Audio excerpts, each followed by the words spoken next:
Thank you, man. Sheesh. Come on. Bro, thank you. I have got to get you up here more often of the things that must be done. That is one of them. Shout out to you, Star Walker. Everybody, Max engaged with. Check out his account. And guys, let's like some things. Let's reply and let's absolutely spread the vibe, spread the yuck. 32 Dream. It has been far too long since you have done some shout outs, fam. We have got to lock it in. The people have got to hear their name through your mouth. 32 Dream. I am tossing you the mic, fam. All right. I can do it. I had to do it after Star Rock. But anyways, we have Hillary Obasa, the Davister, Neela Goswami. Got you with the follow. We also have JudyBlue.tgn. I noticed that you changed your PFP. That threw me off a little bit, but I like it. We also have Zongo with a skull emoji. Somebody that has a name that I cannot read because it's in a different language, but they're at Sane_bin_Malik. Dave the Gunner, Elisa, Dre with a green heart emoji. Harris Song B.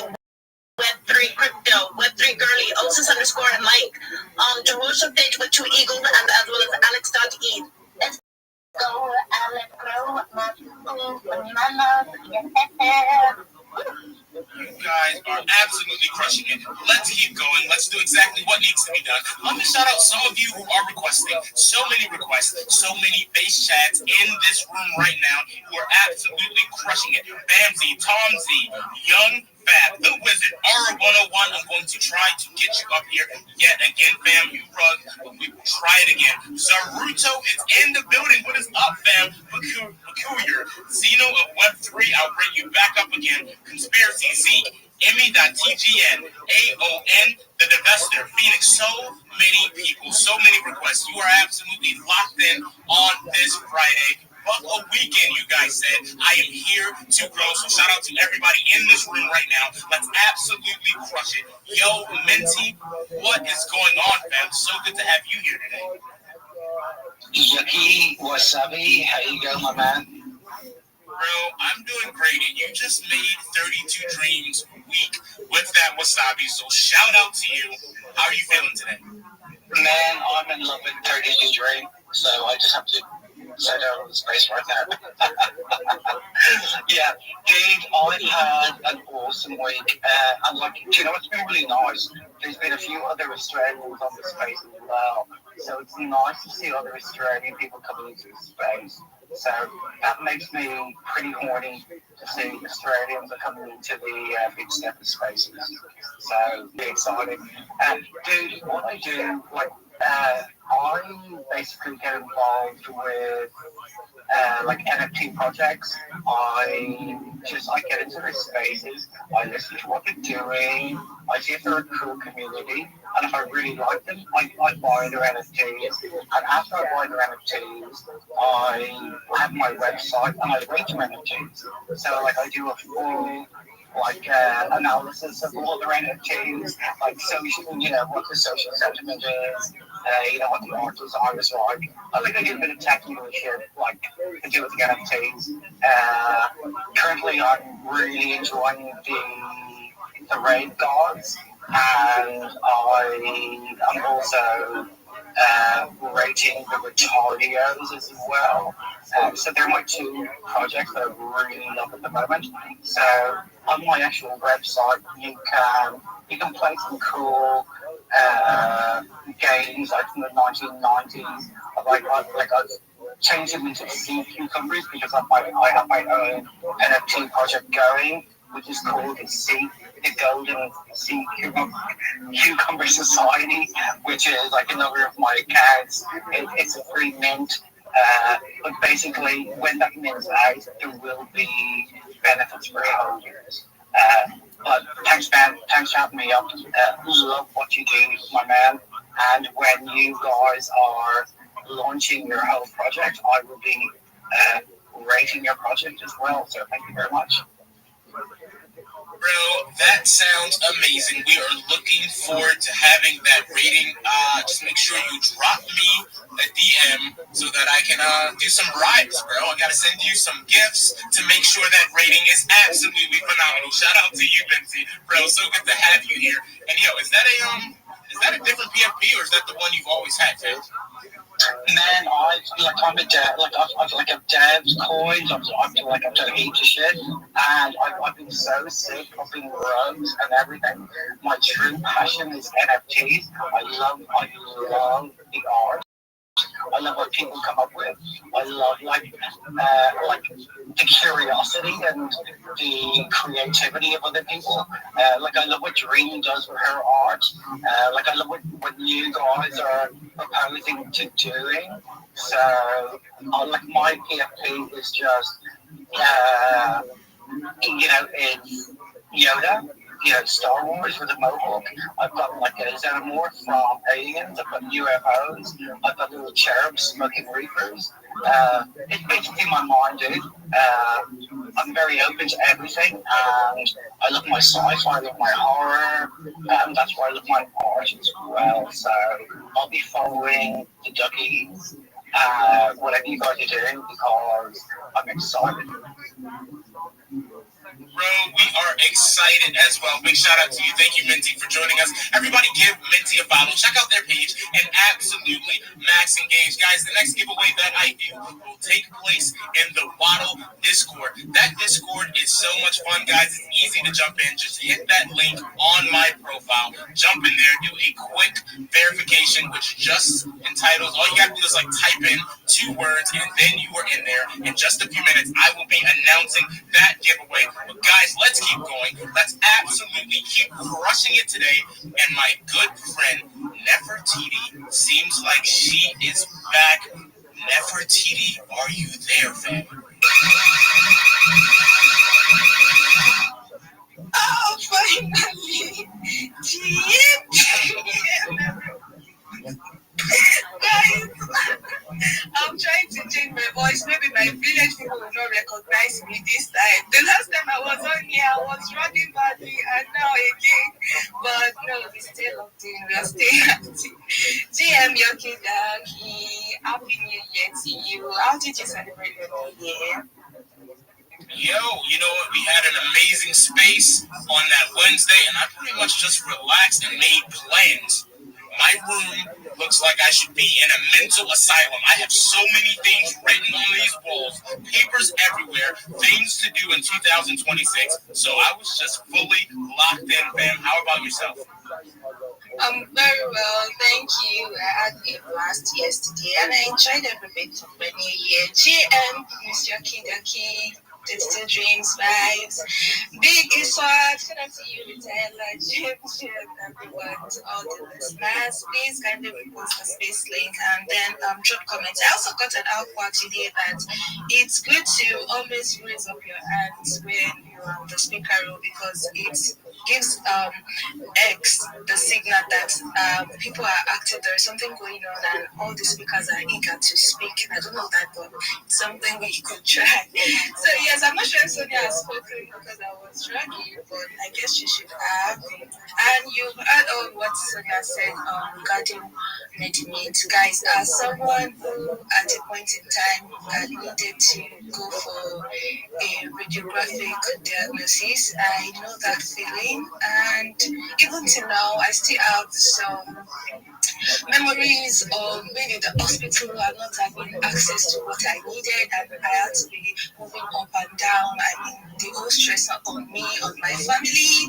But yeah, that is the problem MediMate is here to solve. We are here to make sure every hospital have the necessary requirements that they need to make sure their diagnosis is accurate, is fast, is accessible. You know, sometimes you can have the money, right? And you're like, oh, I have the money, but then you don't have the equipment. Like the hospital you're going to does not have the equipment, and that you'd have to travel all over to get it. So, guys, kind of stay up there. Meeting to be going to virtual token soon. And yeah, the token is not only tied to the market, it's tied to the revenue generated by the hospitals that are going to be making use of these radiographic machines, such as MRI, CT, and ultrasound scan. So, Yoki Doki, can I drop something on the Jumbotron quickly?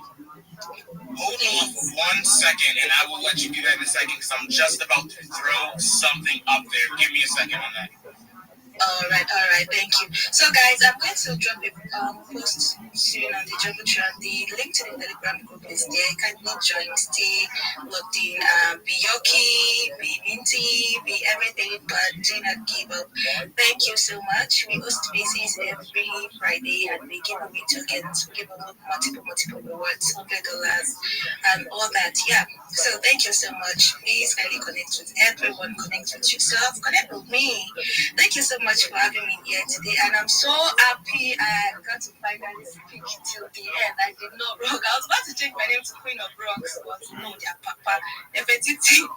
That is what I'm going to do. I'm staying on Nefertiti. I'm never going to rock again. Thank you so much, Yaki. That's your mic. And yeah, I'll drop it soon. Shout out to you, Nefertiti. And while I cook up this post, because it is just pending for a minute and running on me for a second, Nefertiti, throw up that post. I can leave it up there for about 30 seconds while I get this set up. So big shout out to you. Yo, Minty, before I move on to the very next speaker, I see you have your hand up. Do you have something you wanted to say? Yeah, man, Yucky, can I give $10 in Solana to one of your listeners? You can choose them, or like I don't expect anything, just because you've got such an amazing space all the time. If you want to choose somebody who can send me or DM me their Solana wallet, and I will send $10 in Solana. Thanks, man. Bro, that is very cool of you. I will send over my Solana wallet address, and then we'll take care of it, and we will do a giveaway. I will have somebody likely max engage with one of your posts, and we will absolutely get that done. Shout out to you guys. This is the space to be. Shout out to you, Nefertiti. Shout out to you, Minty. You guys are absolutely crushing it. The Nefertiti disappear again. I think that she did, but that is okay. She has said exactly what she needs to say. Let's keep grinding. Let's keep doing exactly what needs to be done. Yo, Star Girl, I see you flashing those emojis, and that makes me so excited, so pumped up. I am tossing you the mic, ma'am. How are you doing today? Okay. Jim, everybody. Hi, Yoki Dogs. How are you doing? I am doing amazing. Happy New Year to you. How are you today? Happy New Year. I am feeling great. Can you believe this is actually like the first space I'm joining like since this year, 2026. I haven't like gotten on any space this year. And I'm so glad that this is actually the first, the Yoki Dogs Chill and Spill space is actually the first space that I got to speak in 2026. But Jim, everybody, Sonia, Mrs. Yoki Dog, his swag, 32 Dreamy, Rita Ella, Fambi, Binti, GM, every single person on the speaker role and also in the listener section. Yes, my name is Star Girl, and some of you might know me, some of you might not, because I just rebranded. I rebranded my page, I changed my PFP, my bio, my banner, and I'm stepping into 2026 with like maximum energy. Do you understand? So for those of you that don't know me, I am a content writer, an AI video creator, and a space host. Yes, I host educational spaces. Not only educational spaces, also project spaces too. I love having like real conversations, just the way I'm conversing with you guys right now. I love speaking in spaces. And also, as an AI video creator, I do AI videos. Check my highlights. I will see some of my works. I am still trying to improve in myself. And I feel like 2026 will be like a very, very great year because a lot of things are going to be happening this 2026. 26. So yeah, thank you so much, Yoki Talks, for giving me the mic. This is actually like the first time I'm speaking on your space. What a great way to start the new year. And also, before I drop the mic, I see Big Swat in the building. Yes, she is the co-founder of the Phoenix Ecosystem, and I am part of the community. So shout out to you, Big Swat. So yeah, thank you guys so much for having me. Yoki Docs, I am handing back the mic. So good to have you, Star Girl. I was dropping some shocked faces because I cannot believe that I haven't had you up here speaking before. Shame on me, guys. I'm going to add another New Year's resolution. I have got to have Star Girl up here as much as absolutely possible. She is crushing it. Big shout out to you. Everybody in this room, definitely give her a follow and absolutely lock in. Guys, we are grinding today and we are absolutely crushing it. So shout out to all of the listeners, all of the speakers, and of course to my co-host. We are bringing that energy. We are bringing those vibes today, and I'm so excited for everybody in this space. Let us see what needs to happen next. We have got to hear from Fan B. What is good, Fan B? So glad to have you. Jim, everyone. Happy New Year, UK and other guys. And thank you to have me here. And it would be great. And I would like to talk a little bit about because I actually R&D and Web3 design, Web3 researchers. At the same time, I'm design strategies too, and I'm busy with the two different projects. One of them I'm actually marketing strategies for Polonus, and another one is co-founder in the Eldurin that is a game based on the L2 blockchain. And I'm here because it's a new year, and I would like to be connect with you guys and have a better connection. As you say, we are in the 2026, and this is our years, and Web3 give us a chance to meet new guys, connections, and new ideas. Thank you very much to have me here. Yo, you are so very welcome. Shout out to you, Fam B. I'm checking out your page right now. Definitely drop you that follow. I need everybody to max engage with Fan B. And bro, keep coming back. I gotta get you up here speaking as much as possible. Such a pleasure to have you here in this space. Guys, we are absolutely crushing it. For this next giveaway, I'm going to pick two winners, and it is absolutely easy. I need you to jump into the Watto Discord. You are going to go to the channel called Food Frenzy. Food Frenzy. Guys, if you put this in the wrong channel, you will absolutely not win. You're going to go to Food Frenzy and just drop a picture. Drop a picture of some food that you guys ate during this holiday season. It could be Christmas, New Year's, whatever, breakfast today. Drop a food item right there in Food Frenzy, and we are going to pick a couple winners from those pictures. So absolutely lock in. I know 32 Dream has just started sweating. She's wondering how is she going to engage in this giveaway and still stay active on X because she has an Android. 32 Dream, how are you feeling about what I just announced, man? I want to see the pictures. But yeah, each time I go to the Discord, the space gets silent, so I can't see until after. But it's okay. It's okay. It is not really okay because I needed your help, 32 Dream. You are letting me down, but that is okay. I will, persevere, and we will get this done. We have Straw Hat Stew up here in the building, bro. I will be tossing you the mic in just a second. Yo, Rita, Ella, fam, you're up here right now. First off, how are you doing today? Yes. Hi, Yucky Ducks. I'm doing absolutely amazing. Yes, I'm just having chocolate today. That actually influenced me to have chocolate, and I'm literally enjoying myself with that. Even though I'm supposed to be having this much chocolate, but it has to be done once in a while. So I'm doing fantastic. I'm doing amazing. Hello to everybody. Yes. So I have a question for you, really quick, Rita.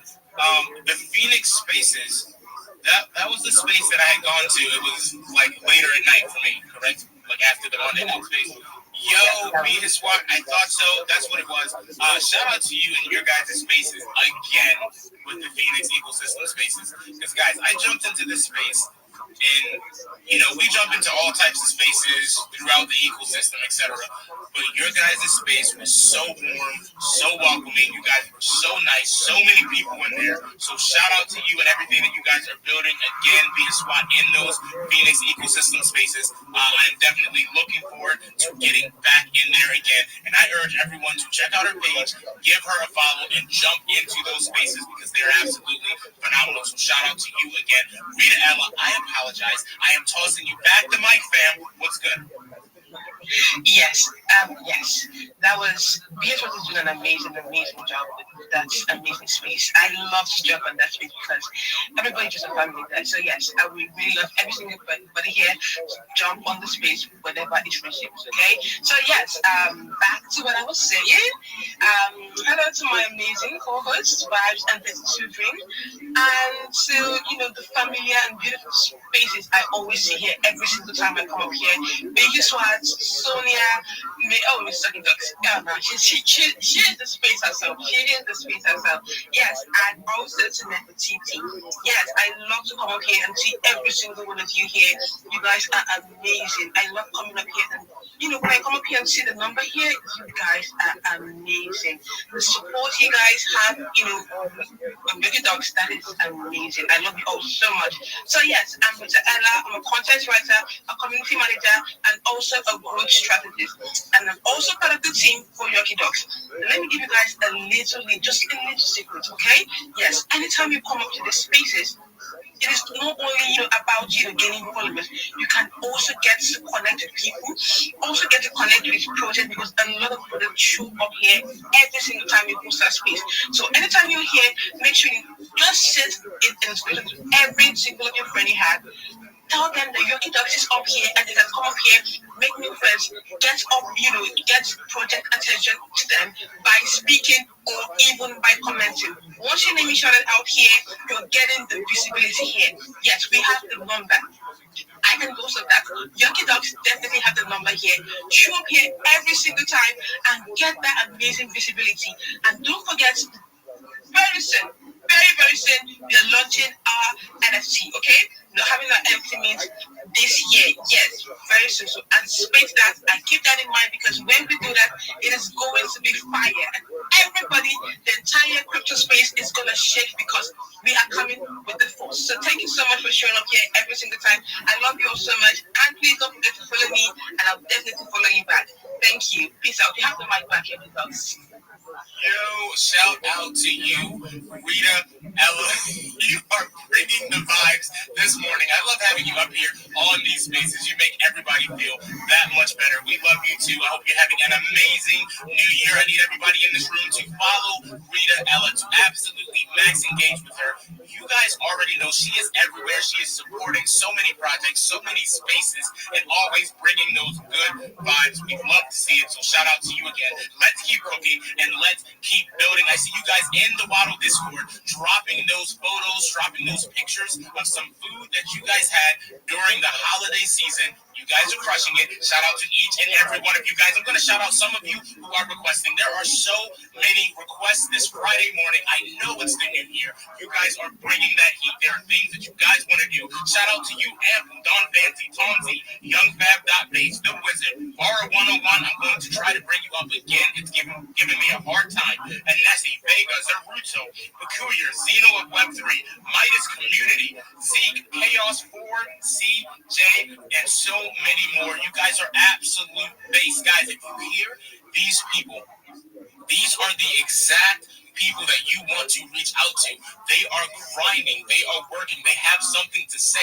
Guys, reach out to them. Jump into their DMs. Max engage. That is how you absolutely win. That is how you absolutely crush it. Rita Ella, what is good, fam? I see you with your hand up. Yes. Sorry about that, but yes. Yucky Dogs, I have a request, a New Year request from you. I really hope this is granted. Yes, so let me just say that even before giving you the graphics for me. So yes, I would love in the next giveaway if people can actually tell us, what they've gained from the Lucky Dog space, last year. What have they gained from this space since it started?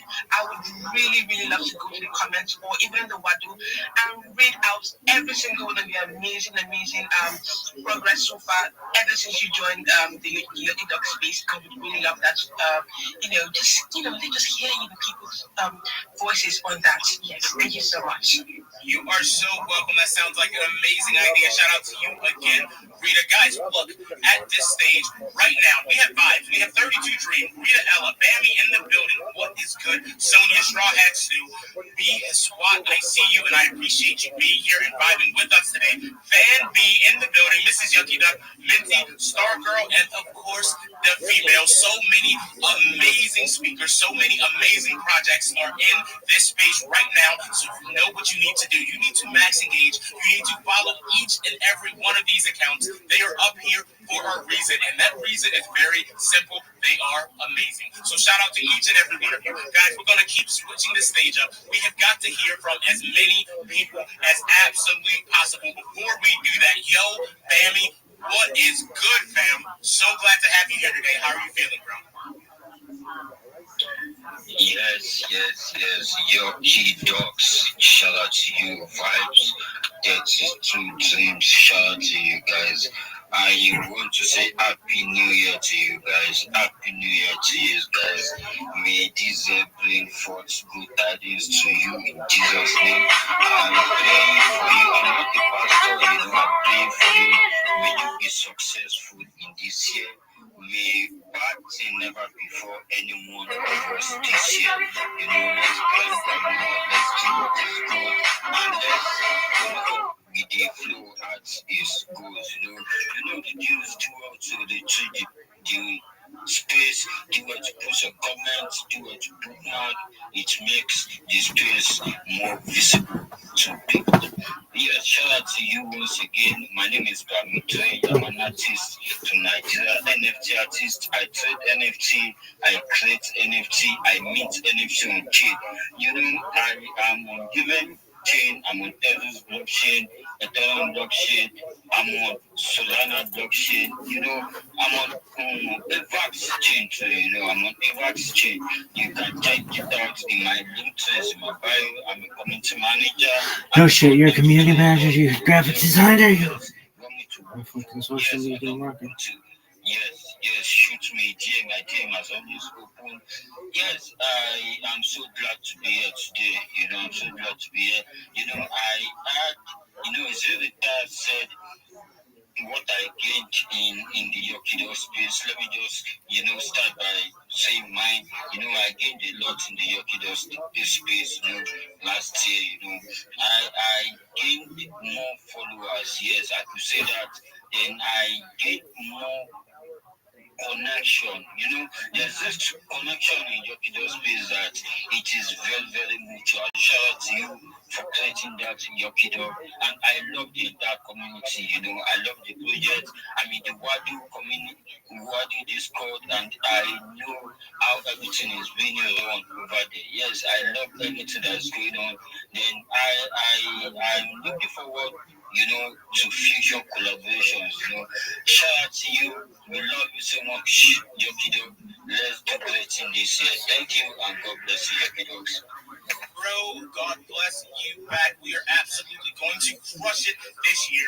You have said it. Bammy, shout out to you. Everybody give Bammy a follow. Check out their page and Max Engage. Guys, there are so many requests, so many amazing people in this building right now. This is just a reminder to everyone who is requesting. Guys, make sure you are following your host. Make sure you are following your co-host. That is how you're going to get up here. We cannot wait to hear from you. So absolutely lock in and do exactly what needs to be done. You guys are absolutely crushing it today. I'm going to pick a giveaway winner from this Food Frenzy giveaway. That is right there in the Waddle Discord. You still have time to drop a picture of some food that you guys had during this holiday season. But guys, while I get ready for the next speaker, while I switch this stage around just a little bit, we have got to hear from 32 Dream, who is absolutely locked in, whose leg is shaking right now because she is going through withdrawal. It is call out withdrawal. She has not had a chance to call out some of you guys, and she simply doesn't know what to do. 32 Dream, I am here to save you. I am tossing you the mic. Take a breath and let's do some shout outs, fam.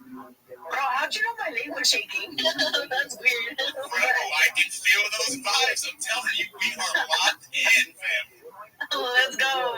But anyways, we have Crypto Alpha 79 with a trophy emoji and the shaky hand emoji. We also have Nay with an exclamation mark, Stronghouse Steel, Active King.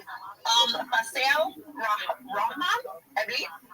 Obi DYOR with a crown emoji to worship it with 2 eagles. We also have channels that you would follow, and I opened your page, so I have to go back out. We have an Illuminator, $ad, Joseph it, that's not the name. Joseph Flynn, DF Web 3, and Future _on chain. And I did sneak in that Discord for like a split second, and bro, it's making me hungry. You guys are absolutely crushing it. I'm about to jump over there in just a second. The female, I see you with your hand up, fam. What is good?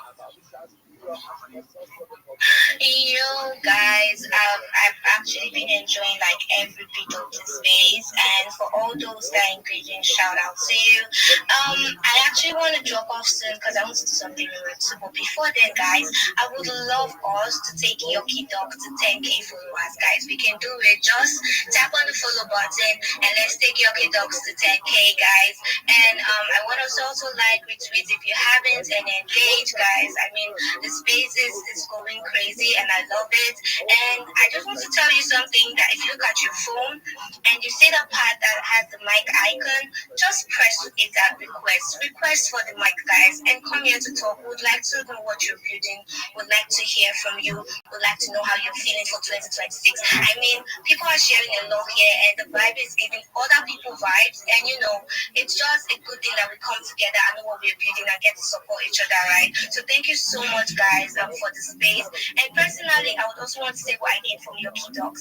Last year was amazing. In fact, I never regretted joining the Wado. It's been vibes upon vibes. It's been a lot, guys. It's been a lot. And you only get to experience when you join the Wado. So yeah, if you haven't, please join the Wado right now. And one other thing is my followers grew. I saw growth in the Wado Discord, and it's been amazing. You're connecting with people, different people with different talents, and you know, we're doing great things, man. So thank you, Yoki Dogs, for always showing up, and 32 Dreamy and vibes, and with Yoki Dogs and everybody.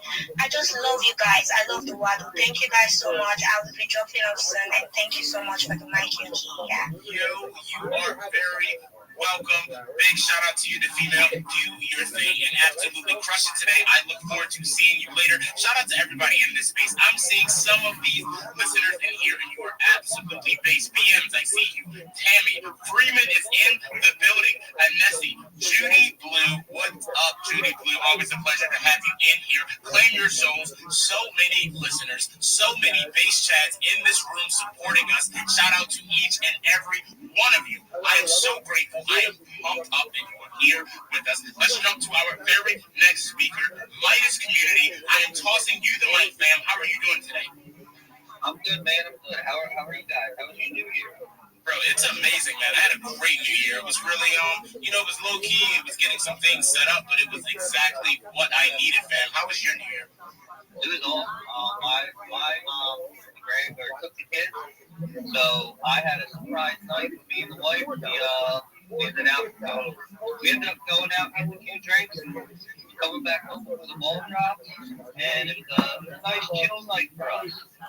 Bro, that's amazing, bro. It's nice to be kind of chilling out with the wife, like Mrs. Yogi Dog. I chilled out and relaxed, but I plied her with liquor, bro. I just would not stop because some things have got to be done. And I had a great time. It was a lot of fun. Midas, I am tossing you the mic, bro. Talk to us. All right, so I wanted to hop up here, let you guys know we're dropping some NFTs. We're going to do a whitelist price of 0015. It's roughly about $4.50 said. We want to help grow our community, help build our community. So that's why we want to drop the whitelist price to everybody and get everybody in on them. That's just for being flat and clean up. I dropped a little. Oh no, he's born with a fucking Mexican bell pepper for now. And also, that is filled with cheese, jalapeno cheese. It's simply It fits his face throw it up there. though. That doesn't fit anybody. Shout out to you guys. Dude. The ball hand. So this is a big fight this weekend. I'm here in the boxing, yeah. It's pay-per-view. No, it's not. It's on Fox. It's on PBC. Fox. I don't think it's pay-per-view. I know it's a fight. I would buy that fight. I would buy it because I like it. My girls make this fucking choose. Like, wait, do we have to pay for this? Yeah. That seems get down with boxing.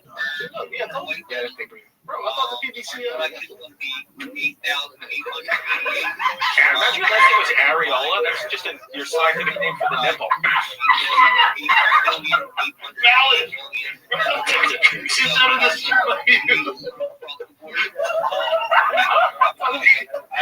Stand by my statement. Stand by. Bro, I appreciate you, man. I was pretty sure I didn't have a chance to hear from you before. Really quick, while you were up here, your Discord, how is that looking, bro? It's growing. I like our Discord. Our Discord's cool. We haven't promoted it as much as we should. But we're trying to build a community. We're trying to get the Discord going. We got about 300 members. But the features in the Discord are really cool. We got a bunch of stickers. We have Midas gifts. You can just search King Midas under the gift section, and we got Midas gifts dropping all the time. Yo, that is amazing. Listen, let's set up a game night with the Discords, bro. I'll probably jump in your DMs. Do me a favor, can you send me a DM with your Discord name, where I'll find it on your profile? But let's do a game night, bro. Hell yeah, let's definitely do that. If you click on the link up there, the Discord is in the link that I dropped in the Jumbotron. Perfect. All right, we're definitely gonna cook. Let's do a game night. We're doing different. We do gaming events at least 3 times a week. I would love to set up something with you. It's always a good time to bring the communities together and absolutely cook. If you jump in our Discord, we have a way for your people to earn the Yuck coins too, which is a coin that they can trade in for a bunch of different stuff in the Discord, but also for IRL stuff, things like charity donations and actual Ethereum. Midas, I will be reaching out to you.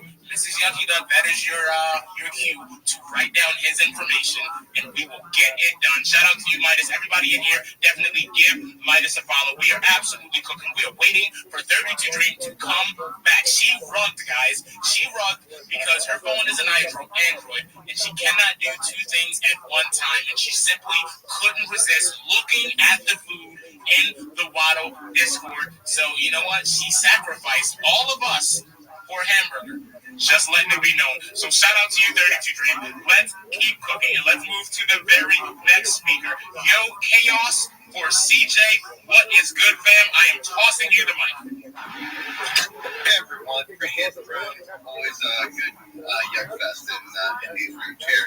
Appreciate the vibes and Dream boys in these spaces too. Always loving joining these things. I'm Chaos. I spend time documenting some long-term passive income projects that I work on, including ETFs, crypto staking, mining, GameFi. Just really here to learn and share what I'm testing and connect with others who's focused on also making steady passive income or steady progress or builders. Glad to be here. Thanks for the mic. Thanks for the space. Back to you, Yucky.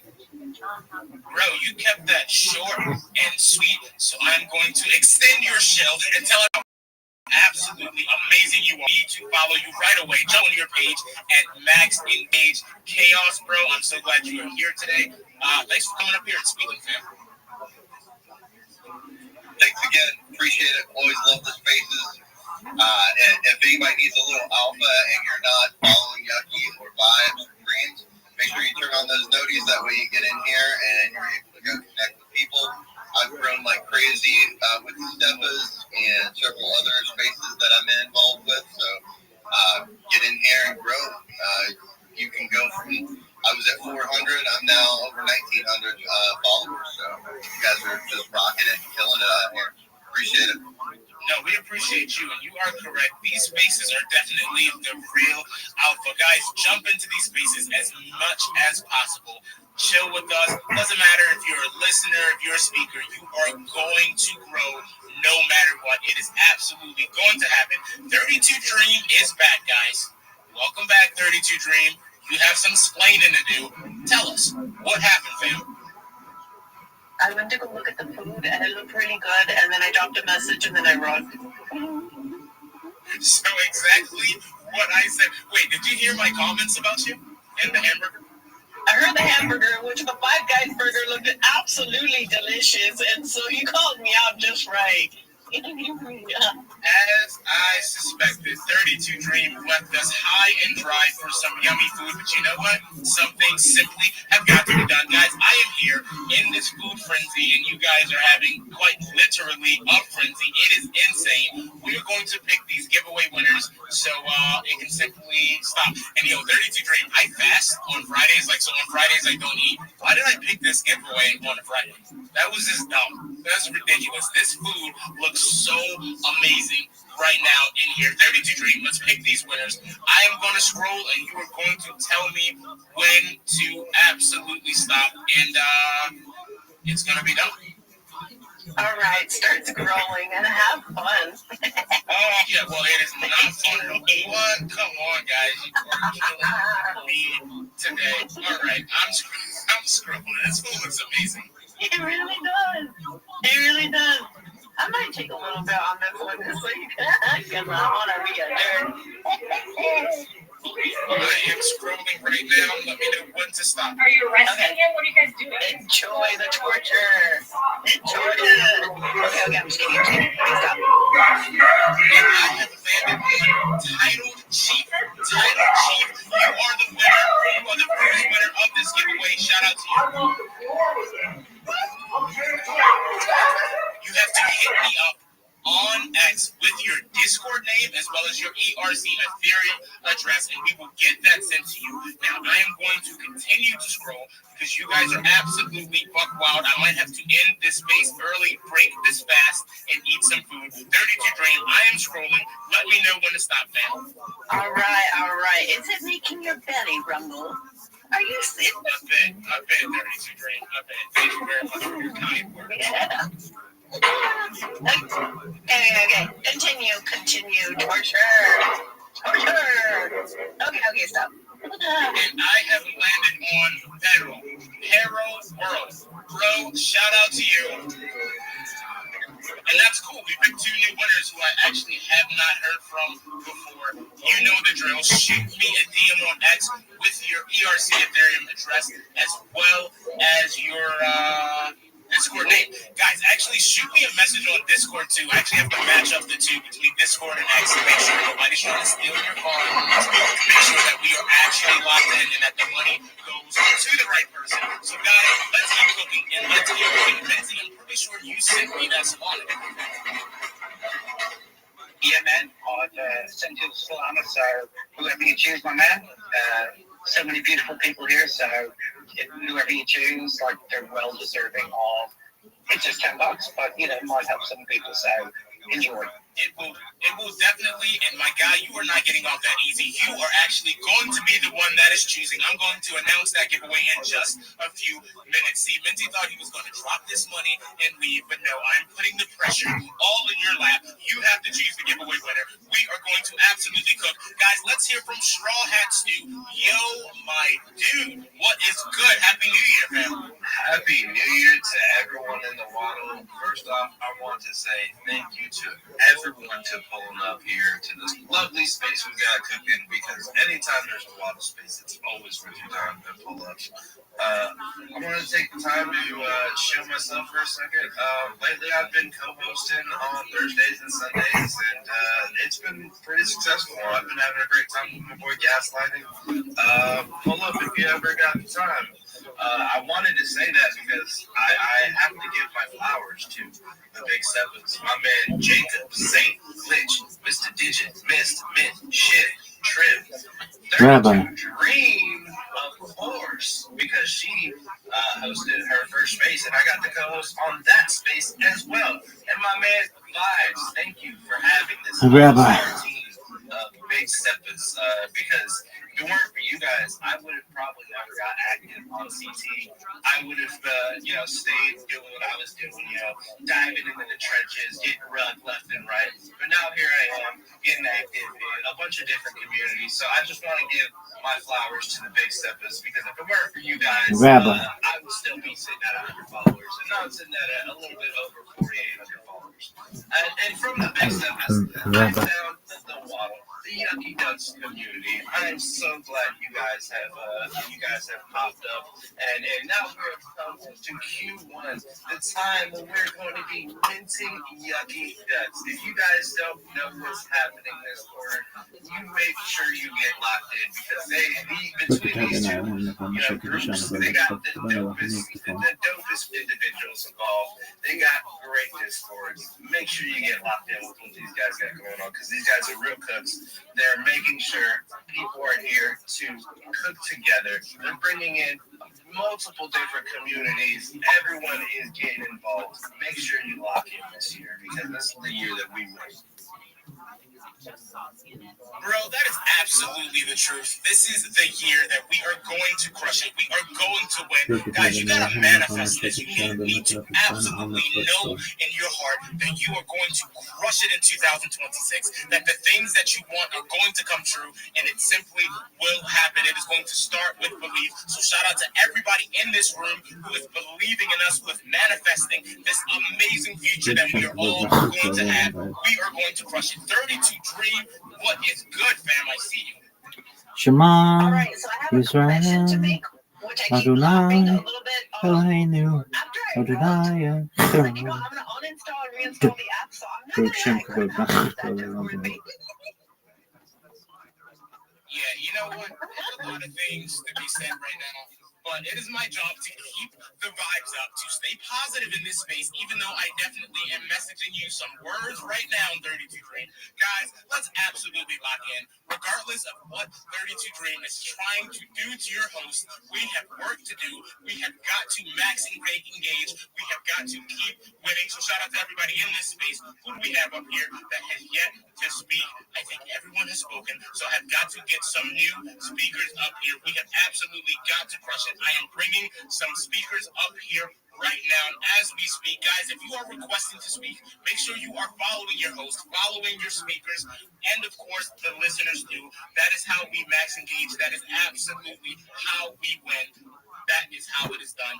Yo, Vega, what's good, fam? How are you doing today? Yeah, I'm good. How's everyone doing? Thank you so much, Yucky Dogs, and also to the co-host and everyone. Right, so big ups to everyone. How's everyone doing? Happy New Year to us, every fam. Bro, right, so doing good, fam. How are you doing? I just shot you a follow. Be sure that you can follow back, man. Yeah, just see that, and then also ensuring. I'm also doing that, so I mean, every speaker here. So big ups to everyone. All right, so this is Vega here. Right, so basically, two guy, and then also ensuring that putting out project out there to limelight, and then also basically an ambassador for Velvet, right? That's shit, yeah. Certified trading platform where you could basically use AI and it could assist you. I mean, in your trading journey, and you could basically have an idea of tickets before dipping in, and instead of buying tickets blindly, right? So basically, if you want to check it out and use our app, I mean, basically to make your trading journey very, very super easy, all right? So you can do all to give me a follow and basically making sure I'm connecting with everyone up here on this page. Thank you so much, Yucky Dogs. I really do appreciate and wishing everyone, I mean, a great year. Bro, you are so very welcome. Thank you for your kind wishes. I hope you have an amazing day, an amazing year. And bro, come back to these spaces, man. Keep showing up. It is great to have you. We're doing these spaces at least 5 times a week. For the full space schedule, just jump onto my profile. It is all there on my banner picture. Our next space is tomorrow morning. And Saturday spaces, I love Saturday spaces. We get so many different people in here who can't come in during the week, but are ready to crush it on the weekend. Vega, big shout out to you. Everybody reach out to Vega and absolutely max engage and do exactly what needs to be done. Guys, this next giveaway is going to be easy, and it is courtesy of Minty. Minty is here in the building. Guys, I have just taken Minty's pin post. Yep, there we go. I've just taken their pin post and I threw it up in the Jumbotron. I need you guys to max engage. I need you guys to drop a reply. I need you guys to like, bookmark, do exactly what needs to be done. We are looking for amusing replies. That is the giveaway. You have got to make Minty smile. Minty, really quick, is it easy to make you smile, bro? Or are you kind of prickly, bro? Man, I'm not prickly at all. You can make me smile very easily. There's many people in the crowd who make me smile. There's a particular dude called Dicey. Dicey and Straw Hat Stew, they make me laugh all the time. But I'm looking for somebody else to make me smile as well. So if anybody else can make me smile, I'm really up for it. Bro, that is it. He simply wants to smile. He says he is ready for it, guys. So drop a reply, make it something funny, and have a good time. Minty himself will be picking this giveaway. So absolutely lock in. Start dropping those replies right now. That post is up in the Jumbotron. We are absolutely crushing it here today. Shout out to everybody in this space. Yo, Aura101 fam, are you actually there? I'm here, Yoki. Yes, you are. Hi, Yoki. Is good. How are you doing? I'm good. Y to the U to the C to the K to the Y. Yoki. Vibes. Bring in the positive vibes. Says to dream me. What's up, my people? What's up, stress out. The girl, Mrs. Yoki Dog, Nicey, Minty, Rita Hella, the Wizard. Be Eastward. I don't know. Chaos for CJ. What's up, everyone? My name is Positive Aura. I'm a space host, a community moderator, an educator, and I give people alpha. Yes, I've had more than 50 people that I've given alpha that have made them maybe millionaire in my country. Yes, I'm very proud of that. Yes, I give out alpha. I have a WhatsApp channel, yes, and a YouTube channel with the name Mami Update, yes, and I'm a space host, and I'm here and I'm ready for anything you want to. If it is a collaboration, I'm good. I'm a space hype lady. Like I got very, very well. Let me try this here, people. Does. I to the E to the C to the K to the Y. I say Yaki. I say dog. Say Yaki. Say dog. I'm a very good boy, but I don't want to disturb things because yes, you have to stay to Remy. Remy. Yes. Bring in the vibe. Bring in the positive vibe every time. Happy New Year to everyone. Happy New Year to everyone. Yes. Let's have a good year. Let's be positive. Let's make the biggest money this year. Yes, this year is my year. This year is your year. Yucky Dogs, I see you, Mrs. Yucky Dog. I see you. Thanks to Grown Vibes. Bigger, I see everyone. Minty, I see everyone right now. Thank you for having me. Yes. It is an absolute pleasure to have you on this space each and every time, always bringing those vibes. Guys, that is just a taste of what R101 has to offer. You guys have got to check out her spaces, jump in there, and max engage. You will have an amazing time. Shout out to you, R. You know I appreciate when you are coming through. I absolutely love it. 32 Dream, before we jump to the very next speaker, I have got to know, are people replying to Minty's post? Are they max engaging? Let's do some shout outs, fam. All right, let me see. Yeah, I really like that more people are starting to roll their R's because of me. Yeah, it's funny. We have Dicey, Miss Yucky Duck, Fella / Mayor, JudyBlue.tgm, Don Fonse, Reply Guy, Marvel, Dave the Gunner, Hot Speed, Prudence, and Golden Sea Cucumber, a very long name, Society. Let's go and let's grow, my people. And yes, they are replying. I replied too with a pretty. You guys are crushing it today. Shout out to everybody replying. Shout out to everyone who is absolutely locked in today. Let's keep going and let's do exactly what needs to be done. Yo, the wizard, my dear friend, it is Friday, which means it is absolutely official. You are here. You are on the Yucky Ducks team. The wizard, I am tossing you the mic, fam. How are you doing? Wasabi Yucky Ducks. I'm doing amazing. Shout out to you. It's a pleasure to be among the Yucky Ducks team. I'm really excited. And how are you doing? Bro, I'm doing amazing. It's always good to have you, fam. What is good with you? Everything is good, especially here on the space with these amazing people. Shout out to my Wasabi, 32 Dream, I see Dicey, Michaela, Miss Yoki, and a lot of people here on the space.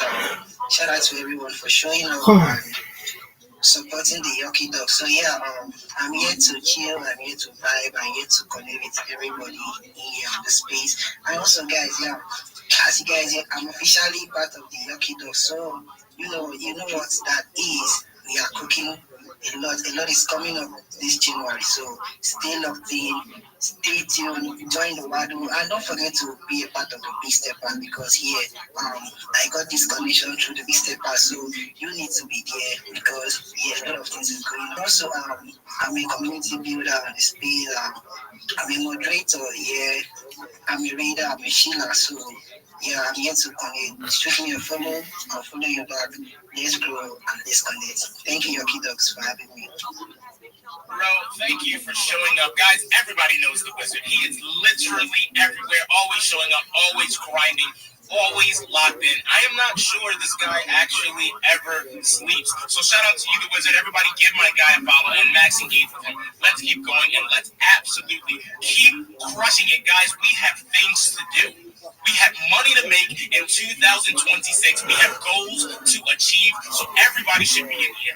Everybody should be engaging. Everyone should be reaching out to their neighbor, following above, below, to the left and right of you. Guys, you should be locked in because that is exactly how you win. Let us move to the very next speaker. But before we do that, men, are you checking out some of these replies, man? Yeah, man, I've been checking out all the replies. There's been some funny ones. There's been a few gifts. I'm still looking for funny ones, but you know what I'm waiting for? I'm waiting for your post that says, GM and Happy New Year, fam. That's a 274 likes. So I'm waiting for that to get to 300 likes and to maybe 80 reposts and 200 comments. And after that, I will make my decision, my man. Bro, you have heard it. Jump onto the Jumbotron and max engage with all of those posts. Drop that outfit, do some replies, repost it, and guys, you could be the winner of the very next giveaway. So absolutely stay locked in. Let's jump to our very next speaker. Yo, Zeno of Web3, I brought you up. You fell back down. I brought you up. You disappeared, but I have brought you up again, and it seems as though you are actually here, my guy. What is going on, fam? Yo, Yucky, GMs, you man, Happy New Year to everybody on this space, right? Sorry, I should have been working so bad. I don't know, I don't know if it's connection or something, but yeah, I'm glad to be here, right? So, GM, everybody on this space, Zeno Victoria, video content creator, and the space was and as well a marketer. Once in a while, marketer, trust me, but I do market, right? So, yes, video content creator. Space was very, very, very deep into DeFi and Web3. So if you are there, if you're right there, let's connect, let's share ideas, let's share alphas, and let's be friends, right? And also, I do have an alpha. I do have an alpha to share. So there is a campaign. There's a referral campaign that my projects we're currently working on right now. So it's a $5,000 referral campaign, and it's been on since I think early, I think late December, 29th, 30th. So that's quite very open offer to anybody that wants to make at least $1,000 so $500 this month, right? So if ending this month, it's a free campaign for an AI chatbot that could be used by Web3 communities, Web3 projects, and also NFT projects as well. So there is an NFT buyer lab. There is more like a chatbot whereby you can upload your project paper and you can ask the bot any question relating to that project and it's definitely give you an answer. So if you are quite into it and if you're ready to make some bucks this January, early this year already, so hit me up or send me a DM and I'll drop the link to the company proposal on the comment section. So yeah, thank you very much, guys. Yo, shout out to you, my guy, and shout out to everybody in this room. Give my guy a follow and check out his page. We are absolutely cooking. I just had a call come in, so while that call is going on, I am tossing the mic to Dicey. Yo, Dicey, what is good, fam? What up, that's what up, Yoki, what up, Rita, or Mrs. Yoki, come on, Minty, why are you laughing, what the heck, Jesus Christ, chaos, I can see Vega, I can see everyone in the listener section, Straw has to my man, claim your soul, you're a fucking legend, I can see so many legends in this house, and one day I wish to be there, and also, yeah, I forgot to do my thing though, but maybe I will do it right after I'm done speaking. So I'm actually here to show myself and also show from here that I'm fucking bullish on. As you can see, I have been, following the Rabbit community this few days. And I know what they are doing. One thing I know about that project, the community just fucking active. And let me go straight to the point. So we are Rabbit, and they are powered by the NFC energy drink, a real company from Miami. We're a real life company from Miami, and we have been around for like let me say few years, like 3 years now. And we use the energy drink to bring people into Web3. The energy drink part is our Web2 side of the project. So the Web3 side of the project is the NFT Wabbit part of the project. So as a holder of that NFT, we have the access to vote on the next flavor that will be used on our next production.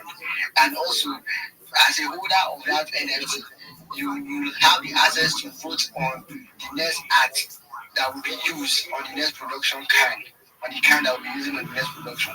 And as a holder of that token, if you're holding like 5 plus, or sorry, not the token, 5 plus of the NFT, you have the access to earn from the Rabbit sale drink. That is from the energy drink. You have the access to earn from it. And our mint is coming soon on January 17. That is this year and this month. January 17. So I want everyone to know what you guys want the community. It's an amazing community, it's a great community. The founders, they are just everywhere shielding themselves, everywhere collaborating with other projects, and as their collaboration partner, your project will have the access also for price reduction. You understand what I mean? Price reduction. They will reduce the price of the beans for that period that they are collaborating with.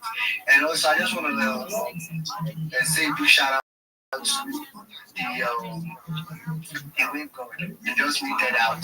We just meted out, and it's an honor to just say a little bit about the Wave God, what we got going on. Bro, really quick. I know it's the Rave God. It's great. What's your that BNB you're rocking right now, my guy? That is a Rave God, isn't it? Yeah, that is a BNB. Yo, shout out to you, Dicey. He is absolutely crushing it. Guys, listen to all the alpha that he has to drop. He is working with the Rave Gods. He is working with these other companies. He is grinding, and he has his very own spaces. He is working with Gaslighting. He is working with Straw Hat Stew, and their spaces are absolutely crushing it. I urge everyone to check out Dicey, max engage, and connect with my guy, bro. I love seeing seeing you come up. I love seeing how hard you are working. Everything that you want in 2026 is coming for you, my guy. And the same thing goes to everybody in this space right now. Guys, just lock in, keep working, and absolutely keep grinding. I'm going to give Minty another minute. He has about 60 seconds to pick this giveaway winner. Minty, do you feel the pressure, my guy? I know that you do. While he is picking that giveaway winner right now, we're going to jump to 32 Dream, who is ready to do some more shout outs. She is absolutely locked in and cannot wait to call your name. Guys, if you're in this building, we want to hear from you. So remember to request. I am then going to be doing shout outs to those who are requesting. So much to do, so many vibes to feel. 32 Dream, I am tossing you the mic, fam. Let's do some shout outs. All right. I was actually just catching up with trying to get back to people that were following me. But anyways, we have Heidi with a smile now, cry later emoji, Jasper Shamir with a ninja and a lightning bolt, the Davidster, Straw Hats do, Bone Fly with a koala bear emoji and another emoji. We also have Imona with a butterfly and a purple heart. Ali, then Degen / account Wisdom, Plotoxy, Bitcoin Research, and Ella Super Empire with a green egg. Let's go and let's grow, my people. You guys are amazing. Way to start the new year. Let's go. Let's absolutely go and grow, and you are correct, 32 Dream.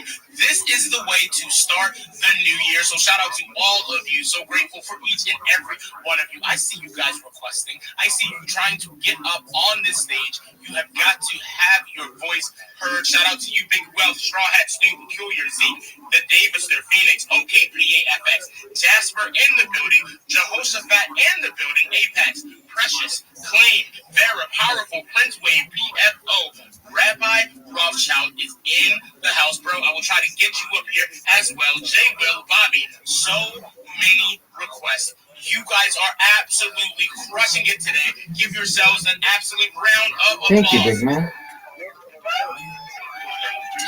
I absolutely love to see it. So grateful for everybody in this space. Let's jump to our very next speaker. But before we do, I almost made a fool out of myself. I almost embarrassed myself and my family name by not tossing the mic to Minty for this giveaway winner. Guys, please forgive me. I have got to lock it in. Yo, Minty, it is time, my guy. We have got to pick that giveaway winner. Yucky, can I start by just saying thank you? Like, I didn't expect you to ask anybody to engage with any of my posts. And man, I'm so grateful. You are so fucking awesome. And like about 100 people, well, close to it, engage with the post. But I just found like a really funny response. And the person is called Bonefly. And because it's the girls, they decided cousins, it's okay. So I think that's pretty funny, and I think Bonefly deserves the win. So if that's okay with you, man. Cousins on cousins, I love it. That's cool. Sweet. Bro, that is absolutely the vibes, and yes, that is okay, because that is hilarious. Shout out to you, Bonefly, 32 Dream. Do me a favor and find that Bonefly, screenshot that name so I can write down their full at. You know the deal, Bonefly. Shoot me a DM on X with your ERC. That is your Ethereum address, and we will get that out to you within 24 hours. Shout out to everyone who participated. We're just having a good time on this New Year Friday. So shout out to all of you. Let's jump to our very next speaker, Plutaxi, Bitcoin researcher. I am tossing you the mic, fam. How are you doing today? We are being absolutely rugged, and that makes 32 Dreams so sad. She is so sad right now, but that is okay because Deeds is in the building. Yo, Deeds, what is going on, fam? I am tossing you the mic. Bro, you guys are slacking. I have got to bring up some more people right now. Give me about 30 seconds. Jam to this. Space. Y'all dealing? You might sound weak. You can't step in the ring. Soon as you get the invite to the Wi-Fi for the bike rate, We all tuned in for the insight. But your Bluetooth tweet got a line black. Can you hear me? Old space floors, that's a my prank. The guard to the rug, that's a crime prank. You just pull up to the mic, then your line sang. I need bars not buffering. You trying to speak, but you stuttering. We want to build, do some summoning, but you sound like you underwater muttering. Check 1, 2, that's set a kid. You would up quick when you pet a kid. Take that call on the stinger tip, cause the echo turn back to the gibberish. Rugs allowed. Get everything when you might go out. Rugs allowed. Space quiet when you fade to drop. Rugs allowed. We want clear talk, we want real right now. If you glitch back out, if you glitch back out, big step, this spin, then spin back around. Rugs allowed. Wholesale. We are absolutely back. No rugs allowed. We are cooking. We have some more speakers up here in this room, and we're going to absolutely crush it. Yo, Precious. What is up, Precious? I am almost afraid to say your name. Are you here, fam? Bro, we are absolutely rugging today, but Don Fancy, who obviously thinks this is hilarious. What is up, bro? How are you feeling today, fam?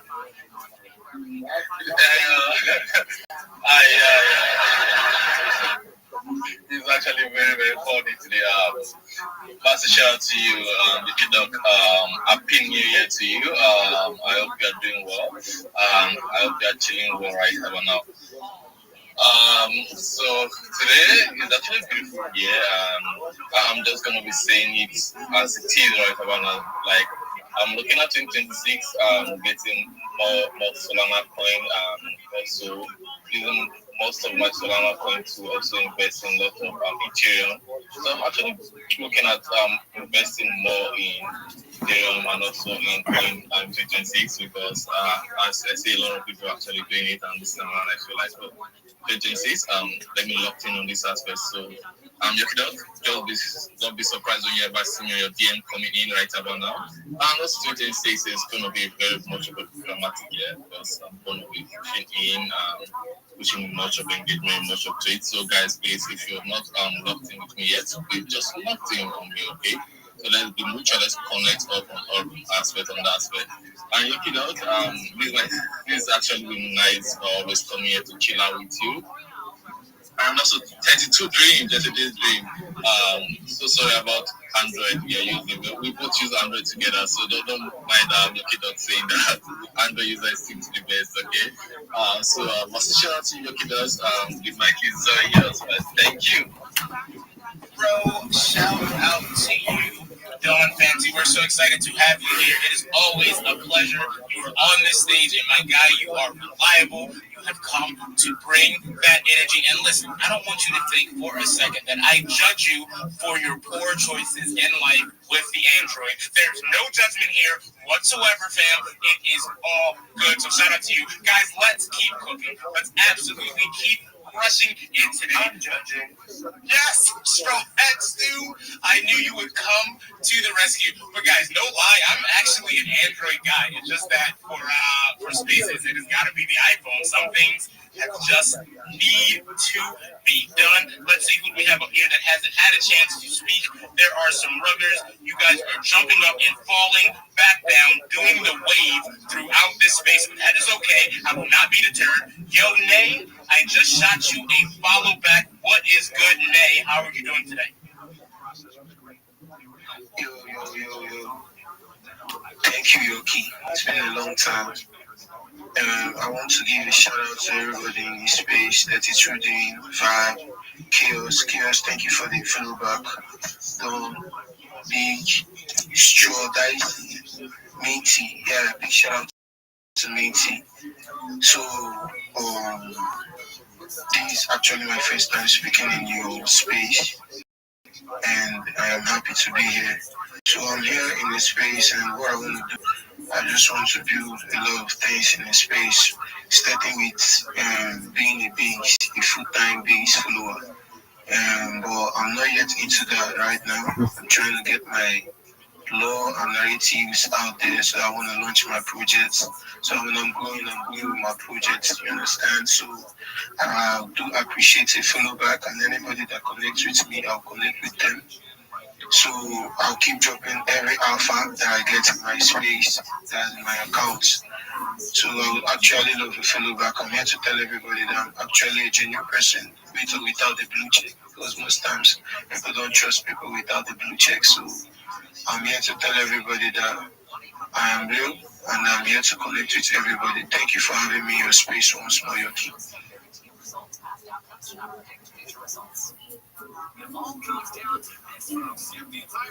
My man Yoki. Bro, I am here, bro. I am absolutely here. I was dropping so much. You guys just missed out. I was dropping so much alpha for everybody in this space. Guys, I let you guys know the way to have a prosperous life, an amazing life, how to make these bags, how to absolutely crush it. But my mic was unfortunately muted. So you guys have definitely missed out. I will try to do it again. I apologize. 32 Dream, I am tossing you the mic. What's good, fam? Yo, and I just want to shout out Nate real quick because I saw him he's been spamming the freaking emojis, constantly trying to grab a mic, and I'm like, bro, I'm trying, but it's not working, but I'm glad that you finally were able to speak. So let's go. It really caught my attention, and I typically don't see emojis, but the fact that he was like spamming it so much, I actually saw. I was like, what the heck is going on? And now everybody's spamming them. My girl just said she typically doesn't see emojis. And nobody has a problem with the Android, huh? Listen, guys, shout out to you, Nate. Thank you for joining us, bro. Keep grinding and keep coming up here. We're going to get you up here to speak. Guys, max engage with my guy. Jump on his page like every single thing that you see. Let's engage with one another, guys. Let's help these accounts grow. All of us in here want maximum growth, but we have got to do it mutually. We have to do it together. That is absolutely how we are going to win. So shout out to each and every one of you. Big wealth, big wealth. That is what I need right now. What is going on, fam? How are you doing?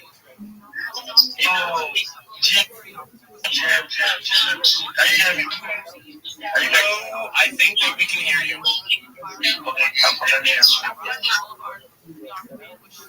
Your shit sucks, son. Oh boy. Big wealth. You are struggling, my guy, but that is okay. We will bring up somebody else. Shout out to you, Big Wealth. Everybody definitely find him down there in the listeners and give him a follow. 32 Dream, ever since you said the spamming the emojis, now all the speaker requests are going and trying to get up here to speak. Shout out to you guys. You are helping this space. You are helping the algorithm, and we absolutely love it. Fortune is back. I'm going to try to get Fortune up here in just a second. Yo, DeFi Mo, what's good, fam? I'm okay. Shout out to you, my guy. Shout out to 32 Billion, Miss Yoki Dogs, and everybody in the space. For the first time, I'm actually going to show the project.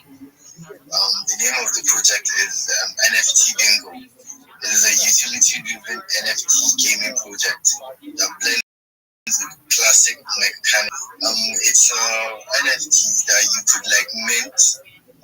If you mint the NFTs, you're gonna use them to play the poker game on the website, and like there are going to be only 50 NFTs that are going to be out there.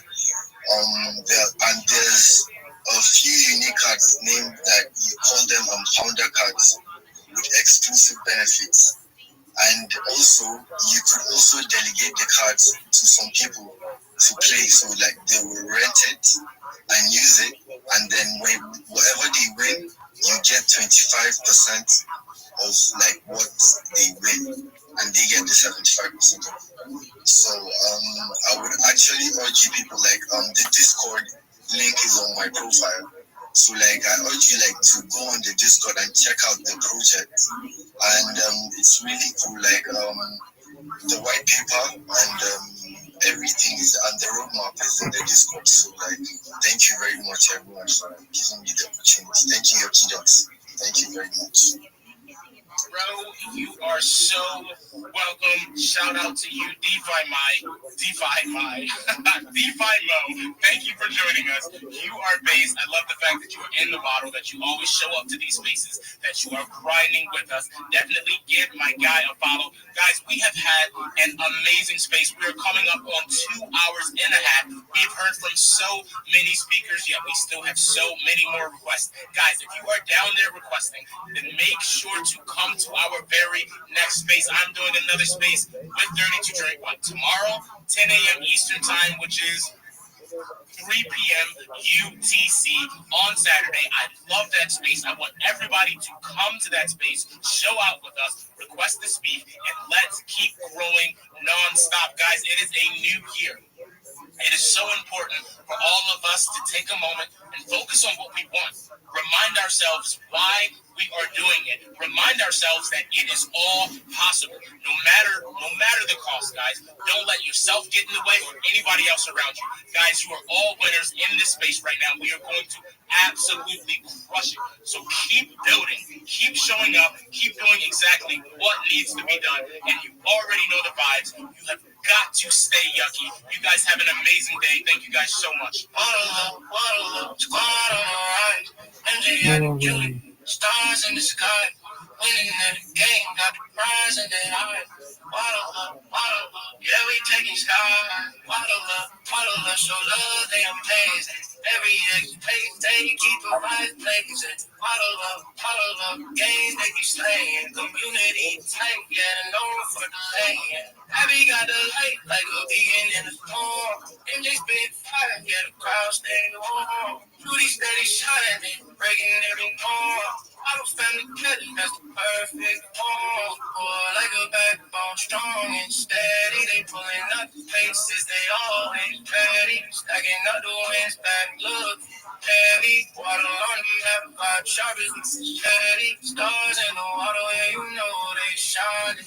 Unity and love, yeah, the fam aligned. Always showing up, no need for reminding. Gang not the game, you know they redefine it. Waddle up, so love, they amazing. Every act, pace, steady, keep the vibe blazing. Waddle up, gang, they keep slaying. Community tight, yeah, known for the lane.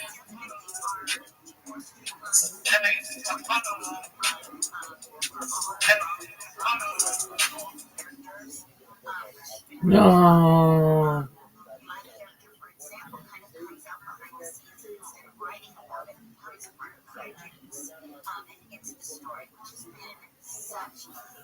Speaking of foods, what can you tell me about working with the legendary Carol Burnett?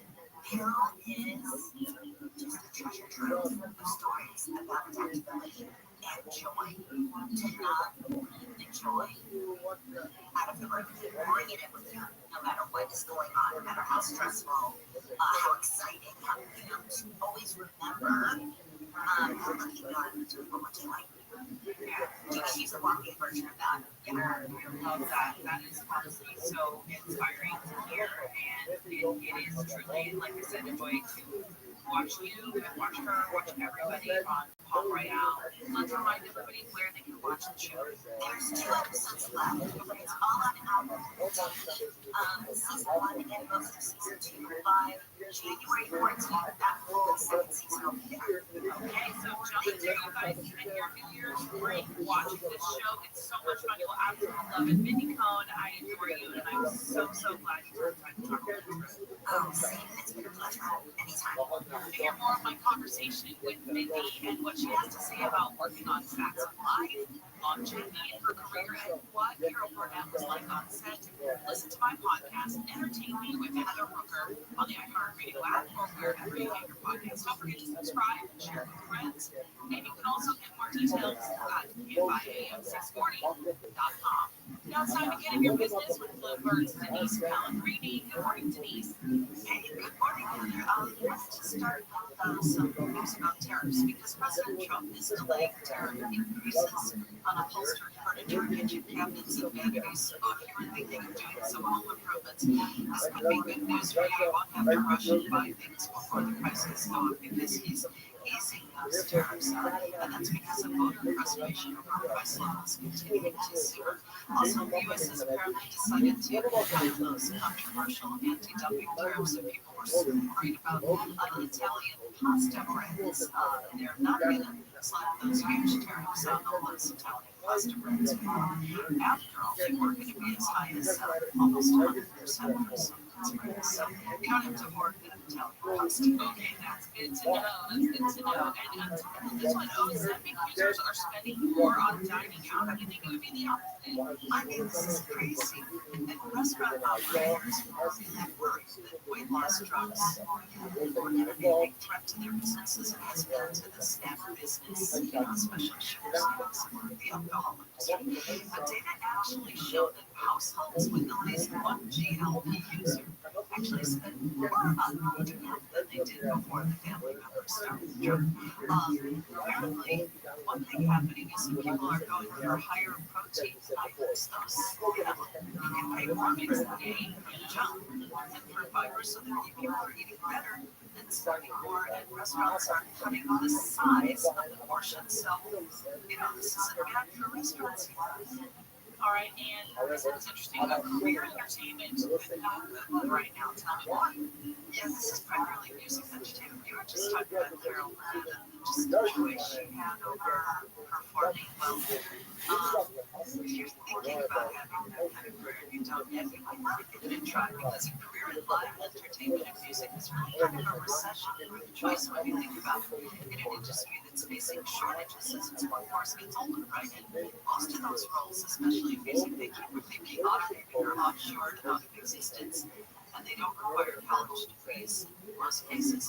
Live shows can actually either become a primary driver of music industry revenue. Goldman Sachs says this sector will actually grow more than 7% a year over the next few years. The sheer number of people required to deliver the expansive concert experience that fans expect has polluted those bands, those tribute bands.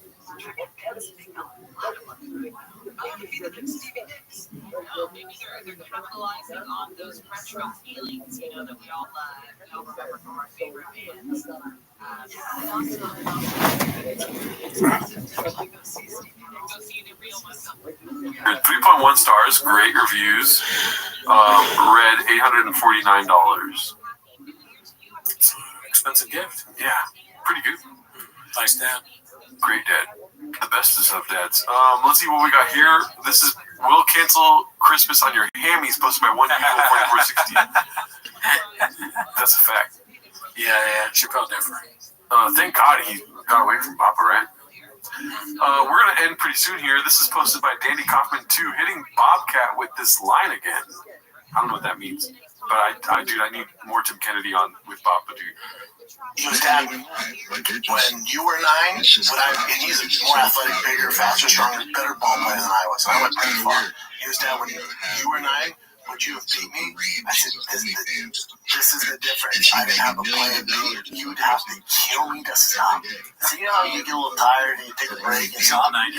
People like, oh, she made more money. We don't want to kill you. We just want you to stop playing baseball. I had to murder a 9-year-old today. I said, why? I said, I will kill you. I had a gun. Actually, no, I'm sorry. I was carrying a knife. I said, I'm going to cut your neck, slice your throat, you bleed out. If you don't stop, come on to baseball practice, look me right in the eye and say, I'm ready to try. Something in the algorithm I started to know about I guess that makes me a big old boost your like if like Joshua, Anthony Joshua, when he got into the accident the other day, like it's trending on X, like the whole thing that is trending. So I made a post that day about it, and guess what? Like since he was trending, that was trending. So I'm starting to see what happens out here. What people are doing out here to, create the loophole for reply guy, and they're banking out here, guys. Like they're literally banking. Well, it seemed like the thing yesterday was all these people putting pictures and X in the bikini, right? From taking off my clothes. And what did I do? I took my picture, I put a bikini on my head. You know what? That shit went. It went a little viral. I'm like, holy shit. I'm like, Rock, why is this going viral? And I asked him a bunch of questions. I'm like, why are you helping everybody hit millions? And he's like, we don't do anything for impressions and this and that. I'm like, whatever. So I think you guys are right, like with, keeping the content. If you're like those X monetization pages, like they blew up because they're talking about X. They're talking about Rock. You're using the in-house stuff. So I don't know. There's something in there, man. Anyway, come on up, guys. If you want to chill, repost some room, tag some friends. I'm gonna let my next joint here. I got my coffee. Day 2.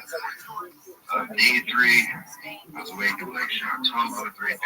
Damn, we missed that by a day. That's when I was talking on call. Should have just said, nah, we're going to it, guys. We're jumping. There we go.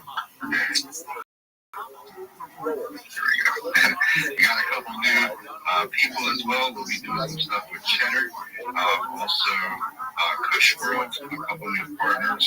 They'll be getting our discount codes in their cannabis shops. So if you guys want to get THCA, you'll be able to get a discount from these two. We also have Stony and Shop. We have Kush World and also Cheddar. Cheddar will be getting on board as well. So if you guys want to delivered to your house, it'll start getting easier. We're going to start linking up with What up? I'll be there in a second. To get that discount covered inside so we can purchase and have it delivered to our doorstep. The hardest thing I always seen with Stonies and me buying, it was just me buying it. Like, just having to get to the computer. It's just as bad as going to the store. Get your shit or to your plug. You just have to go to your computer and order it like 2 days early, right? So it gets there when you're ready up. I think that's the catch 22. Just have to not be lazy enough to order it. That's like Jimmy, like he told me to go use the public stream, order my food online and just have it delivered. Just gotta remember to do it before you run out of food. You have to go to the store. I just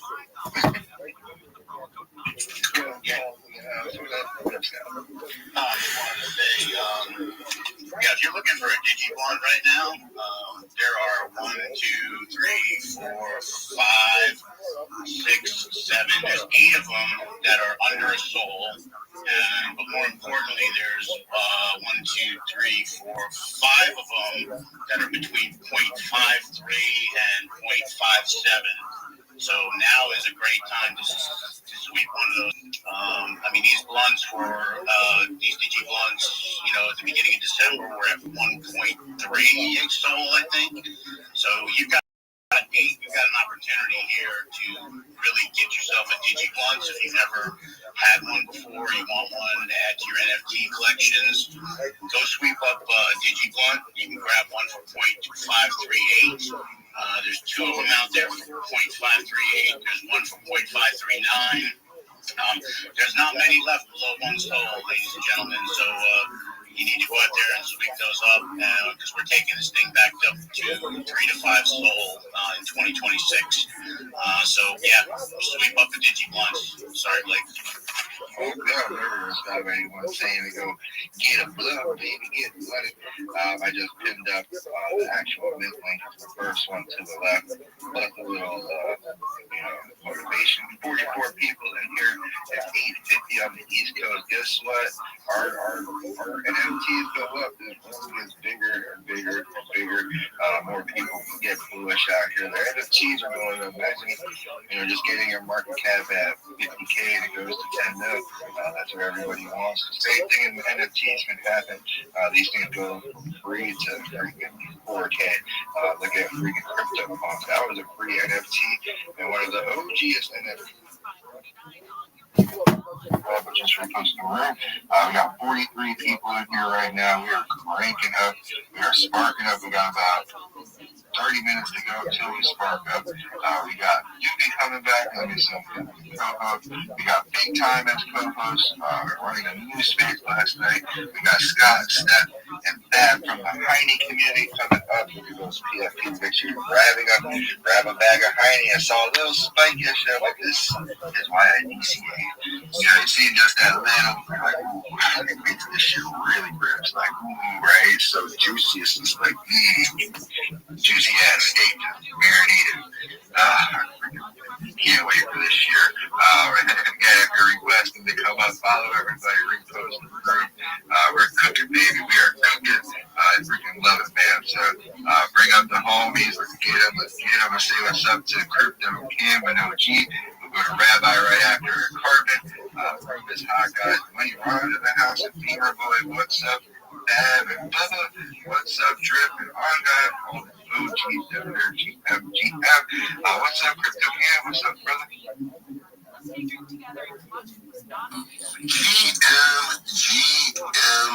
to the motherfucking M. It's a Wake Up Late show. Digi joint 1203. Chill. Trades, NFTs, and crypto. First, hit that purple pill like a repost room, tags and friends, tags and frenemies, and send it to all those groups. Sure. And what's up, bruh? Chilling, man. Feels like day 3 because I have 1203 up there, but it's only the second day here. So start off a little bit. Doing good, though, man. Just, chilling as usual. Our room is building up before 9 o'clock. It's 3 here.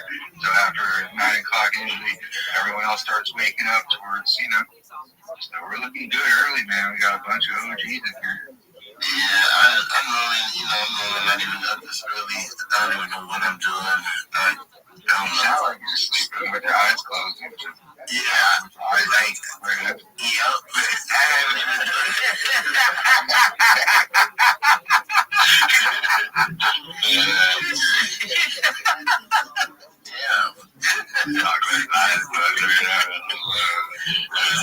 It's too bright.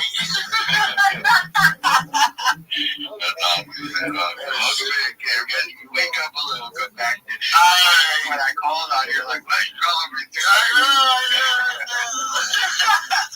I'll be here. We'll come back and talk about get that joint or that folder and get the coffee and joint ready. It's always nice to have like a half a joint when you wake up right there. I know most probably smokers do that. They'll save that little one for the morning so they don't have to just go right into breaking up weed.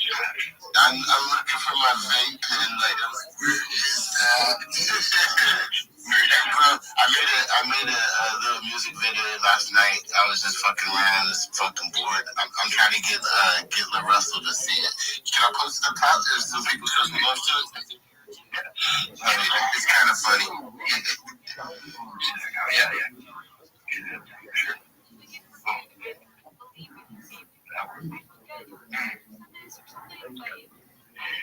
Oh, let's work it up. Got my eyes tearing on that one like emoji. What's up, Rabbi in the house? Carvin in better guardian. Wow.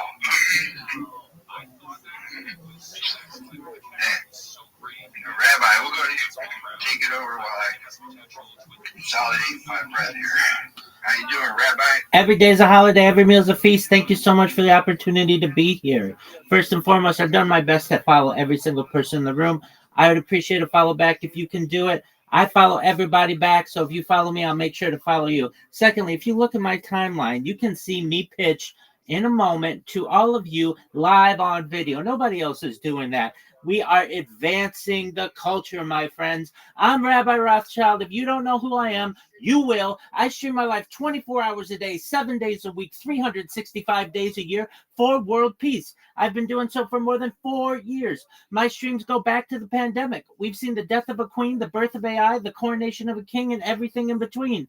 This is a real-life Truman Show, a real-life Big Brother. This is a timeline and a time capsule of human achievement.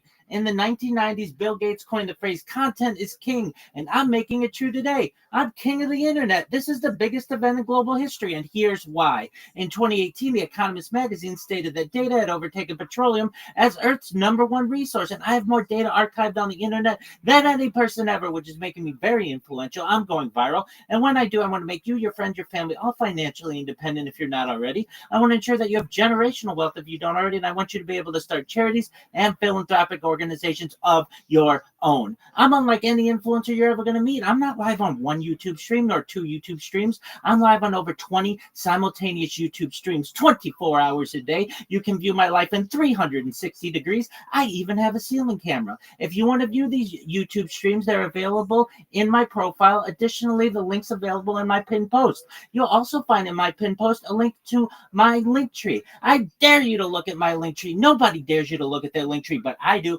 because I have more social media than any person ever. I have more content than any person ever. You'll also find a link to my Discord, discord.me/Rabbi. We have over 2,700 people in the community and continue to grow each day. In addition to making you all wealthy and wanting to promote world peace, I want you to know that I want to help end world hunger through the use of technology, such as agricultural drones, floating greenhouses, saltwater greenhouses, hydroponics, vertical farming, cloud seeding. I want to help end world thirst. I'm sponsored by a cryptocurrency that's worth about $100 million, and one of the things that we do is we build wells and water towers in developing nations for the benefit of the less fortunate. Additionally, I'm an advocate for the Life Straw program, and most importantly, desalination technology, where we pump Earth seawater onto land and make it drinkable. If you are a reply guy, if you're a Web3 marketer, if you're a raider or a shiller, and you want a free mentor, coach, and friend, send me a follow. I will follow you back. Send me a DM. I will respond. I want you all to know that I'm here to support you both personally and professionally. I'm here to be a positive person in your lives. I'm here to have an optimistic view on the future. And most importantly, I want to give people hope. And with that, I sincerely appreciate the opportunity to share. Bingo.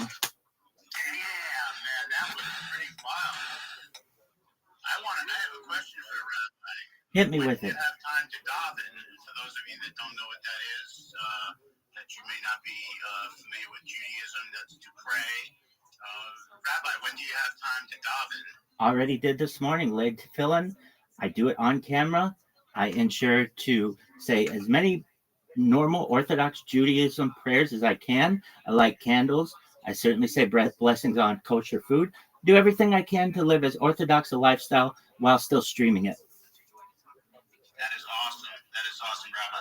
Well, I gave you a follow, and look forward to learning more about you. And that was awesome. That was pretty amazing. You're I don't want to call it a shill, but you're obviously been around the block a few times. So nice job, Rabbi. It was always nice to have a man of the cloth in the room here. We appreciate that. Thank you so much for your high praise. I appreciate it. Yeah, great show, man. If you want to put anything up top, you are more than welcome to. There's actually a show until Friday, so usually Friday we do a little shilling. So if anybody wants to come on up and something, you are more than welcome to. The Dope Dance Friday is the second day of the year. I did X-Payday and all the above the weekend too. Oh my gosh, the Rabbi is here. Appreciate you, Rabbi Restaurants. Come on up anytime. We do this show every day, Monday through Sunday, where we chop it up with the homies. The room getting hot. Crypto Cam got his hand back up with Carbon right after. Just a quick question for the Rabbi. Do you only stream like your residence? So like do you stream like when you're like out and about in the world? Absolutely. I do IRL streaming. I've streamed as far north as Santa Barbara, as far south as San Diego, as far west as the Pacific Ocean, as far east as the desert and mountains. I've streamed in Beverly Hills, in Los Angeles, at Disneyland, basically everywhere in Southern California. Okay. All right. Just curious. Thank you.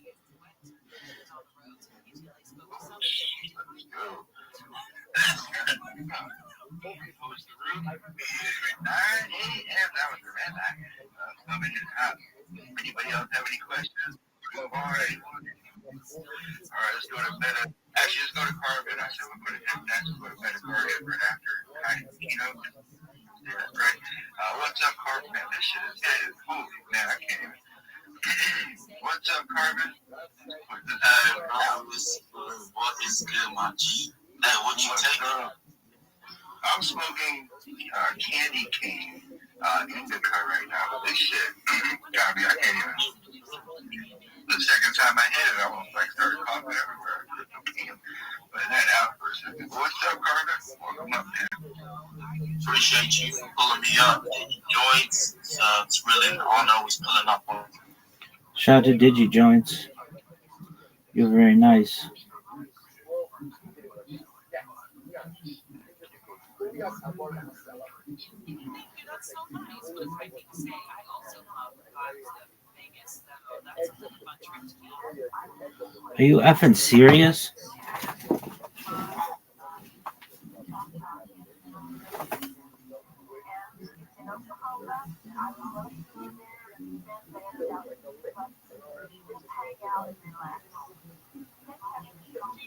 Exactly where that is. As someone who grew up in Oklahoma, you reservation up there. So I think that sounds wonderful. And thanks for listening. What up, LEU?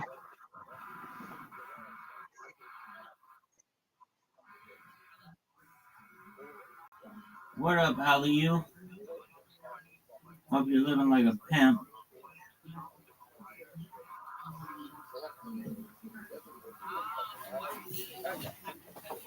Hope all's good in your world, son.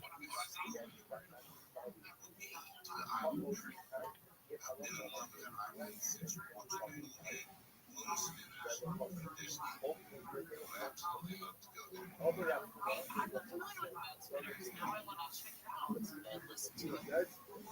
thank you all for calling in, and thank you for listening this week. And thank you to Amy for letting me sit in her seat, keep it warm for a little bit. She will be back on Monday. Don't you worry, you guys. You will be back with hands on Monday. I'm so grateful for this opportunity. I'm so grateful you guys have been with me, especially Neil's Pedro, who has been. Research and I've worked in archived on the internet than any person ever, which is making me very influential. I'm going viral. Fuck that.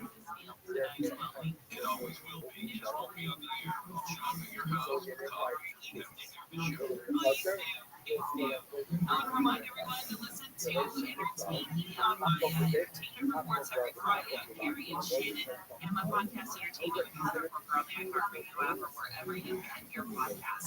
This is KFI and KOST HD2 Los Angeles, Orange County. Southland weather from KFI was this cloudy today, high to mid-60s in Metro LA, mid-60s at the beaches, mid-60s in the valleys, low 60s in the inland, and higher lows 40s in the high desert.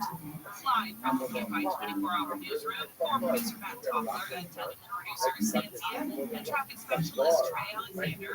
I'm This has been your wake-up call. If you missed any of wake-up call, you can listen anytime on the app.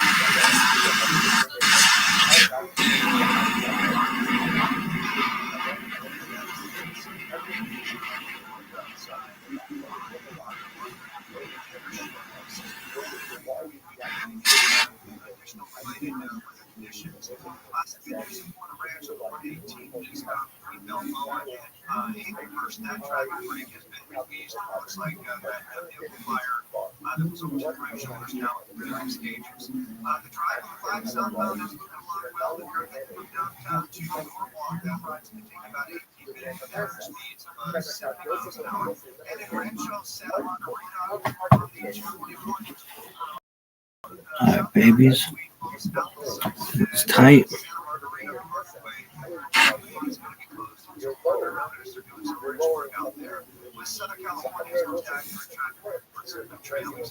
Did you know that over 70% of people file for divorce without hiring lawyers? Hello Divorce is built for them.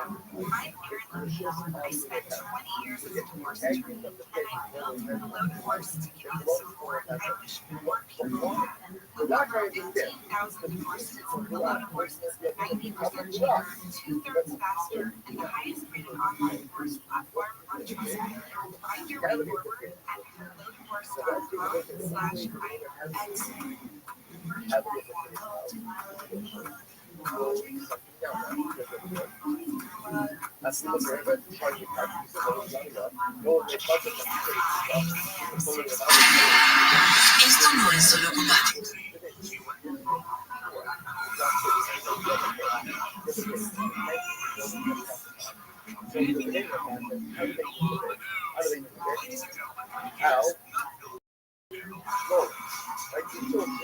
How do they supporting live members. Feel free to working through what feels you're the only one. You're the original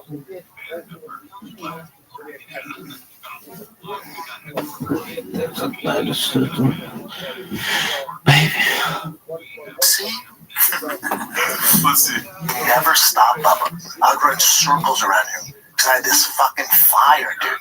And I just wouldn't stop, dude. And eventually you would, and that would give me more energy. Yeah. I wish he had a funny thing to say at the end. Like, and then my son told me, and then his son said something funny. My son said, "Let's get ice cream." Yeah. My son said, "I want to rewatch Game of Thrones from the beginning." Let's see here. There is another one that I wanted to watch from the Tim Kennedy episode, but it didn't get enough upvotes. Have fun. You guys don't matter. Let's see. This is a text post.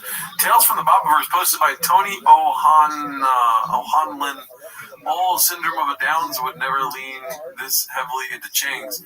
So at this festival time of pissing sinks, let's revisit our best content ever produced.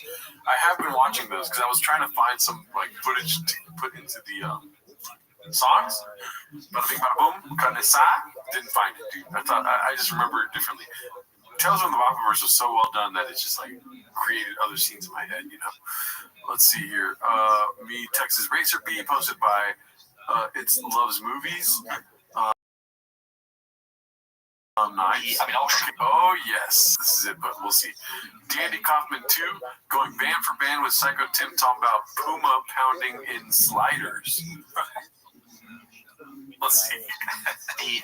I'll show you goals from my son this weekend that, like, it's crazy what they can do on ice. There's 4 defenders all descending, like, okay, we know who that kid is. Holy pass, they're so good. Off another kid's skate. That's wild. Before he scored a goal. So he's like, bink, bash. He brings that in corner 10 years. He's like, where's this? I had my son, I was giving him some shit because he was in a bit of a slump hitting. And he just goes, he's a smart kid. He goes, Dad, you try and hit it. I go, I will. He goes, you let me pitch you? I go, yeah, you do. I'm going to fuck your world up, buddy. Dude, Any thoughts on that? No. He's just constantly trying to, like, I'm better than you. I like the idea of just constantly telling your son, like, listen, in comparison to me, you're a bowl of shit. I know you're 9, but you suck. Yeah, I'm a master at everything. I've mastered it, and if you ever put me against any 9-year-old, I'll crush them. Math, baseball, obviously, driving, and I'll walk away on skate with a Diet Coke. Fucking, oh my God. Dad, do you think you could pull more girls than me at my age? Dude, I would die if I couldn't have sex at your age. You'd have to kill me to stop having sex. Yeah, you'd have to kill me. You don't want to know when I started. 6. I was a baby. I had sex when I was a baby. Wow, shy baby. Give me that bullshit. Goddamn baby dick pig. Okay, stop. All right, sorry. I got in there. Oh, and then he goes, now, Dad, I'm only throwing you high fastballs. It's not even my fastest. You want me to start mixing up with, like, the cutter and the changeup and stuff? I go, sure, dude. Not a prayer. It's a home run derby. Oh, no, he's saying that he couldn't hit it. Oh, really? Yeah. Oh, fuck. Not a prayer. You don't speak shop, dude? I went too fast. Go back a little bit there. Turn the I just took the whole clip over. It's even funnier that you can't hit it now. Yeah. Some stuff, I go, sure, dude. Not a prayer. And then he's like, we good? Are we good? That's awesome. I'm like, you're good. You're good. My bad. Yeah, my bad. Actually, that was kind of funny setup that he wasn't able to hit the balls. I like that. But it could have been funnier. Yeah. Not a prayer. Yeah. Just don't do it in the weird voice. What's more psycho? The fact that Tim Kennedy's willing to share his address to have terrorists possibly come and kill him, or the fact that he's sitting in a chair like this, dude?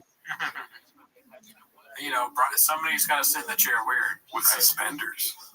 Brian usually sits kind of strange, so he's not there, so you gotta have another guy doing that. We should have a petition started that we want more Tim Kennedy content. I agree. All right, let's see what we got next, and if not, the war is on. Dry Eye 594. The war is back on.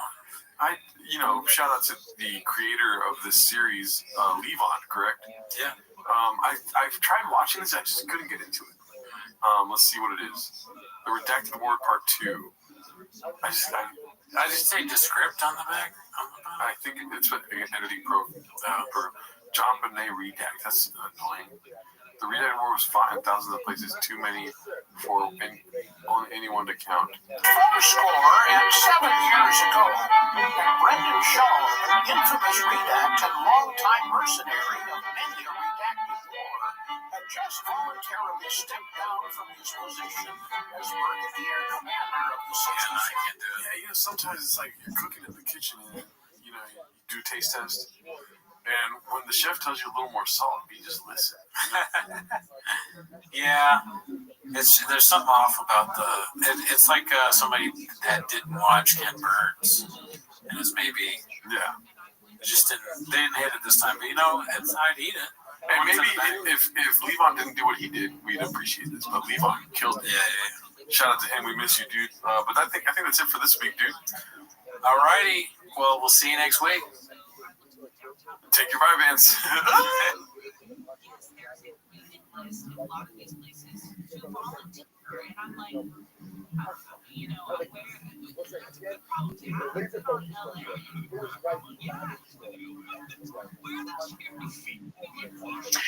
Hey folks, it's January 1st, 2026, and I hope a lot of you are doing something other than sitting at the computer today and are spending time with family or just taking the day off. But for those of you who did want to hear from me today, No, I want to hear from you, bitch. Bitch.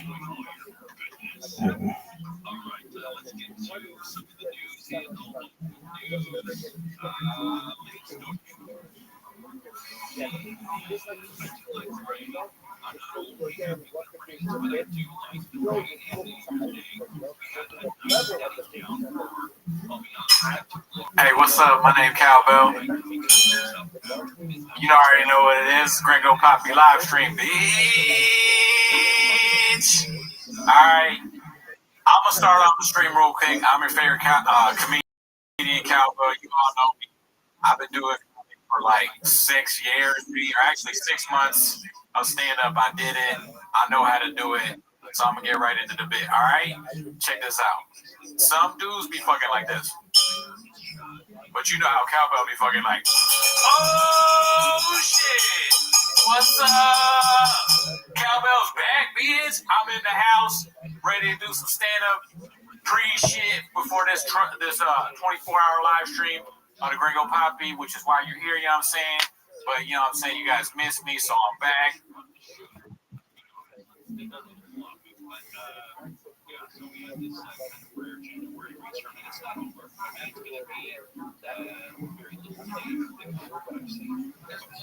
Yeah, there's more coming. There's another storefront that's going to be coming. I need to double check, but I think it's supposed to be later tonight and for the next several days. Yeah, I'm looking forward to all right.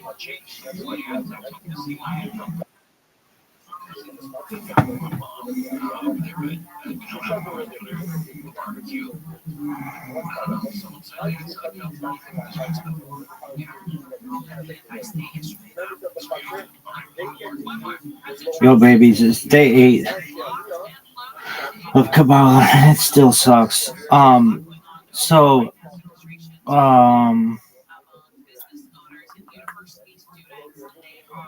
I don't know. I was just like, I wonder what Kabbalah says about anal sex. And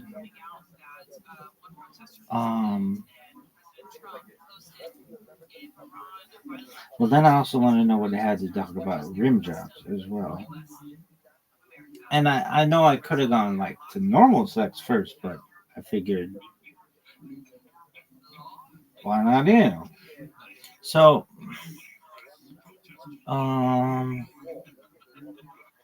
Kabbalah does not explicitly discuss anal sex in mystical terms, but Jewish law, halakha, which informs Kabbalistic ethics, addresses it in the context of marital relations.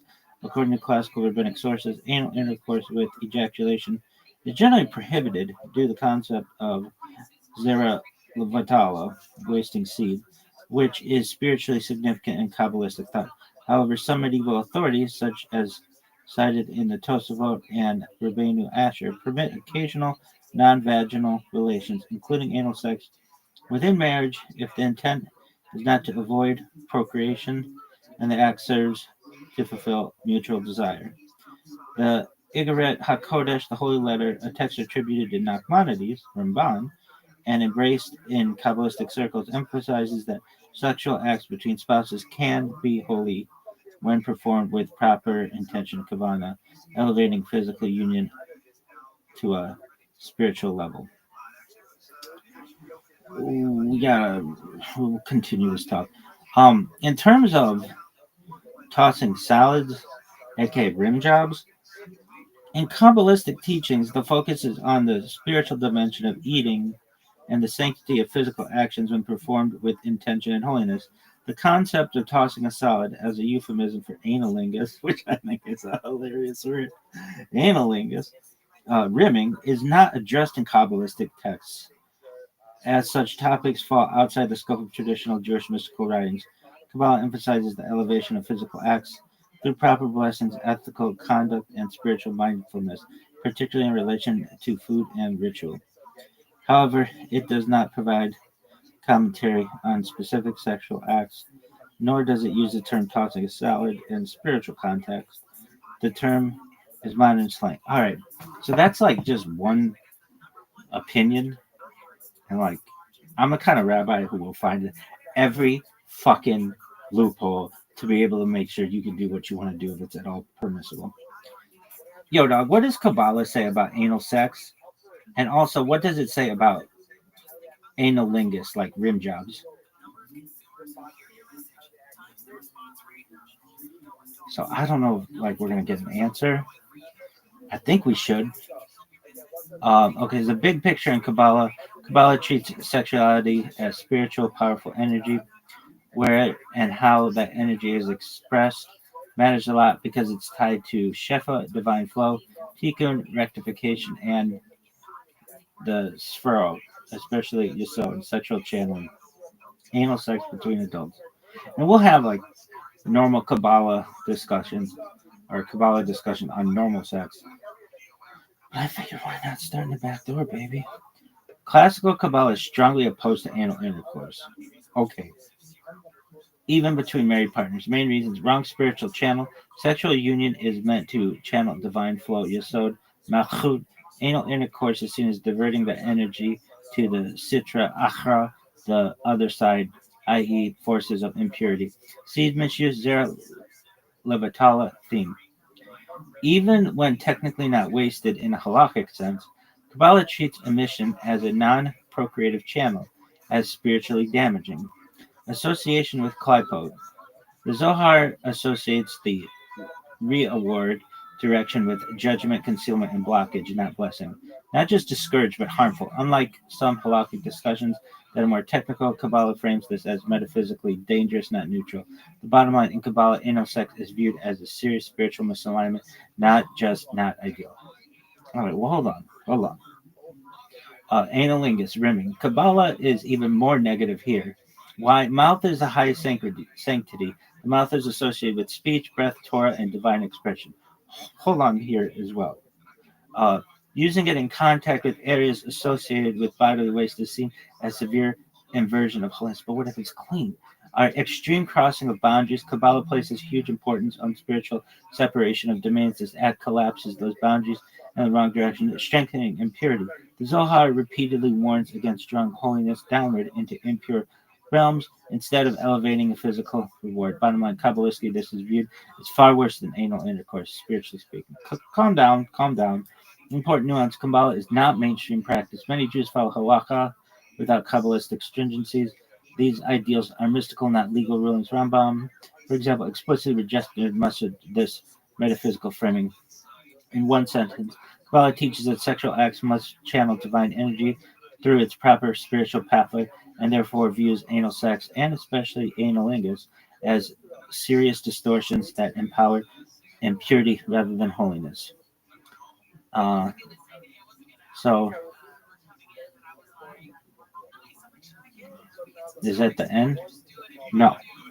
Because I'm sure some Rebbitzins out there are saying, maybe, I want my salad tossed. But well, let's see how we can figure this out. All right. So, the halakhic rule on anal sex, if you want to know, is um,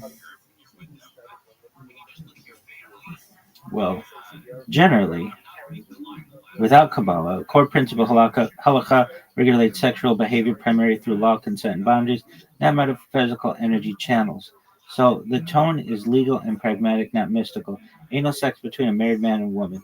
Yeah, that's what we're talking about. We can talk about homosexuality at another point. Um, but yeah, Talmudic baseline. The Talmud, Nedarim 20b, famously says, "A man may do with his wife whatever he desires." I'm not so cool with that. If she doesn't desire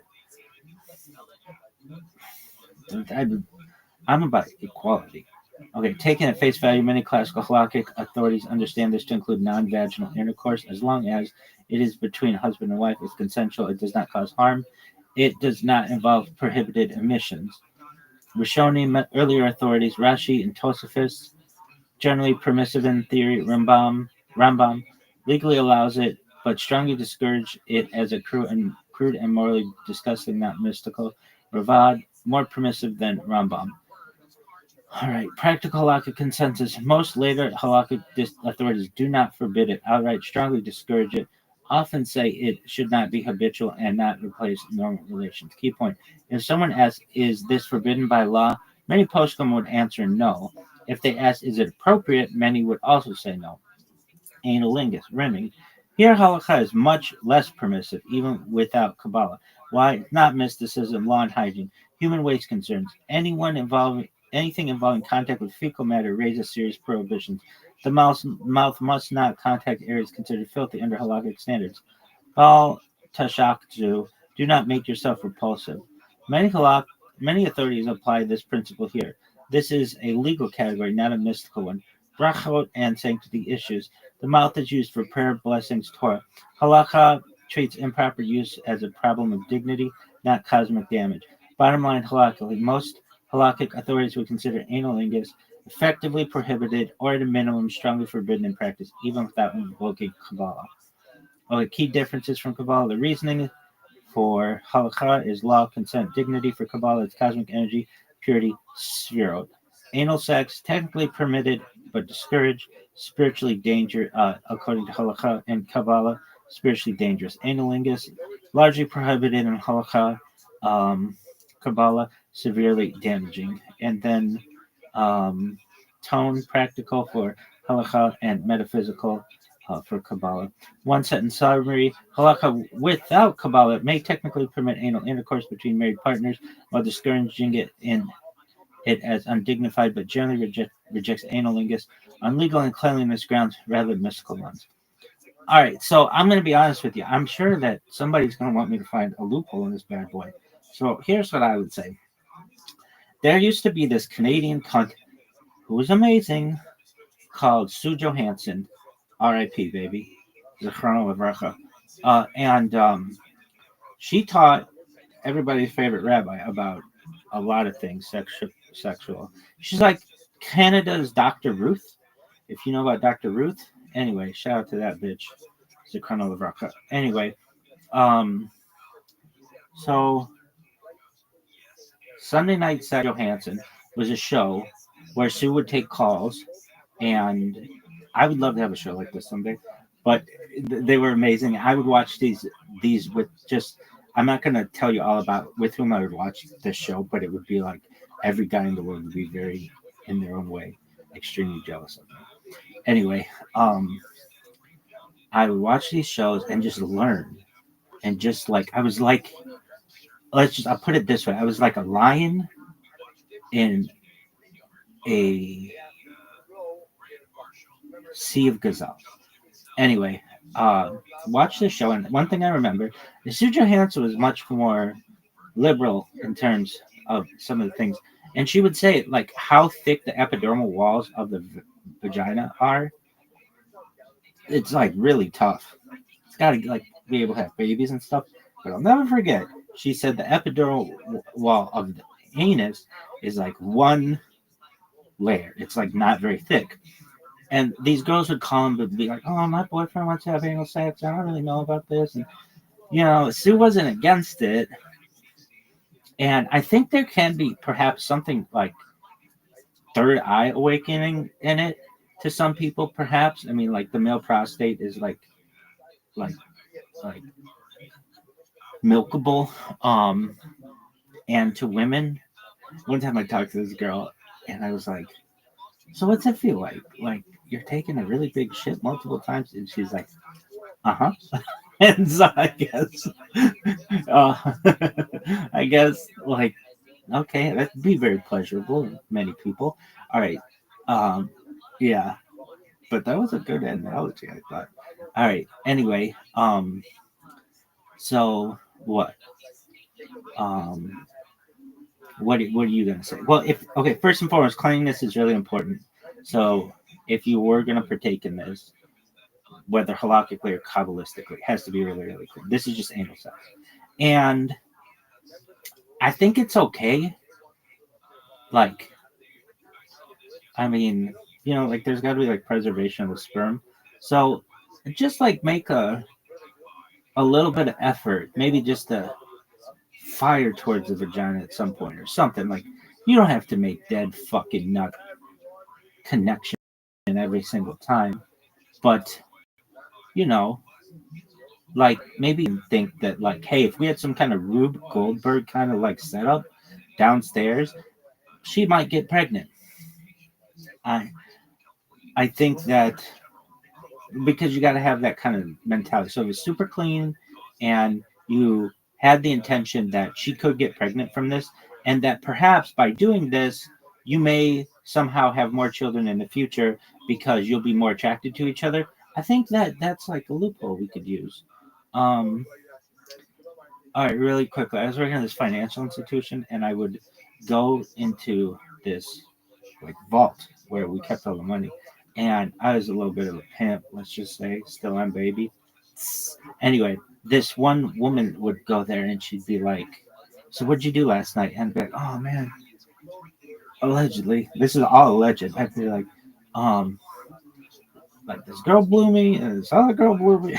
Like I was just like talking up a storm, spilling the tea. It was like Petticoat Junction. Anyway, and this girl was like, "Well, you better be careful." I'm like, "Why? She's blowing me." And she's like, "Yeah, but I had a girlfriend of mine who would blow guys she liked and incubate their semen in her mouth. And then when the guy wasn't looking, try to impregnate herself." And I was like, "Damn, bitch, you got some crazy ass friends." She's like, "Yeah, just be careful because you might meet someone like that and you could change your life." And I would be like, "Oh, this is all alleged. So we were just doing hypotheticals back there and everything, patty cake, perhaps in the backs of cars or whatever." But I was like, "Damn, girl, that's like," and then, I was a young man. I'm not so down on how shit could be. But again, I'm like perfectly virgin as a new fallen snow. So I've never been blown ever. Not like I hold perhaps the world record for most amount of BJs from hot chicks, but nevertheless, or like that was like I basically made my own fucking religion out of that, kids. But let's not go into that. It had religious connotations. We'll just put it that way. Allegedly, perhaps. Why? Who knows? I'm just allegedly. Anyway, back to cunnilingus. No, analingus. Okay, so do you think anal sex is okay? If you did under those circumstances, I think it's better. And I mean, whether it's allowed or not, I mean, it's already allowed. It may not be. Um, it may not be. Um, it may not be like a mainstream thought, but I mean it is. But I don't know. It's up to you and your partner, really. Look, I say this for all this bullshit. This is like Outback Steakhouse. No rules, just what right. And I don't know, that used to be their saying. And do as thou wilt, just don't fuck up. And I don't think if you did anal sex under these circumstances, I don't think that's too much fucking up. So long as no one gets hurt and it's totally consensual. Now, rim jobs. That one is interesting. This thing's never gonna upload. All right, so I have to make it quick. Everything's got to be really clean, and I think it's just like any other orifice. Then, if everything's super clean, then you don't have to worry about the mouth being like, like desanctified, and then the hole, I think, would be okay. And if there was some girl out there who'd be like, look, if you do this to me, it will allow me to have more children. That's what I'm about. I want Judaism to grow. So with all of this, if you can justify it between you and your partner that, hey, if we do this, we're going to be more sexually attracted to each other and it's going to make things hotter and we're going to reproduce more, then I'm up for it. You're fired. Go fuck yourself.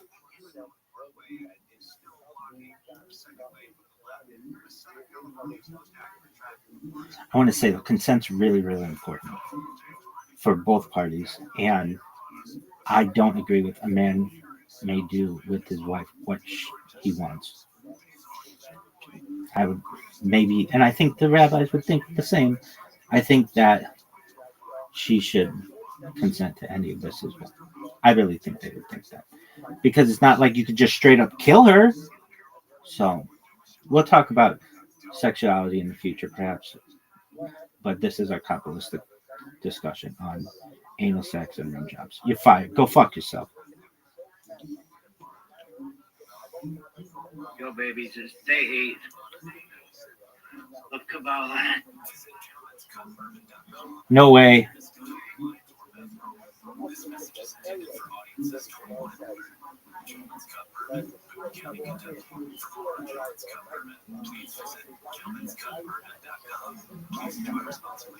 Media scandals, TikTok boycotts, and all the online stories make sure you get yours by listening to the Brian versus Everyone podcast.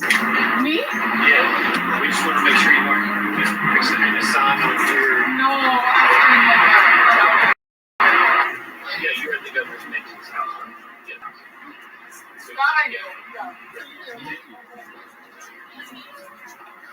So, me? Yeah. We just want to make sure you weren't fixing in the sun on your... No, yeah, you're at the governor's Mason's house, right? Yeah, the governor's house.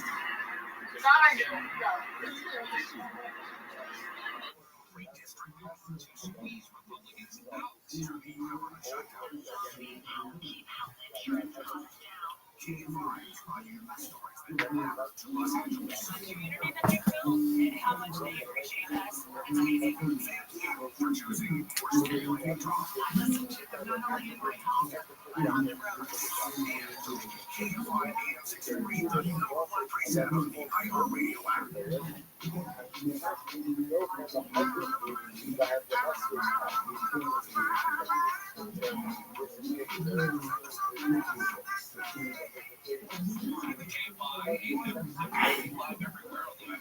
Happy Friday to you. The 2nd of January 2026. Speaker in the morning crew with you. Happy to be here today, rounding out the week. I got on this fly ass jersey. You know what I'm saying? What number is it, Brick? It's Daddy's number. Some people got sports jerseys. Their number is like 5. But you know, Cowbell's got Daddy's number. That's 66. Bruh. Y'all so big up in this bitch. I only got the finest shit that I wear, bruh. And you know what I'm saying? Cowbell, I got to address something real quick.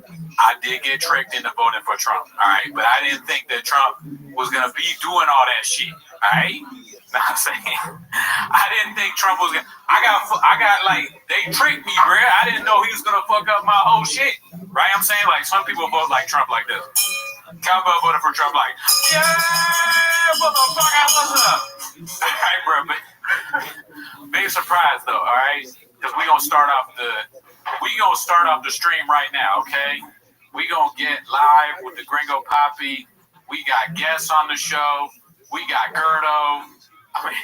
Gerardo. We got Gerardo in the house. Now I'm saying we got Americanos for everybody. Now I'm saying, Mark, why don't you go ahead and grab a coffee for yourself? Oh, hell yeah. Is that Mark Harley was like, what's the motherfucking big deal? Mark off camera. No, he's on camera. He's on camera. These guys come and it's basically all you, 24 hours. It's just you. I'm in. All right, I'm stopping with you. All right, you can say here. I'm going to set it. Go for it. What's up? Dude, are we Twitch streamers? Yeah. Where's Kai Snap? Yeah, dude. We are Twitch streamers. You know what I think about with regards to streaming is like, if you're in a generation where you're just like, hey, film yourself every day of your life for every minute, like, when does the self-reflection happen? I don't know. I mean, like you guys have developed your creative skills by being like, I sit alone in a room and write jokes. You know? That's not going to happen to millions of kids, you know. They're just like, I'm paying attention to a chat, you know, as if I'm looking in the mirror flexing or something, which, of course, I'm familiar with, but, you know, I try to do less and less of this. Oh, dude, he's built for that shit. Has he ever talked about that? Or when he was there, did he ever go like, dude, we got to do like a live stream like Carrie Sinat or like... You know what one of the funniest lines ever was? When he goes on Logan Paul, they just completely disrespected him. They're like, what's up? Yeah. It was like a 40-minute episode. They're like, oh, we have to go to dinner. It was like, oh my God, you're punking Brendan. Like, why did you even have him on? You know? Also, at the same time, you know, it's an acknowledgement. Like, we don't actually give a fuck about you. This is a favor, but it was awkward. Oh, yeah, they like shit on him, yeah. And what's the guy's name? Mike? He goes, oh, you're a YouTuber now? That was the best line of the day. He's like, we're sitting on YouTube. And Brendan pretended the whole time. He's like, oh, you had a bunch of offers. I'm like, no, you didn't. That's crazy because you told me how you were like, yeah, you gotta lie sometimes. Which, oh, man. The business sharkiest element of Brendan's personality is the fact that he's willing to lie in negotiations. When he says that, like, oh, you gotta lie sometimes, is that something that he's coming up with himself? Like, he says his own Brendan 55 laws of power? Yes. Or is it like somebody told him that? I think it's in any facet, it's a facet of his personality. Because this is where I'm happy to give Brendan credit wherever it's due. So people are like, I always try to be like, my credibility shitting on someone is amplified by the fact that I will give them easily credit where they're good at. And so, as far as podcasting, for example, because I've been trying to podcast with Luana in our Hella Toxic, and it's like, but it's a learning process because it's called Hella Toxic. I didn't check on that. I'm like, I wanted to do this like organized like true crime podcast. I'm like, you haven't watched any podcasts that are just like comedians talking. So I go, she's walked off the podcast multiple times. And we filmed a bunch of episodes. Yeah. And every time she ends up with like, fuck this, like I hate this. Oh, shit. But it's funny. I go, yeah, Luana, this is the entertainment. Like, us fighting is the entertainment. That's true. But she, in her mind, because she watches these true crime podcasts, she's like, it has to be structured and it has to like tell a story. I go, no, that's a totally different genre. No. This is the genre of conflict and humor and riffing, and they can't be. You can't be like, oh, what's next in our outline? Oh, we're going to talk about the toxic traits of who does fuck. Luana's doing show sheets. Yeah, but it makes her. Luana is charismatic and funny. Like, sure, yeah, wild, right? Yeah. She's funny, and also even her being angry, it's like she's funny when she's angry. I agree. If you're on the picture, but I've heard some. I'm yelling at her. I'm like, you're good, you know, like you do a good rant. Sure. If you put somebody in front of a camera, and I know the first time I ever podcasted as a solo podcaster, you freeze up or a little bit, right? You have to learn the art of just being like, I'm gonna blab nonstop. which is kind of an improv skill. It's like you have to release. It's not so much learning to talk, because one can talk for days. It's learning to release the inner critic. Yeah, sometimes you gotta just be like, puto, cabron, listen, dude, and you just like forget about it. So I was saying, I'm like, Brendan Schaub is the master of that. He doesn't give a fuck about anything that comes out of his mouth, whether it's true or false, or his opinion or someone else's that he's copying. He is great at just put the microphone on. He will fill however long you need with bullshit. Yeah, he can do 15 years of sleep. He's like,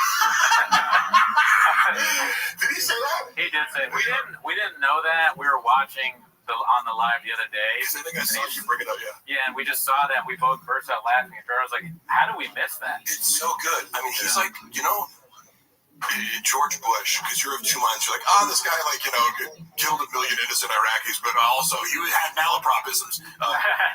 Because that's kind of what he's regular, like this, Brendan's cluster B personality disorder traits are masked by the fact that he comes across as a rube because of, like, his dyslexia that causes, I assume it's dyslexia. Oh, yeah. But so, like, his inability to say things like Chateau Marmont or whatever, like he fucks up everybody. The subreddit could just be, if you were like, hey, you can only post here if you're posting videos of Schaub fucking words up, it would still be just as full of shit. Oh, yeah. Because it happens every day. I just went, bring it up, the Chateau Marmont. Ever heard of it? I went there the other night. I saw Dolph Lundgren there. Oh, really? Yeah. He's a cool guy. I didn't talk to him, but he seemed nice. Yeah, because I say that because I know the whole story of like he has like a master's in chemistry, so he's like a really smart guy, right? Yeah, And so I'm a big fan of like buff guys who are like exude your. Yeah, I always want to go up like, do you know Mark? Because they're both big guys, Yeah, but that is, he's such an iconic guy. But to hear that he has this kind of academic, like a serious academic. I think I heard that too. Yeah. He's like a real estate guy too, I think. He's just like a. ASW, Alan Strickland-Williams new record. Buy that, dude. I don't know who this is. He's our buddy. He's a stand-up. You've listened to it. You said it's really good. Also, I would actually trust you guys as far as Hella Toxic is the podcast, right? Yes. I didn't know you had one. I'm going to pick up right now because earlier I got in a fight with Luana where she's like, I'm deleting all my comments. I'm like, bitch, you aren't. So I took it and I like privated the episode so that you couldn't retaliate against me in an argument. But again, we've shot a lot of episodes. I have to just start putting them out because I'm like, the humor is in the fact I start off every episode and she was so annoyed by this at first. But I'm like, do you see the joke? Every episode I go, this is episode 1 of the first and final episode of Hell Toxic. The second and final episode of Hell Toxic. The third and final episode of Hell Toxic. That's a good bit. Which you didn't get at first. I'm like, no, and then you walked off of the first one and made us reshoot it and pretend it was the video. The thing that people do on podcasts, and everybody loves when you talk about the craft, but the thing that podcasters talking about podcasting. Yeah, we're all three of us are black belts, and we've been, we're on a different level. Most of you are civilians, and that's fine. I will twist your neck off. I will twist your fucking head off. Yeah, well, me and Mark, dude, if put us in a room, we'll fuck our way out of it for sure. But one thing they do sometimes, like Gerard mentioned this, is like you do a podcast with somebody, you ask them a question, and they just go, no. Oh, or like, yes. Yeah, I don't know. And some people, will comment on your podcast like, I know I talk a lot, everyone. If it's an issue for people in the chat, you can go ahead and tell me. But I was talking with someone last night because some people are more. You guys are very patient with my communications, though, but some people aren't. That's fine. And I go, but nah, you're good. If you want me to fill space, I will talk. What's needed on this show? It annoys the shit out of some people, and I'm okay with that because I wouldn't want to listen to myself either. So I don't want to put. Let me see. I just want to. No, I can't. I don't know. I was gonna put a poll in the chat, but I'm reviewing evidence for my labor board lawsuit, by the way. And so I'm like, because Brendan's like, oh, Mark, who is this guy? Literally, his legal argument is like, barely knew the guy, didn't work for me. Like, I buy him tickets to come on the road. Like fuck around, but that's important.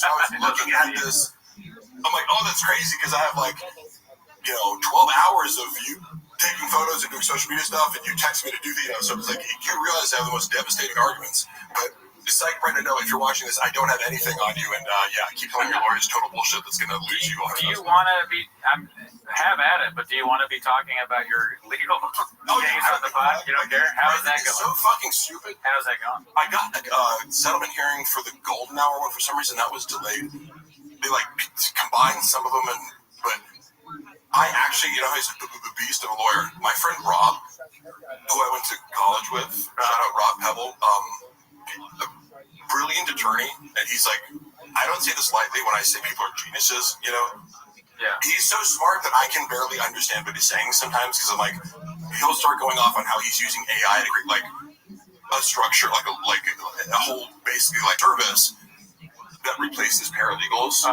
using AI. And he'll call me from a bar and start going in it. I'm like, I'm not smart enough to understand what you're saying, but I love it. Yeah. If I can get 10% of it, but this is who I had. It's like he's an animal when it comes to legal shit. Just because he's so highly organized, he created a database for me to upload and categorize every bit of the thousands of pieces of evidence I have to just destroy Brendan Shaw. And it's he has no idea what's coming for him because he didn't see Rob before. Yeah. He was guiding me to file the case in the first place, because I went to him, I'm like, hey, just quick advice, am I allowed to ask for the $16K that you owe me? And he's like, ask me a series of questions. He's like, were there pay stubs? Were there meal breaks? Were there all these normal business practices? And I'm like, no. That's hilarious. And so he's like, so he's going to owe you a lot more than that if you're willing to fill out this paperwork. Oh, yeah, he calculated your damages, Pete. Yeah, and it's like... That's interesting. But it also was a lesson in, Brendan doesn't do anything correctly. You open a business, you think, no. You just go, there's labor laws that you have to, none of that. Yeah. None of that. Doesn't surprise me. None of that, but I'm sensitive to that because I go, I'm being berated about, hey, you didn't show up at, 11 p.m. on Saturday night for, you didn't stay through the whole live stream. I'm like, am I an employee or not? Yeah, how are you berating me in front of a group of people and telling me that everyone, including the talent like Frank Grillo, is upset?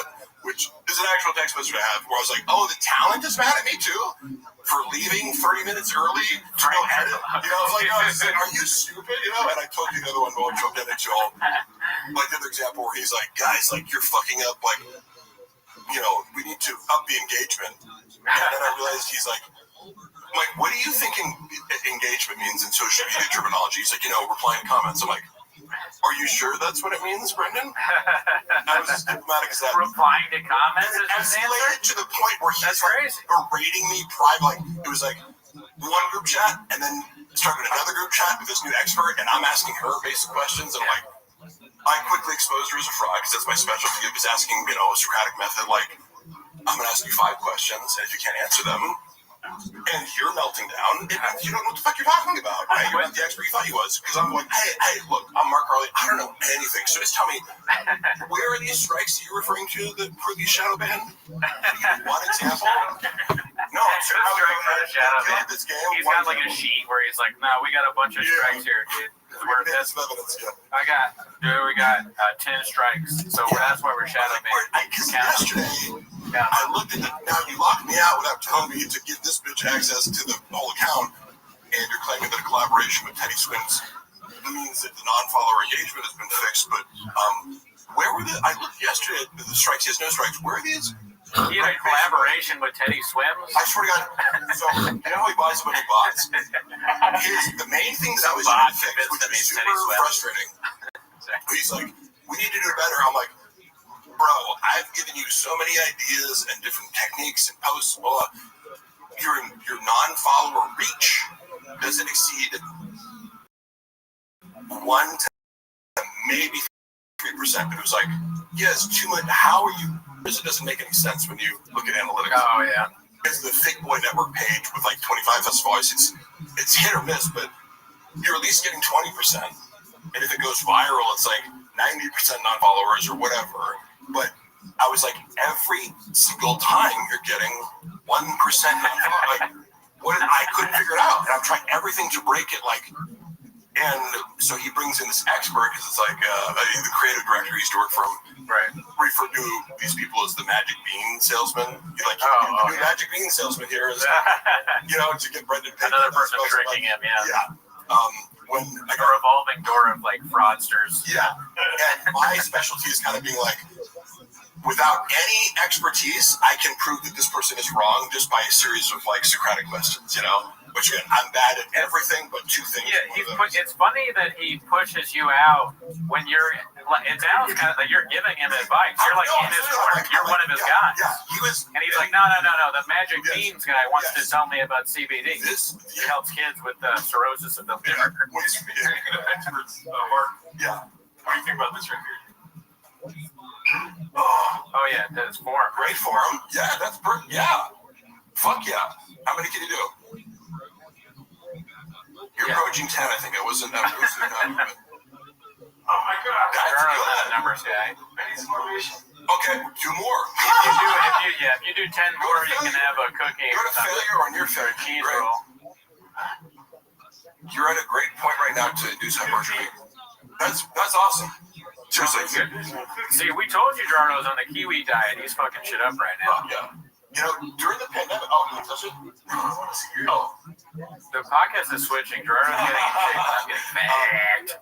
So, you can, in fact, get super jacked doing push-ups. Oh, yeah, I love it. Yeah. It's just that it's more time consuming. Because you have to do more. That's all I want. Yeah. Dude, you were mentioning, I have like it reminded me, the Frank Grillo thing reminded me of, I remember that interview where he was, because we watched a bunch of clips from it, and I saw him, I went to this movie premiere that he was in, and he was dressed like very like Metro kind of tight, like V shit. And was he? You said he got mad at you? I always wondered what he was like after that. He didn't get mad at me. I didn't make this up. What's funny is, so this is, again, as I collect my evidence, one of the things is, it's like, I have to prove the hours that I claimed, which was like around the clock is what I really work for. So when Brendan started smearing me privately, like I'm not super vindictive. I just go, look, give me the fucking money you owe me, I'll walk away. And the only reason I even started, and I didn't start, like I didn't leak his DMs, that was actually somebody else. Somebody who I sent them to, who was an interested party, as like one of his long-term side pieces. But I was like, I intentionally tried to go, I'm going to focus on Brendan's treatment of me as an employer. That's it. Sure. In retaliation for, you didn't pay me like the severance or the additional things that I'm owed. And so now I feel justified in talking about this. People are like, oh, he's bitter. I didn't want to work there. And Juan actually gets mad at me. He's like, you weren't fired. We sat in the car and we orchestrated this because he was berating you for like not, like, I told him I couldn't come in the morning. And he like gave me the biggest guilt trip imaginable. And I didn't even realize I've been kicked off the thick boy payroll already. So he's like, because I got paid for video things. And I'm like, wait, I wasn't even on the payroll. How can I miss work if I'm not employed by you from this show, the shop show? But then also, how did I miss work if at 6 p.m. I'm expected to still be on call and doing work or editing reels? So I didn't respond to him. As I'm driving, right, but I'm with Luana, and we talked about it, and I was like, should I just not respond to him? Knowing that if you don't respond to Brendan, he melts down. Like, so he technically fired me, but it's like, Luana gets mad because she's like, you quit by doing something. And I go, well, yes, he fired me, but I put him in a position to fire me and look like an idiot to the point where he's had like 4 different versions of why he fired me, Yeah, I mean, I saw he didn't say it in the latest clip. You texted me. Behind the curtain, you texted me that clip. I watched. Hilarious. Yeah. I go, no skills. Right? Talk to me about skills, But he was talking about like all the people or like that he had hired, and he's like, I hire them all back or something. Dude, that was so. And also, because that's a tactic of, he's not sophisticated enough to mask these narcissistic tendencies, but by pretending that he is still on good terms with Chappelle, Kat, Christian, Malik, Malik despises him. And I briefly had a beef with Malik. I don't know if you told me, you told me about it. All right, he was talking shit about me, and then I was like, I'm not the kind of guy to be like, oh, you can just come to my page randomly and talk shit. I'm like, I don't fucking think about you, and we got along well, is the thing. Yeah. So I always liked Malik, and I was like, what the fuck, bro? And he was referencing something I said on some super small podcast where he misquoted me, so I was upset about that. I'm like, if you're gonna be upset and claim to be upset, at least quote me directly, you know? And you guys squashed that, though. Yeah, because I got him I provoked him into talking with me in my own funny way. Where I'm like, did I need to do that? No, but it was entertaining. Yeah, because it's like, if you're gonna publicly comment on my skit and say I suck at skits, that sucks. I'm like, hey, guess what? We can make this real weird, you know? You know what that is, though? Sorry, go ahead. Oh, yeah, I was gonna say, to Malik's complete credit, unlike Brendan, because I've taunted Brendan and his only responses to make up for different reasons. Like, Brendan's too much of a gigantic pussy to ever say my name. Oh, shit. No, but that's true. Like, he didn't in that clip. Logically and also emotionally, he knows that I would do a live podcast with him and go over, and he would lose. He would humiliate himself. Yeah. And even if people go, Shaw would fuck you up, I go, I would fight him. Because the wager is just like, if it's difficult for him in any way, he loses. So there's no upside. Yeah. Just if he has to open a banana or something like that, it's like someone else opens it. But exactly. What that is, and I remember that vaguely, but I think it's just being in that universe. Yeah. You're bombarded with bullshit. I know I don't want to speak on what Malik's thought process is, but I'm sure he's like, oh, I can tell just fed up with all the stuff going on. So he sees that and he's like, fuck this guy. 100%. He's not really thinking I'm empathetic to Malik. It was just, my issue was being misquoted. But I owned up to saying, yes, I did say something critical about you on a tiny podcast that I get.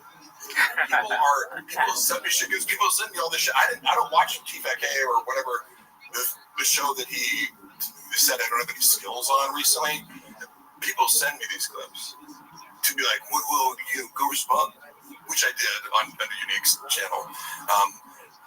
But Malik was upset about that in this space where he was maligned.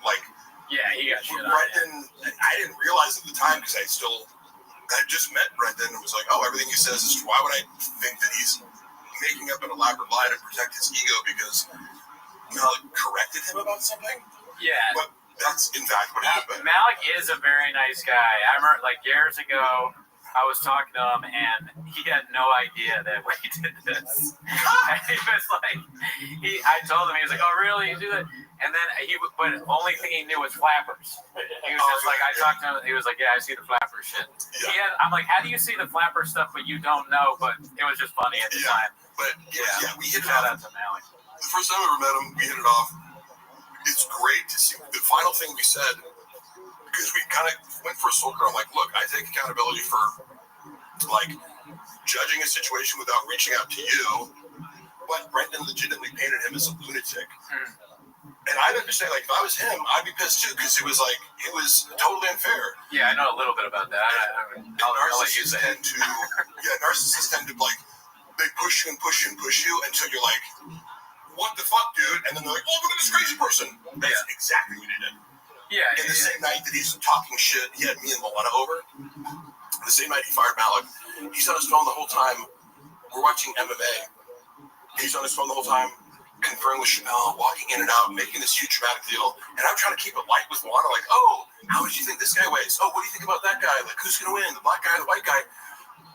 And then on his podcast on Monday, he was like, oh, we had Mark and his wife over. Jesus Christ, he wouldn't shut up. I was like, what? That's not true at all, right? So I go, I'm not in the room, but you're making this public to 200,000 people because at the time the views were Netflix. But I was the first moment in retrospect, I'm like, I was almost going to text him a joke about it, but then I decided not to because I felt that it would have been uncomfortable because he makes people uncomfortable for correcting you. Because the reality was, I'm like, we did not talk a lot. We talked a normal amount, and you were on your phone because he said, oh, we couldn't even watch the fights because he's got a narrative. Yeah. you couldn't watch the fights because me and Luana were talking so much. I'm like, no, you were on your phone and walking in and out of, what the fuck are you talking about? But how did I dismiss that? You know, it's like, oh, people show you who they are immediately. You just look, be like, whatever. Yeah. I'll give you another chance. And it's like, oh, you do the same thing 30 times in a row. But you know, so Brendan. Dude, which one is this? I'm sorry, which one is it? I can't. Which one is this one? When he does this? I should know, but we'll be watching it 24,000 times, so we'll catch up. Is this God in the Twink? When he walks, it's so funny. He's like, imagine if God was gay. What the fuck is this? Yeah. It's almost better when you can't hear the audio. Yes, it is. Like the.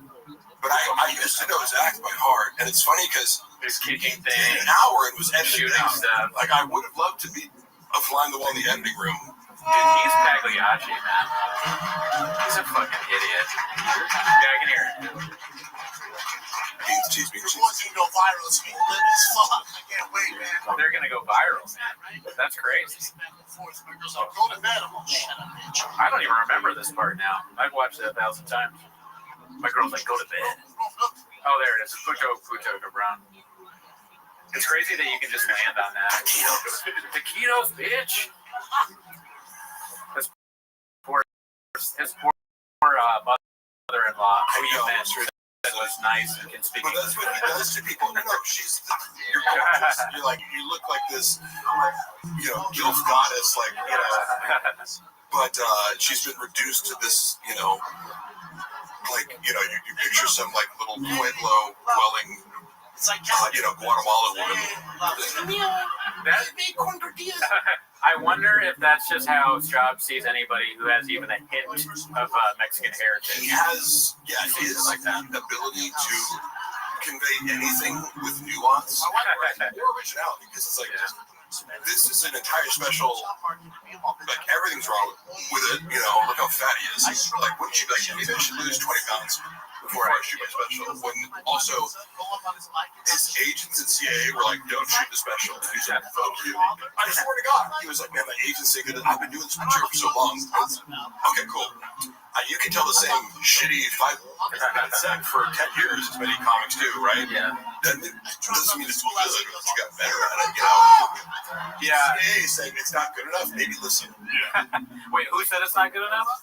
His agents at CIA. His own agent. Oh, and they were like, it's not quite ready. They were more diplomatic about it. That's crazy that he was part of that. I mean, I guess he's big, so it makes sense. But it's just funny that CIA, who's the agent that signed him? They picked him.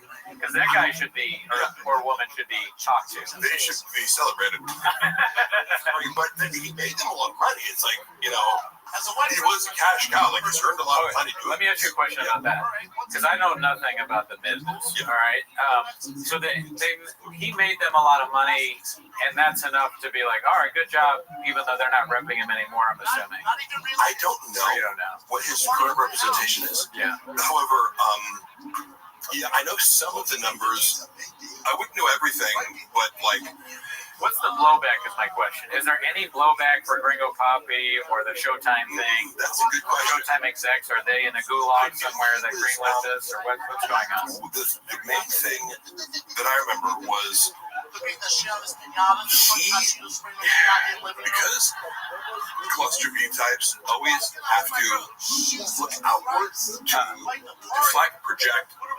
It's this person's fault, right? Right. There's no reflection, therefore no accountability, therefore no ability to shift course or change or even get better.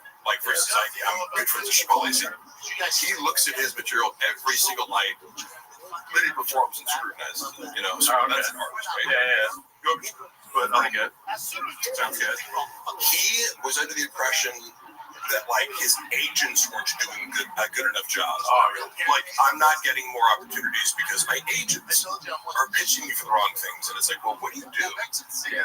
Are you a host? You can't even speak English, and it's seemingly he burned every bridge. It's like if you worked for Bravo or whatever. And this is funny because I remember the Ariel Hawani beef started because they were he said something about how everyone hates me. Did you hear that? Did you hear that? No. Oh, sorry. It's like It's like speech music, but don't worry about it. Oh, I turned it off. But sorry, I keep welcome going. the speech music, you know. Because I'll give a speech. I thought it was the hawk noise. This one is hawk. Yeah, that's not. Yeah. So, he was always convinced. He's like, man, I just, and he'd like get in arguments over like, yeah, technically they book at my deals. He used the phrase, I eat what I kill, because he didn't want to give a percentage. Thanks, Jake.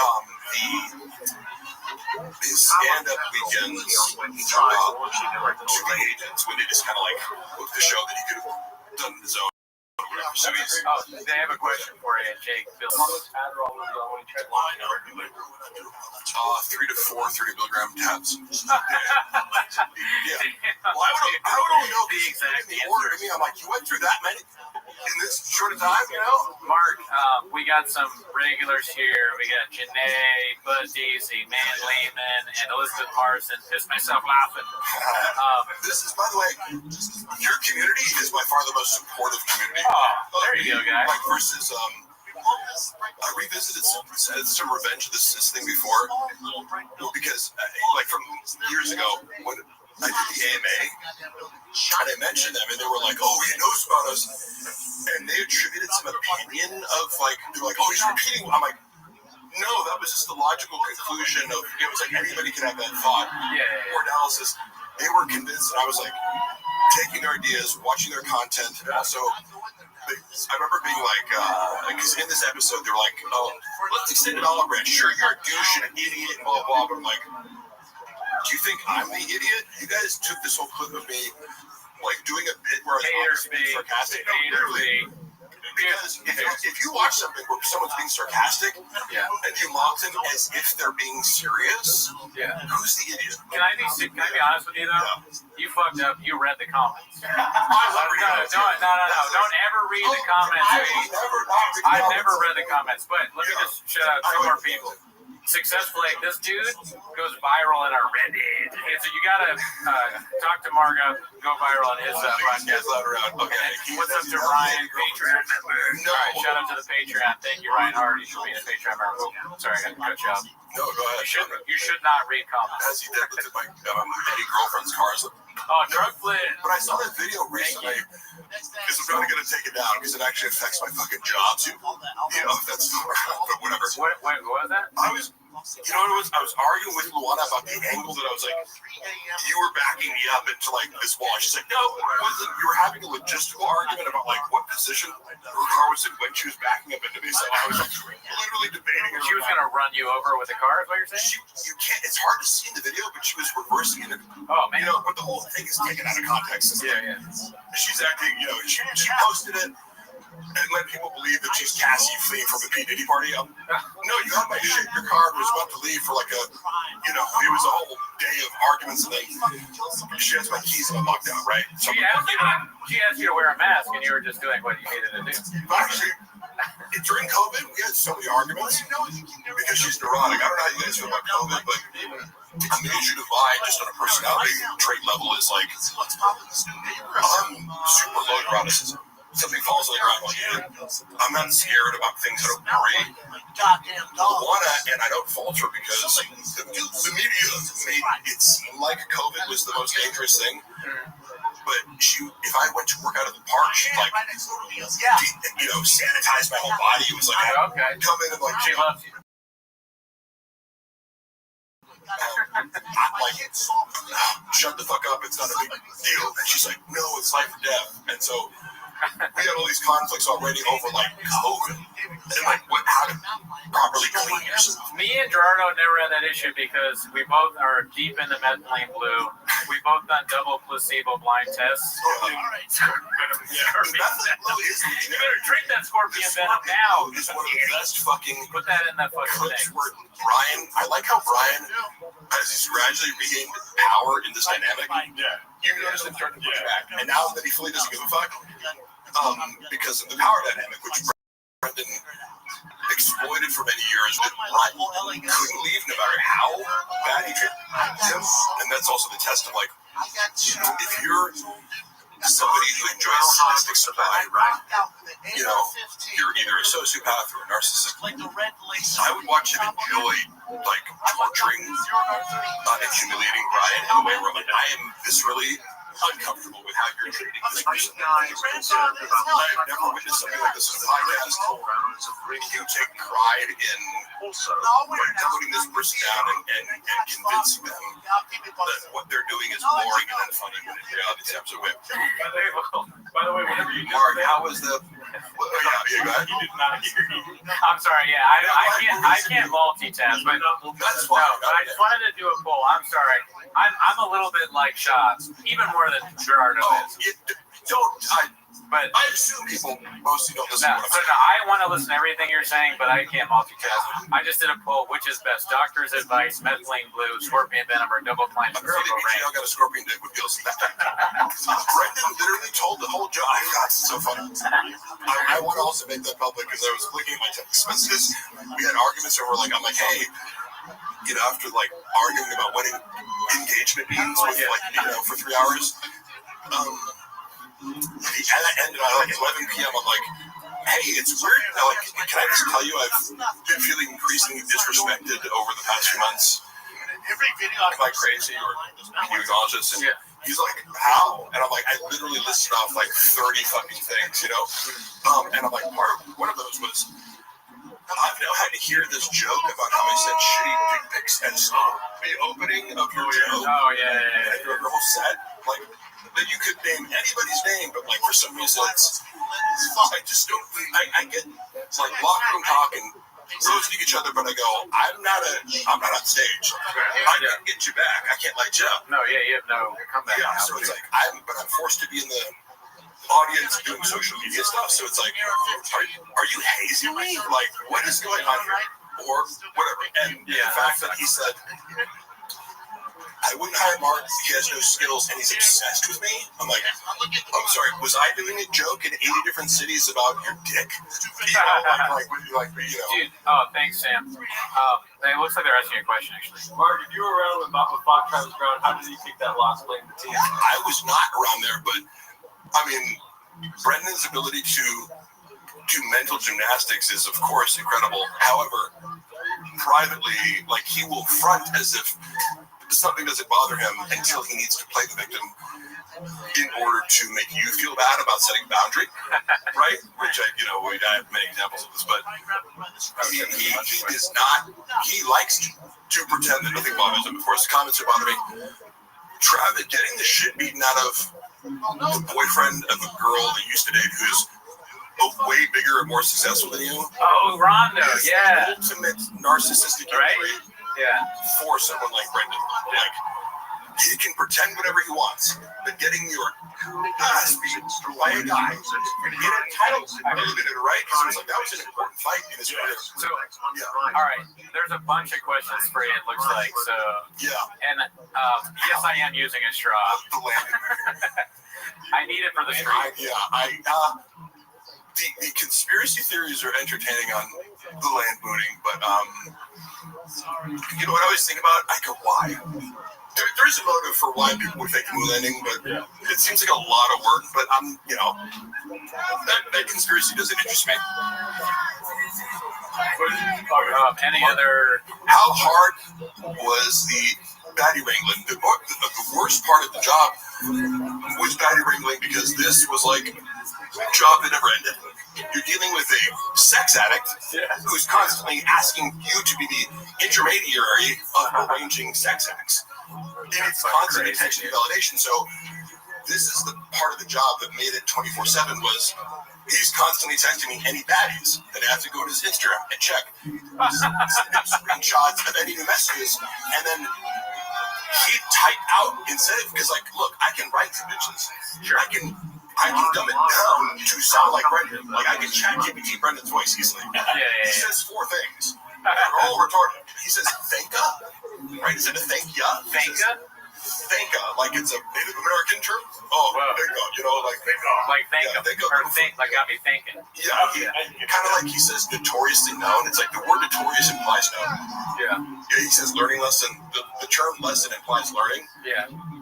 it's just one of these things where he picked up along the way and it's wrong, and he doesn't realize it. It makes him sound like an idiot, but he says it constantly. So I would have to copy and paste stupid things he would say, then reply to a girl, wait for a response, and reply back. So it was like move the rock over here, move it over here, and move it over here. So that was the stupidest use of my time ever. Yeah.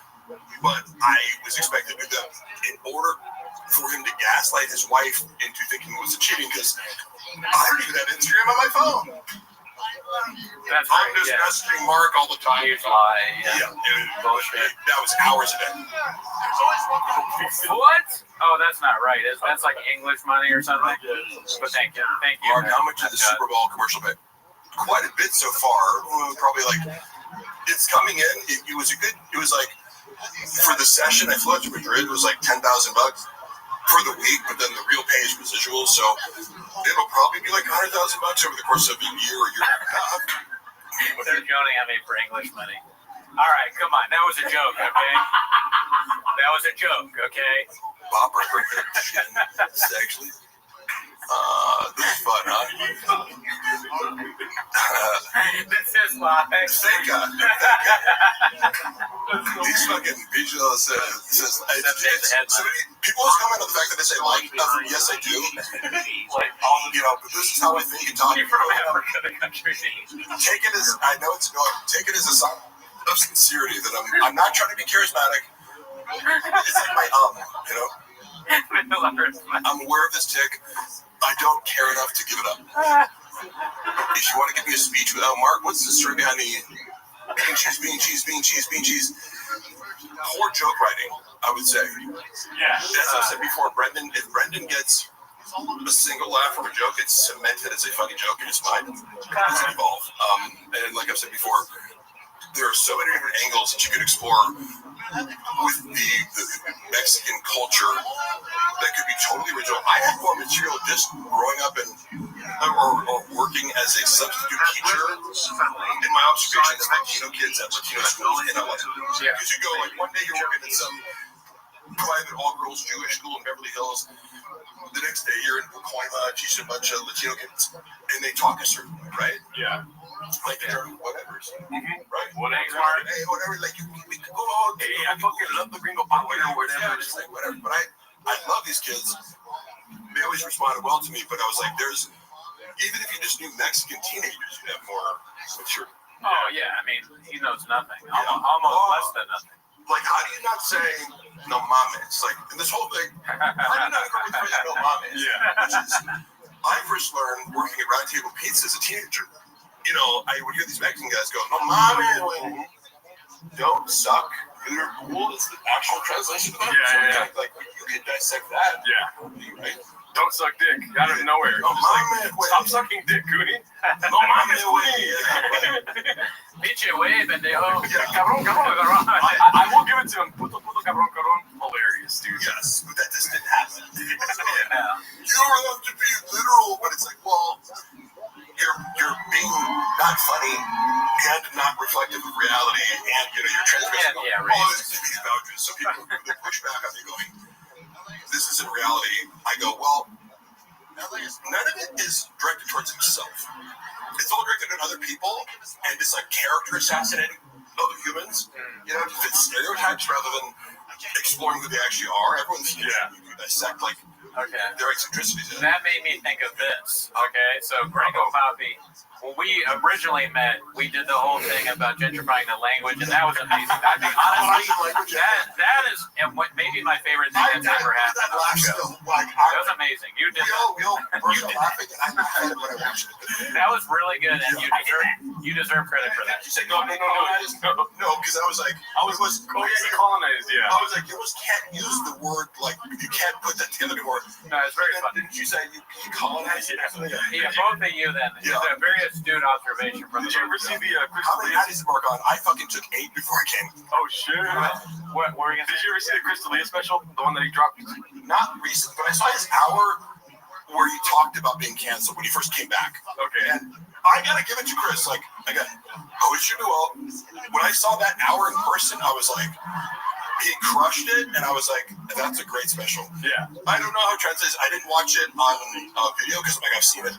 He has a bit where his dad's all depressed and stuff, and then he goes, "Oh no, this is the latest one. I didn't watch that. I heard that." And then he goes, "I did that. I did that." And he's slamming his chest. Yeah.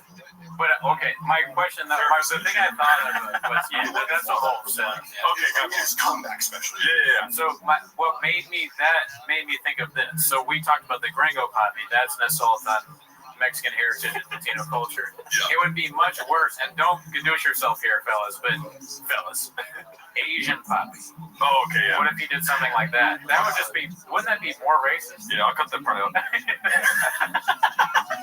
right, we don't need to go into that. The world for him to do stupid stereotypes. Yeah. Let them all pop. He did a little bit of that. And then I never saw his first special until later. Like, because can you meet someone, you're like, and they're like, look, I had a bunch of crazy haters. And I totally get why, because in normal life, there's a certain percentage of people that project like the absolute worst interpretation of what I look like onto my personality. But being associated with Brendan, it was like, oh, he is a narcissist, so everyone perceives me to be equally narcissistic when they don't get that I'm like, I'm more autistic than fucking narcissistic, you know? Like, I'm awkward, I'm not fucking exploitative, I'm not whatever. Sure. I have a million character flaws, not in the same direction that Brendan does. We all have flaws, Pete. Yeah. Like, no, I'll cop to everything. I'll steel man your argument that I am a narcissist, but it would have to rely on taking things out of context. So, I don't know what the question was. I want you to see this question. Mark should start a podcast about loser comedy / podcast culture. No one even semi in Rogan's orbit is funny. Yeah. I kind of don't. I'm not a big hater, like, because that's like a trend for podcasters. Is like everyone who's on Rogan is not funny. I like Ari Shaffir's special. Yeah, we liked Ari. Yeah. Shane Gillis is amazing. Yeah, Shane's great. I like Mark Norman a lot. So this idea of like, I don't know about that one. No, I mean, listen. I don't want to hate on Mark, but he's not for me. Yeah. I understand he's a comedian. He's a burglar, a tactician. Yeah. But he's kind of like a classic late night comedian, right? Yeah. His jokes. So I appreciate like the genre that he's in. He does that well, and also in real time, his quips. He's incredibly quick. Right. He can give these. You know what else is quick though? Stage 4 cancer. That's also. You die right away from that. Dude, you write that down. That was really good, dude. That was Mark Norman level. He said silver hack about Joe Rogan. That was one of my funniest. Oh yeah, I mean those are great clips. I'm not Mark, and in no way am I saying I'm funny or better. Obviously, no, he's a great, he's a very good. I like his stand-up, but I just don't. I don't enjoy it at all. Yeah. In any way, in any crisis. And I also think that like people don't realize. I look at comedy like genres. It's like, do you not like this song or do you not like country? You know, like country. That's a good way or whatever. Putting it. You know, all comedians are different styles and genres. So yeah. I find Mark Norman laughable and trite. That's what Jeff Dye said. So Jeff Dye is the worst ever. But so Mark Norman, like, by the way, Jeff Dye is the nicest person in person. I could see. Yeah, he was nice to me in person, so I feel very bad about saying that. Yeah. And like, he's been out of the whole group that I met there. He's the one person who like checks up on me. Yeah. He'll be like, I miss somebody. He'll meet up with me. Like, so. He's a saint in my I'm definitely a bad guy. Like, he was nice to me, and I shit on him. I always want to give people credit for, like, yes. Before I say anything about his comedy, I want to establish Jeff Dye is in real life one of the nicest people. And it was funny watching the Mark. Marin, sorry, I got this fucking acid reflux. I was watching this Mark Marin beef with him, and Jeff Dye's crime was like calling out the fact that Mark Maron's an asshole. People, I didn't really. I was like, wait, it helps him in the end, though. Huh? Like, well, this whole thing, like Jeff Dye, that helps Jeff Dye. Yes. That whole thing, it's like now people talking about Jeff. Yeah. He can go on the podcast. He has something to talk about. But I empathize with Jeff because I was like, he was like, Mark Maron is mocking me. Like, oh, did your feelings get hurt? And Jeff was like, yeah, that's the whole point. My feelings got hurt. That's the kind of guy Jeff Dye is, where he's like, I'm okay to admit that something hurt my feelings. It's not a big deal, you know? Okay, here's my thing. If we're going to talk about Jeff Dye, I'll just say this. Yeah. if I had advice for Jeff Dye and he cared, I would just say, think a little bit about your issues with women. What's going on there? Like, are you like, why is that a thing? Maybe I don't do some deep reflection there. That's what I would say. I consider him. He's not like, you know, some people get into comedy like those the Hodge twins, who are like conservative black guys. I guess they do comedy shows, and I've watched. They're funny, but like, I consider Jeff a natural comedian. But if you cater to a right-wing audience, and oh, by the way, he posted a clip recently from a few years ago on TFK where I was like questioning him, and he was like, "Oh, Paige Van Zandt is she's got her kids out, her husband's posing behind her doggy style in a bikini." He's like, "Why she got to do that?" And I prompted him. I was like, "Hey Jeff, you're seeming real Christian conservative right now. Just to tee him up." Yeah. And his whole comment section is like, "What's wrong with being Christian conservative?" I'm like, "Guys, it's a podcast. I'm teeing him up to give a funny response. To justify himself." But that is his crowd, right? So that tends to correlate with like kind of being critical of the fact that modern culture has veered away from traditional values or traditional gender roles. It permits more kind of soft or hard, but in Jeff's case, Jeff is lighthearted, anti-trans, just right. It's right-wing flavor, right? I'm okay with that because it's like, well, that's your audience, you know. Sure. But part of that is going to be like women. I don't think Jeff has any animosity towards women. Truly, I don't know. Into that. It's less that like I'm kind of being funny, but like even with that, he's just not funny. Like he's just not good at stand-up. So that's my main criticism is that that stand-up is bad and kind of stupid. Was there a specific joke or like, fill me in on? Would you say like his issues with women? Sure. Do you feel like he picks on women? Well, he has a whole YouTube. He did a whole episode where he's like, people think I hate women. Here's a list of comedians I actually think are funny. A podcast? Yeah, like a YouTube. And then during it, he was like, "Who's that?" It was someone he supposedly picked. He was like, "Don." Like it was on his list. Like, did someone else pick this for you? You forgot who the woman was? And it was all like network. It was very like industry plant and famous people for the most part. I'll give credit. He did say funny, mostly. What's that? But you're saying that they are funny. So you're saying they are funny. But dude, would you do a podcast where you're like, here are the women that I actually think are funny? Crazy. You know, I mean, like, I know I'm acting insane here. Yeah. Like, these women actually did make me laugh. Yeah. And I just he's like, and was one of them Whitney coming? Because that's a crime. If it was for Sharia law, he would be in prison. And we should have Sharia law. No, allegedly. We should have. I'm sorry. We should have. Jeff Dye is a super nice guy. You know, like I stand by that. Because I also, whatever he's leaning into as far as the anti-woman stuff, I'm very sensitive to guys who have like deep-seated resentment towards women. Jeff Dye's not. Oh yeah, I don't know. It might come out in comedy. He's like, "Oh, this gets laughed," or he has all sisters. He grew up with like a bunch of sisters. And I would love to have them on the podcast. Oh my god! I think he feels like more comfortable talking about women. Kind of happy. It's like, yeah, I got my 5 black friends over here. I can say, because he's got sisters. Yeah. So, I don't know, man. It's just like the vibe I get, but we don't need to. It sucks, but I have like a medical condition where I'm putting off getting it checked out. I'm sorry. Oh, what, you got a problem with the human body? Get a grip. Balloon fart. What do you think of that name? Balloon fart. That's one of our big fans. Yeah.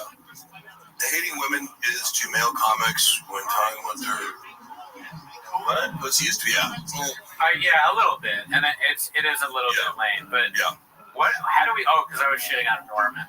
That's how we got there. I mean, you have Cooney and Gerardo are yes. We're gay. Yeah. That's your hack premise too. Wouldn't life be easier if you were gay? Oh, you're the first guy to ever make that joke. LPJ27, good to see you in the chat. It's so much easier. Joe dresses like he thinks to rock with. That is true. Even though this whole outfit is like $20, like I literally just go, "What's the outfit I'm going to sweat the least in today?" Yes, it's a stringer. Did you ever go out of the country with Scott? To Canada, yeah. Oh, shit. Okay. I remember because you were asking about maybe pay earlier. I remember he did 2 shows. Yeah. in Calgary, and I made $40,000. What? Which is maybe because it was like this nightclub, and they packed it out. You know, so the thing, it's like Shaw was a draw beat at some point. And that drastically fell off because I think people will give you a chance based on celebrity. Yeah. But then if you don't evolve, you know, they'll come see you twice even. But who's one of your favorites? Favorite comedian? Yeah. Kevin Nealon. Right, yeah, Kevin Nealon's great. Bargatze is great. Big Squirtson's great. So you assume if I see this person once a year at a theater, they're gonna have a new hour. Yeah. You know, or it's gonna be whatever, at least new. If you watch the guy get shittier over time, when you're already spotting him, like knowing, oh, yeah, this guy is from another arena, we'll give him some credit. And be like, oh, yeah, that's good for a guy that's just fighting people. But then you don't evolve. Are you gonna go back the third time?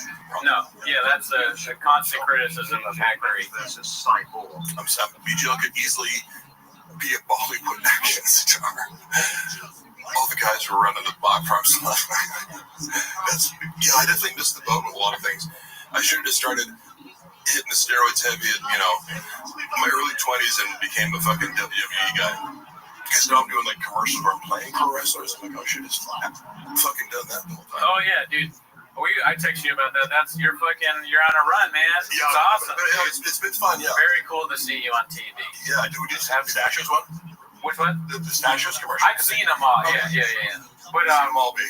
What were they? Is it fun? That is a blockbuster question. Is it fun to do that?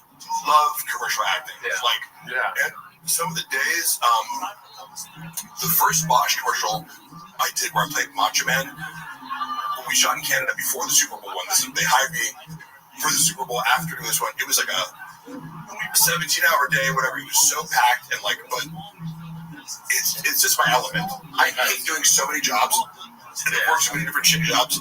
Acting, even when you're actually busy and the focus of everything, and I'm standing in a singlet, it's cold outside, and I'm not doing each line because commercial has to be perfect. So it's like that 30 seconds does take the whole day because every single second of it has to be perfect. You know, I'm like the cinematographer is an Academy Award winner, so. But I love doing that shit. It's such great. I've never done it, but I consider a lot of the work we do with Rain, like when I have Rain on the podcast, kind of like a commercial for Rain. We're trying to get a deal with Sure Shot, Magic Mind.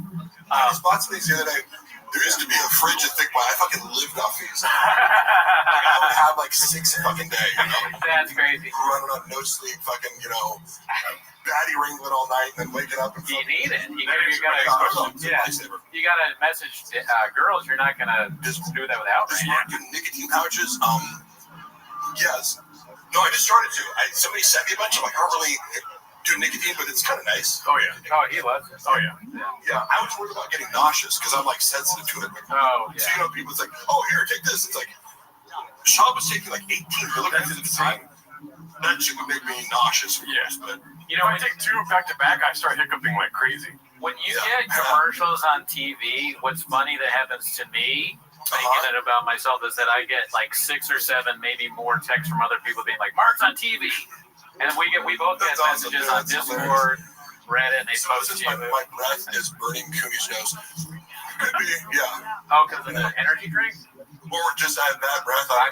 Listen, that's a false embarrassing. If you find out you have bad breath, I'm like, oh shit. No, you know? I don't know if you know this, and Cooney won't volunteer this information, but he broke both of his wrists playing basketball once. Oh yeah. Do you see the scars? See the scars big? Yes. Surgical scars. He got crossed up. Yeah. He gets to cross them up. Helen Iverson? No.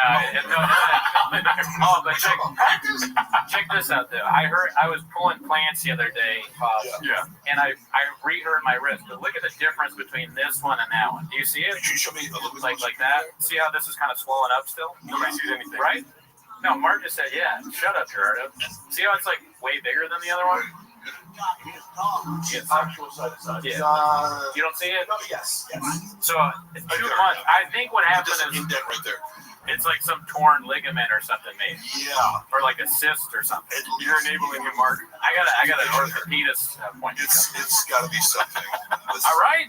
But I'm sure it's fine. I don't think it's going to need surgery or anything. But my doctor told me, it's like, but your lip. That's a coonie. No, all right. I didn't mean to do that actually on live.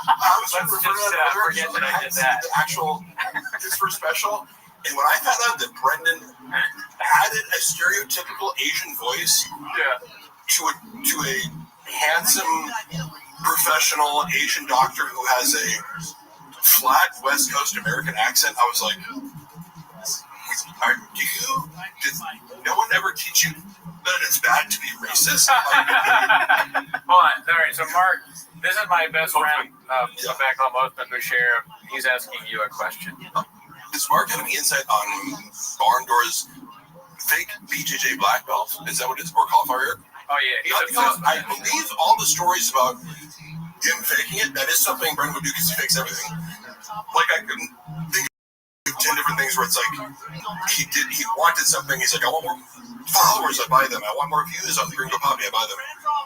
Now, does he have grappling skills? Of course, but I'm not educated enough in this world of black belts and what the real experts consider black belt, but his story was like he didn't have it, and his son was like, but where's your black belt? He's like, it's technically, to me it doesn't really matter because it's like, you'll see guys who are submitting people all the time and it's like, oh, but he's only a brown belt. Like Mighty Mouse is a brown belt. He's submitted it's like a big so many dudes in with crazy submissions that like technically he's a brown belt, but it's like he's the best to ever do it. Like to incorporate BJJ into MMA. So any belt is impressive to me. Except for podcasting where we're black belts. Yeah, I think like I don't doubt Brendan's grappling skills. I assume they're better than his striking skills because of his lack of coordination. And speed. He doesn't look very fast. Like that's powerful, but just not like you know Ilya Chaporia? Yes. Like so I watch him and his boxing is so crisp and precise. And then when you watch Brendan strike, like he looks like I wouldn't want to get caught with one of his haymakers, but like it's sloppy. You know, he's a sloppy striker. Yeah. I can get away with it. I wonder if you were gonna stick on belts, like what kind of belt? Like English language for Brendan, probably white belt. Acting ability, probably white. He's probably a white belt on most of this thing. But actually, I want to ask you a question. Acting ability, white belt for sure. With sticking on the ear thing, I don't really know much about that controversy, but what I heard was like what guys were doing is like they cut up their ear, right? Is that what it was? He chose out here sounding like RFK. Fuck, that's accurate. Really? If you're looking, we have Mark Hartley in the house. Ashkenazi tubes. We should do that. Like a retarded bullfrog. I'm gonna mess up my ear for the podcast. But you don't think all these roasts are very accurate too. What did they? I'm sorry. What did they roast you on? Somebody said Beaches. Oh, you're sounding like RFK, which is accurate. Okay. I love accurate roasts. Like, and again, I was talking to our friends.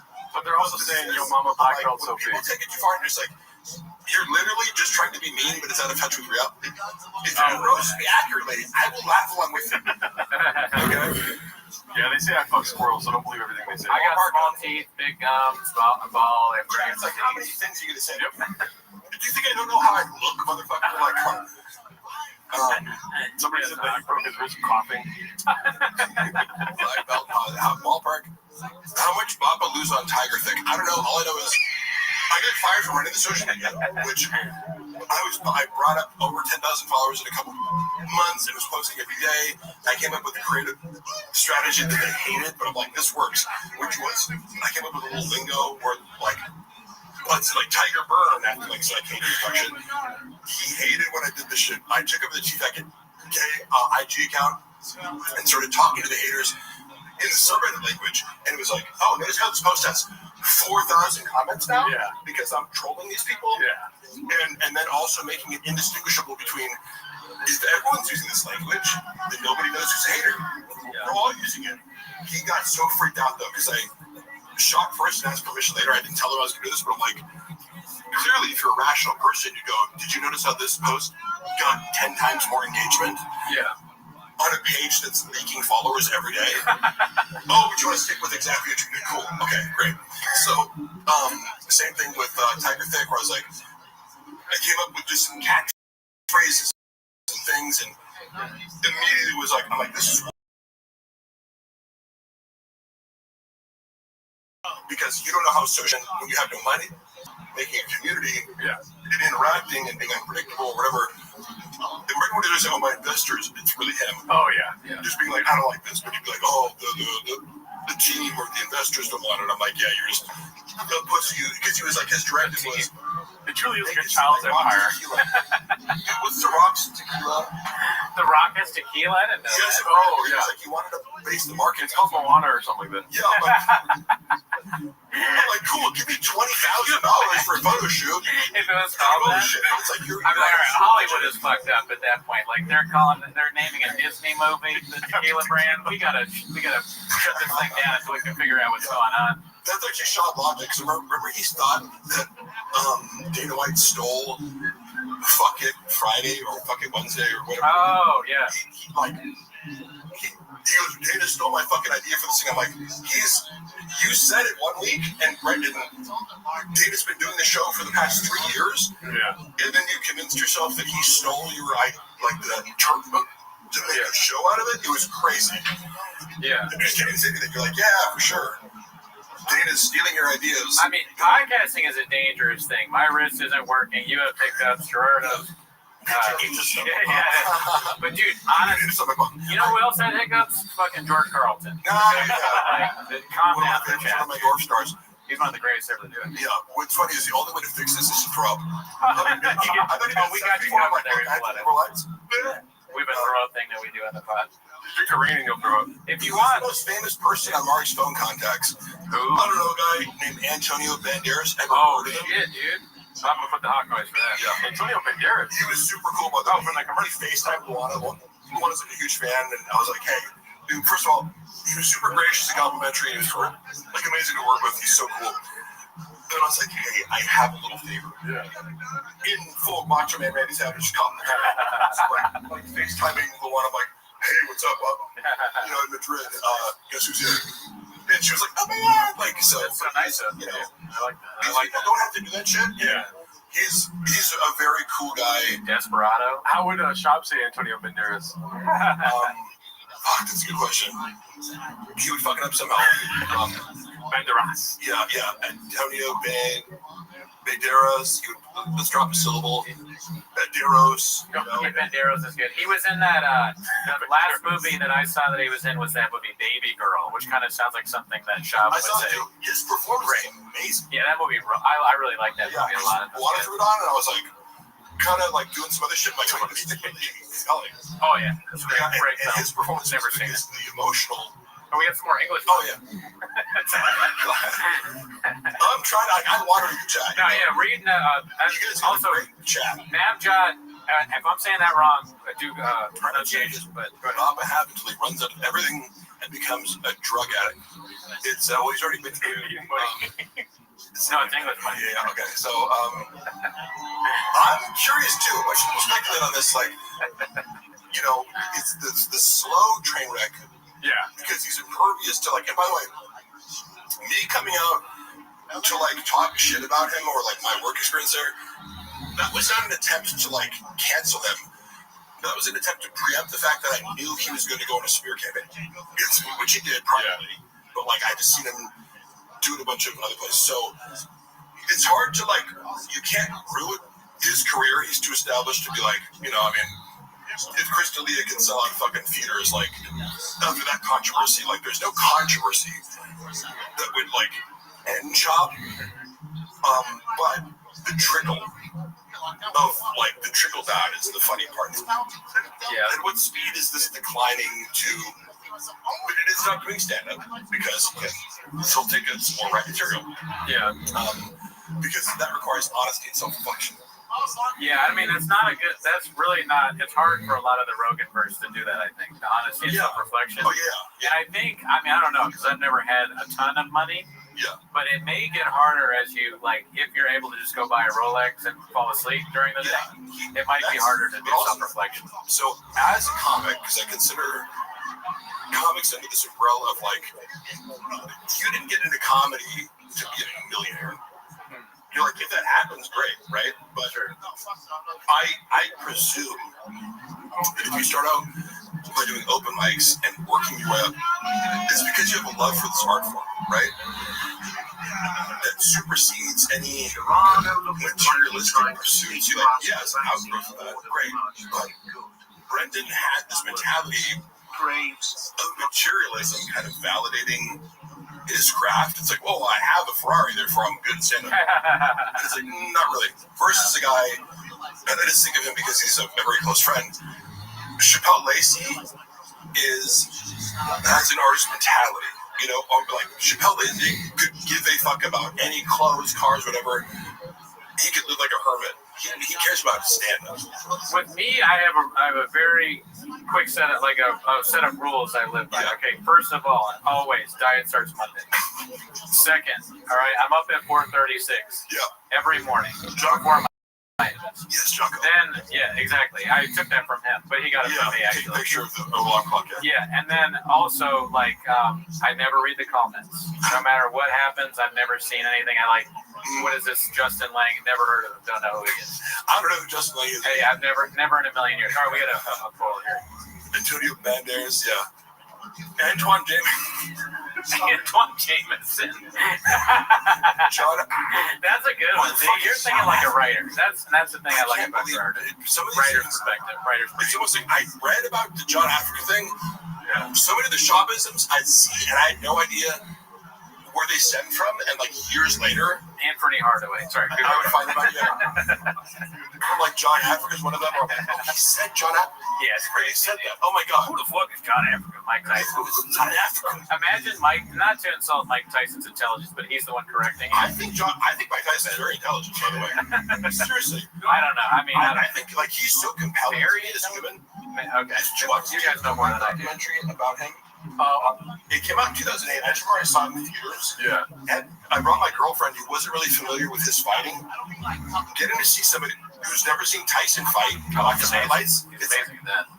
It's jaw-dropping to me. When somebody's never seen Tyson fight, like, look at this guy beat the shit out of him.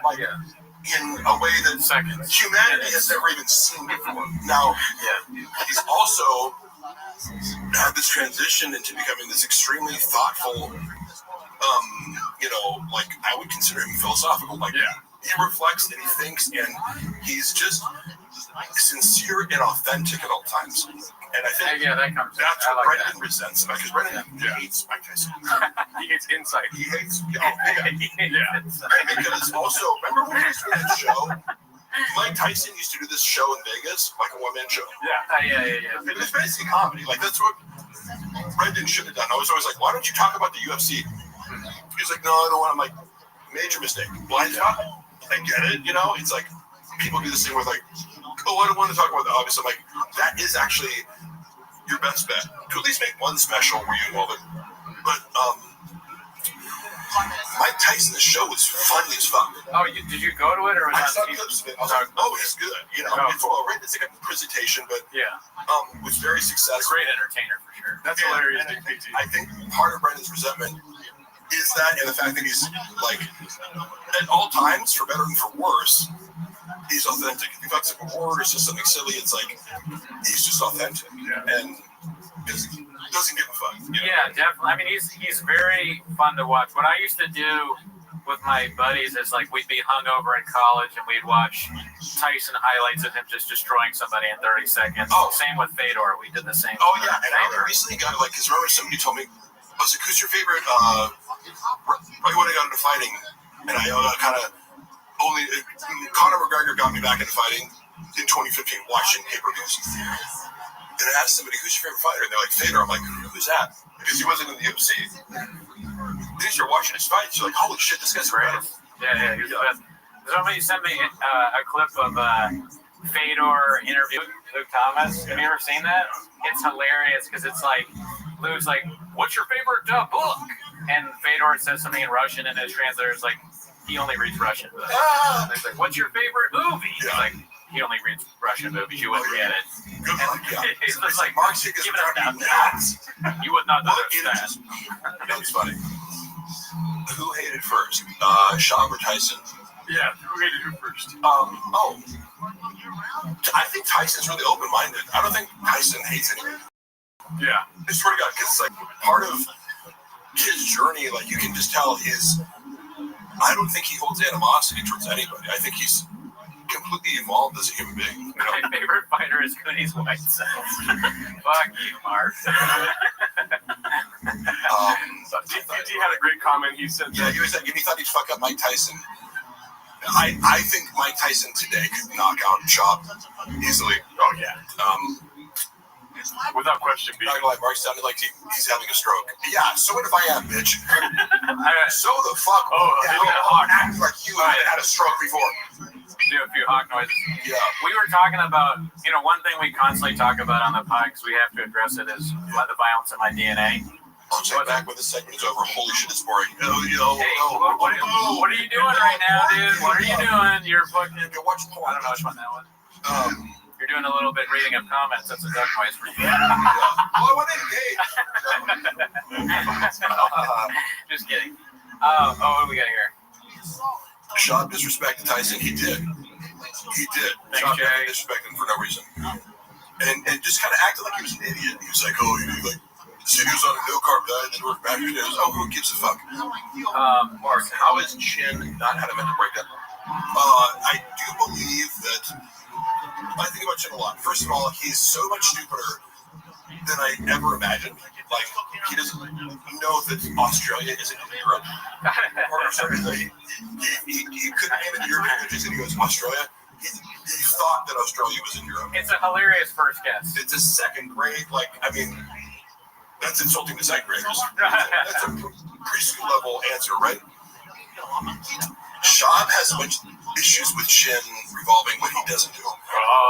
He works like 3 days a week and doesn't really offer anything creatively. He doesn't think outside the box. However, in Korean culture, what? This is a good one. I don't know if you know the bit, but there's this bit, and it's not really a bit because it's just true. Everything that Gerardo owns is kind of small. It started off with the fridge. Yeah. Because he had a guy deliver the fridge, and the guy was like laughing to himself. And Gerardo's like, "Hey, what do you think's funny?" And he goes, "I used to have a small fridge." Yeah. Oh fuck! So it is small. But then he kept having other things that were a little small, right? Like, so if I'm like a single guy living by yourself, dude, what the fuck? It was fine, and we would never have known about it had Gerardo not made a big deal about how mad he was at this guy. Yeah. Like, Gerardo was mad that this guy said that he has a small fridge, and it is small. So we're trying to deal with his anger. Here's the thing, Mark. He came to do one thing and one thing only, okay? See that botched paint job in the corner up there? That drives me nuts. Thank you, dude. You had to go paint that up there, right? And then, I'm like, do you need me to clear? So like, I'm over here. I'm like, do you need me to clear anything out? And I turned to him, and he's staring at my fridge, and he goes, and with the, puto cabrón accent type shit. Yeah. He was like, you got the small fridge. You got a small fridge. This is Gerardo's deodorant. This is too small for the deodorant. Okay? So what are you supposed to put this? I got small armpits, dude. Mark could eat Gerardo's fridge. Yes. Don't touch the fridge. Later, Puto. What a fucking idiot, Brendan. Mark, pick up the back of Gelato's fridge that he can't trip. Wait. I don't need one right now, but we also have Diet Cokes. And then if you do want food, you can also at any time. Yeah, Diet Coke make you nuts, dude. Yeah, I will drink a Diet Coke. The only thing I'm going to do is just try to throw up later so I don't have to keep hiccuping. Is this your coffee drink? I wanted to know. Because I got you an Americano, because that's what we drink. But do you drink Americanos? Yeah. No, I haven't meant like literally, but is that what you drink? I want a Mexicano. Come on. Oh my God. Come on, bro. Hey, America. I love them, dude. That's when I share that with Delita, our love of iced tea. Imagine being like, I'm a white guy, but I'm just going to make a special about how Mexican people suck. It's a crazy move. It's like, it's a very strange choice. You want to put them on? It's like, this sounds fucking stupid.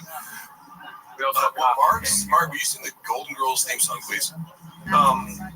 Thank you for being a friend. Yeah. Round the corner, back. You ever go to Porto's? No, where is it? It's a chain here. There's a bunch of different portals. You're not a baked goods guy, right? Are you a baked goods guy? Oh yeah. Because like Porto's is a famous chain here. It's Cuban bakery, very cost. It's like not expensive. You can go all our sponsors at the beginning here. Yeah, I mean, I wish they sponsor. I love this place. I think it's a great. I will try some of it. They got potato balls there. It's a great spot. Can you imagine? We need to get a sponsor soon because I just. Mark, do you think Brendan offered Shin anything monetarily for the move to Austin? I do not. And I've thought about that before. I think he offered him zero. Whereas, if when you work for a corporation, people would just be like, "Oh, here's $15,000 for your move." There's no fucking way that Brendan offered any money. So I'm sorry, you said he moved on his own. He didn't have to pay. That's my assumption. That's great. He almost he didn't have a place to live either. He would justify it as like, "Why already pay you enough? I pay you up $100,000 a year to work 3 days a week." That's just nobody does that. He's like he's alone in that. That like you move and I don't give you any money because like Mark BGL was like Lil Nas X on steroids. Do I look like a gay black dude? Is that what Lil Nas X is? I forget. Yeah. Mark, did Akash help Bop with a dream puppy? Well, no, I remember meeting Akash. I thought he was super cool. Like we had a pleasant interaction. Here's the thing about helping. You scoop up the bag? Or, sorry, go ahead. Did you scoop up the bag? That's what Schultz and Akash say. Scoop up the bag with each other. Get it out the mud. Get it out the mud. 10 toes down. 10 toes down. I hope you're 10 toes down when you met him. Must have been if you guys got along. Because if you weren't, they would just. Good luck, B. I want a little bit of flavor, but that's you do that? Because I do find Schultz annoying as fuck. Because Schultz seems very arrogant to me. Yeah. Oh yeah. And I'm turned off by that. Like the most. Akash seemed less so in person. I don't know. In the context of that show, different than how I perceived him. Bud Deasy, Bud Deasy is one of our big fans there. He's a great guy. Never met him. He says, "Will you tell the Red Bat story?" The Red Bar's Red Bat? I assume you mean Red Bar. But oh, you spelled wrong, Bud Deasy? All right, well, you're gone. They just rushed out. They were like, "Do you want to come on the show?" I wasn't even planning. That's the thing. It's like, again, to address Brendan recently on the Patreon. I don't know about this because Unique made a video. He called me obsessed with him. He having with his employees. He goes, "Yeah, he's obsessed with me. It's weird." And he goes, "Bad environment because he had no skills." I was like, "Oh, that's the third fake reason for firing me." Yeah. As I was editing 6 clips in a night, but I have no skills.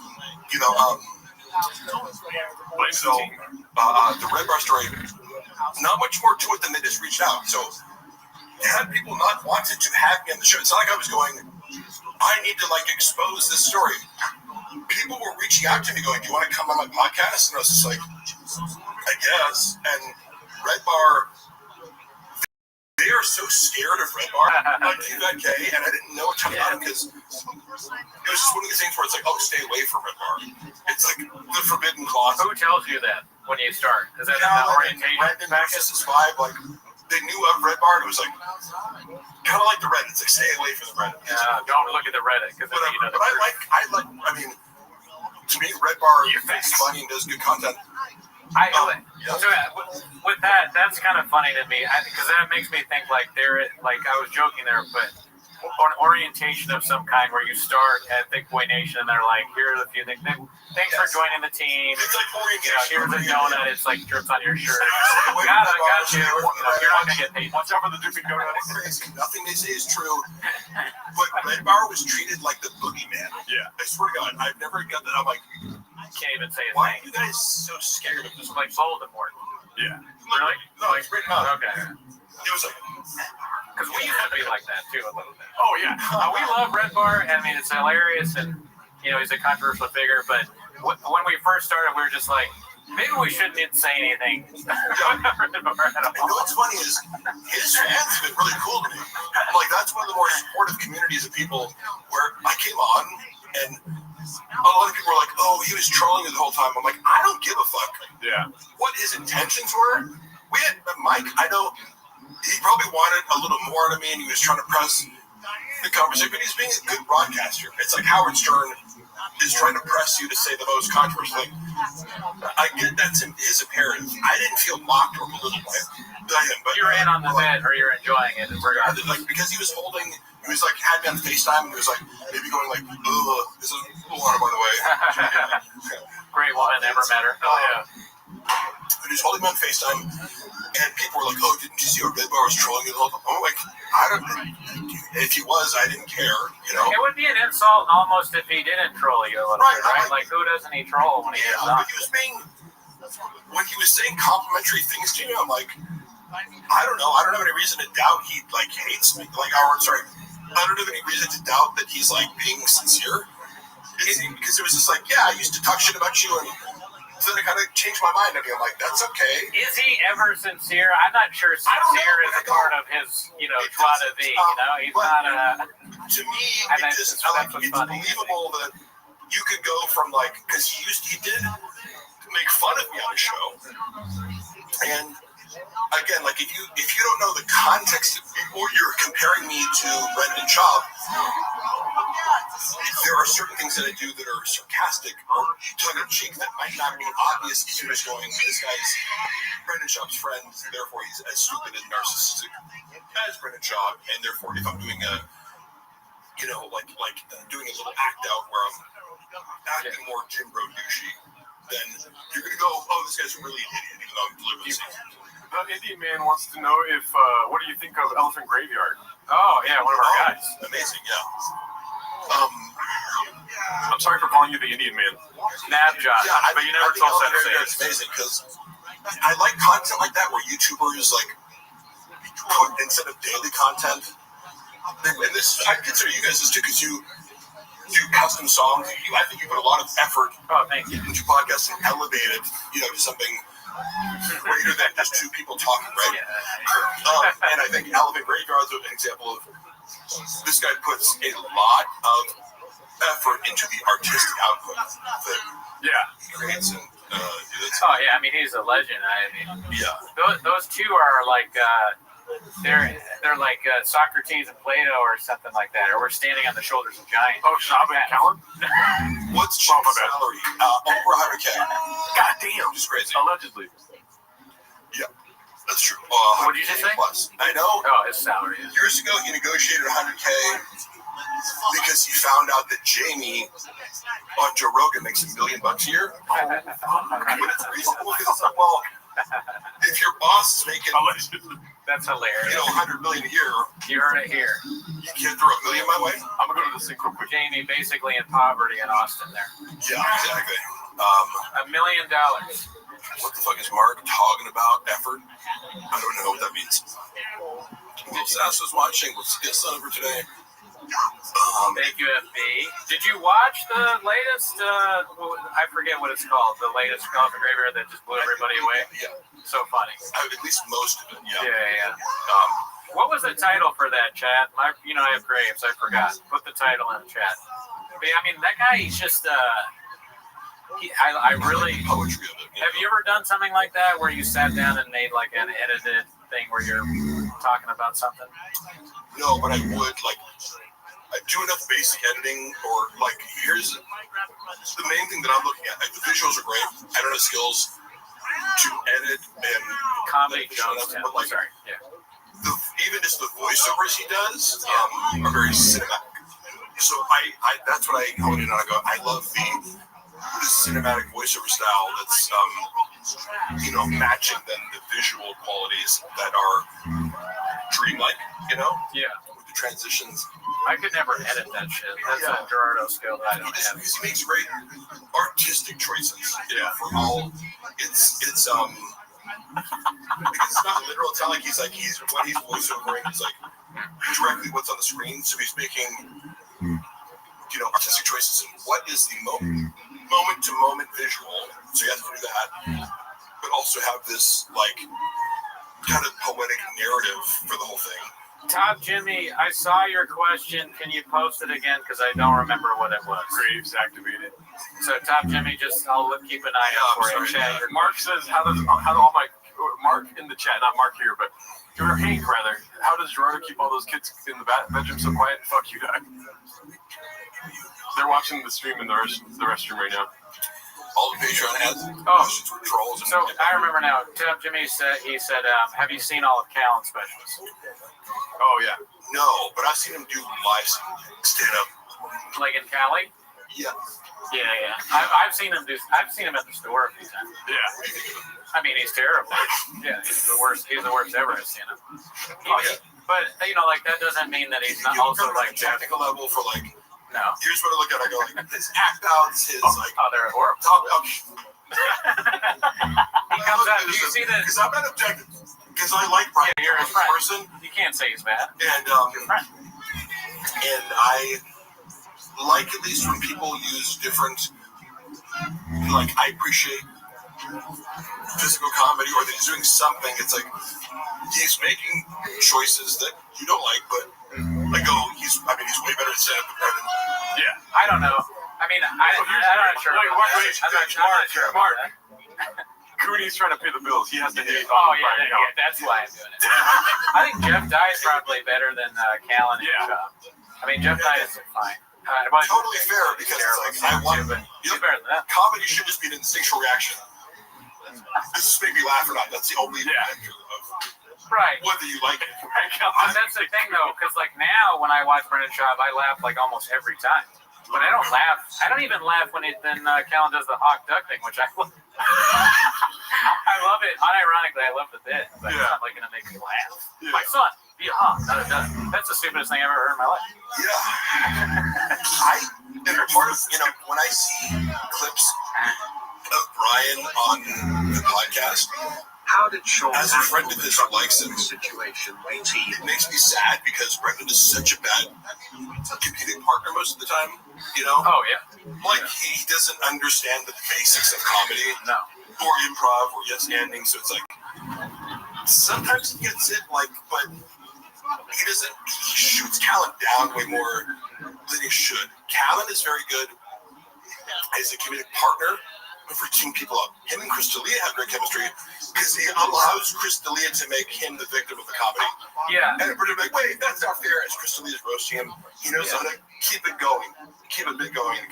You hit on two things that happen in our show. One is, I'm going to start with Brian and then I'll do the D'Elia thing. Yeah. So Brian, when we're watching Brian and Schaub, Brian will go into one of his bits, and granted, it's not funny. What is it? Oh, someone says, Mark, does Baba have any incriminating info on you? Fuck no, dude.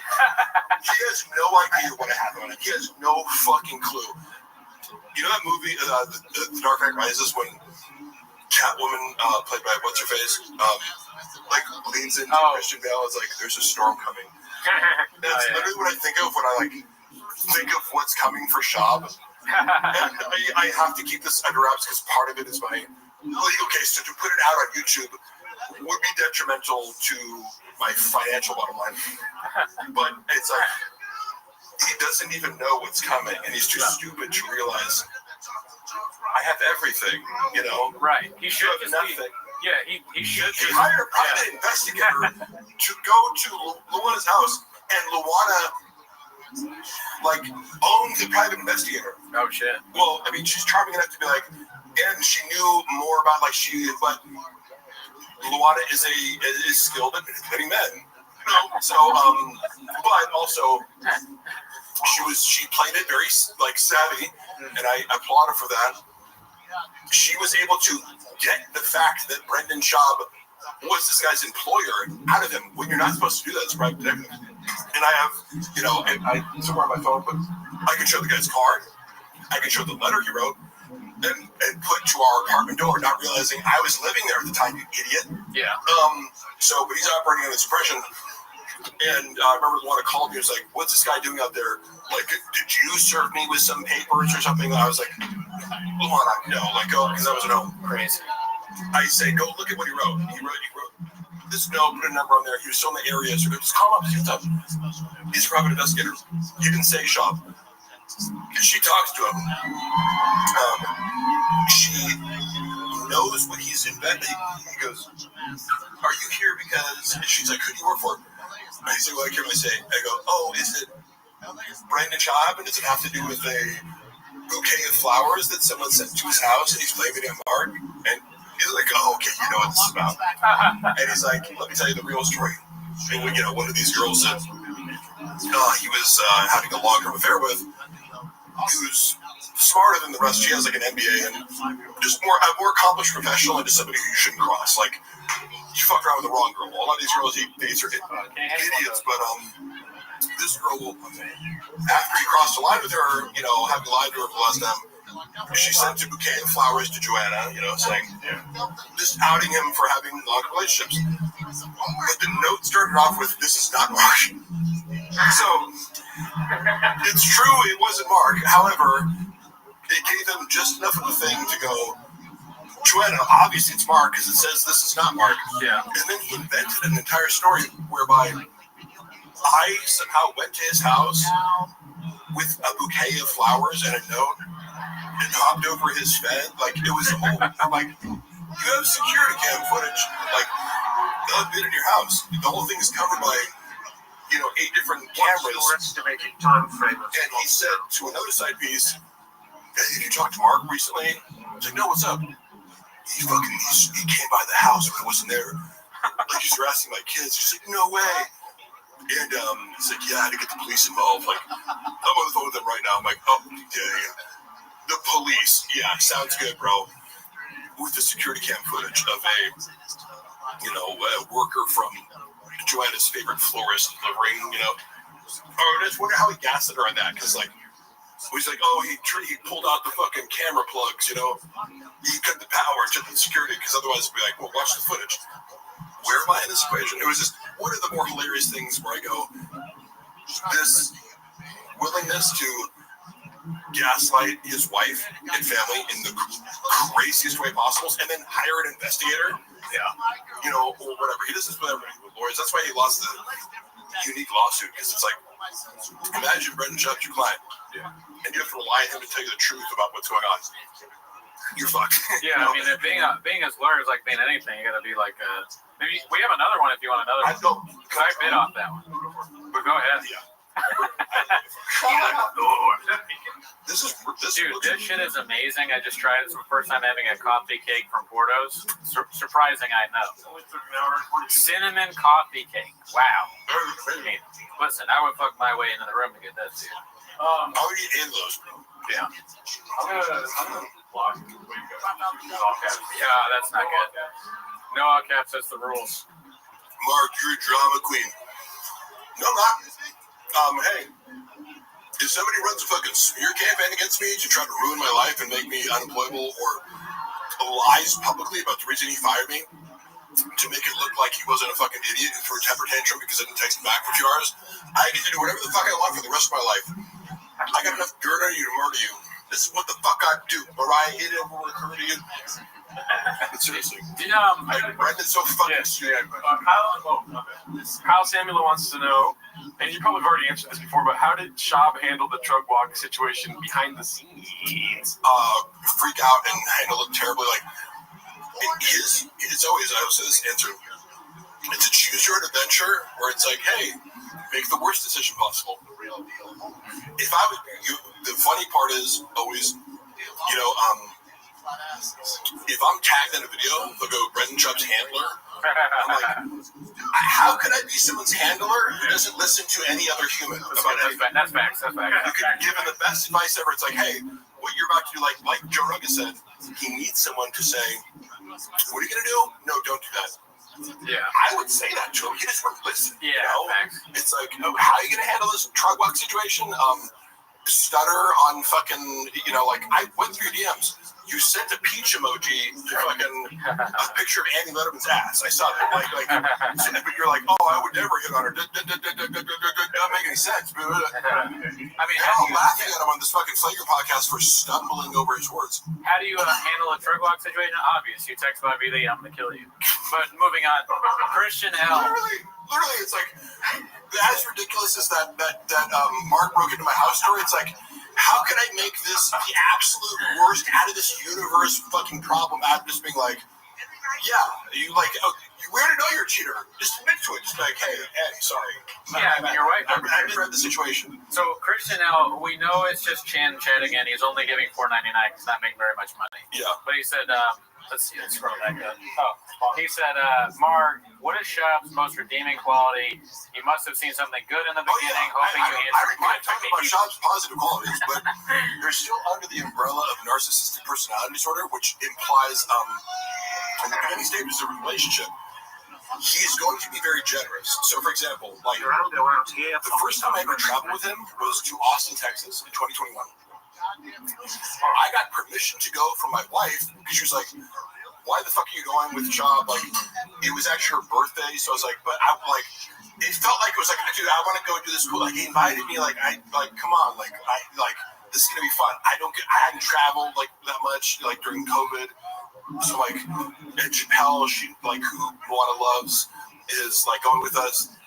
So she was like not okay with me going for no money. But I was like, oh, so I made up a lie. I was like, oh, well, Brendan's paying me $500. I told Brendan that, just being like, you're in on the joke. I'm like, oh, this is how I got to do it. But then he gave me $500 to cover my ass, so I could be like, so that was a good deed, right? But yeah, no, I can name many things where it's like he'll be generous, he'll pay for food, all these things. But that's a short-term strategy to earn trust, loyalty, and so that in the end, the next year or at some point, as he values you and starts to exploit you, you feel indebted to him, right? Oh, thank you. So I would deliberately stop taking things from him because he'd offer when I was having issues, like me and Luana started having conflict because she was working a shit ton. She was working like 2 graphic design jobs. She was suffering from burnout in late 2022. I'm traveling with Shop, fed up to my fucking ears with this bullshit as he's increasingly being disrespectful. So like, I got this crazy boss who's disrespecting me all the time. I'm traveling, then at home I'm working after being in the office. So we're both like high conflict because she's like mad at me about Brendan being like exploiting me and not getting paid enough. And I'm like mad at her because I'm coming in the door from traveling and she's like giving the stink face, but I understand her perspective. And then, what the fuck? You're talking about like how he's a good guy. Oh, okay. Yeah. So, or the things he does well. That's the other end of it, is what I mean, where it's like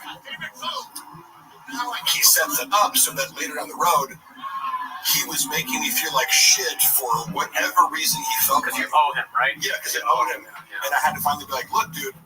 Like, you're not even treating me like with 100th of the respect that you treated me last year, and I'm like putting all my time and effort into helping you. Like, you think you're doing me a favor by doing all this? Like, yeah, I am college educated and professional writer. I do all these things. Like, I don't need this job. Like, you're underpaying me, and I agreed to do the same fucking. I didn't even negotiate. It was like, what's Christian paying? I'll do the same thing and I'll do more work for them. Just to prove to you that if you want to pay me more, or like, and then I'm still being shit on, like, fuck you. So yeah, that's so funny. The first time I seen a guy tripping on acid reflux. I almost did tap acid before I came. I'm like, would that be funny if I was on acid? Oh no. With Shab, what I've learned from Shab, because he does have good qualities, is like, number one, he's helped me a lot. Like, I wasn't really that into my son's baseball team, and then like I was in the shop, I was like, I should be like a baseball dad. And we stopped yelling at the umpire. Yeah, my son Denver has gotten a lot better at the swing and the pitch, and he never like loses to a fat guy anymore, like a fat kid. So we got rid of that. Like, if a fat kid is playing, he's always better than a fat kid. I didn't like him until I got my own truck. Oh yeah, hey, reading those Reddit posts by one of the baseball parents was so fucking funny, because now again, this constant identity shifting of like, now I'm a baseball dad and this is my kids are my life after cheating on their mother publicly for a decade. Like, it's hilarious watching this, and then hearing the other side of the story where it's like, Shops also, as he is with everything, portrays himself as like this beast of work ethic. I'm trying to pull Shop. then you hear the other side of the coin, be like, oh, so from a third party perspective, Shab is just a lazy fuck who likes to eat chili dogs. So, but yeah, he's and then there's some footage too where he's like 4 ounces of fucking up all the like. He can't even like throw a baseball or catch it. There's some footage from that game. Yeah.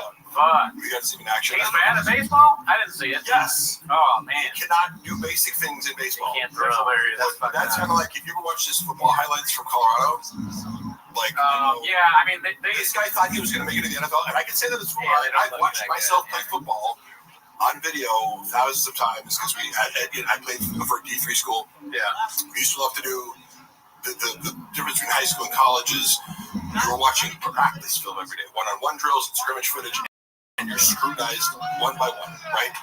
It's humiliating when you fuck up because, like, as a freshman, I'm like, I don't know how to play football, and your coach is ripping into you, but it's a great, like, you're learning a whole humility exercise. So, but I look at Shab and I go, I know what it looks like. I'm not saying, like, I had good moments for me. I knew, like, when I was performing well, and it gives you an appreciation for, like, NFL caliber, but you have no idea until you see yourself play football on camera. Like, the fucking 300-pound D linemen, it's like, these humans shouldn't be able to move that fast. Watching Shab, I'm like, oh, he looks like a D3 player. You know what I mean? Like, he's not good. Yeah, it's not in the NFL. I haven't seen good highlights. Jay said, thank you, Jay. Jay, how does Shab feel about Eric? Good question, because that's another nuanced one, that falls under the umbrella of Shab hates everyone who he feels is socially beneath him. However, he did negotiate on Eric's behalf not against, but like when he was being brought into the King of the Sting situation, apparently, according to Shab, which take it with a grain of salt, but I think Thea was kind of like, I'll take my family out for dinner. Yeah, making it more difficult for him to kind of be an equal partner in this like dynamic or something like that, where it's like, because they were inviting him on as a guest, and I'd be like, oh, we'll throw you this much change per week, and he was kind of like, hey man, like if I'm going to keep myself available every week, which is totally fair, it's like, and am I getting on call or am I getting part of this thing? He was asking very fair questions. Shab advocated for him to be a more fairly paid kind of, we're splitting in this kind of thing. And I think it was Theo who was kind of going, I don't want that, but also but part of this pie was the fact that like King of the Sting is what it is because of Theo Vaughn. Sure. Theo Vaughn is the draw here. Theo Vaughn does a solo podcast and gets 1 million hits. So like obviously, in a business sense, you could realistically go, what's your value to this? Like what you add. In a friend sense or a very fair sense, you go, if we're doing a podcast together and I know that I need you, let's all get paid the same. But baked into this cake is a condescension towards Eric, not like his attitude of like, he likes to dismiss people. I can't really sell tickets. I can't do this. But Eric's a better stand-up comedian than you, Brendan, and he's been on TV and he's I don't know. Eric again was always very nice to me and a thoughtful person too. He would always he was the first person at Big Boy when I was like really I got depressed where I would come to work every day and I'm like, I'm waking up early and dealing with Brendan's bullshit until 10 p.m. every night, 7 a.m. I just started to become dead at some point. I hate every moment here. And he was the only person to be like, hey man, you all right? And I was like, yeah. And he said, it's okay to not be okay or something like that. Really? I wouldn't have picked him to be a guy that talks like that. I mean, this is my lawyer, Rob Pebble. That sounds like a good idea for a sitcom, I moved in a house recently. Moved in a new house in LA. Whenever you move in a new house, it's always weird. It's even weirder to remember. Hey Rob, you're on a live stream right now. Are you okay with that? Oh, sure, yeah. I think I'm thinking of live stream. How much is fun? There's a lot of people watching actually. This the 10 minutes of Shab thing. Funny enough, this is my labor attorney, Rob Pebble. Hey, Rob. Who's about to destroy Brendan Shab in court. Actually, no, he's not. He's totally incompetent and it doesn't do anything. Rob, we're actually having an informal discovery conference right now. I want to share a concept with you. Yes. So part of this laughing thing that we got going on is that I want you as an advocate for yourself, and I have another potential client who's bring locking stuff, all that stuff, the doorbell, all the ring security stuff. I'm good. Why not? Of course. So what I want you to do now, you have this evidence upload process. I want you to think about how do we scale this? Because you'll see advisors, right? Yes. For a minute ago, we can throw in plaintiffs figure out their cases in situations just like yours, and you are the guinea pig. Yeah. That's much worse. You guys are doing it in cases you're a creator like me, and you are going to teach us, but she decided she wants to do this. I'm a lawyer, you know, most everything Robert calls, right? But you guys have been like all proceed together because I'm building your database too. All set? Yes. Thank you. Love you. Robert Pebble, attorney at law. All right. Good luck, Rob. Yeah, so Rob is like, I went to college with him. He's literally one of the smartest people I know. Right, like I was saying earlier, like if I get 10% of what he's saying, I'm lucky. But like, he's, man, he's just better than Chop's lawyers. Right, motion to dismiss. Yeah. Saying random shit. That's it. So you went to college with this guy? Yeah, we both played football at Pomona College. But I would consider Rob, if he had 150, 160 IQ, I wouldn't be surprised. But he's like extremely intelligent, and specifically with organizational systems. I remember when he was like 20 years old, he's like a gym bro like me, so we like connected over lifting. I'm a few years older than him, so he was a freshman, I was a senior. We connected over like just lifting, you know, and he was like, oh, what are the, because I had this policy of like, if you ask me if I'm on juice, like I'll tell you, but if you don't, I'm not gonna talk about it. But he was like, oh, if you ever run a cycle, I'm like, yeah. And so I was like, you're the first person with the audacity to just ask me politely, you know? Yeah. And I appreciated that, but he's very direct. And when you step into that deposition room, you want to look jacked because you're going to be like imposing your presence on people. That Rob is really, it's deceptive because what I like about him is he's a jack, handsome gym bro, but also he's like an autistic savant with organizational systems. So remember when he was 20 years old, he was like making $100K a year running like LA fitness clubs. Like he would like train other people how to like run a more efficient like personal training like architecture for all the clubs in Southern California. Like started as a personal trainer, like quickly they're like, oh, you're way too smart to do this. Like so because he was still going to college, you know, and also making $100,000 a year, like, you know, like telling people how to do their jobs. Yeah, and, like, you didn't get your lunch by the 5th hour. You went 4 hours without a 2-minute break, dude. We were talking about that earlier today. You didn't get reimbursed for business expenses. Yeah. Okay, we worked off the clock. Yeah, and he's also very moral too, which you don't meet a lot with lawyers. Like, you know, because of these guys, you know, whoever's representing Shab, it's like obviously you realize this guy's an idiot, pathological liar who has no case. It's kind of like whoever's representing Blake Lively, Ryan Reynolds. So like, you know, this person has no case whatsoever, and you can charge these clients millions of dollars and draw this process, but you know you're going to lose in the end, right? But Rob Pebble is extremely. It's a good, actually, you know what? Now has a lot of integrity. That is a good advertisement. I mean, he's a lawyer doing wage and hour stuff in California. And he'll fire clients if Get they're a broad not ethical. Yeah, if he's like, you have a case or you're misrepresenting something, he'll fire clients. He fired me the other day, trying to sue Gerardo. Had to fire some people. Not enough Diet Cokes. But we fixed that problem, didn't we? You know when I drink a Diet Coke, what happens? A meathead lawyer doing whatever, what could go wrong? No, seriously, Rob is one of the best labor attorneys in the state. There you go. It's hard. It's a hard concept for people to understand that you can have muscles and also be good at a job. But it turns out, you know, actually, it helps. It helps. Muscles help everything. Dude. Yeah. That's what I say. Mark is Rob, the sharpest tool in the shed. I know, literally one of the smartest people I know. He's designing a service, like an AI-based platform that he invented and like programmed that essentially does the job of a paralegal. So sorry to all paralegals out there, but Rob is designing a product to sell to law firms that like automates all these different things using AI. And I'm doing an AI platform that watches shop content too. That will also be part of our Patreon. Yes. Mark, have you seen Brendan tossing his diggity bags on the ground? I know that's a meme. Of course, he's not conscientious, you know. So he's the type of person who would just throw trash on the ground and expect someone else to pick it up. So. Of course. That's fucked up. Mark, what is your opinion on P.F. Chang's? I loved it. We hated P.F. Chang's. That was a great time. Fired, anything else? Any other questions? If you guys played Sega NHL PA Hockey 93, this would be the exact same from Swinger. Well, I love that because I love that movie and I love that game. You've seen Swingers, right? one of the greatest films ever made. I played that in high school. Yeah. Did you ever play that game, that hockey game on like was it Super Nintendo? Yeah, no, I don't think so. Dude, that game was the best. All you had to do was you go around the goal and then you click and then you could get a goal every time. And then you could also fight in the game. Yeah. Amazing. Super Mario was fun. I must played Mario Bros on it. Super Mario is on there. Mario.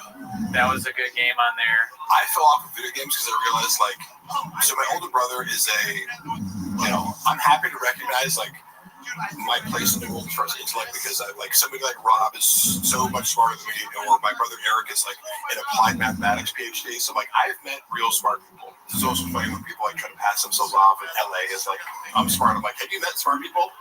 And go to Austin, Texas. Yeah, dude, that's where the philosophers are. Yeah, and I'm like, I'm not saying comedians can't be really smart, but it's like, if you get a room full of PhD, like applied math and computer science PhD students in a room, it's like, it's going to be an odd bunch, but their IQs are off the charts. Yeah, they won't stand at all compared to Joey Coco Diaz and Bert Kreischer, dude. Shirt off. You have a PhD? I don't have a shirt. Right, that's right. Bert Kreischer, he's an interesting guy to me because he's very nice to me. So I got to say, like, I'm not going to try to trash him, but he doesn't seem to be good at being funny. I don't know. Oh, no. His stand-up is trash. But also, like, he's taken Chappelle Lacey, like, to arenas with him. So it's like, I don't mean to hit on him, but it is. You're right. Funny he does use people. That's true. It is. He brings a bunch of people on the road. People that can help him for a little bit. Yeah, that's for sure. He does that. I'll say The Machine I enjoyed in the movie. I might watch it. Yeah, I like it. Great movie. One that exists. Never seen it. String. That's another guy I like. I don't know. There was another question that we didn't answer from the fan funding. Yeah. What is the estimated time of Shab's downfall? Oh, that's what I was alluding to before.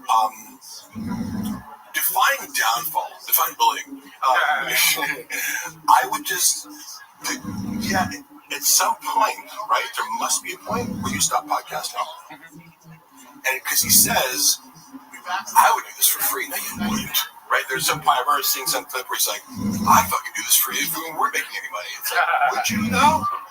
Would you though? He doesn't seem to enjoy it. No, I don't think so. I don't doubt that I do think Brendan thrives off being on TV. I don't necessarily feel the compulsion, because whenever people call, like I'm constantly being accused of being a narcissist. I'm like,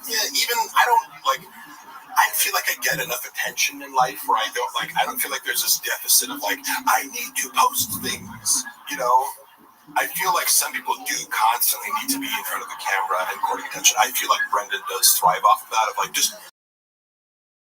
like even the feeling of importance when you walk. He could be doing all this himself. There's nothing sophisticated about his production. But like, why do you need to pay a guy $100,000? Do what you guys are doing. You guys are the performers and the producers. Yeah, I mean, wouldn't you rather save $100,000 a year to do yourself? That's a common knock on him. Yeah, I don't know. You like, I mean, none. Like, why don't you do it?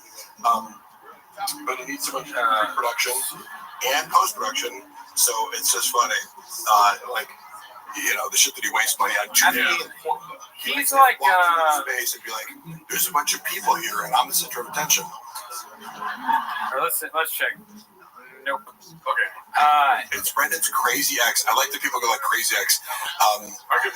Do you think Brendan is a sane person? And again, hey, how did I get in the show? Did I beg you guys to come on here, or do people seem to be interested in having me talk about Brendan? No, we begged you to come here. If you were like, hey, come on my podcast and talk about fucking lifting weights for an hour, I would. But I'll do 10 more push-ups. I'll do 10 more push-ups. Once my wrist is better, I still think it's a funny idea for me and you to go to the gym.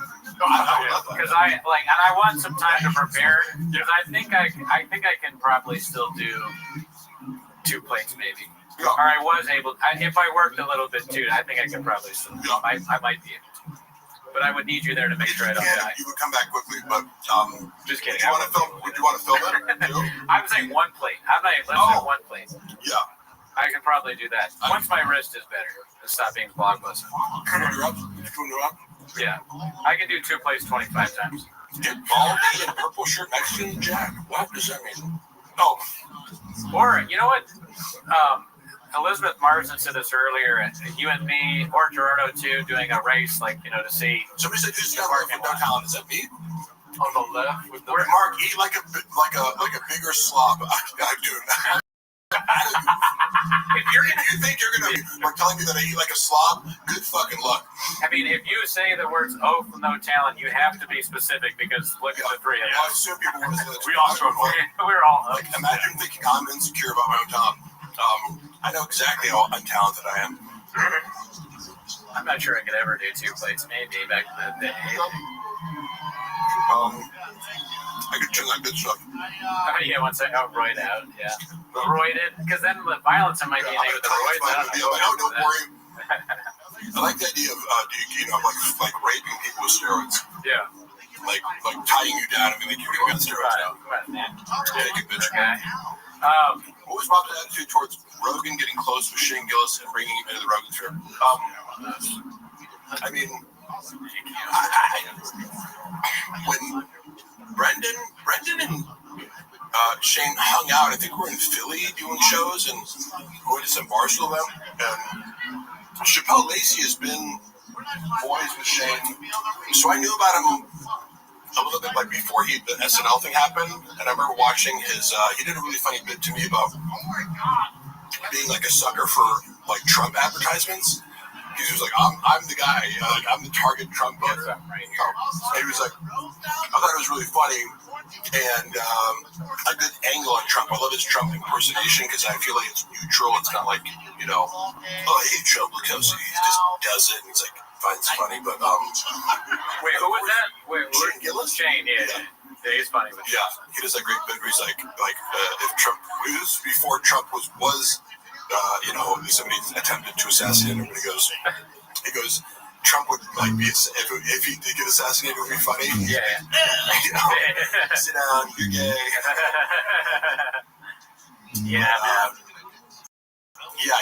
I'm sure that Brendan resents those Shane Gillis.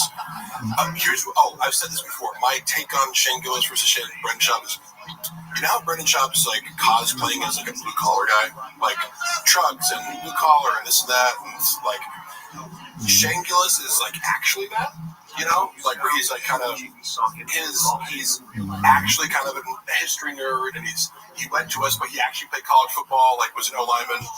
His level of self-awareness and his level of like he owns 2 pairs of pants and a couple pairs of white New Balance. This is such a hard concept for Brendan to rationalize. He used to look at me and be like, "Oh, you like don't care about materialistic shit?" I'm like, "Yeah, because I'm not rich. Like, why would I buy expensive shit and try to look like wealthy if I'm not, But it was like, I saw his mind spin. It was like, like how are you not totally obsessed with material wealth? Sean's girl for sure cheats on him too. LOL. Tim. That's kind of funny to me because it looks like it's maybe his girlfriend's profile. And he's commenting from that and clarifying that it's him. Yeah. Mark, is that you on your face or you just Bob into his truck? Hilarious. I don't know. Who is? Do I still have Brendan's comment on my face? Remember, YouTube speak. Don't get. Oh yeah. I'm looking. I like the idea of people raping people. Sure, you want to switch real quick? Hey, don't clip that. You're taking it out of context. This is a bit because I always tell people like, oh yeah, for sure. I'll like, yeah, you don't want to take juice. Well, if it's if I do it for you and you don't know and you're asleep, then are you taking steroids? Oh my God. If you don't know about it, 100% B. Yeah. I don't even know what you're saying. Let me see here. Mark, are you still working with Jim Stepani? Yes, I am. Dude, so Schaub and Snaz, bro. I cannot give any updates on Snaz right now, but holy fuck. Oh no. Holy fuck. I have been instructed to not say what I know about this for the time being, but Jesus Christ. Jesus Christ. That's all I have to say. Do you have a favorite joke from the Gringo Poppy? Let me think about that for a second. I'm just going to actually try to answer. Yeah, okay, I thought you were going to. I don't know what's in the special versus I've heard it so many times the full hour that he cut down to 26 minutes, but I thought the worst joke was he would end with the getting a rifle to kill the cougar at the end. Okay, yeah. I was like, as a cat lover, I'm like, why would you just want to murder a mountain lion? His closer. Yeah, I was like disgusted by it. Yeah. Like I'm kind of low key. Like when people hate animals, they're just like, yeah, I want to like get those women to go kill a mountain lion that hasn't done anything to my. I'm like, I get it if it attacks your animals or something. You're a farmer. It's like I get it, but you're just like a guy who like knows like. Who thinks mountain lions are just dangerous to, like, you're in the fucking, in Woodland Hills. Yeah. Woodland Hills. This is where the cougars live, you know? I thought it was weird and gross and very not funny, and he kept making that, you know, he goes, I don't know if you've seen the joke. Which one? Yeah. The mountain lion bit, he keeps doing this callback to go, swim out there with the goes on this. Big dick, sorry about that. I was like, this is so ridiculously not funny, and I hate humor that involves references to having a big dick. Yeah. If you feel the same way, but it's like when a guy's bragging about having a big dick repeatedly, it's like there's something going on there. Either you have a small dick or you like dicks or like, but it makes me uncomfortable because I'm like, what is this fascination? I made a prediction the other day on the podcast that honestly, Shab would make it so far if he. Whether he is or not, yes. Oh, for sure. He would be like a huge influencer in the gay space. Like, here's some interesting things. Like, Derek Post and Jim Norton openly like trans female women. Yeah. And I'm like, that's so bold. Yeah. To be like, I'm a male comic. You wouldn't look at these guys and go, oh, they're gay, or like you would never know this. And they've taken their fetish and sexual preference and just completely de-shamed it, right? I follow. And I'm like, that is some of the boldest shit I've ever seen. Yeah. But it's totally authentic for them, apparently, and they have no shame about it. I don't even know if Derek Post likes to fuck. Yeah. He's into the porn, I guess. Yeah. But I was like, this motherfucker's real. You know what I mean? Like, if a guy says that, I go, I'm willing to take anything else you say at face value because clearly you do not give a single flying fuck about how people receive it. Yeah, seriously. Yeah. Like, so I always told or would say about Brendan, if you just were more authentic, the whole thing would work better. But he's, you know, if you have no real self and you've constructed a false facade to make up for, you know, a wounded self, whatever the NPD is, it's like you can't be authentic, unfortunately, because you dig inward and there's only shame, you know. NPD, what's that? NPD, what's that? Narcissistic personality disorder, any cluster B personality disorder, sociopathy, borderline personality, histrionic personality disorder, Machiavellian, you know. Cluster B has a lot of overlap with regards to like a damaged self that allows you to be either self-destructive or destructive of other people. Yeah. In various expressions, they gotta have a core commonality of like something's wrong with your brain morally. You know. How did you learn about all that stuff? Like, I'm very interested in personality disorders. People misuse these terms. They'll be like, oh, that person's bipolar, or like, I go, you don't know what bipolar means. They think people who have like mood swings, I go, no. Bipolar means extended periods of mania and extended periods of depression. So these things are fascinating to me. With narcissistic personality disorder, the moment I started to get buff, people would be like, you're a narcissist. I'm like, am I a narcissist? Because I'm like, so. A little bit down. Mic check. That's good. That's good. That's fine. My cable was leaking about that. Deadpool costume. Oh my god, I saw that skit. The Deadpool costume. That was so cringy. But also representative of, like, he used to have a team that would do these skits for him, so it was like high production value, but terrible and unfunny. Yeah. Okay, so I like how, so I don't know if you heard, but I asked him a question. I said, what's your favorite bit from the Gringo Poppy? And he was like, my least favorite bit. So this is, we get it, Mark. You've watched Jordan Peterson podcast. First of all, I have consumed many hours of Jordan Peterson, but like, imagine me learning psychology from Jordan Peterson. Now, that's his area of expertise. I don't subscribe. Can you show me where I can get some pencils, but he is an expert. Like, have you listened to Jordan Peterson? Because what he says about psychology is highly accurate. You've been able to get pills in the past, have you I'm not? sorry, Mark. One look at Jim Norton and I knew, well, good for you. I didn't. But I do, you know, I know a girl who used to date Jim Norton. Here's a funny story about him. So he was dating this straight girl, and for either his birthday or her birthday, I forget which one, but they hired a male escort because he wanted to watch this girl get fucked in front of Jim Norton. Yeah. And like, so I'm sure they could have gotten a huge cop. And he's like, face fucking this girl. Oh shit! Oh my god! Ends up throwing up, and Jim Norton couldn't take it. Oh yeah. He thought he wanted to see this, but he couldn't handle it. And like stormed off, and it created this huge conflict. Yeah. You know, because the girl was getting banged by BPD, ASPD, NPD. Yes, exactly. That'd be funny. I like Jordan Peterson. Oh, Mark, who provided the 300 pages of evidence? Brendan was. I have repeated this a lot, but let me, because people keep asking him, and it's like he can't admit the truth because it unravels his entire identity in order to admit this. But he literally hired hackers to try to take down the fucking subreddit for like $15,000. How could I make that? Yeah. Right? I mean, it'd be funny, like Jordan Peterson, if he watched someone have Jordan sex. Peterson on crack. Thank you. I like Dean PT's comment. Does BGL cry like Peterson when talking about men not having sex? Yes. I have no shame in crying. Yeah, if you don't give me sex for a little while, I might fucking cry. Okay? That's if you want to hurt me, you got me, brother. You know, deprive me of sex for a week, and I might get really emotional. Yeah, I mean, not right. You cannot give me sex. Hopefully, no one ever tries to Hogan you. You know, when they're like, have sex with my wife. In the bed. Has anyone ever tried to Hogan you? Asking for a friend, where they like, where they're like, have sex with my wife. I feel like Jordan Peterson might do that. Like Red Bar once he withdrew the sword from the stone. I don't know what that means. Beachel is steamrolling this live. I'm sorry if I'm steamrolling. No, you're good. I'm sorry. We got 24 hours of this. It's a long time. People don't realize how long we did that podcast. 24 hours. I have the benefit of being like I can leave whenever I want.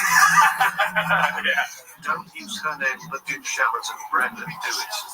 Hungry. Marcus Devonitis. No, you know what I did take? I took a microdose of mushrooms before I came. I had a coffee, fucking energy drink. I saw you drink one of the range, yeah. That's pretty good, dude. And you guys are like, okay, so the last time I went to your show, I know you guys like had a work day and were tired. Like I took pre-workout before I came. Yeah. It doesn't take much to get me going. Yeah. You know? But I was, but hey, that's me. If you don't want me in a podcast talking, way too much, then find somebody who talks less. I want you to talk to Jordan Peterson. I would love that. That would be so fucking cool. You could probably figure that out, right? I would like to talk to him. You know what I thought interesting was he went on Jim Jeffries, and this is a rare moment where a political pundit, Jim Jeffries, asked him a kind of gotcha question, and normally pundits get very defensive because he made a point. He's like, so would you say that this? And Jordan Peterson goes, oh, yeah, you're right. I was like, what? Yeah. Did Jordan Peterson just admit that he was wrong about something? So I respect him for that because he thought about the question. I was wrong. You don't have this. I don't know if you know, but Cooney is known more for his Peterson impression than his shop commentary. Yeah.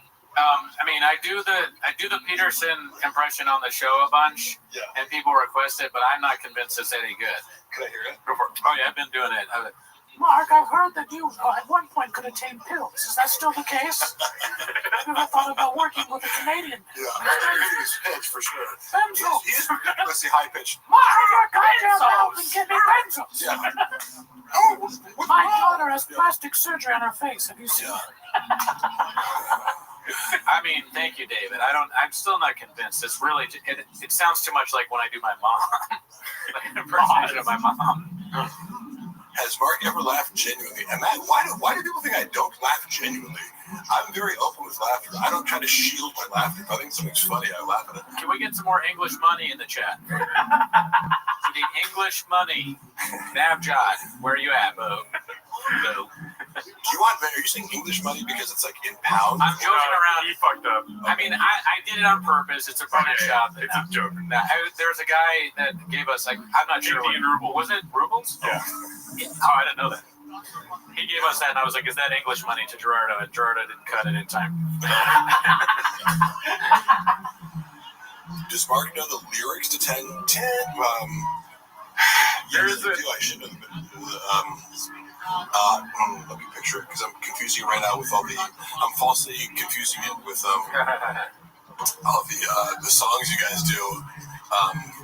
Give me the start of it. It's Time for my favorite time of the week when we get to hip hop Chinese. Let's now. 10 minutes of shop. Yeah, thank you. I kind of heard the melody. Dagestani entertainment. Oh man, Dagestan, never heard of it. I want to see BGL and Miguel have a race when I get the treat. Do you know Miguel? No, probably not. I don't know if you met Miguel. He's our friend that used to do the show, but he hates the show now. He sounds fast. Wait, he sounds fast. Oh, he hates the show? He hates the show. He hates our fans because they were making fun of him a lot. Probably because of what we just said. Yeah. What do people expect to go to live stream and not get made fun of? What? Yeah, take that, Miguel. Off. When I was on here and everyone's like, look how cool Mark is. I'd be like, are you guys trolling me? No. Like, did you make a bunch of bots to be like? Oh no, we actually made a decision. Thanks for bringing that up, Mark. We made a decision. We don't want any more bots watching us or commenting. Dude. Oh yeah. I know. Flex bicep. My better bicep. Yeah, vote on the bicep. Damn, fool! You can see a real big horn view right here. You look at that horn. For real, no. Look at. So wait. Actually, Is it coming back? Wait, Look that way. Coming back. Look that way. No. Too much. There. What? Just go back and forth right there. Oh, can you see it now though? No, I have a horn. I have a thing. Oh, nice. Dude, Horn Brothers, bro. Give me that. Yeah. Horn Brothers. Oh, my shoulder. Look how cool Mark is. Thank you. Finally. But one thing we do need to be clear about. We get a lot of bots. 100% of the negative comments are bots. We know this. Yeah. Every time someone criticizes us in any way, it's just another one of those bots. Yeah, we actually a lot of bots. We do believe saying something like that recently. It's like, We know the it. haters of the bots. It's like, people are paying for negative comments. What? They're doing that to us. Go ahead and make sure they get Mark, what is your favorite TV show? The A-Team? Oh, actually, my favorite TV show might be Barry on HBO. Here's some English money, Bubba. Oh, thank him, Top Jimmy. I appreciate it. You're not a bot. That would require athletic talent. You're not a bot. I can tell when someone's a bot because if they say something negative, it's a bot. 100%. Doesn't want to be shirtless, so he would not be a pro wrestler. Hey Mark, what happens to his chug giveaway? I don't really know how giveaways work. Like, I've been trying to follow that story, but I'm just like, I assume whatever shop is doing is fraudulent. Like, obviously, but that's my presumption is. Yeah. If you tell me that it looks fraudulent and you know more about giveaways than I do, I believe it, because why would Chop do anything that doesn't benefit him financially, or involve some sort of misrepresentation of reality in order to benefit him? The only giveaways I do are facts. Yeah. Mark, you ever catch a snag? I saw Brendan piss in the sink literally every day. And the creative director at the time pulled him aside and was like, I have one request. Could you just not piss in the sink? Holy shit. And Brendan, I think, agreed. He said, oh, yeah. What a stupid thing to ask for. I would never ask somebody for that because I just assume they're gonna piss in the sink. It's like, why would you ask about that? It's like, if someone comes to your house, it makes sense for them to piss in the sink if they have to piss.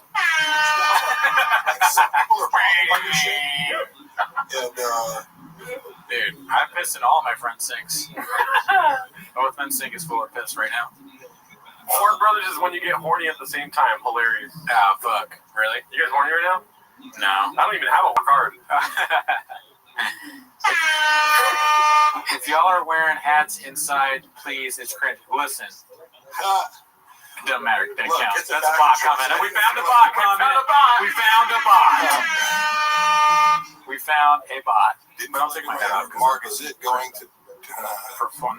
Donate some cheeks. Did you ever call Brendan out for gripping the soles of sturdy shoes while sitting on a podcast? I noticed he had a lot of weird mannerisms. Like, he does like self-soothing activities. Like, he rubs his legs a lot. You know? Yeah. Like, he's very tactile. So this is a neutral observation, just because certain personality types, I think, do like rubbing behaviors or like, but he was always doing this on his knees. Yeah. You know, he's like, what is it called? Stimming? Yeah. It's like self-soothing. Yeah. But he would constantly. Oh, yeah. He does that all the time. I self-soothe once a night. Compulsively, to the point where... I would say the most. I have my own compulsions, but then if people make you aware of them, you become self-conscious. Yeah. I don't know what my compulsions are. Oh, I used to play with my beard all. I still do. Yeah, he plays. They would talk about that on the pod. Like, they're like, "Oh, Cooney's at his beard again. Tell him to stop." Yeah. Good luck with that.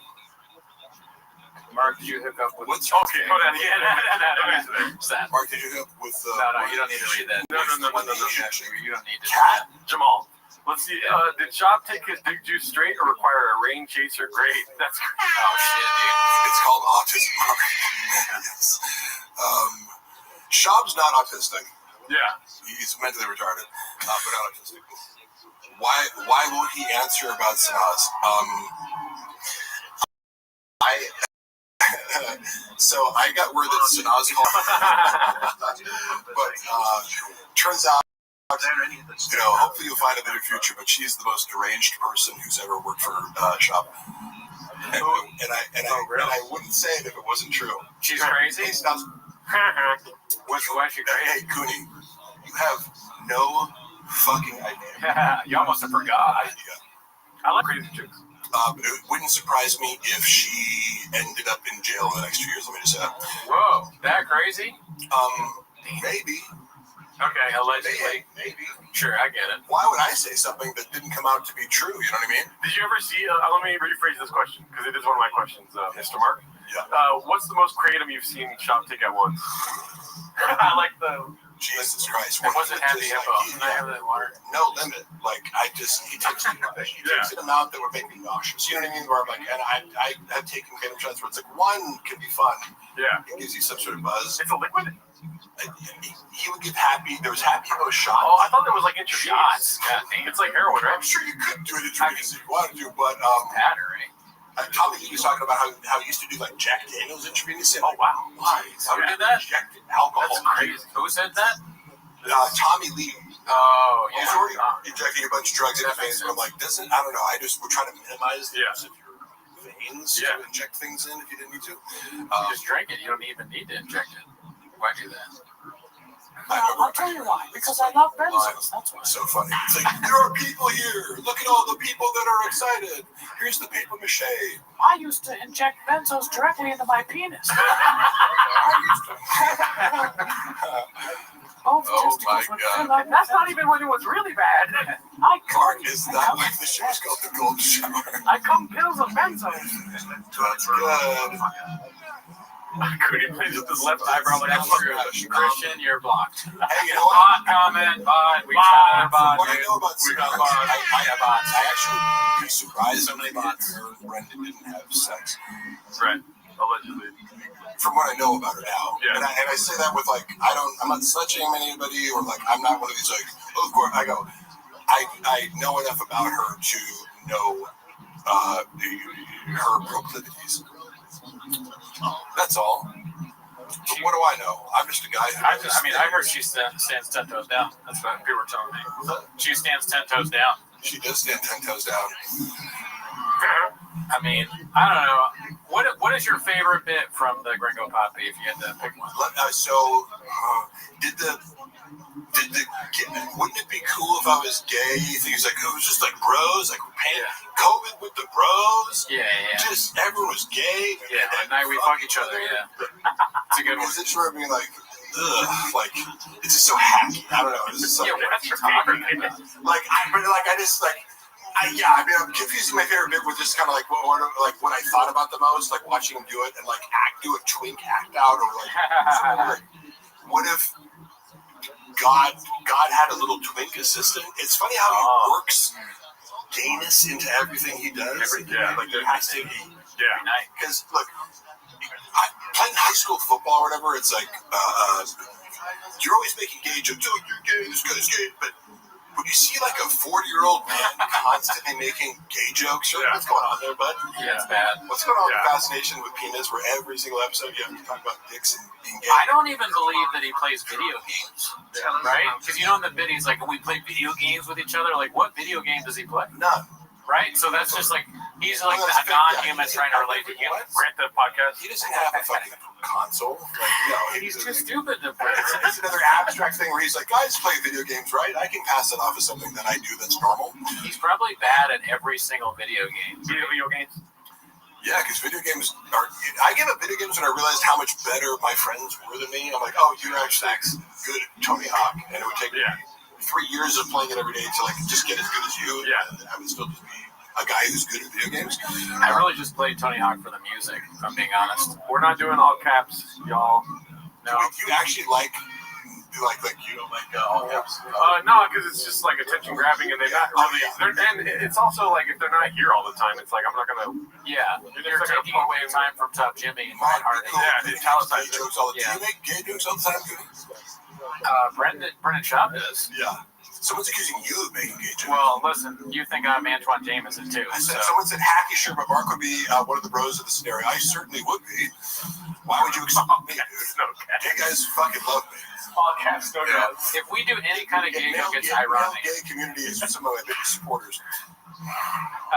I'll be back. Gotta piss in the sink. I'm pissing like a madman. Mad love for gay dudes. Oh yeah.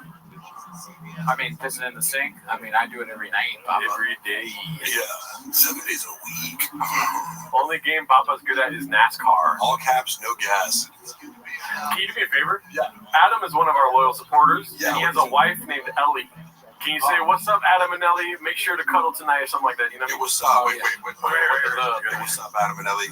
Makes you cuddle. Yeah! Get your motherfucking groove on. You know what I'm saying? We need some little Adam. Yo, let it cut them cheeks, dog. Dude, if Ellie is not being turned on by that, then I don't know what else to do, Adam. Twin. Let us hit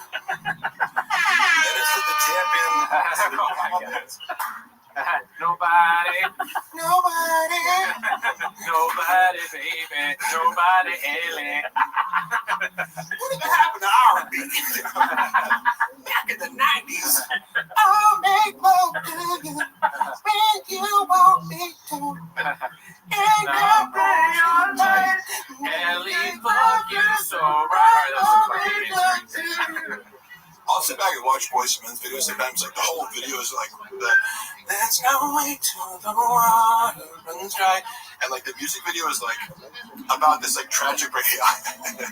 It's about, like, the incident of, like, the romantic tragedy is, like, the girl makes a cake for the guy, but he, like, leaves the room for a second, and she's like, we're gonna have this cake. And then, I want to show you, Ellie, that Adam needs you. Adam needs you, not you. Oh, sorry. Yeah. Adam needs you. Taquitos, it's keto. That's right. Shop. My big dick is right there. Sorry about that. Where'd it go, Poppy? About to shoot up a cougar. 25 minutes. What if we were gay? Give me some bands off. Beans and cheese. Beans, cheese. Don't take so much. Oh shit, Ellie's in here, dude. What the fuck? Oh, that was cool. I actually wanted to do that. That was great. Knock that out, yeah. That was great. I think you could do so many versions of that song. Yeah. There could be a Shaw version, Peterson version, Gerardo version. Yeah. I like the part that I'm permanently part of the Thick Boy album. Yeah. Shop took down all the episodes where I appeared as a guest on The Fight with the Kid from the video, but there's still like clips of me from the episodes on the Clips channel. Yeah. And you can still get the audio version, but like this was like to spite me, you know? It was like, ooh, like even though I appeared in like 100 episodes after that, like in, you know, Cat's Chair or whatever, but I'm like, oh, you got me. You took down the fucking episodes that I'm on as a guest. That's fucked up. You said you're still on the record? Like music? You can find me. He didn't take down the audio versions of the podcast I'm on, and then there's clips where it's like, oh, Mark Harley talks about lifting weights on this episode. Yeah. You didn't quite finish the job. You're erasing me from. That's lazy, I guess. You know. I like the bench press is Cooney at hour 22. Two S words, frijoles y queso. That's pretty great. Shop hasn't gotten called out more for saying he played in the NFL. I feel like he does get called out a lot, but it's insane. That is an insane lie. Yeah. Can we just become more brothers? It was like I don't know, just because he did it so far from doing that, it's like he's like, I don't know, showing up at fucking like Buffalo Bills Stadium. Like I played. It's like that's how close he was to damn. Yeah. You know? Yeah. It's like having a courtside seats at a Lakers game and saying that you played with LeBron. Mark it's like throwing up at the Lakers press game. 225 46 times. I was there when there's multiple, the truth of that. He compulsively repeats saying that because he'll say this to Rogan, for example. He said it so many times, and I love when compulsive liars repeat themselves. He said he did it. Okay, in reality, we were in zoo culture when we were heavy into the deadlifting and benching and blah, blah, blah. Now, for the record, I did it 33 times as a 19-year-old in college, so it's like, this isn't that impressive, right? Yeah. And doing that 33 times, it's an NFL-level number. However, you also have to, if you're a linebacker and you bench press 225 33 times, you also have to run a 4.6. You also have to have a fucking, 38-inch vertical leap. You also have all these other things that be super good football. So bench press is really not relevant to the bigger picture. Yeah, you want to be strong. Right. Brendan will put this out there as if he's like, look, I'm struggling. It's like, no, first of all, the time he's referring to would turn into 40 reps because he kept repeating this. And sometimes he'd say 42 or whatever. Right. I was there. You did 30 reps, which is impressive for a strong bench. 30 reps is very good. However, the plates into culture, and I have photographic evidence of this, they don't weigh 45 pounds. Everybody knows that. You wouldn't, but there's calibrated plates for powerlifting that are colored and they're from, Aligo or whatever. There's certain brands of powerlifting plates that are calibrated to be exactly, but just regular iron plates, there's discrepancies between each plate. Usually. Interesting. So yeah, I would have just assumed as low as 41 pounds. So it's possible if you take 3 pounds off each plate, all of a sudden you're dealing with plus pounds, which is significant. So that's not much less. 212 pounds for 30 reps, and you're bouncing off your chest and not locking out, which may not count in a combine situation, and then you're lying about it and turning it into 40 despite having the eyewitness here. You were there. Why would he tell you something different? Yeah, just classic pathological lying where he's relying on other people. I'm like, hey, I was there. You didn't do 40, you did 30. And then because he kept saying it, and Rogan's impressed by it because he wasn't there, so why would you lie about it? Right. You should know better. Because again, I've seen Shop bench press 4 plates. You don't need to lie about that. What do you need to exaggerate? The other thing was impressive enough. Yeah. So, but then were you aware he's posting for a while? People would always send me this. They're like, oh, look, he posted himself doing the bench press. Yeah. Because at first you would just post a picture of the bench press, and it's like, well, just did 225 this many. It's like, cool, but show you just doing it. Why would you already, bro? It's like, oh yeah, just did 700 pounds. Here's a picture of 700 pounds on the deadlift. Yeah. Why don't you just film yourself doing it? So then he posted a video and it's like, but you did 26 reps. What happened to the 40? In his mind, he was like, see? I'm like, but no, we don't. It's less, yeah. Way less. And he's like, what do you believe, me or the guy that sent a dick pic to my stepmom? See how, I can do 100 reps. See how I just did 20? Obviously, I did 100. This is a great question. Do you think Brendan can do an oil change?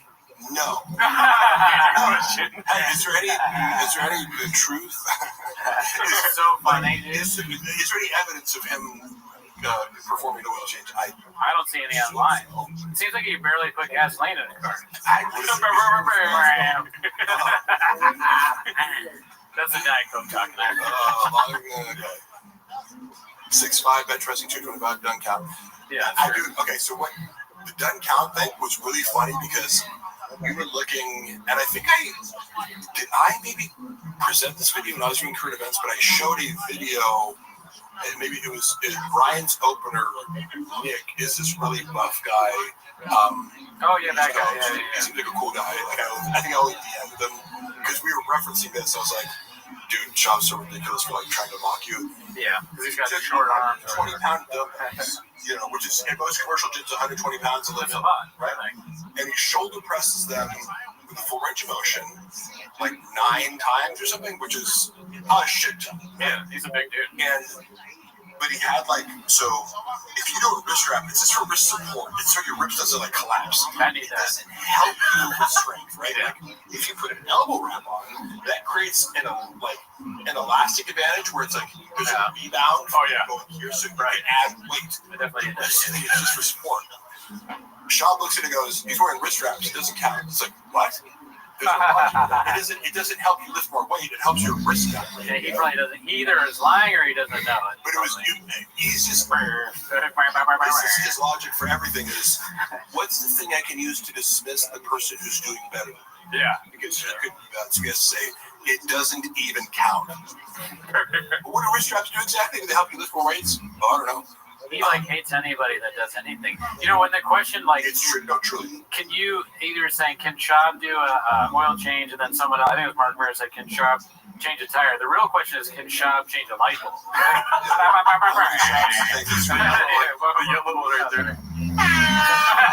How many Shabs does it take to screw a light bulb? Mom, Shab is deaf watching. What's your message? The funny thing is, Shab is just scared to watch this. He's a man who's scared of, he's scared of comments. He is. He literally is. Yeah, I mean, so he really doesn't read comments? He's scared to. Yeah. Like, I read them because I go, give me something to argue with. This is fun for me. I read them compulsively looking for conflict. I just learned a long time ago that you can never, ever read, even if the live streaming notes, I haven't read a single one of these things coming out. Baseball dead letter, what did you guys think about what happened to Baba's dog, Donnie, and he guesses? Oh, is Donald Trump's dog? Oh, is that dog off the pod now? I don't know. Probably his own solo pod. You know what is rebooting as I'm looking over all this big dog, big dog events? I had this video on my phone of when I lost my cat in late 2021, early 2022. My cat went missing for 8 days, and me and Luana were really torn up about it. And, I thought the cat was dead. You have to accept if a cat goes missing, you have to accept. I remember that. Yeah. And I sent to him privately, him and Chappelle video, of us. We just found the cat, and you're sleepless. You haven't slept. If you're looking for a cat, you have to stay up at night and take shifts. It fucks with you mentally so much. And I'm super into my animals, so it's this is all you can think about. Sure. You're right. I sent it to him, going just. And then Chappelle, we found, our cat Spider. And it's a video of him coming and eating rabbits. He has eaten for 8 days. It was raining and super cold. It was the coldest day in fucking, January, ever. It was the day he got lost. We were super worried about him. And you hear, Luana's, talking to her mom, in German in the background. And we're both kind of, crying, and I'm faintly, but I was emotional, Sure. He plays it on fucking Fire and the Kid and starts making fun of us. Oh, shit. He was I got Luana in the background. I'm you're doing a Hitler joke about Luana crying because she's speaking in German to her mom, and then, making fun of my God, dude. Hey, cool, so bro. But it's, now, I don't take offense to it. It just tells me, you have no empathy. No, probably not. And you don't understand people's relationships with pets. I know that too, because we lost a cat, Rogan and Shorty Pie, our cat. Can't find it. Really? Yeah. No, it's pretty brutal. Haven't seen him in a while. Cats, you either keep them indoors. I know, take my cats outside and monitor them and take them inside. The cats want to be outside all the time. How many cats do you have? 4. Oh, shit. And I walk them every day.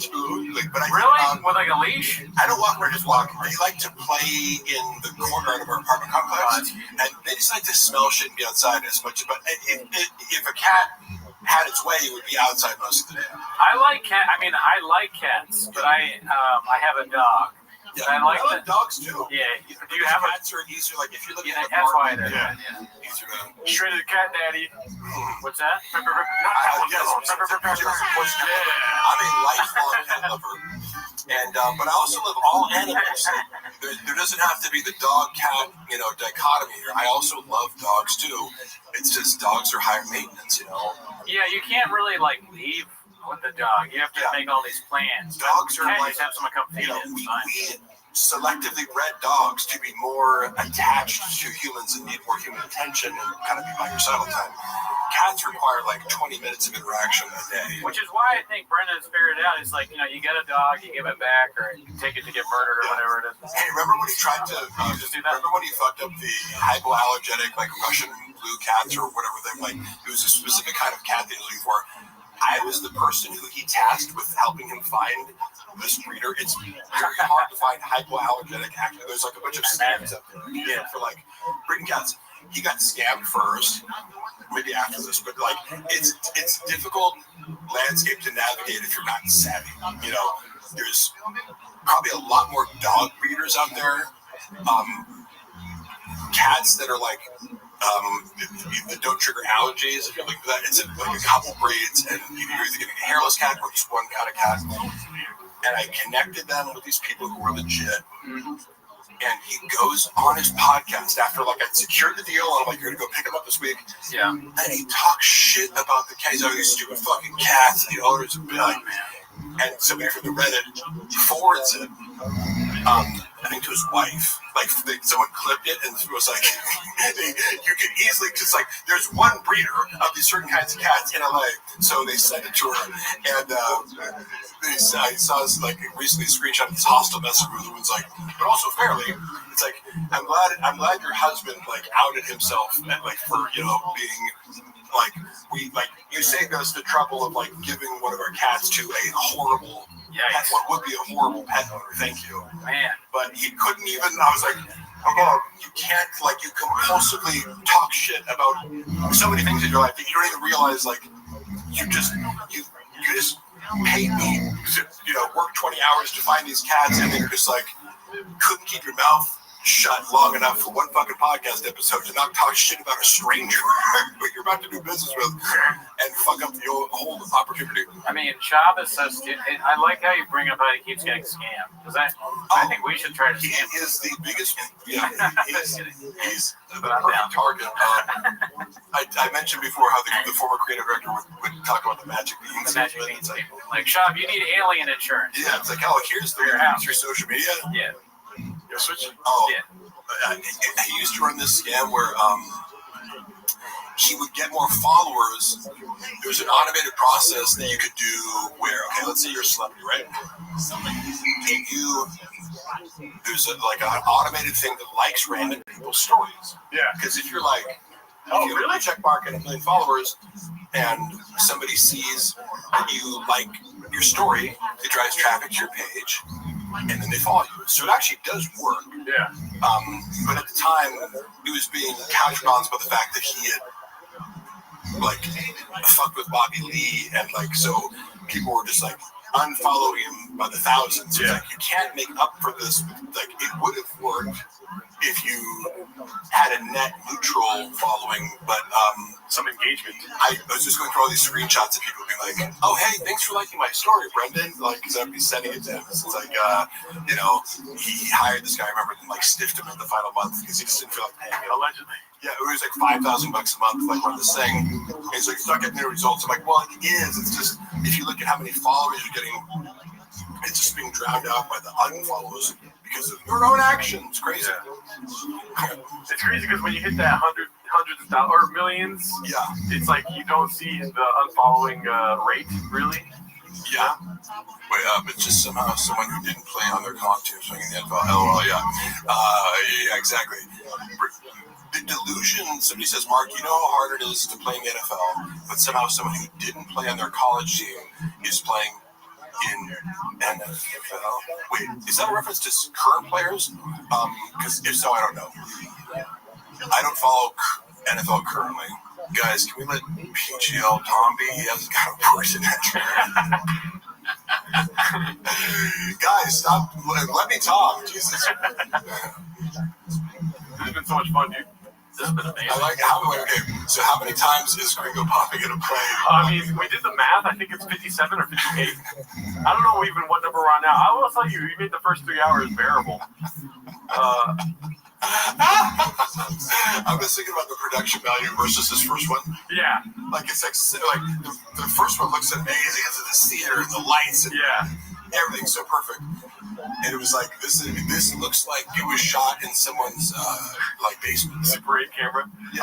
My favorite joke is actually on the first one of Shops. Which one? When he's like hunting with Joe Rogan. Shut up, Cooney. This is my favorite joke. When he's hunting with Joe Rogan and he goes, where are the turkeys at? Over there? Okay, cool. And then he goes, and he kicks all the turkeys. Fucking hilarious, dude. Why does he kick I don't remember this joke. Because he's like, it's so easy to kill them. You know, you don't need a gun, you can just kick the turkeys. He's like, where are they at? Over there? Okay, oh yeah, for sure. Yeah. And he starts kicking them. I don't know, man. I like all these jokes about like callousness towards animals. Yeah, that's a good point, Mark. I mean, turkeys are great. You ever see those wild turkeys? They're so funny and they're kind of friendly. Yeah. Some of them let you pet them. And I don't know, like I get hunting more turkeys. I kill one elk and eat the meat for the rest of the year. I totally get that, but I don't know. Trophy hunting is a little weird to me, but I get like the argument for it is it drives animal conservation. Yeah, sure. Sometimes you gotta kill a deer. I just would never sign up like, yeah, let me go kill a lion. You wouldn't want to do that. So I can put its head in my fucking living room. Such a weird instinct. Yeah, that'd be cannibalism. There's a dead animal that was shot. That was in an enclosed environment, and I had a high-powered rifle. Talk about a lion killing a lion bee? Yeah. Mark, let me ask you a question about that. Do you feel any kinship to lions now?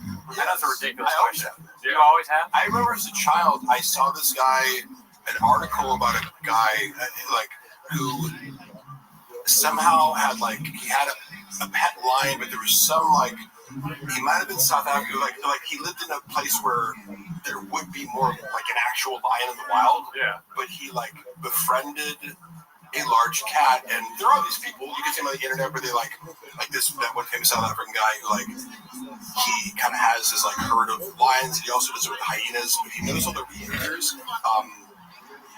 You can own a tiger and develop a friendship with them. Tigers are much more solo, like they get in nature, they have their own territory and they go solo. But lions are highly social. They're the most social big cats, right? So I've always thought it would be so cool to fucking have a big cat, you know, because they act just like regular cats, just bigger. Yeah. You know, and they could, instead of like, oh, it's like scratch my arm, it's like you'd be dead, but you know. This question I wanted to ask you next right here. I think you got lost in the sauce here. Oh, what? We're already on another take of the Gringo Poppy? God damn, dude, not enough, man. Did he delete it? It was a great question. Oh, here we go. This is it right here. Do you think Brendan has ever read an entire book without pictures? No. Such a quick no. He only reads picture books. He hasn't read like Hemingway or Jane Austen. Jane Austen. Do you guys remember like Little Women? Never. I'm gonna say this. Harry Kennedy was also the guys with that, but I have a little Tim Kennedy story. Indirectly involves Tim Kennedy. But he was on the Food Truck Diaries when I was working there, and he came in together. Tim was very gracious to me. I also get that he seems to have told some ridiculous sociopathic lies that, like, what the fuck? Like, again, isn't it enough to be a Green Beret who, like, was a great MMA fighter? Yeah. You have to, like, invent, you know, that you did more crimes in order to seem cool. Like, you know, yeah. And no one's checking that for you. And they're like, hey, bad idea, buddy. Yeah. Who's surrounding you, you know? What was your upbringing like? Yeah. There's this deficit of attention. Did you have a bad childhood with the Vita Vice? He goes, Tim Kenny's like, yeah, I was in Glendale the other day and I was just shooting all these Armenians. Because he was looking at that, like, not even looking at what it was funny watching Callan try to explain. Because Sean always has these, like, broad stroke, like, oh, I got it. So, okay, look, kid is good guy. And Callan's like, no, precisely what the argument is whether or not he hit the Bronze Star would be good. Yeah. Specific shit that I don't know about. The Callan researched into it and had an understanding of like why it's a big deal to like even go from this star to something with a, you know. But and he actually looked into it and said, yeah, he's a good guy. Like, dude, we're not fucking. You have to be. You know, this is a very nuanced debate here. Yeah. Military people are talking about the technicalities of medals that they get, and it's in that world. It's very important to be highly specific and not misrepresent yourself. Well, that's the thing about that world is that he's not Superman, but you're gonna find out he's Batman.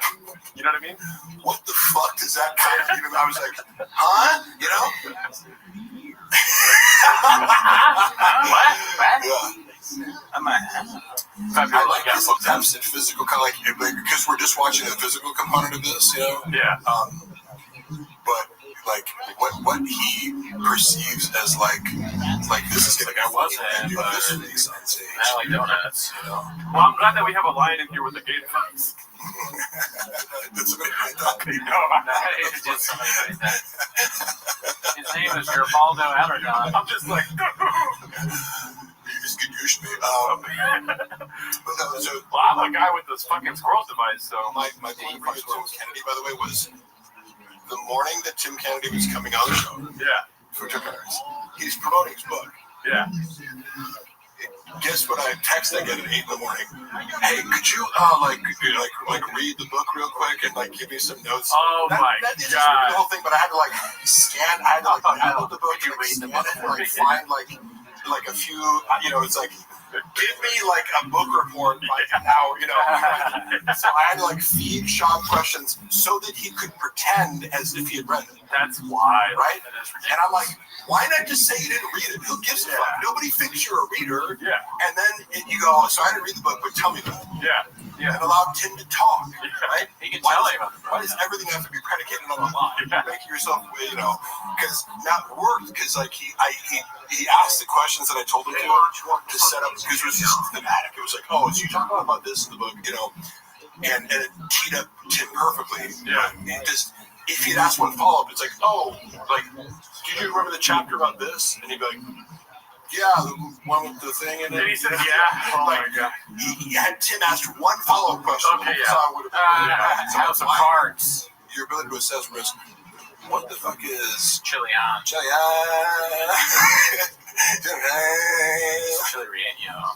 What the fuck is Wingus McDingus, dude? He's Batman. I got a stupid Tim Kennedy out here. Tim Kennedy, ever been killed by him? Sorry, Mark, did Brennan after that video of everyone congratulating him for his Ringo Poppy special, or did Chin actually come up with that on his own unprompted? It was planned unprompted, but here, let me say this.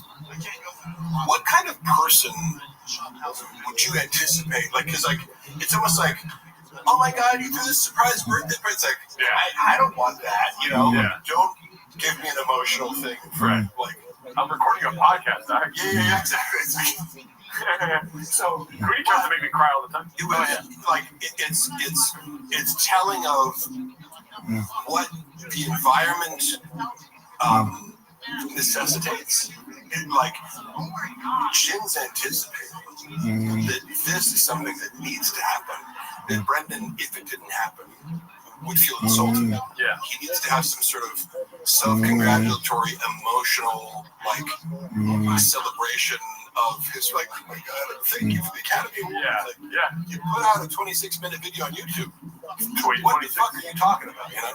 And that's got bumpers too, so it's like 23. And it didn't accomplish it. It's like maybe had this one some award, like, oh, you won the Mark Twain Award or whatever, like something, or the Andy Kaufman Award for comedy. Like, it's not an accomplishment to post a video to YouTube. Yeah. So I don't get what the premise is. So it's like, congratulations on uploading a video. But we also celebrated when it hit 1 million views. He resulted in it bought 300,000. Oh shit! He bought views on Ringo Poppy. Yes. Oh, wow. And I heard it from the source. He didn't person even who need bought it, who was like, I need because he felt in his mind that getting to 1 million views would it's a benchmark. prove everyone wrong. Yeah. But he gets fixated on it needs to be this, it needs to be a certain thing. Speaking of being fixated, I don't expect you to watch all of our shows, but we have this idea that Shop hates us, right? Yeah. So if you could do me a favor, because we've articulated our views on this, right? Yeah. And it's been asked a bunch of times in the chat, if you can close your eyes and paint the picture for me of what it'll be like if he finds where we are and how he would potentially hurt us. Let's go for it. Yes. Floor is yours. So Shop would handle if he figured out where you guys lived and actually was forced to watch your content. Yeah. Which you would have to force him to watch it because the moment anybody made any sort of fun of him, like he doesn't just like it's fun for me to be the butt of a joke. Like I said before, it's like if it's a good joke, like please by all means. If it's shitty and mean, like okay, but your community is very fun. Yeah, I mean, you're not. Like you're not vicious towards you leave on what you're saying. Like I mean, like out of all the places that like make shop content, you guys are very fair. Thank you. Yeah, okay, thank you. Good spirit. Thank you. Now get to the part where he comes in and he done destroys there, it. So I've never counted. If you were a normal human being, like if you had a 10 minutes of fucking Chris D'Elia or Brian Callen, they'd be like, "Oh, that's hilarious! Like, that you guys like do a podcast about me every week. Like, that's funny." Shab would hate it first of all, irrationally, because you guys are—it's all fun and spirited. Even though we love him. Yeah, like we're not big fans. You know, it's all good spirited.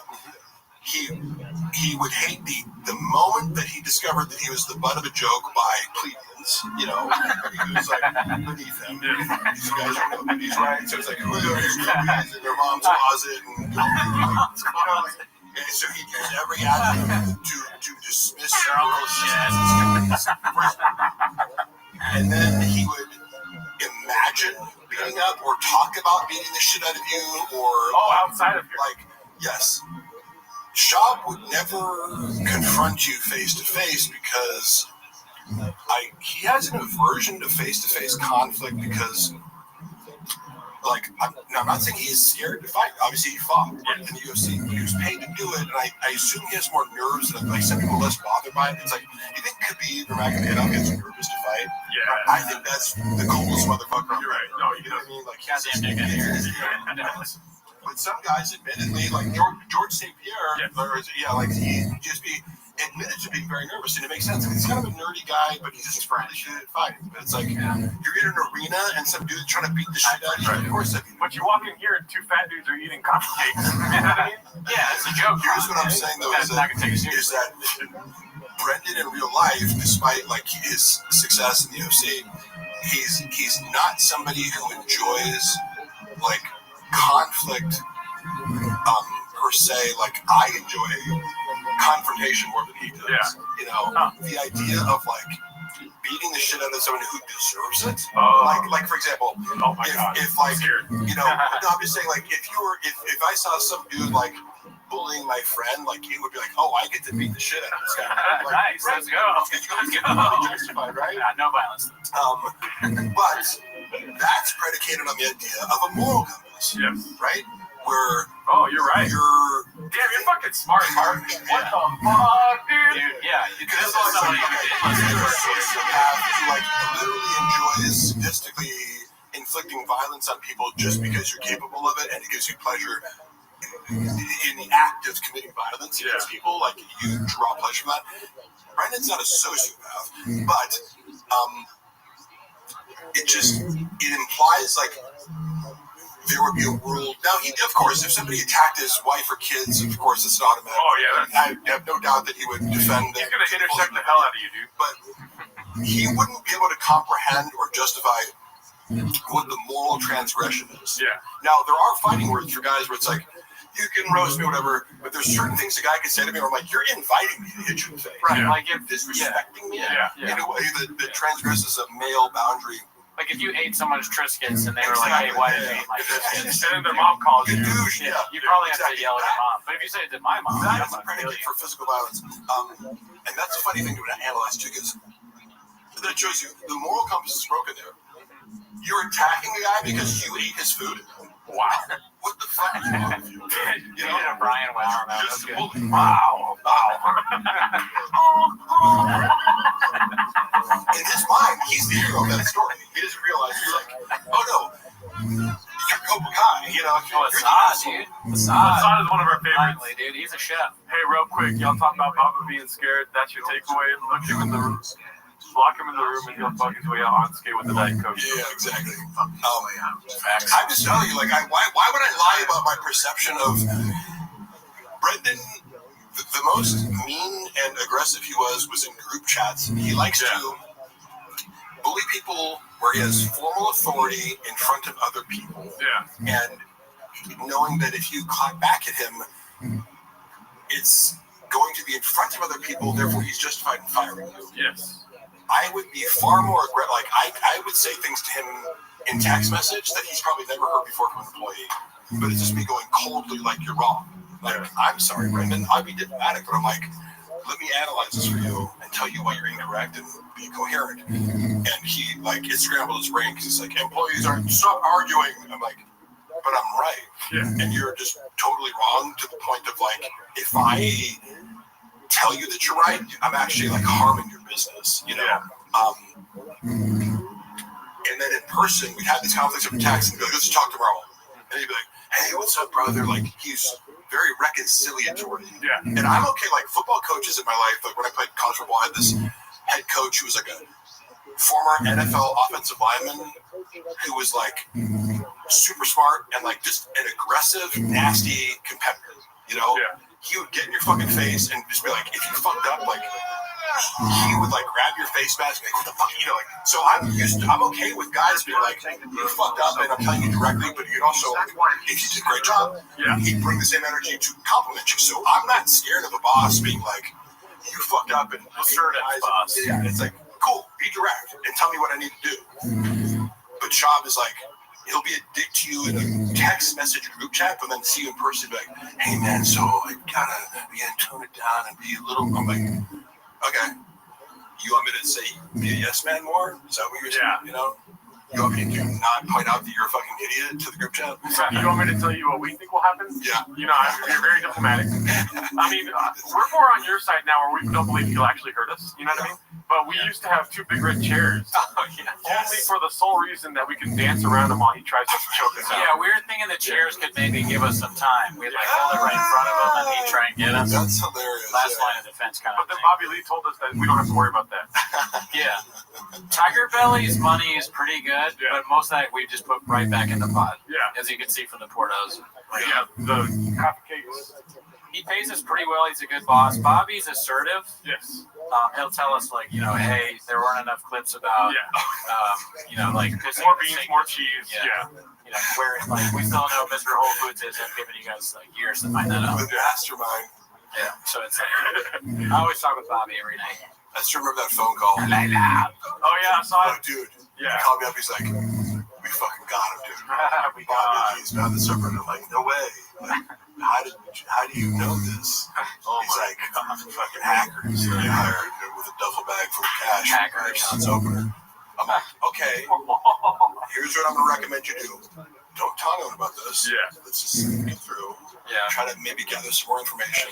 Wrong. Sure that what you're saying. Stupid suggestion by you. This email address that these anonymous people gave you that might be Bobby Lee's email, but maybe not. Because you don't have to verify your email and make it like, right? That's something a 12-year-old could think through. Yeah. Types of like, I verified this is true. You got to give it up to that guy that doesn't matter that made that motherfucking email tigerbelly.com. Oh, yeah. That guy, dude. That's a bad Chef's kiss. All you do is lie to me. Broken and short pie. Somebody out there actually did that. Yeah. And made Brendan Schaub ruin his career. And Brian. Brian was threatening people on behalf of this server or whatever. Yeah. Yeah. Flapjack. Honestly, how well do you think you do in a real fight with Bob? I think you'd be surprised, B. All I've ever said about fighting Brendan is that I wouldn't be scared to. It's like I played fucking college football against guys who are bigger and stronger than Brendan. I wrestled heavyweight in high school. A lot of cappuccinos. You're like, do you think I'm scared of being punched in the face? Yeah. I've been in more street fights and we're like, I'm just not like, do you think engaging in physical violence with a guy who's roughly my size scares me? You must not know me. That's how I feel about Agostino Zinga. I'd probably beat him. That guy's like to my wife's DMs. Oh, yeah, I've heard. Like, so funny. I'm like, hey, do you think Luana would go for you? Like, my DMs. Did he? Oh, he's trying to fuck? He's trying to fuck? Well, let's just say he slid into more than that. He said, gimme, devil face emoji. Did he say that? No, he was actually kind of polite. I mean, hey, shoot or shoot, but yeah. He was like, you know, hey, if you're ever in London, like, come through. But it was polite, but like he was hitting on her. Yeah. If you have any London blood, come on through. We see you crash out with Joe. You didn't give him this comment. What the fuck are you talking about? Crash out. When did I crash out? When you know, my wife was hiking my. I crash out every night. Cell phone away to Sequoia National Forest after locking me in the apartment. Trump would have asked this a little earlier. Has Brian taken loans or something from Bob? Is that what we saw? No. He needs money for alimony, dude. Mark, when Brendan was drinking, how much alcohol was he downing? A lot.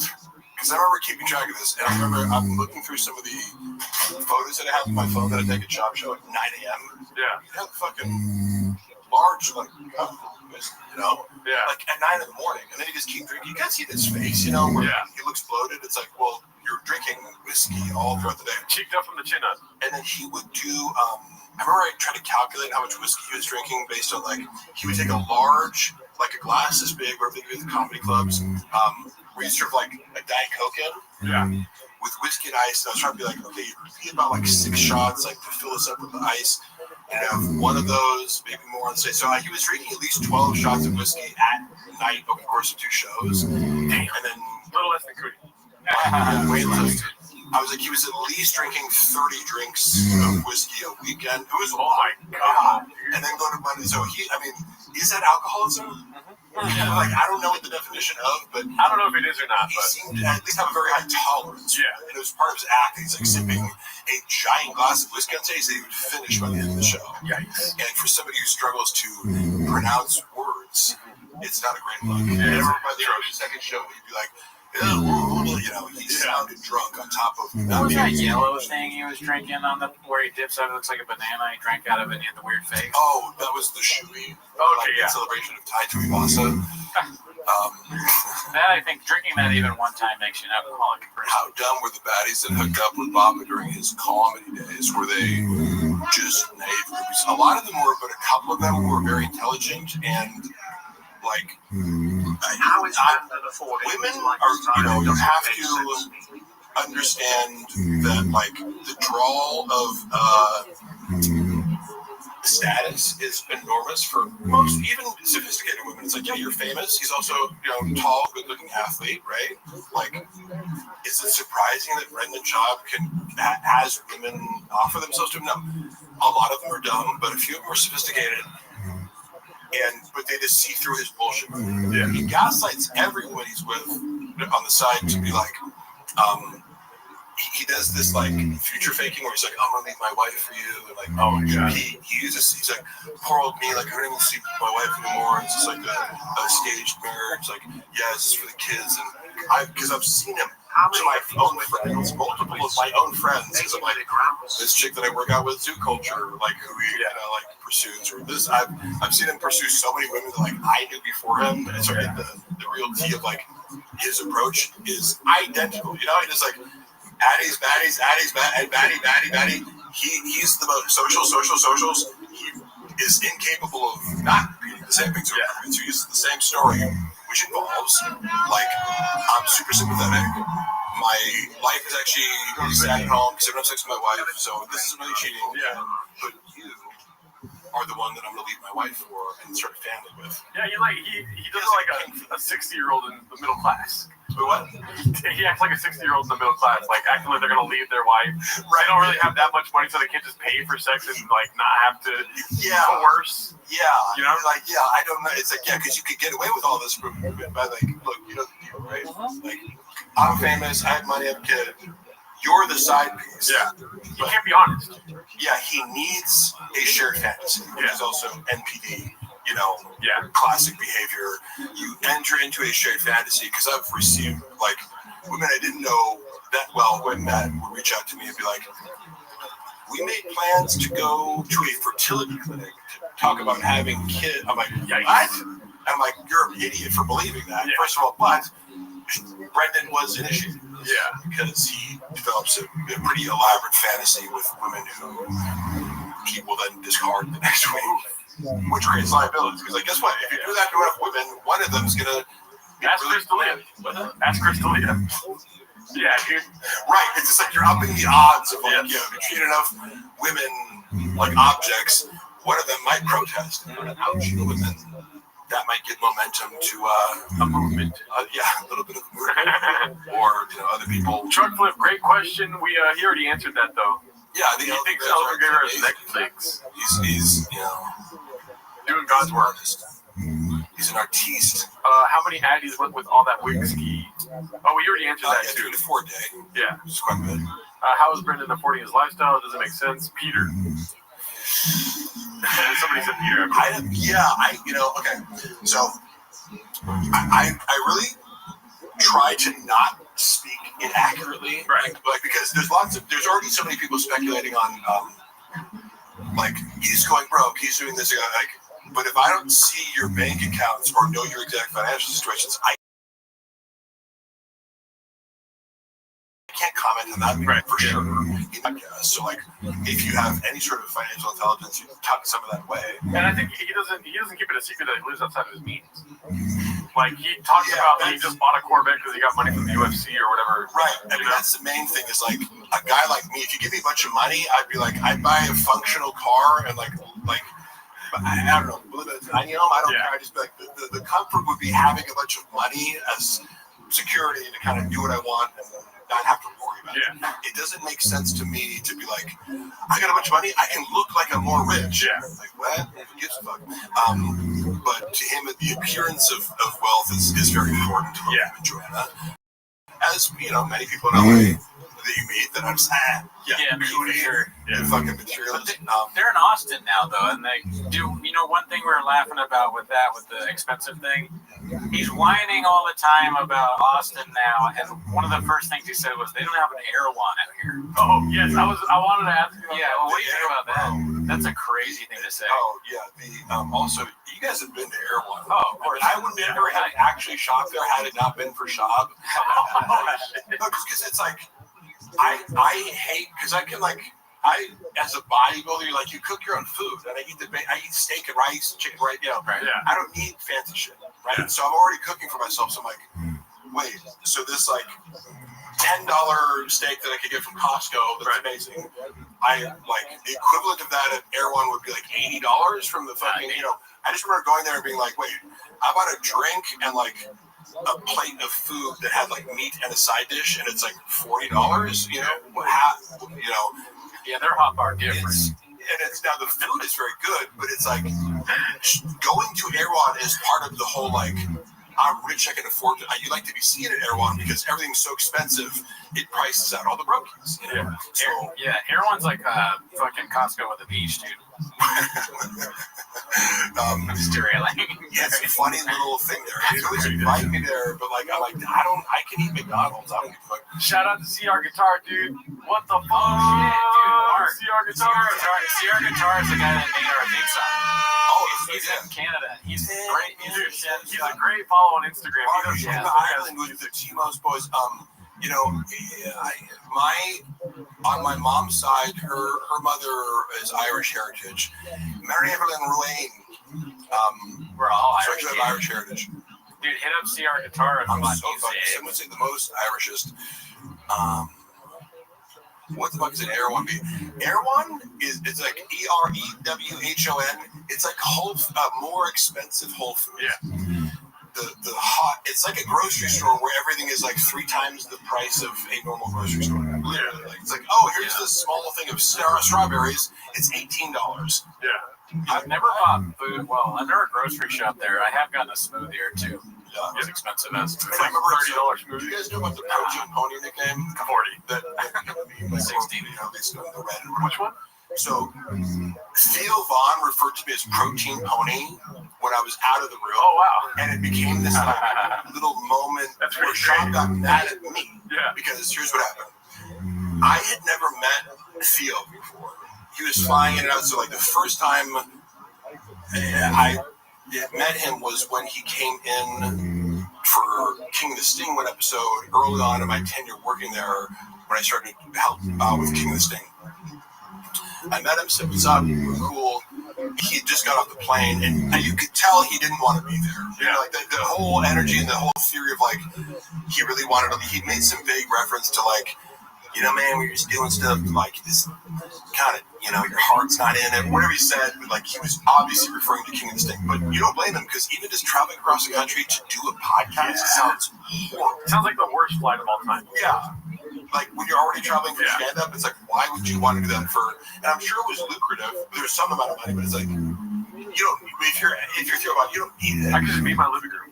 Correct. If I was making enough money, you could not pay me enough to like take another flight across the country. But then again, podcasts are so powerful that sometimes you watch the Gringo Pop for 24 hours. Hey, Mark, Chappelle, falling out. There is certainly a reason they do not associate with one another. I'm not going to go into the specifics of it, but just know that Chappelle is one of my closest friends. He is a person with the utmost integrity as a human being, and those kinds of people tend to not last very long with Brendan Shaw. Yeah. Right? So I'm not going to go into details. I'm just saying that you apply this to anybody who looks like a good person, they're not going to last very long with Brendan Shaw. Chappelle's also... like Sinatra. Sanaz and Chappelle are like the polar opposite of humanity. I just want to say it's a drug-addicted whore, and the other one's, you know, an incredible artist who's an introvert and doesn't give a fuck about, you know, attention so much as, you know, he's just good at comedy and gymnastics and other things. Like, Chappelle's a very talented human being and also, you know, is a committed artist and just a likable, down-to-earth person. Shout out to Trunkfully for asking all these questions. That has been a question throughout the chat is thoughts on Kalila. You don't have to go too far into it. Oh, yeah. I mean, am I honest? No, even though she's our boss. But she's one of our bosses. Be careful. Yeah. She's our... You want to say anything about her before? She's our jewels. I mean, she's a great person. I'm mad about my boss. Next. Yeah. Cool story, bro. 2 words, Mark. Blank check. Okay? So, I mean, I gotta go back through. I don't do Baha mode, dude. Yeah, I do. I did a bit on, what's that show called? Well, it was a podcast that's no longer going to go, like with Richie the Clown. There's a clip I know that has some views on the internet of me mocking Kalila and doing her Filipino accent. But I do believe she has psychopathic tendencies, as evidenced by her poetry.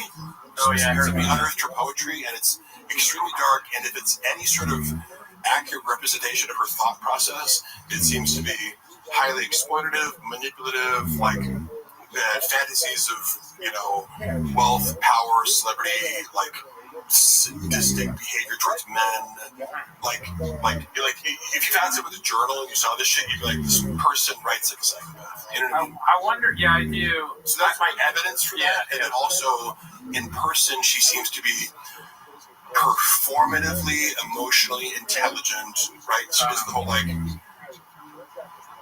when we consider being mindful of the things that we talk, so you know, great she's boss, but misdirecting you with a calm, deliberate. She's articulate and smart enough to misdirect away from the fact that she's calculated, vindictive, sadistic. Right? If you look at enough clips of Tiger Belly, you'll see evidence of her being. When the mask slips, she's sadistic. She has enough self-awareness not to do that all the time, and she often comes across as genuine. And I'm like, I believe that she is very close with Bobby, but like, I have to assume she is very calculated in her pursuit of Bobby, and she's highly incentivized to make the relationship seem as legitimate as possible and her love legitimate, even though I would assign very ulterior, like, calculated motives for her to pursue Bobby and become well-known and famous. Although I'm not saying she didn't do anything for Bobby. I'm not saying she doesn't have talent. It's kind of like a manager for him, almost, you know? Right. To like, set him up and kind of, like, in a sense, exploit him, but benefits him, but also benefits her way more, you know? Yeah. Mutually beneficial. Her writing poetry to me is interesting in of itself, being in this world of like Rogan and comedians, like diaries and poetry. Like, I'd love to read, like, I don't know. I mean, obviously Shop's diary, but he doesn't write. But like Rogan, what's in Rogan's diary? He spits facts. Jeff Dye, does he write poetry? Like women, that's a haiku about how women are whores. I don't know how to do haikus, but it would be like something about. Listen, I'm as horny as Brendan's forehead. All right. So okay, that's all. Oh, wait, sorry. No, you had more. Come on, that was good. Mark makes Bappa look like a photographer when it comes to having the best brains for the arts. Yeah. That's a great little word salad. Don't even know if I'm being insulted or complimented. Everyone says Bobby Lee is so real. Why doesn't he make jokes about how being forced into cuckoldry? Was he forced into cuckoldry? Like, technically, I know people throw around the term cuck a lot as like, if a girl that you're dating fucks someone else, but it's like, does it imply washing? I don't know. I don't get it because like Bappa does say that quite a bit. He called Marin a cook. Yeah, and like I feel like it's an overused word these days. It's like people say liberal cock. It's like I've said that I heard from a girl that you fucked that you like to hear. You got off on her describing. This is from the girl's mouth. He would get during sex. He would say, "Describe the biggest black dicks you ever had." Oh my god! I was like, I can't unhear that. This is shop sexual fetish. Wait, women tell people that? Huh? Like the deleted thing? You know, like finding out, wait, women say what you tell them to say during sex? Shit! Hold on, we gotta stop this time. I need to call Mark thought that Sludge would be the most superficial person. Can you get Rob back on the phone? Terry, your lawyer. I need to threaten some lawsuits. When I said that during sex, I didn't know that you could say it to other people. Can you screenshot that? That's bad, dude. Fuck, somebody just asked me a question. Oh, what are my thoughts on Slojo? Yeah, she's in person. What I thought was funny about this, her portrayal in the Green of Poppy specifically is that it's predicated on her being a rattlesnake. Yeah, and like goddamn rattlesnake. Hot-tempered and this and that. It's like, if you meet Joanna, she's incredibly sweet. No, really? Superficial, spicy, but you know, she's like, well, want to be Kim Kardashian, right? But does Kim Kardashian mean it nasty? You know what I mean? Like, it's like, she's very polite and conscientious and sweet. And like, now Shab will, like, privately, he'll complain about her, like, oh, getting into arguments and this and that. I'm like, well, yeah, like, anybody who doesn't buy into your, like, stupid worldview, you can have arguments with. So. Sure. I would imagine that she's, like, not accurately portrayed by Shab, for sure. There's no way he's, like, describing her accurately. No. Crop out the ugly. I know for a fact he's actually real proud. He told me how, like, because there's a joke in Gringo Poppy where he goes, crop out the uglies and send back, and the reveal is, we're in a group chat, dumbass. And he's saying that to his wife. Yeah. And I go, did she really say that? And he goes, no, that was me. I was like, oh yeah, well, you told us before. Oh, it was the opposite. There's always a swapping going on, right? There's always a projection or a, like, reversing of the victim and the offender. I'm fast. Or sorry, let's call it what it is. Dark 40 chess. Oh yeah, he's playing 40 chess. 40 chess, 5D chess. Thank I like you, how people, like 3D chess doesn't have to be up to 40. Like, he's playing 80. What is 80 chess? Yeah, 10. Yeah, so we're on right now. What's the 8th dimension? Well, it's 40, like 40. Oh yeah, 40. CT. I mean, some people are just giving money. I know, it's very nice. Thank you, Tim. They're just giving. I think it's because, like, you're already spitting facts as it is. They don't really have a question. They don't question the facts that Mark Harley spits. Somebody said honest thoughts on Ryan now. Okay. I love you, Brian. You want to hear something funny that I learned recently? Oh yeah. Okay. I don't think I don't know. I don't give a shit. Who cares? I know somebody who was flying him around in his private jet, going back and forth between Austin and LA. So just for a time period, he was flying to LA. Right. So I know the wealthy individual who I'm personal friends with, JD, who I introduced. Did he ever try anything with cats? Who was using, and Brian loves rich people. Brian's favorite people are rich people. He also likes people in cow costumes. Saying underwear Lopez. I don't know what that fucking story is about the Lopez. I don't know. I've seen it out of context. And I'm like, what the fuck was he doing? It certainly wasn't legit. Lopez. It's funny. This guy who was ushering Callan back and forth, he told me some stories about how he is the most ridiculously and astoundingly unpunctual person I've ever heard of. Damn. Him and Time and that. were like, no, he would sometimes come late. I remember Brendan being annoyed by him because he'd be like, oh, I'm running late to the studio. There's a lot of traffic. Yeah. And we'd check the traffic. Ray's coming over, there's no fucking traffic. But it's like, oh, big deal. You're 30 minutes late for your podcast. You've been doing it 800 million times. Who cares? But right. And I know, but Brendan did seem annoyed by it, fairly so, because for the most part, Brendan's on time and kind of considers that his big win. That it's I just show up. It's okay, you suck at your job, but yes, you did technically come on time. Brian apparently has a more difficult relationship with time, and I get that as an ADD symptom. Like time management and time distortion are problems. However, the details of some of the stories I've heard, I was like, Brian is 8 years old when it comes to time. I heard 10 different stories from this guy. It's I hung out with him for a month, and he fucked up so many times for his own shows. Middling for big Tony Hinchcliffe's headlining, and Ken Congdon is opening, and you're the middle, and you're 30 minutes late. Not even where you're supposed to be there, just for the show. So somebody has to come on and kill. It was not 2 minutes or whatever. It runs down a tight schedule. But there's stand up Ken Congdon does not have 30 extra minutes. Right. I go all about that, just not alone. But then it was dinner. It would be oh, hey, let's meet up for dinner at 7. And it's hey, I'm outside the restaurant, and they don't come until 9 p.m. or something like that. It was so many stories. I'm that is so. But it's a representation of. He's talked about it before. His entitlement. Remember he was I used to think of myself as one of the chosen ones. He is self-aware of his own entitlement. Doesn't mean it fixes it. Just being self-aware, but he's referenced it. So that's why I feel safe, kind of saying that. It's no secret. But he feels entitled. Just be late for shit. Or he'd be I'll come over at 6. We're having dinner, and the guy would show up, and it's I'm here at 6. He's oh, we're still at the grocery store. Getting the ingredients for the dinner, motherfucker? What do you, why would you do that? Hurry up, David. Yeah. Just forget about shit. Or just, it's to such a degree where he goes, I literally have to stop hanging out with him because he's, so late. It's annoying. I really hate that shit. My friend, Cutter Hodier, he's a piece of shit. He's late to everything. He's a director. He's just why would you want to work with someone like that? He sucks ass. Yeah. Do you know people like that? That are just late all the time? Well, no, not to that extreme, but kind of out of your life. You can get away with it more. The more status you have, because you hear about celebrities, where it's for example, I don't know if you're following the Blake Lively Jezebel Dunny lawsuit, but a little bit. You hear a lot about actors holding shit up on set, The Rock and Vin Diesel. They talk about how Vin Diesel would hold up production. If you're an A-list actor and you want to have a temper tantrum, there's not much you can do to force Vin Diesel out of his trailer if he doesn't show up. Right. It's gonna cost money, but what are you gonna do? Fire him? There's no mechanism in place to punish you for not showing up on time. Yeah, what are you gonna do? Volume punch me? I know there's something there. I was what did he say? Thank God. 3 hits. Exactly. Figure it out. Trump wants to know Tony Hinchcliffe go. Oh yeah.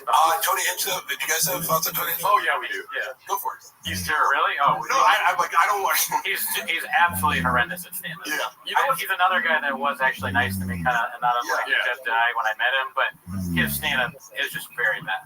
You said something that was very. I think when he's on Kill. Do you Kill Tony the show? Not really. Okay. Yeah. I mean, here's the thing. Kill Tony show is great, right? But he's only a part of it by name. What I said the other day was that he's an open micer that got his way. The fantasies of an open micer, Tony Hinchcliffe for some reason can just achieve all those. Yeah. And without really the talent. To corroborate that, because I also met him. He was really nice to me. He made a funny joke about me. He called me half man, half centaur, or some funny joke that I was oh, that's funny. A funny roast, that it wasn't mean.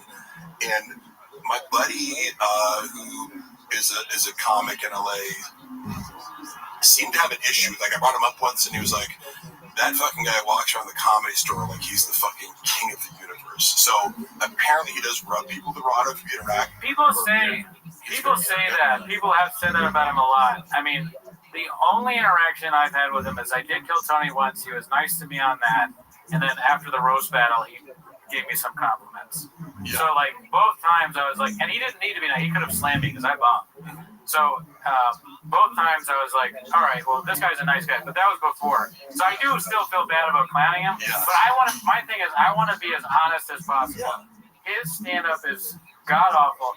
We watched one shot, and you can't even find it online because it's. They took it down, right? They took it down. I have seen him actually do that in person, the thing where he's like acting like a big deal. Yeah.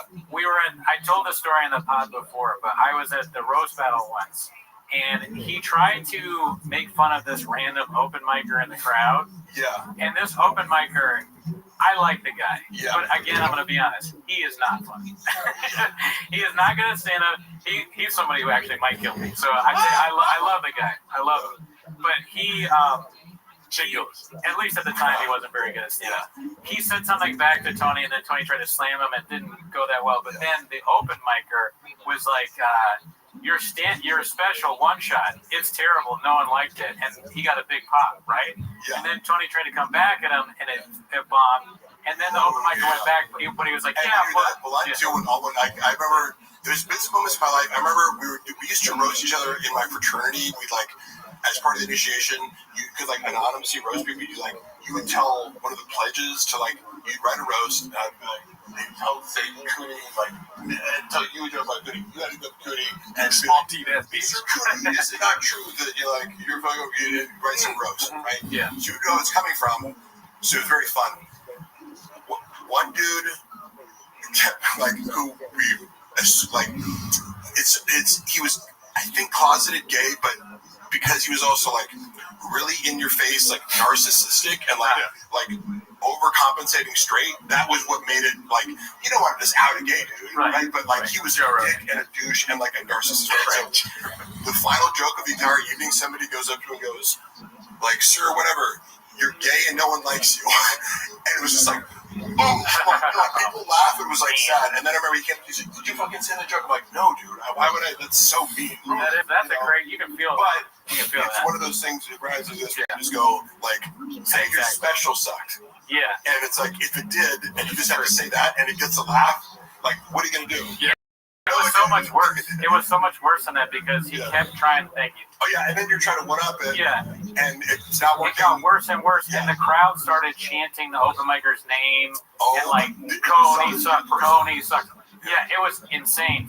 I said this on the podcast, and two people or actually more than two people, they messaged me about it, about other times that exact same thing happened. So this has happened to Tony 3 times at least. Yeah. Random open mic. Somebody said, Mark should sign up for Kill Tony, and if he gets pulled, do some shit up and do it. That's actually a fucking brilliant idea. I would go up and do my own, the dick joke that he did about me, where I send terrible dick pics out. Like, oh, yeah, and I'd be like, confront him about it. I'm like, hey, could you like maybe, I didn't tell him not to do it. I'm like, you understand how people might perceive that as being disrespectful, right? You're like opening your entire act with like Mark Harley is bad at everything he does and sends shitty dick pics, and is also a moron who's bad at like security and is going to get me killed. And, yeah, you shouldn't do that for an employee or a friend. Yeah, I was like, okay, that's what you want to do with Mark? I'm a hungry wolf. That's what. You fucking they gave a hungry wolf a fucking chance. Spill the beans on these motherfuckers. What I do like about, because I know David Lucas personally, and I consider him a friend. I like their dynamic, and I like that when David did roast Tony Hinchcliffe, Tony laughs about it. Like, he's very open to like David's roast. I like their dynamic. You ever make you think on it? Like, did you thinking at all? You ever think on Lucas can be thinking? Yeah. Thinking. The elephant graveyard mentioned that a lot of times David Lucas makes you think on things. Yeah. You leave the show and you start thinking. David Lucas said to me, he said, this motherfucker looked like a muscular bobcat. I was like, that's pretty good. Well, we got a lion problem, y'all. Yeah, I think he said, I have a protein powder fetish or something like that. He knows more than that's funny because you hear the same shit over and over again. Right. And you're like, oh, okay. Like, this was funny. It made me laugh. It was original. I mean, their dynamic, to me and Gerardo often do this, but it's just like, David's like, man, you gay though. Yeah, and then Tony's like, well, you're fat, black. You're fat and black. Yeah, you fat, black. You're gay though. You're gay as hell, bro. You help shit out with current events. What was funny was we discussed, I hate to be repetitive, but I did try to help Jim with current events because the way they were doing it is like, are you reading newspaper articles as current events? Like, that's not how the world works anymore. Get a fucking YouTube video, get a viral clip. Like, why are you responding to like, a girl was kidnapped, and then Jim's reading it out loud or whatever. It was like, Jesus Christ, this is like the worst part of the show was current events. This is not, the world has evolved and left news articles behind. So I was like, going, what's hot right now? Andrew Tate, and like they loved the first one. The first couple ones I brought in, they were like, "Oh, that's hilarious!" And it's easy because it's like a YouTube short. It's all over the internet. And he's hot, so you get to react to what he's saying. And he's like, Andrew Tate's delivery is funny, he's brash and like. And then he did this. The next time around, so he was like, "Oh, this is working, guys like that. I'll do another one next week." Yeah. And he does this joke where he goes, "I was reading an article the other day." Some kid can recite pi in 2 places. That's great. But how the fuck are you supposed to get laid reciting pi to a hoe? And that's right, you guys laugh. The verbiage, how you supposed to get laid in a club reciting pi to a hoe. And I was like, that's just funny. It's a funny delivery and it's a funny line. And also, I did great on Twitter. Ooch has a funny. Is that Ooch? No, it's somebody that just. He asked about interaction. David's funniest joke is when he said Tony buys baby carrots just to suck on. I don't know. I got you. Never mind. He said, who's the worst interaction you had as a T-Fat K-Guest? Oh, that's a good one. Fuck, there's no real bad interactions. I would say, but on Food Truck Diaries, Jamahal Hill was like high as fuck and super awkward, and like we were talking about skits before he like. I was kind of like the liaison for Food Truck Diaries for the MMA fighters. So like when they weren't involved in the shot, I was like tasked with like talking to them. Yeah. So I had a lot of great conversations with guys like Alexander Volkanovski is super smart, and Michael Chandler's easy to talk to. There's all these guys that are like really smart and easy to talk to in the MMA world. Jamal Hill like comes out the car like having just smoked a blunt and was like super like awkward and not gonna like, he was like, and it was like is this kind of weird because he's like high and like paranoid and like whispering.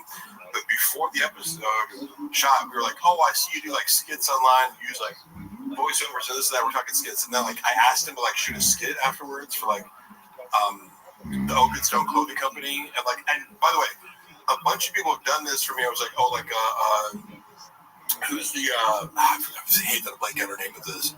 She's super gorgeous, the female commentator for the UFC. Megan Kelly. No, what's her name? I know. Shit. I hate that. Olivia. Lauren Sanko, yeah. Lauren Sanko is a singer. She's super gorgeous, and like I was like, you see her, and it's like this woman is just beyond gorgeous in person. And she like agreed to do like this little like walkthrough. Like I'm doing an Oak and Stone pitch, and she like walks by and says one thing. Yeah. So, after a whole day's work, sometimes I'd ask her, be like, hey, do you mind for 10 seconds if you do this thing for me? And after I'd already discussed comedy and this thing, like, you come up to me and be like, sure, let me get it. And he like takes it off me. He like he bullies me to give it to him. I was like, oh, would you mind? And he's like, and he got super awkward about it. Because I'm like, you can say no, that's not an issue. But he's like, so like, what are you compensating me for? I'm like, oh, I don't really make, like, I could give you, like, realistically, like, $150. And he, like, laughed at it. I was like, oh, I'm sorry. Like, he just kind of, like, humiliated me when it's like, he's like, like, because I've asked him for, like, Volkanovski. I was like, oh, do you mind taking a picture with this? Like, my buddy has a supplement company. He's like, yeah, I just can't post it publicly, but I'll take a picture with it to send him. This is a cool thing. Yeah. Most people are pretty cool. You're under no obligation to help me out. But the way he did it, I was like, all right, like, cool, like, no big deal. But he made this huge deal about it, like, I was about to give him $5,000 for, like, being in a social media video after we, like, kind of, we were talking about comedy earlier or whatever, and, you should just get, which, again, it's totally his right. If it would have ended there, I wouldn't be talking about it. But then I get a call from Brendan. He's like, did you fucking try to, like, get Jamal Hill to do a, like, promo? I'm like, how did that get back to you? Like, he's like, his manager called me. I'm like, did he? Yeah. Like his manager, Jamal complained his manager talked to you, or there's a woman there who came with Jamal Hill, and like was this obvious like social climbing like bimbo, like later, you know, that was like disappeared to the fucking like, you know, she came over and it's like, oh hey, what you guys are doing the conducting business in the King of the Stay Room for 2 hours, cool.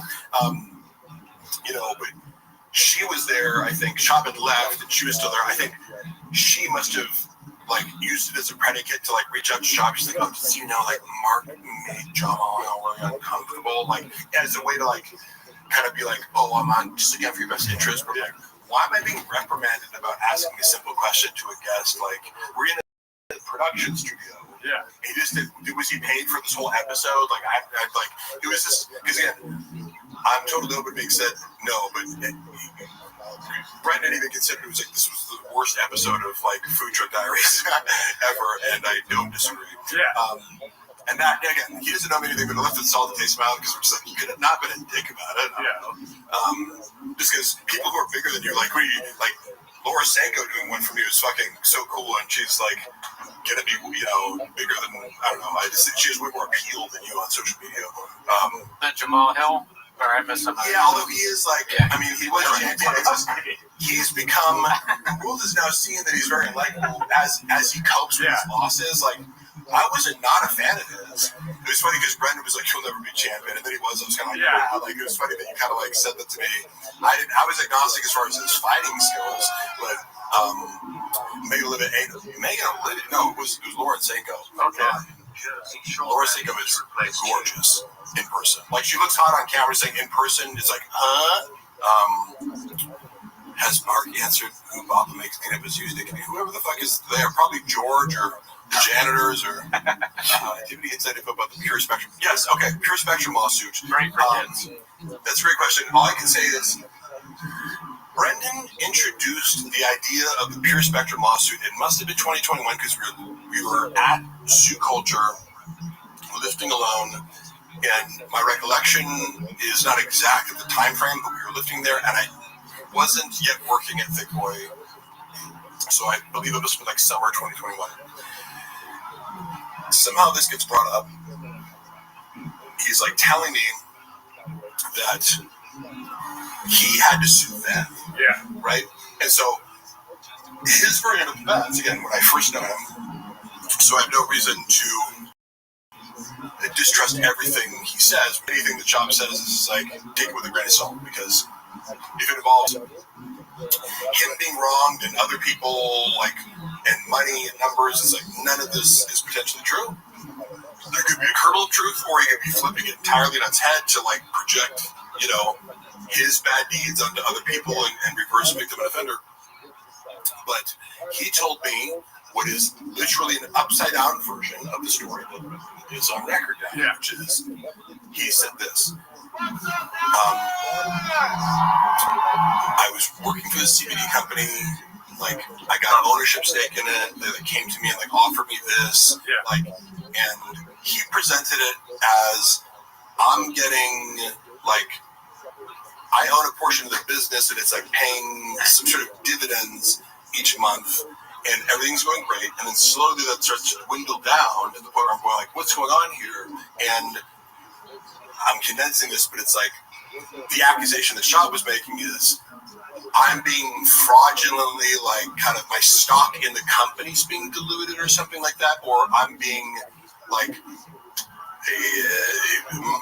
what I should be getting is being artificially deflated, and I have to bring someone in and do like accounting, you know, like and audit their numbers because I'm supposed to be getting, it's like big check, big check, big check, and then it gets smaller and smaller and smaller, but like the company's growing. Like he was like, there's some sort of inconsistency where my paycheck is suspiciously getting smaller for no reason. Then the lawsuit says this, which feels you're like, that's weird, like that's crazy, and then you like, you know, so you have to take legal action against this guy, and go, you know, like in this story, he's the innocent victim of being swindled out of like a business deal. You know what I mean? He was unfairly treated by a guy who like magic bean salesman. Yeah. It's like, this guy came in and just fucked me over, and I'm like, I gotta sue him, but then you read the lawsuit, and it's like, I can corroborate what he did here because I've seen him do the same thing elsewhere, which is one way you're getting paid is a flat fee to do social media posts, right? In rain bottles, Whatever the total was something like $3,000 or $4,000 over the course of the relationship. Yeah. Whatever it is, we'll pay you $10K a month, but you have to do 2 Instagram feed posts and 8 stories or something. You have these like requirements, right? Yeah, we call that a Black Rifle Buffalo, right? It's like you have to do it. Yeah.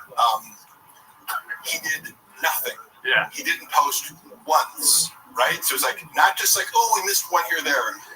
He was doing nothing. Maybe talked about it on his podcast, stuff like in his mind he justified it, but he was paid hundreds of thousands of dollars and just wasn't doing it. Like they look back at whatever time frame, they're like, hey, so it turns out you posted no posts and no stories. You have to stop doing that, or like we have to dissolve your ownership. So, and then the ownership of the company will be another source of revenue if it pays dividends, and then also like using a code, like use code shops. You're getting the percentages of the sales using the code. Yeah. So 3 streams of income. Well, if you're not posting like the code, if you're not promoting it, if you're not hitting the post, your pay is going to get docked. If you're not getting commissions, your pay is going to get docked. And then ownership stake, I think, was negotiated because they were like, well, instead of us suing you for the $300,000 that we gave you to do nothing, how about you just give us back the 10% of the company? Yeah. And that's where the point of contention is whether or not he had the 10% ownership of the company, which he some sort of legal document that does or does not exist. This is the whole lawsuit goes around that. But it's alleged that he took $100,000 after dissolving his ownership stake to pretend that he still had or claim legally that he still had the ownership stake.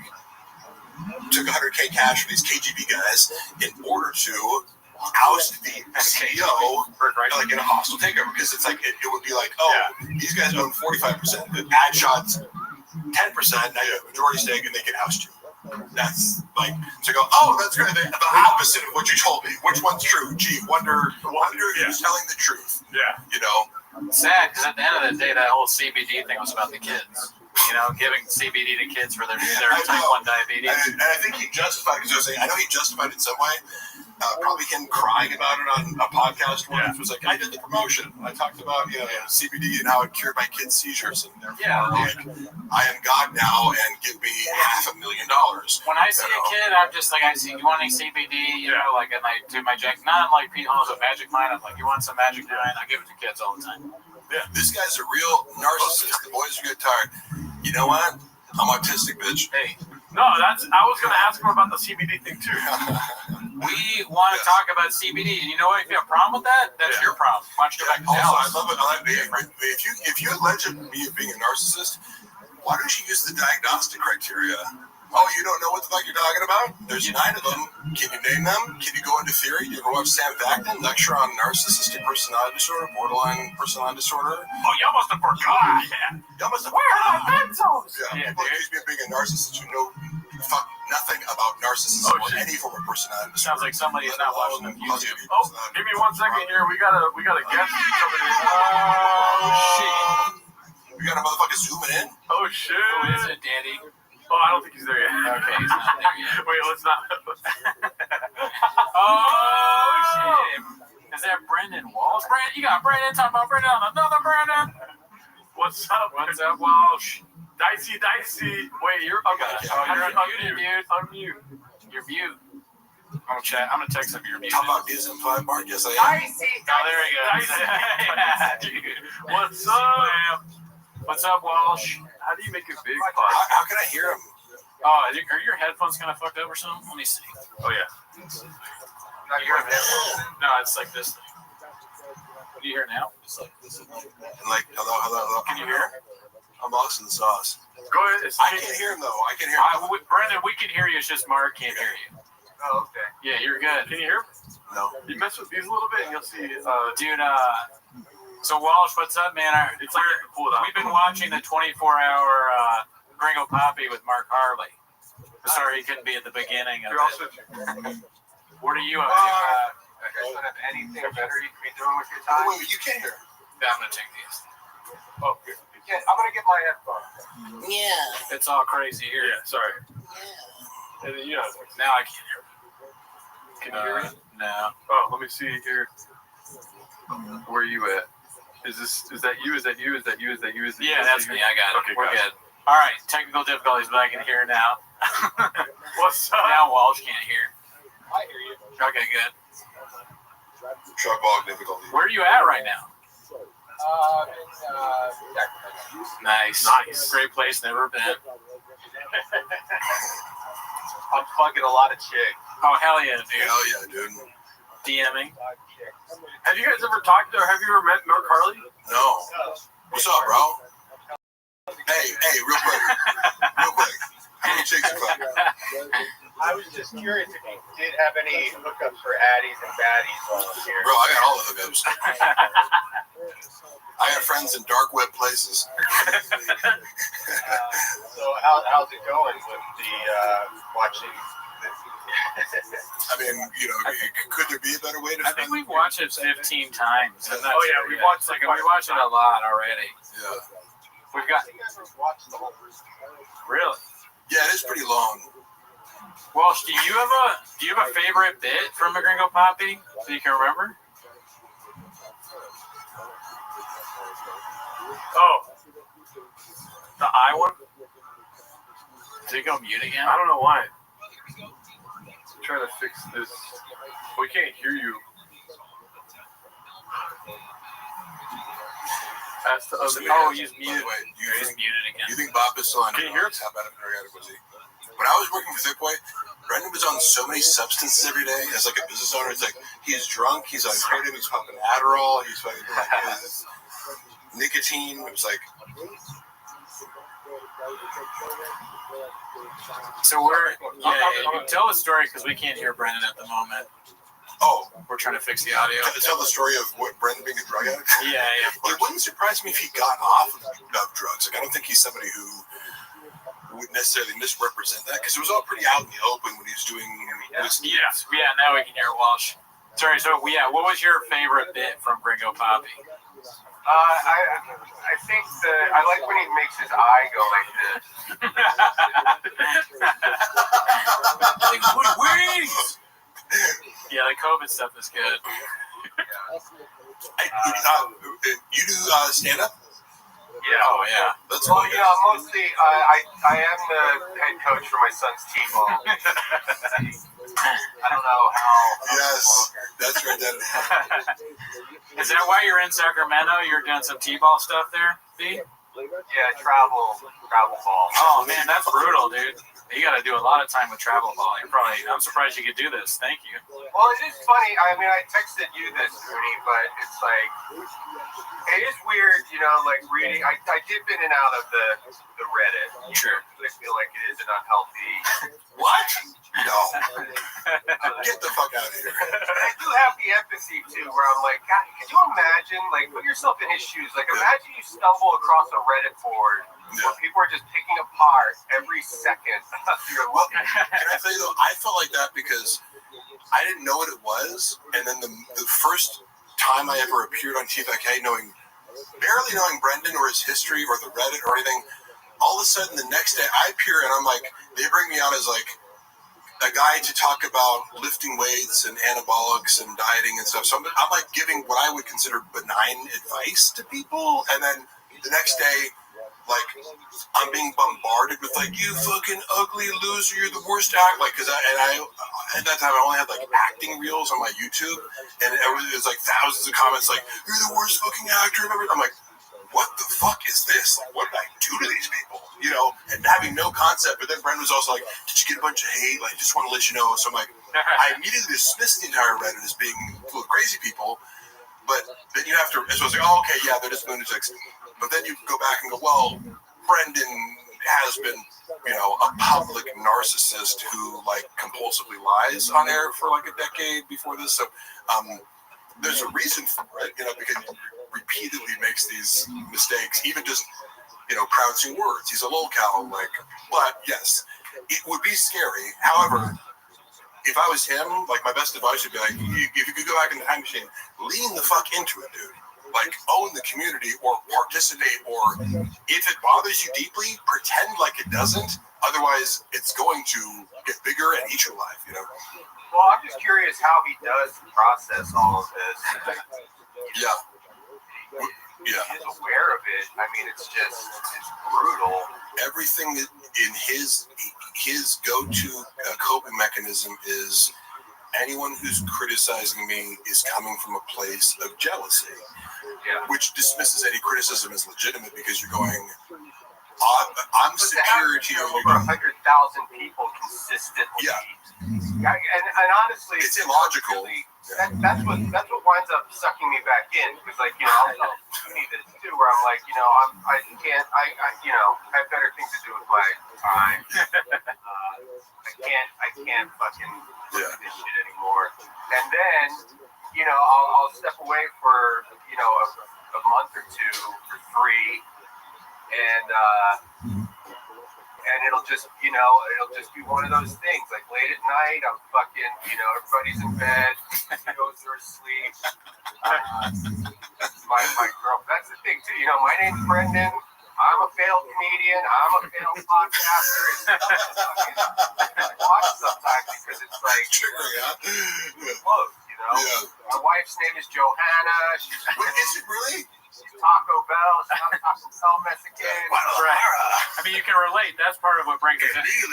See, the thing, what I would say, you asked, like, how tough is it to be in Brendan's shoes? But if you're in Brendan's shoes, your feet are going to be wet, remember? So he drinks out of his shoes, so you can't do that. But, you know, that's what sucks me back in, though, because it'll be late at night or whatever. For whatever reason, I'll be online just fucking wasting time, and I'll be like, I'll click on the, you know, I'll go seek it out because I muted the TFATK Reddit, so I don't even get any suggestions, so I don't even know. When do you go on Reddit? Because again, I think Reddit's amazing. You know what I mean? For a lot of like, as a social media app, if you want to call that. But I'll get away from it, and then I dip in for a second, and then it's like the guy. I mean, it's just nonstop hits. Like I'm like, what the fuck? What? Yeah. That was one time when I left. And I came back, and it's when he got the fucking Chompy tattoo. Oh, yeah. And I'm just like... Yeah, the hits don't stop. As you're saying, he keeps outdoing himself. Brains hanging out. And then I start scrolling back, and there's people making references of shit where I'm like, well, wait, what does that even mean? What are they talking about there? And then you go and you find another jam. Yeah. I remember finding out Best Brains for the Arts. Oh, fuck, yeah. The clip was him attempting to discredit a group of black MMA commentators. Yeah. And you're just like, oh my God, you're like openly racist. Yeah, that was just legitimately a racist thing to say. Yeah. It made no sense. And it didn't make sense. I didn't even know I didn't know where Best Brains came from. It was like, come on, these aren't the Best Brains, because we're like a black panel. Yeah, it was like Cormier, I think, and somebody else is like, we get what you're doing. We get it. Yeah, it's all black. We get it. You're trying to do like the diversity hire thing, and it was just like, do you hear the words that are coming out of your mouth? Like, I mean, we were laughing about this today while she said, I just saw that movie 15 Years a Slave. And we hadn't heard that before. We're like, God damn, dude. But Sean is legitimately a racist. Oh, for sure. Yeah. Knowing him privately, I'm not going to say like the exact ways in which I feel comfortable saying. I don't believe it. Yeah, no way. Like, the Michael Poppy guy, no chance. I've seen various shades of racism expressed, like, depending on the circumstance. If we're completely alone and there's no one around, he's going to express racism in a certain way and more subtly in other ways, and it kind of slips out, you know, even when he's on fucking camera and he knows everyone's watching him, he still can't help but be racist. But there's some sort of, I mean, yeah, simpletons are racists, right? But like, I always feel like, I'm like, were you raised this way? Like, is your dad racist? Because I get empathy towards people. I go, look, if you were raised with certain terminology or attitudes towards other races because your father, or, you know, like, or your community acted that way and it's normalized, like, I met people from South Africa sometimes who are like, the way that they talk about black people, I'm like, you know, that sounds really racist in America. Harold Chop was born in South Africa, Dad. Shut the fuck up, man. Walsh, I got a question for you. So with the Reddit time, is it like in the house? Is it like Daddy's doing his Reddit time or they're asleep? like don't disturb. I don't do anything until everybody's in bed generally. Okay. Otherwise, there's fucking Bluey or some shit on TV. But it does get. I mean, I haven't been this bad in a while, but there was a period of time when I did have to step away, when it was literally the first thing I would look at. Morning, grab my phone, check, whatever. If there was a text message, I look at that, and then the first thing I would do is go on Reddit and do like this. But it's a testament to the creativity of the group. Addiction problems, like you're going to it in the morning and there's nothing. You're like, damn it, there's something. The same last night. Hair of the dog. I would like to put a plea out to everybody running the TFATK Bobby Lee, Reddit board. Right. Bobby Lee and his cohorts.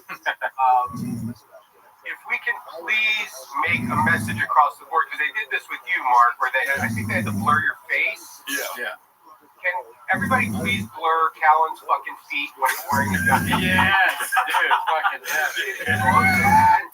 On that board, to see that cocksucker sitting Indian style, goddamn flip-flop. Yeah. The Indian style is hilarious. Offensive visual assault. Yeah.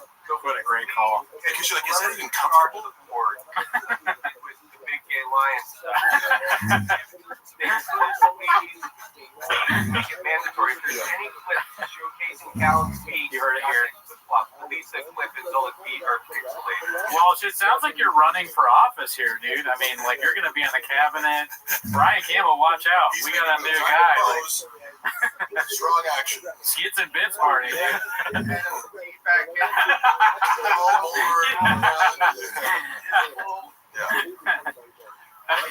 There is no black TFATK or white TFATK. There's TFATK. That whole everything about it is. I mean, I have a pretty loose grip on reality sometimes, and it really does kind of fuck with my reality. Where I'm like, I can't even understand how it's real. I don't understand how, because like I said, like I podcast and shit. All of us here are less successful than Shaw. Yeah, no, that's not true. No, I'm very. Have you seen my Ferrari, bro? I think I'm all right. Well, yeah, I can't speak for you, Mark. Have you seen my Prius? But he's like, Brendan Jarno sucked. Prius, bro. He's like, I've been to both their houses. And we said that when Cooney came on my podcast, it was just like, I was like, did you? I mean, I don't know if this sounds racist, but I was like, if there was a black chick watching the podcast going, wait, hold up. There's two guys named Brendan talking shit about goddamn Brendan. It's crazy. But the whole, this really does baffle me, like how, because it's like, okay, people shit on their, because I guess, they used to get hundreds of thousands of listeners for whatever reason. When I remember, it was like looking back, it was the average was like 250K at some point around 2019. I don't know. There was a lot at some point. But those are Bone Zone numbers right there. But the people will be shitting on it and like, oh, okay, it only has like 30,000 listeners, or viewers or whatever the counts are. It's so huge. But even that is hard for me. I'm like, who? It really is. Confused, like what? I would like to interview people who are true fans of this show.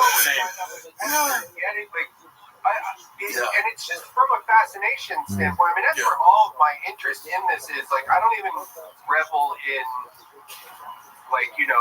mocking him, or I don't take any pleasure in his failures or whatever. I mean, it's truly like a Jane Goodall style.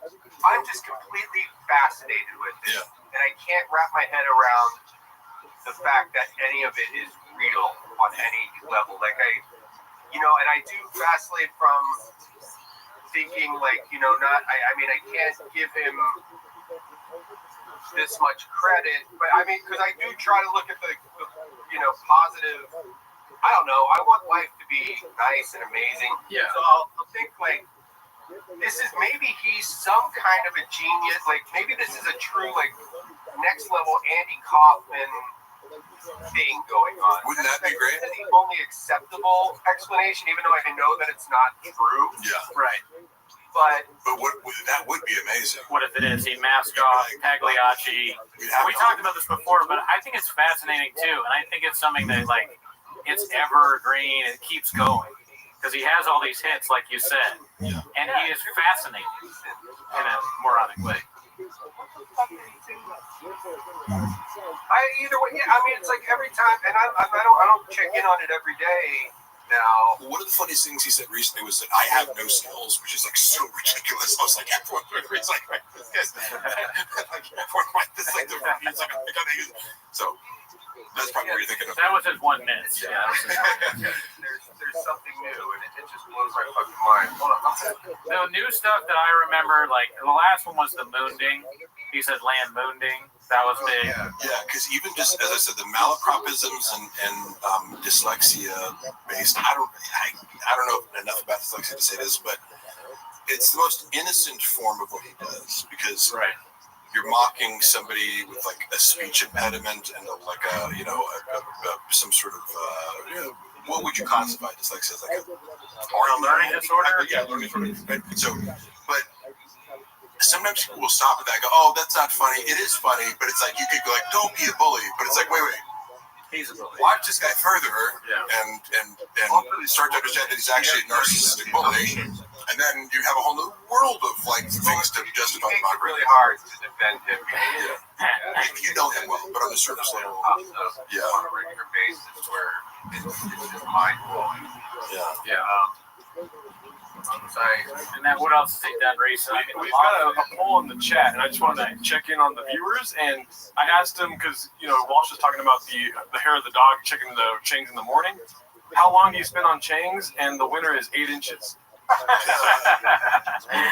course, classic. Looking at the Reddit board, this is another thing that blows my fucking mind. Because when he sees if he is in fact looking at this, right? I feel like if he is any level of a human being, he would have to this. If this was happening to me, I would just have to stop. Just make believe it doesn't exist. I don't know how else you can cope with it. But if he is checking in on it, because one of the clips up top here is him shoving those fucking nicotine pouches down the cushion of his chair. And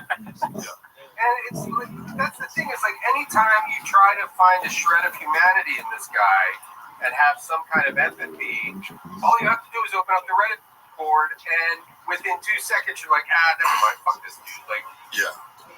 It's just like that. Because it's a basic feedback mechanism. If you had even 100 people in a subreddit commenting on the things you did, I would be curious enough to go is what they're saying true? Should I be ashamed of things people will make fun of me for saying which I do. Not enough for me to really try consciously to expunge the word as from other, but it makes me self-conscious and makes me think about, should I try, but there's none of that with Brendan because he is very scared. He does not visit the subreddit because criticism is very threatening to people of this certain personality archetype.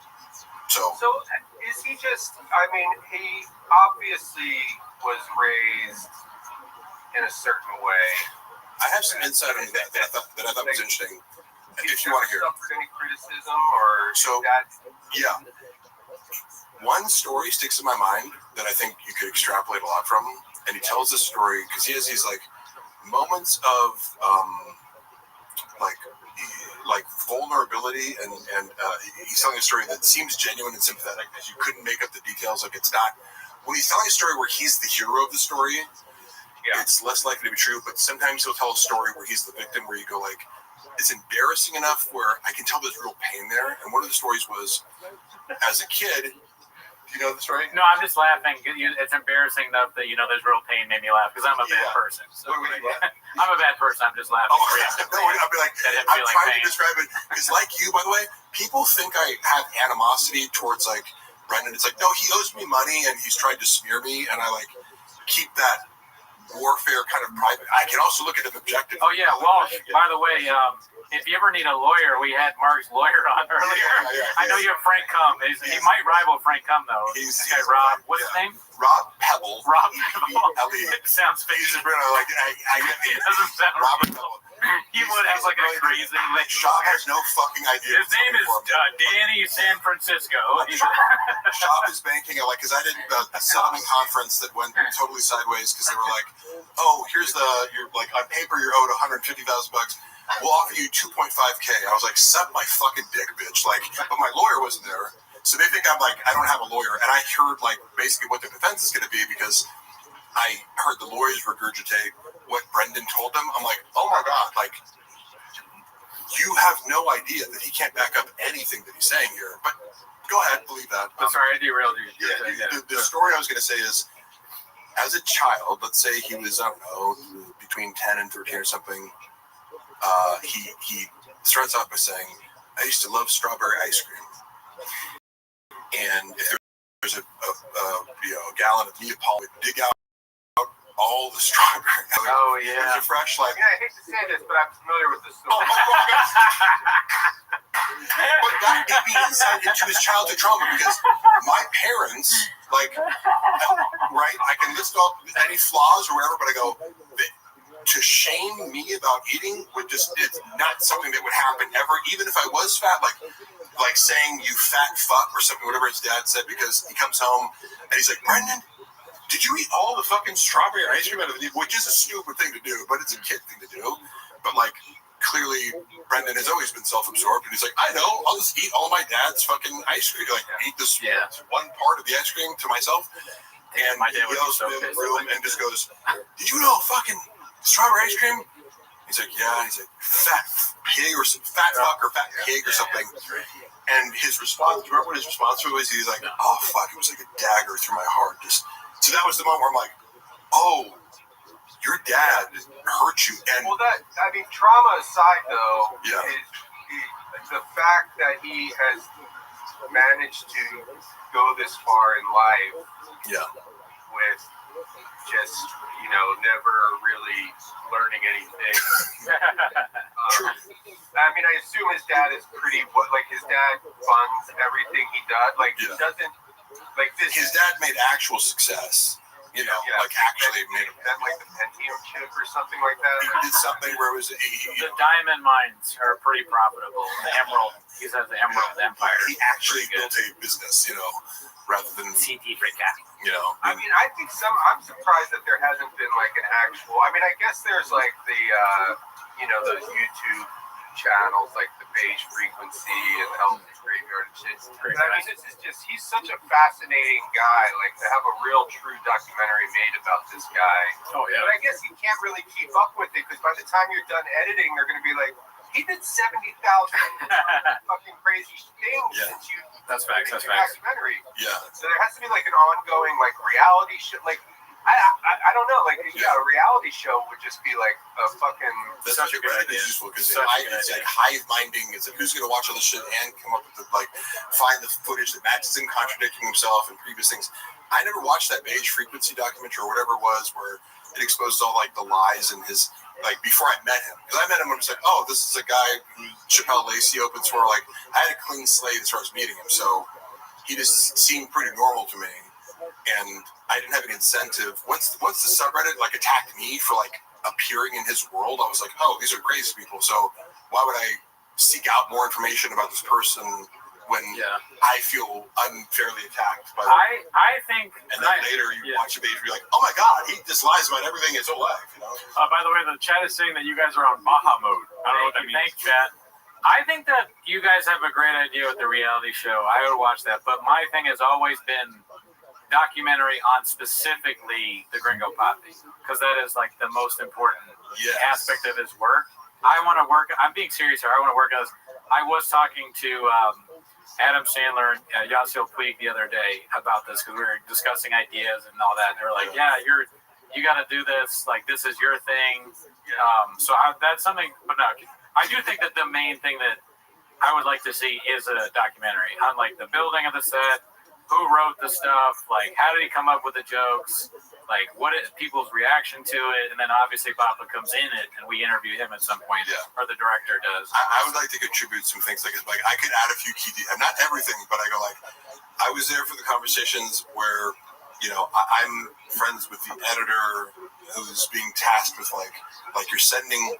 It's difficult because I edited for Brendan. I learned how to edit for Brendan, and I was his normal paid editor was having trouble editing clips down to 90 seconds. Yeah. He'd be like, oh, here's a 5-minute clip, get it down to a 90-second Instagram reel. Right. And I would treat him like a writing project. I'm like, okay, let me do this. You know, like I learned how to do that because, and then Brendan started trusting me, right, to like edit more. So I did have a little bit of editing experience. One of the things with the Green Poppy was he kept going, juice up the laughs more. Yeah. In his head, a stand-up comedy special is funnier if the laughs in the audience are louder. And so it was like repeated. It's like he sent it back. You know, he sent the dish back 4 times to the fucking kitchen to be like, warm it up, warm it. Like, dude, how fucking loud do you think the laughs need to be? So people might notice that it sounds ridiculous because it was ridiculous. Because you're like, dude, you want it more loud than that? Like, do you think it's going to make the jokes better? Are you tricking people into laughing? He doesn't know anything, yeah. And by the way, the reason I brought up the strawberry ice cream thing was the insight was he has an issue with seeing other people eat. I eat a tremendous amount of food, but I'm also in shape, right? And this is a difficult concept for him because I think one of the reasons he wanted to be friends with me was like, I think he thought he was going to get like ripped by osmosis. And I'm like, yeah, we can work out in the gym together. I also run 6 miles a day, and I also like eat a strict diet. And you know, if you want to get ripped, you have to like live the lifestyle, which I don't always. But if you want to get to 9% body fat, you have to do a lot of things, right? He believes that it's kind of like, oh, if I'm around this guy, I'm gonna, you know, and then probably became disappointed later. He has a very strange relationship with food. In that, like, he hates when other people are eating around him and he can't be eating because a facade that he's a carnivore diet or on this diet, which means if he's around other people, he has to keep pretending that he's on carnivore or he's not eating or he's doing this. But then it's keto, man. Like I had enough insight to be like, he's like, yeah, I stuck to the carnivore diet today, but then like, oh, I had a pint of Ben and Jerry's. I'm like, you're not on carnivore. That's not a carnivore. I can't be like, what a child. Oh, I ate steak, and then the next meal I ate, you know, a bunch of candy. That's not a carnivore. You just ate steak and candy. He would say something crazy like, yeah, I'm on the carnivore diet, but I ate 10 bags of Skittles yesterday.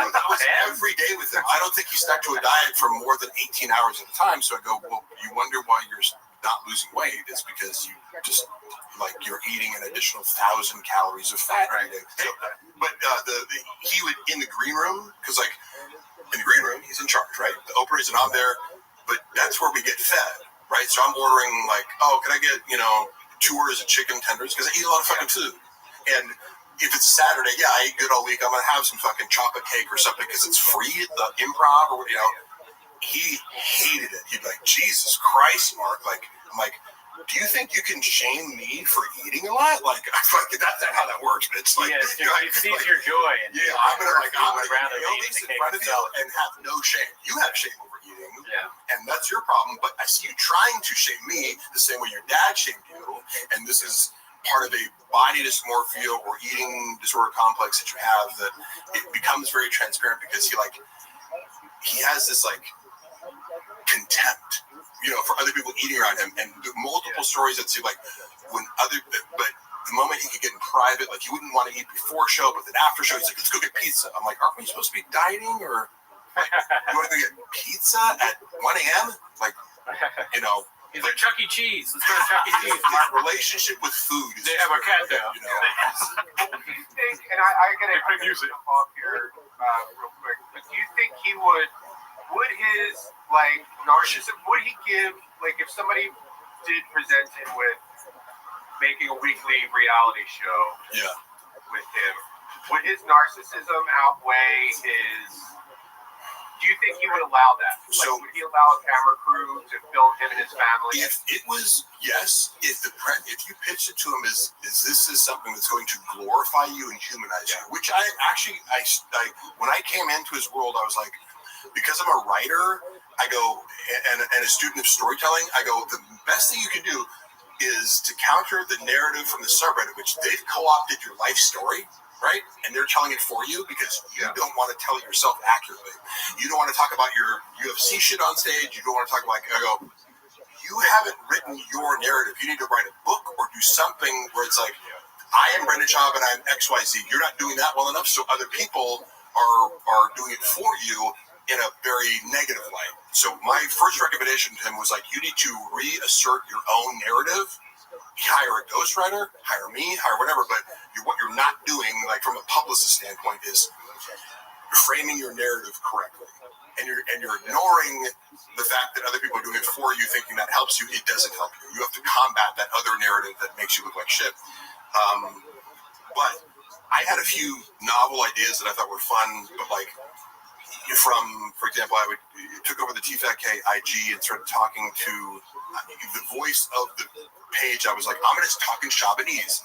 Somebody would say, like, what are we doing here? And I'd be like, I don't know, B. Or so, like, I would respond. And it drove the people commenting nuts. So they'd keep commenting. They're like, what the fuck is this? Because it broke the mold. And all of a sudden, oh, you can't do this. I'm like, oh, yeah, I can't, bitch. I didn't tell Brendan that I was going to do this. It was an experiment. And I go, and I thought that he'd be able to see, like, hey, do you see how I 10x to the engagement by, like, co-opting the Reddit speak? And then it also blunts the force of, the haters come to the page and they plant their seed by going dicey. If everyone starts talking that way, all of a sudden, the fans and haters can't be distinguished. He immediately was like, oh, he gets uncomfortable. When he's the butt of the joke in any perceivable way, he was really scared of that. I started editing because again, their page too, even though like they're just leaking followers. So I go, let me change something up. I started editing the clips in a way where like I have these like weird zoom ins and kind of like like do like a little bit different editing style for the clips because it's just normal. Sure, but Brian and Brendan, because of their egomania, like and self-absorption, like no, like we're funny on our own. They don't. It's like, hey, guess what? Like I study comedy too, bitch. Like, you're not the only person in the world who has ideas about comedy. They always thought they were like, let me teach you about comedy. I'm like, okay, I've been a screenwriter for 20 years. Go ahead. Any idea, this put them at the butt of the joke because the clips, by zooming in on certain things that Brendan would say where he's like stuttering or something like that, he was funnier, but it made him the butt of the joke rather than oh, we're telling a funny story. But if you do something like that, and I'd be like, I'd edit it in such a way that zoomed in his mouth as. So you were editing that to show that, and they hated it. And I have a couple examples of what I did that I can show. Like, there's probably still up there, but they were like, they also, again, I was taking. Who's they? Brendan and Brian. Okay. And the creative director at the time, because creative director. No, this guy, he's actually very talented and quit. Right. He quit, and I heard the conversation. And I was the only person in the studio. And the next day, Brendan goes, "I had to fire this guy." And I'm like, "You didn't fire him. He quit. And he told you you were the worst boss he'd ever had." Like, I was what? I was there. I heard the phone call. Like, how are you instantly turning this into something that's the complete opposite of what happened? But he had to explain to Brendan because he tells me, he's like, Brendan's like upset about the reels the way you're editing them, and he doesn't understand that like you're open to feedback and just trying things, and that this is a style, like an artistic style that you're experimenting with. And Brendan thought that I was like going to be too sensitive to I'm like, I can eat it. This is harder to do. So like, if you want me to edit it the easy way, sure, I can give you 3 normal shitty reels, but these ones are getting more engagement because it's weirder and more kind of like watchable, and but they hate anything that makes them the butt of the joke. So any novel idea I had, like you're proposing, of like a reality show, well, yeah, if the reality show, if he knew that it would end up being something that was reliant on his stupidity and errors being the source of comedy, rather than him being just a funny person who's telling funny stories and roasting other people. Like, if it was like, watch Schaub roast his kids and his family and his loved ones, and like he's the only normal sane person, in the household, that's his style of comedy. Everyone around me is stupid and incompetent, and I'm just a normal cool guy enduring all the idiots around me. That's how he perceives like his role in his comedy universe. The moment Brendan's the butt of the joke as a bumbling retard, he's out.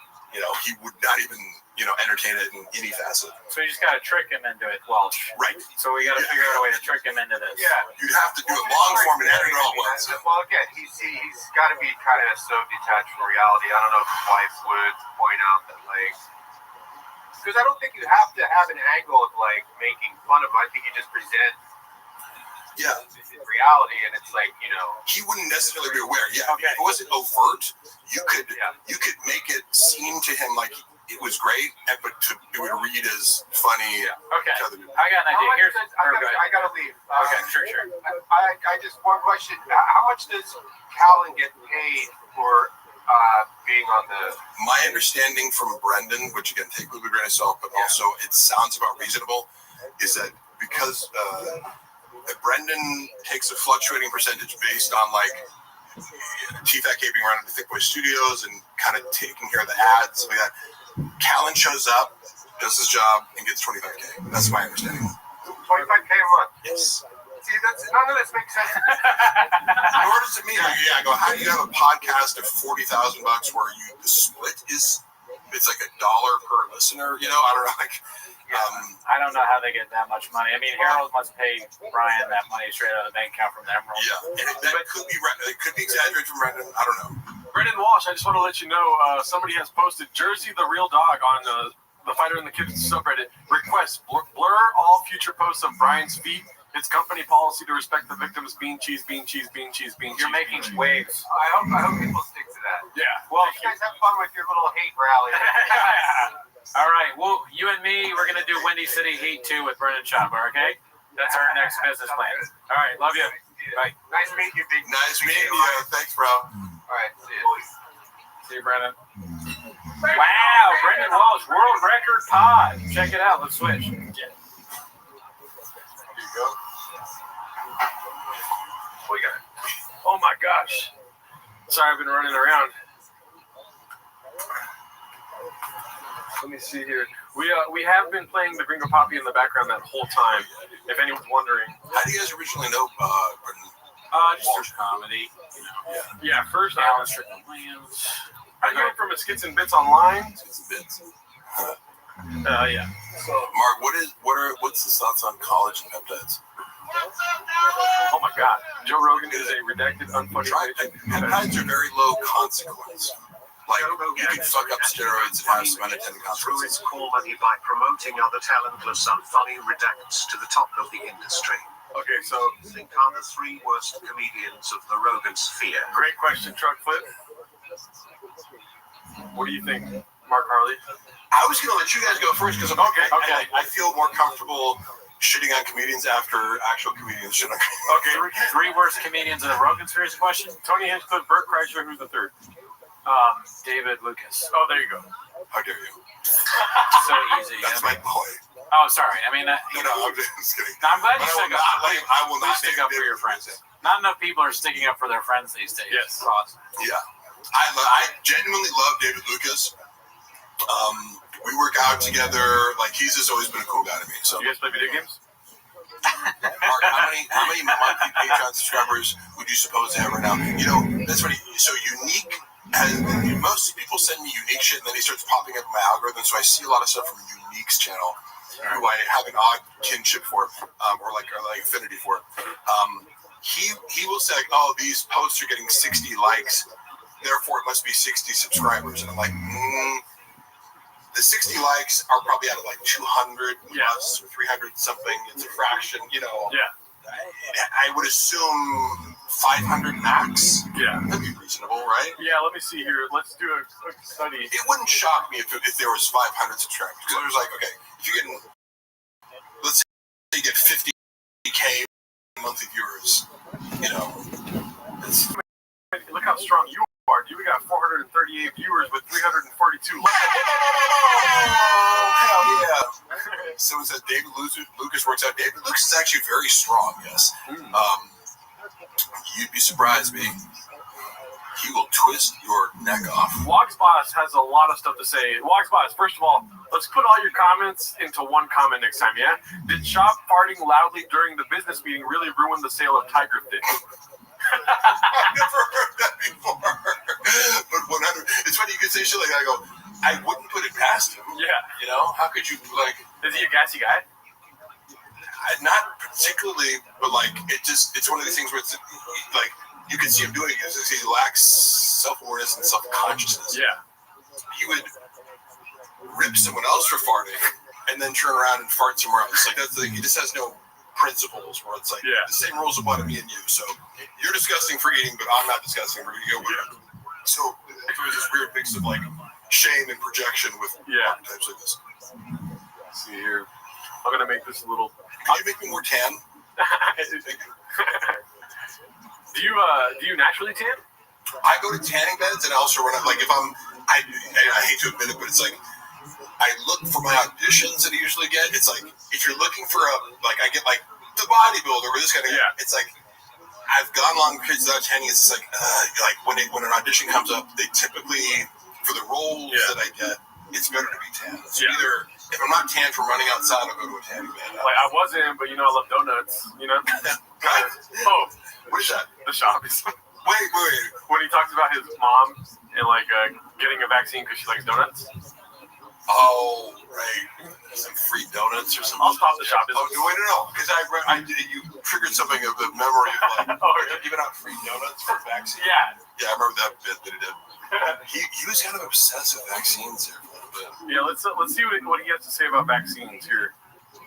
This is the. He's like, did you get the Johnson & Johnson? Yeah. There's always one guy. No fucking way. It's like, that's you. I'm touching something. It's funny because he's outwardly he pretended like he was not anti-vax, even though he actually was very anti-vax. Oh wow, yeah. And I'm agnostic about I got the vaccine just because Luana was paranoid about it. Yeah. But I'm like, I don't give a fuck either way. But it was funny watching somebody have this, cognitive dissonance over like you feel like you have to tell people that you're like against vaccines, but then every time you're alone, you're like, look at vaccines, baby. Yeah. Right, where he talks about vax and autism. Yeah. And it's funny because it's like that's a conversation. Be like, I've read RFK's books just because I'll be like, when someone's like, this guy's a lunatic, and then I hear him talk, and I'm like, his bullfrog voice, that I was imitating earlier as a joke. I didn't actually have to think of because I go, this guy's coherent and clearly has an encyclopedic knowledge of certain things. So I go, I'll read his books and hear him out. Like I'm not, and I realize when someone's polarizing. Yeah. So I've read the arguments about the connection between vaccines and autism, and I don't know enough to actually I didn't dive deeper into it, but I go, I'm aware of the arguments. Yeah. But somebody like Brendan Schaub should not be discussing this. That's not your place to discuss. Thank you for having me on the Fighter in the Kid podcast. How much have you lived, Brendan? How many chicks have you? I fucked 5 squirrels last night. Going around Central Park with a dead black bear in my SUV. And at night we fuck each other. I got a vaccine. RFK Gringo Bobby.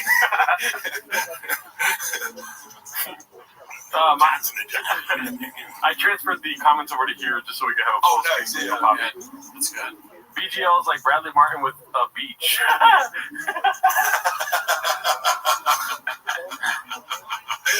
Oh man.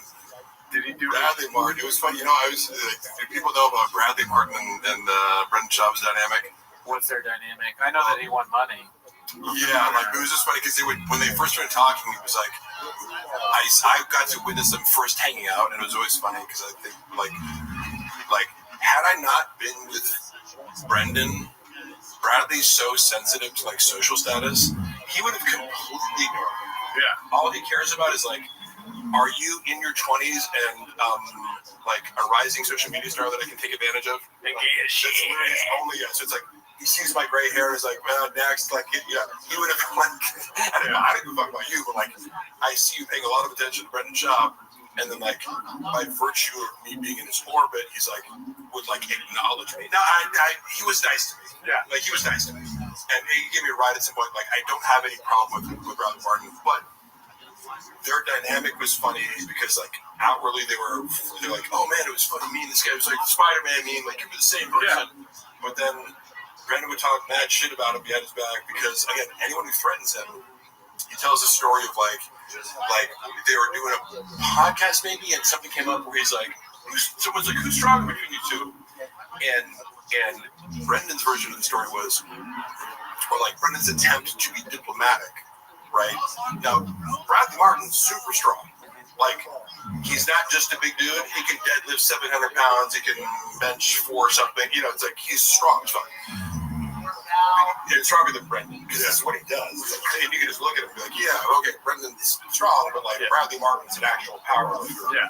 So Brendan tries to answer the question first. He goes, oh, I'm sure, like, you know, he's trying to do like, you get me a deadlift and I get you a bench, or kind of, I'm sure there's some lifts that you get me. And Bradley's just like, what are you talking about? I beat you and everything. Yeah. Which is true, right? Brendan was like so taken aback by that. Like, he had to tell me that. He's like, what a fucking egomaniac. I'm like, but he was just saying, like, you were trying to be like, oh yeah, I get you. It's like, but that's not true. I'm trying to do literally every lift. Yeah. Like, have you seen me squat 6 plates? Can you do that? You know, like, this is, you know, but in his mind, he's like, Jesus Christ, like, this guy's insane. I'm obviously I'm the star of the show. Yeah, like, there is a question I wanted to ask you that was in the chat here. My wife's not cool. Oh, and then he accused Bradley Martin of being gay. Because he was like, Brendan saw his girlfriend. But that's like saying, like, I breathed today. If you're in the shop, literally, I'm trying to tell you, like, that's another part of this whole like weird gay fascination. Was like, how many people do I have to hear you talk about being gay who you have no evidence for being gay, and it's either, are you lying about the person being gay, which is super fucked up. Yeah. It's for a gay rumor about a straight. It's like, how socially aggressive is that? Like, passive aggressive, right? Be cool. Right, be cool, bro. Yeah, it's like, and then if the guy is actually gay, you think it's cool to just like out people that don't want to be outed? Like, what? You know? Look, if you walk in and a guy's sucking dick, like, you could be like, hey, you know, I think Mark might be gay. I walked in and, you know, have a cappuccino with him. You know what I mean? Have a cappuccino.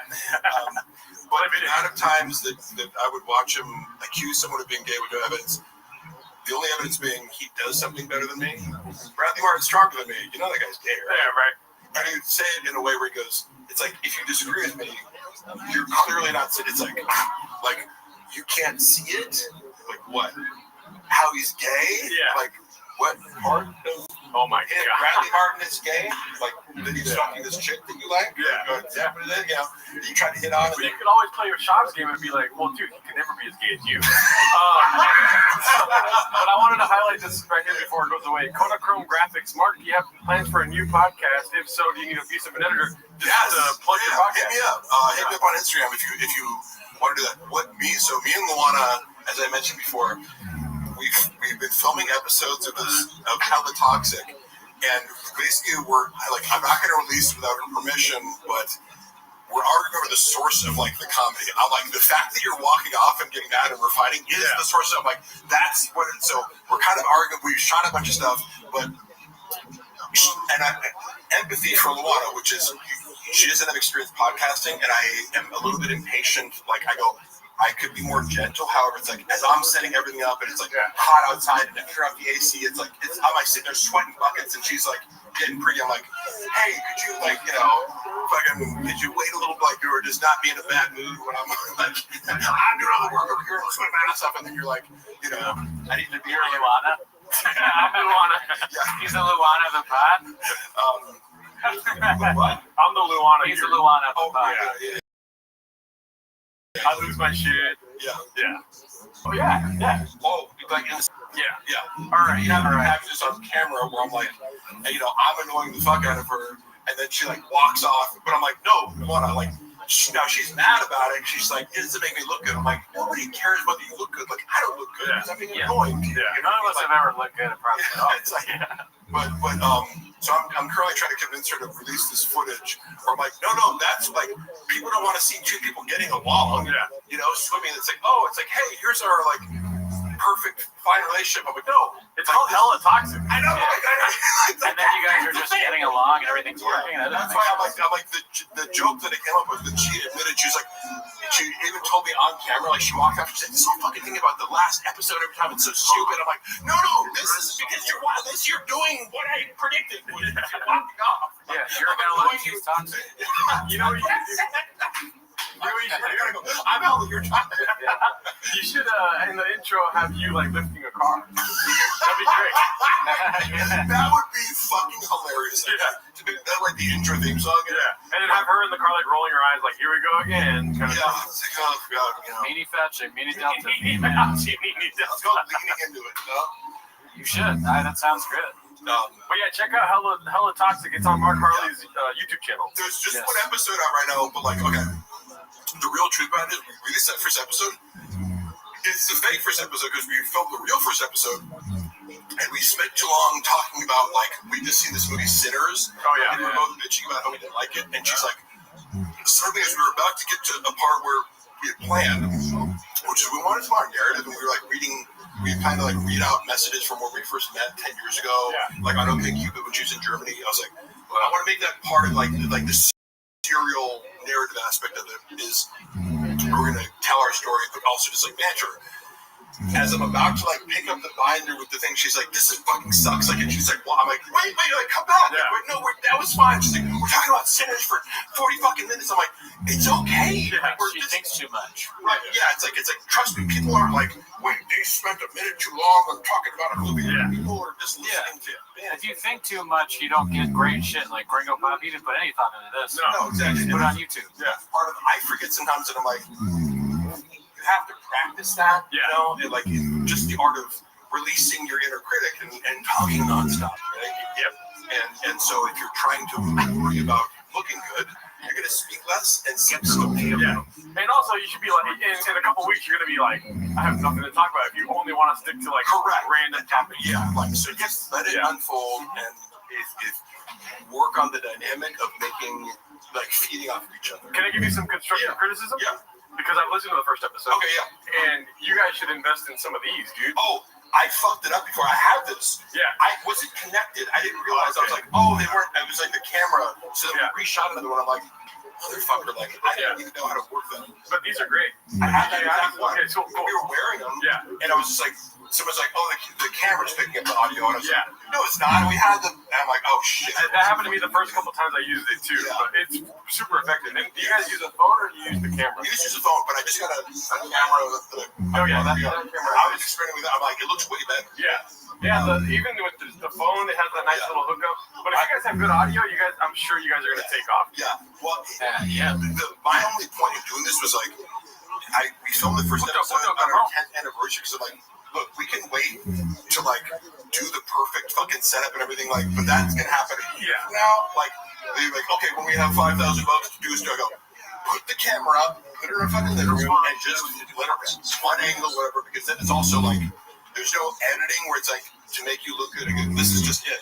There's no editing, so you see the tension. Yeah. You know. Yeah. And it's deliberately lo-fi, which I like. Go look. Yeah. I hate when people like pretend like that they're bigger than they are. It's like, oh, we need this whole podcast. It's like we're getting 100 views. Why do you need to fucking have this whole official space? Yeah. As if that's the thing. No, be interesting first. Get a storage unit. Right, yeah, somewhere to put your truck. Yeah, as I've always said, Brendan, it's like, Brendan, why wouldn't you just shoot everything in your fucking own garage? Like, you have the space to have the studio. Yeah.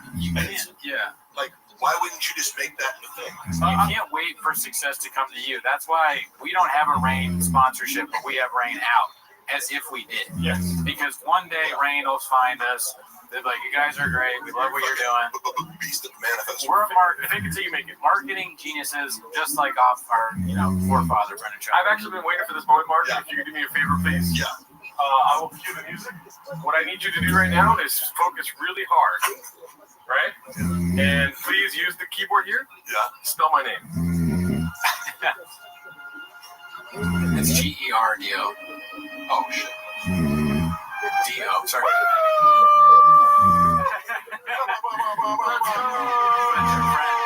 That's a good guy right there. Most people spell it with an F. For real? I was saying Jafardo. That was Fardo. That was great. I haven't heard Wait, is it spelled giraffe? Gallardo? This thing's kind of like chin.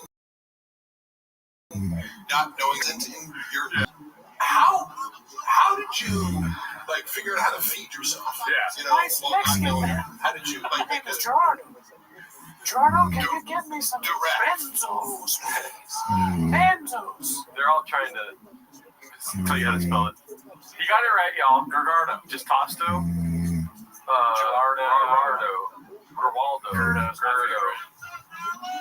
Okay. God damn. I'm here for. Oh yeah, you didn't spell it right. Cockfest. You didn't put any salsa on top of it, so it wasn't spelled correctly. I like. Okay, that is probably my favorite joke from the special because it's so. That was like the viral mad joke. Yeah. It was like, what's a Mexican cookie? Mexican chocolate chip cookie with some sauce on top. It's like, come on, because. Thank you. Sorry. No, I'm like, you know, like, could there be a worse, lazier joke? Yeah. You know? I mean, I never thought of that before. No, it is something like it is. I don't think it's lazy so much as it is just racist. You know? Yeah, it's degrading. It's like you've never seen a Mexican cookie before? Yeah, makes sense. So unaware of like, you know, yes. It is hurtful because they're so good. You know what I mean? Like that salsa cookie is disgusting. Yeah. But a Mexican cookie is Disneyland, dude. That's what I always say. Mexican cookie being the thing you brought that one time specifically? Yeah. It also implies it's like, oh yes, Mexicans don't know how to make food. Yeah. Why would you put salsa on cookie? Yeah. Facts. Everyone knows Mexicans don't know how to make confections, you know. They're really upset. They're saying my name is Sharpie. I don't know what that means. Jafardo, Gerardo, Geraldo. Oh, I'm sorry I can't spell your fucking name, dude. I didn't sign up for a spelling bee. I signed up for a 24-hour fucking podcast starring BGL, dude. The flyer you sent me said BGL, 24 hours, we're not going to talk. Be careful, BGL. My car is very heavy, okay? So my car has a hybrid battery. We reenact that here. Yes, please. That would be crazy. If we could wander down the footage of what's actually out there, it'd be great. But this what? This is what I do all the time. Hey, to have BGL lift your car. It's like a carnival act. Yeah, this is just something I do. It's my thing. He's the world's strongest threatening man. Oh, I'm sorry I abused a fucking car one time. I apologize to the car. Yeah. The car's in court. The car got a temporary restraining order against me.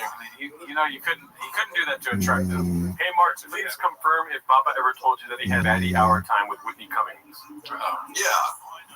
All the time. What? You're saying that Shab had sex with Whitney Cummings all the time?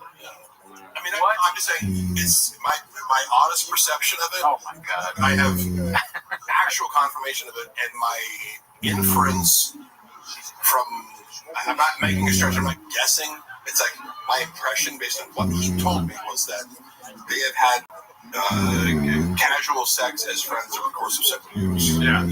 So, Oh my God. I mean, according to him. Like, I got it. So that explains, like, you know, you brought I up. don't know why he'd lie about it. It's not like he's like, oh, my big flex is like, I'm fucking with you. I just had their friends, you know? Yeah, this is like, you brought up Sinners. It's like, that explains why Whitney Cummings lost her funny and Brendan Schaub got really funny. You know what I mean? He sucked it out like a vampire.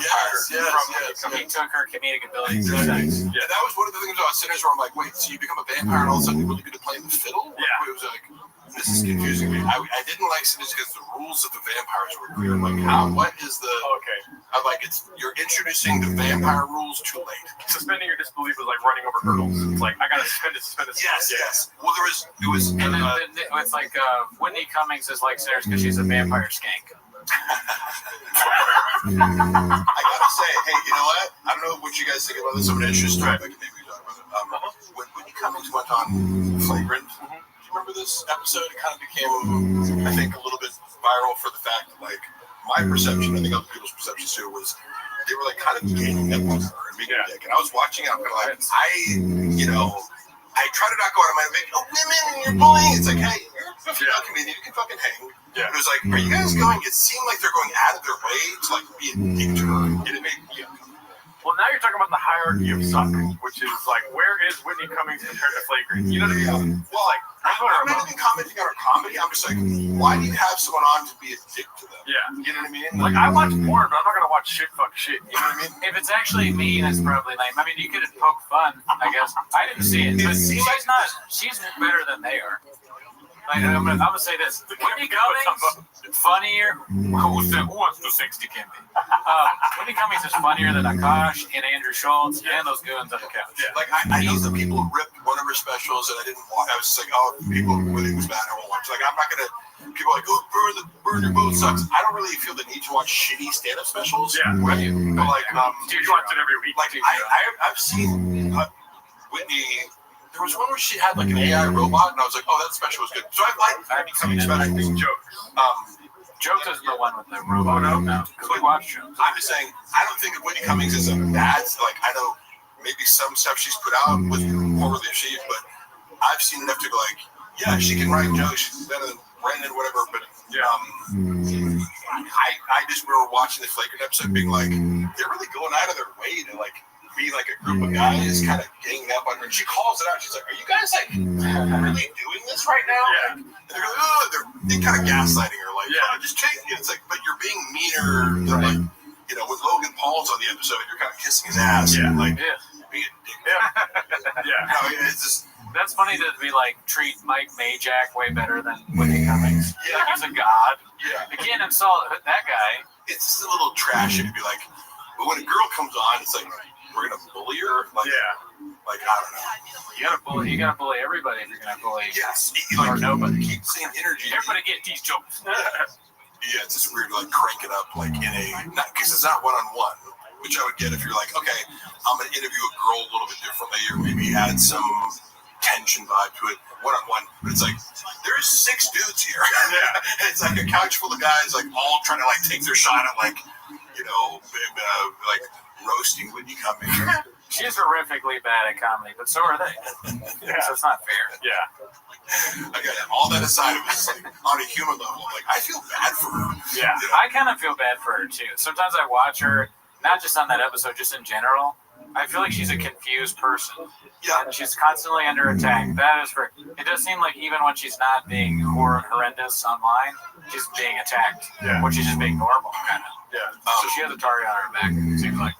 One thing, you know, Dylan riffed about this, about going over to her house, and it's like, he was like, you know, one of this great rants about it, it's like, you go over to her house, and it's like, you got a 20-something hit with her. Like, he's describing, like, the, you know, menagerie of people that are at Whitney Cummings' house at any given moment. And I remember I saw that after Brendan Schaub had kind of confirmed, like said something similar to me in private about, like, who hangs out with Whitney Cummings at her house? You know, like people who take drugs, and it's like a weird, or mixing people. The idea, kind of like, January 6th shaman. The guy from I can see him there. There's a certain weird kind of oddball collection of Hollywood people. That lady from the Cincinnati Reds that was racist back in the day, she died, but she's probably there. Yeah. So Brendan described it very like Tim Dillon like ranted about it to her face. It was like really funny, and she was like laughing in acknowledgement that it was accurate. I'm like, that gave me some insight into like. I think she does probably use a lot of drugs. Like, okay. Yeah. Who's the guy that killed Khashoggi? That guy. Ben Solomon or something. Yeah. He's probably there. Oh, Khashoggi. Fuck, man. The Ayatollah's in the corner. For a second, I was thinking about I just imagine she picks people like her. Now she's gone right wing, so she can't have like Reese Witherspoon. Yeah, she's super right wing now. She can't have like fucking the Disney stars over now, but she's transitioned a little bit. She's gonna have more like right wing people, like Tucker, or maybe comes or whoever, Christine Levitt, and the I don't know, women that are conservative, I guess. Yeah, Tim Dillon. Women that are conservative. Oh, and Tim Dillon. So. Okay. I mean, I think she's somebody that just doesn't. She's not authentic. She's struggling with her thoughts, so she just asks herself, "What do people think?" And then she does that. You know, and so that's what you get. Oh, what's cool? She's a constant. Is this cool? Yeah. What's cool right now? Okay, that's what. Wow, Matt Rife not cool anymore. Sometimes people will wake up and meditate or pray or something, but she wakes up and she goes, "What's cool?" Yeah, yeah, exactly. She checks TikTok like Walsh checks Reddit. Do you guys watch TikTok at all? No, I don't really. No. And I kind of like draw the line there. When someone sends me a TikTok link, I'm like, if you're not sending me this on the app because I'm not on there, iMessage me a fucking TikTok link. Same thing with Facebook. My mom, all over Facebook. For some reason, I'm a hypocrite because I go on IG, but I'm like, one social media app that's addictive is enough for me. Yeah. Yeah, TikTok is too much. A lot of those go unseen that I get sent because I just not on it. Yeah, I just don't give a fuck. My sponsor sends me so many TikToks, and I just put the ha-ha. I do the Cooney. I put ha-ha. Yeah. I blocked Jardo and his mom too. So they can't send me stuff. I exclusively send him Aspen Gold TikTok clips. I'm gonna block your dad too, just preemptively now. Thinking about it, because if he ever gets on TikTok, I don't want that. I don't want that. Shit, dude. I forget the shooting thing. What is the shooting thing? Is that the lion thing? Yeah. Yeah, it's towards the end. Yeah, dude. That's the last thing a lion sees. Isn't this the joke he talks about our studio? He's like, I'm gonna go in. How many bullets do you need to kill this mountain lion? World star! World star! This is closer. Yeah. Crazy. This is such a bad joke. Yeah. Some would say the worst. I heard that he wears those night vision goggles, but they're not on, so he's just blind. Dude, could you imagine? Could you imagine going to his house? Of course, he has those. Oh, yeah. Or like, are these the goggles? We're wearing them, they're just not on. Does he really have goggles? Do you know? It wouldn't be a night vision. I know he has guns. I don't know. He definitely has guns. Which is also like when he was claiming that I like broke into his house, I'm like, why would I visit my ex-boss who like has AK-47s in his house? What kind of fucking? You know what I'm saying? Wait, like, why would I go harass like a UFC heavyweight fighter who has an arsenal of weapons? And who's like, father-in-law is like a LAPD officer. Like, I'm like, on the bullet, it was engraved that if you're reading this, you're redacted. Homeless cat. Yeah, eat this homeless cat. Eat this homeless Fuck, man. Catch this, you blockbuster. He's definitely coming for us at some point. You know, I'll fight to the death. It's a matter of when, as opposed to if. I remember this is funny, like what you chose to. I would love to. Earlier you asked about Kosh taking notes. Yeah. And one of the things I wanted to comment on was how do you give notes on somebody on a stand-up special that's already been filmed? Yeah. You shot it, motherfucker. It's like, hey, can you give me script notes on the movie? It's like, well, that would be at the script stage. You have to watch somebody's set and give them feedback. Yeah. Right? So he was doing a lot of like, can I get feedback on this, on his finished product? And it's like, well, unless I have access to all the footage and angles and jokes you took out, I can't, like, unless I have the raw footage, how can I get a note? Somebody editor, and that would take weight, So I remember he was just like thirsting for, like, is this good? Hey, Rogan, is this good? And then he doesn't get back to him, or he says, oh, yeah, I'm proud of you. And then later he says he didn't watch, that story was did you watch it? You didn't watch it, Yeah. It's like, well, clearly he didn't fucking watch it. He was just like, yeah, hey, great job, buddy. Yeah. I'm doing 8 3-hour podcasts. I definitely have time to watch. I mean, there is precedent for that, though, because I think it was Joe DeRosa just did his special.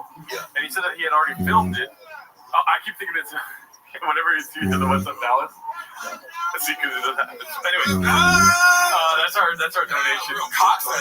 But Joe DeRosa filmed the special, right? They saw that by him. Ladies and gentlemen, I'm the Bro Whisperer.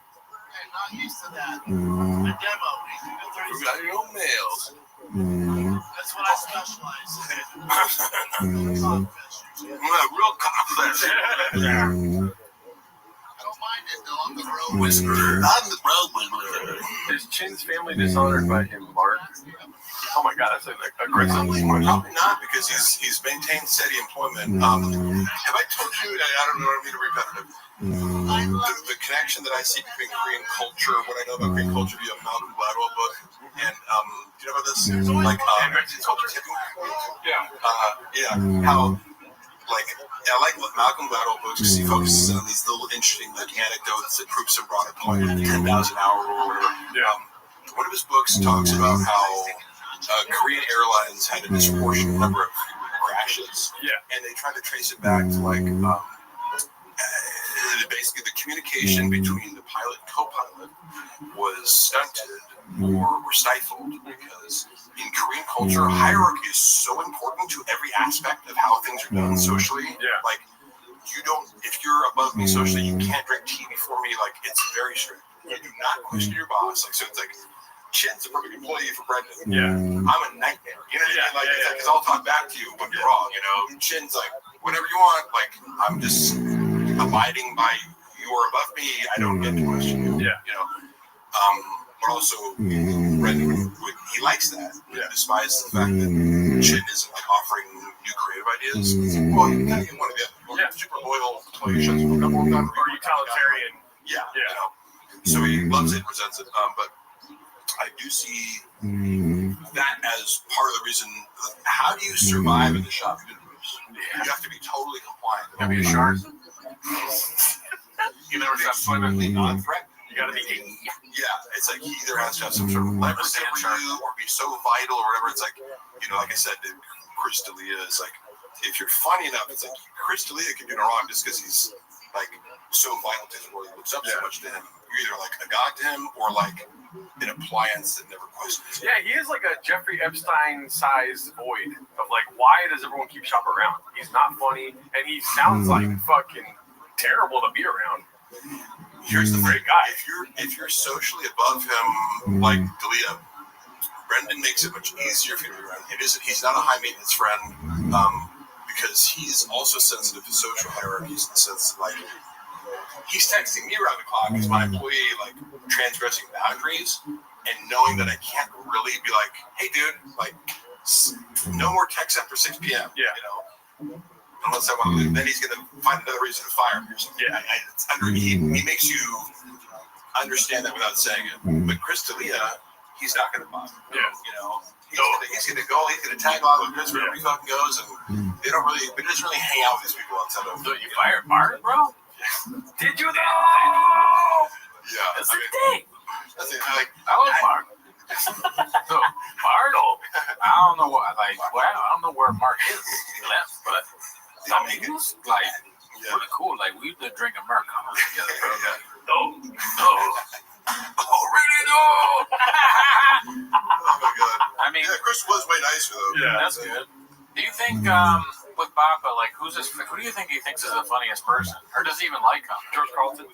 You didn't know George Carlton. Yeah, because outside people like Jim Carrey, it's like obvious. Like, how old are you? 34. Okay. Because I remember being. I grew up on Jim Carrey. Yeah, it's like that was the funniest motherfucker on the planet to me, and I still think it holds up. It's like he's like, he is, you know, and he was a stand-up comedian. Went into acting and into singing. Like, he did MMA first. But but he's in the lineage of like comedian. You know, like I love looking back at like, you know, like physical comedy over the ages. It's like that is universal, and it's like an athletic mastery thing. Like when you watch him, it's like he was one of a kind for our time, but he is in this lineage of like, you go back to the 40s and 50s, like there were guys doing physical comedy. It's a skill. You never know, because it's like, oh, I used to love SNL. I was like, oh yeah, how did you like SNL? And it's skill. Like, you know, so like he likes the idea of liking SNL. Yeah, and like again, we've heard that change. You'd be like, oh yeah, growing up, like my dad wanted me to be a star. My dad wanted me to be an NFL player. I want to be like, wait, what was the childhood dream again? At what age? Worked on drugs. I was a comic book seller. Like it's again, and someone like beige frequency is the person who can kind of like. I didn't see that of like, oh, when you put all these things side to side, when you're telling some bullshit story on that Ari Shaffir. He thinks like Jim Carrey is Elmo from Sesame Street. He's like, you know, the guy when he's red, you know, and you squeeze him, but he's tickle him. Sometimes he laughs. Jim Carrey. I mean, you're like, because as comedians, you guys think about like not only who you like the most, but why you like them. It'd be interesting to hear Brendan go like, why do you like Jim Carrey? Like, articulate what you think is great about him. But I have heard of it. Sure, I go. Didn't David Lucas get beat up in Mothership parking lot? I heard that. Oh shit! Does the mothership have a parking lot? I don't How dare you? That's David Lucas stand the slander I will not stand for.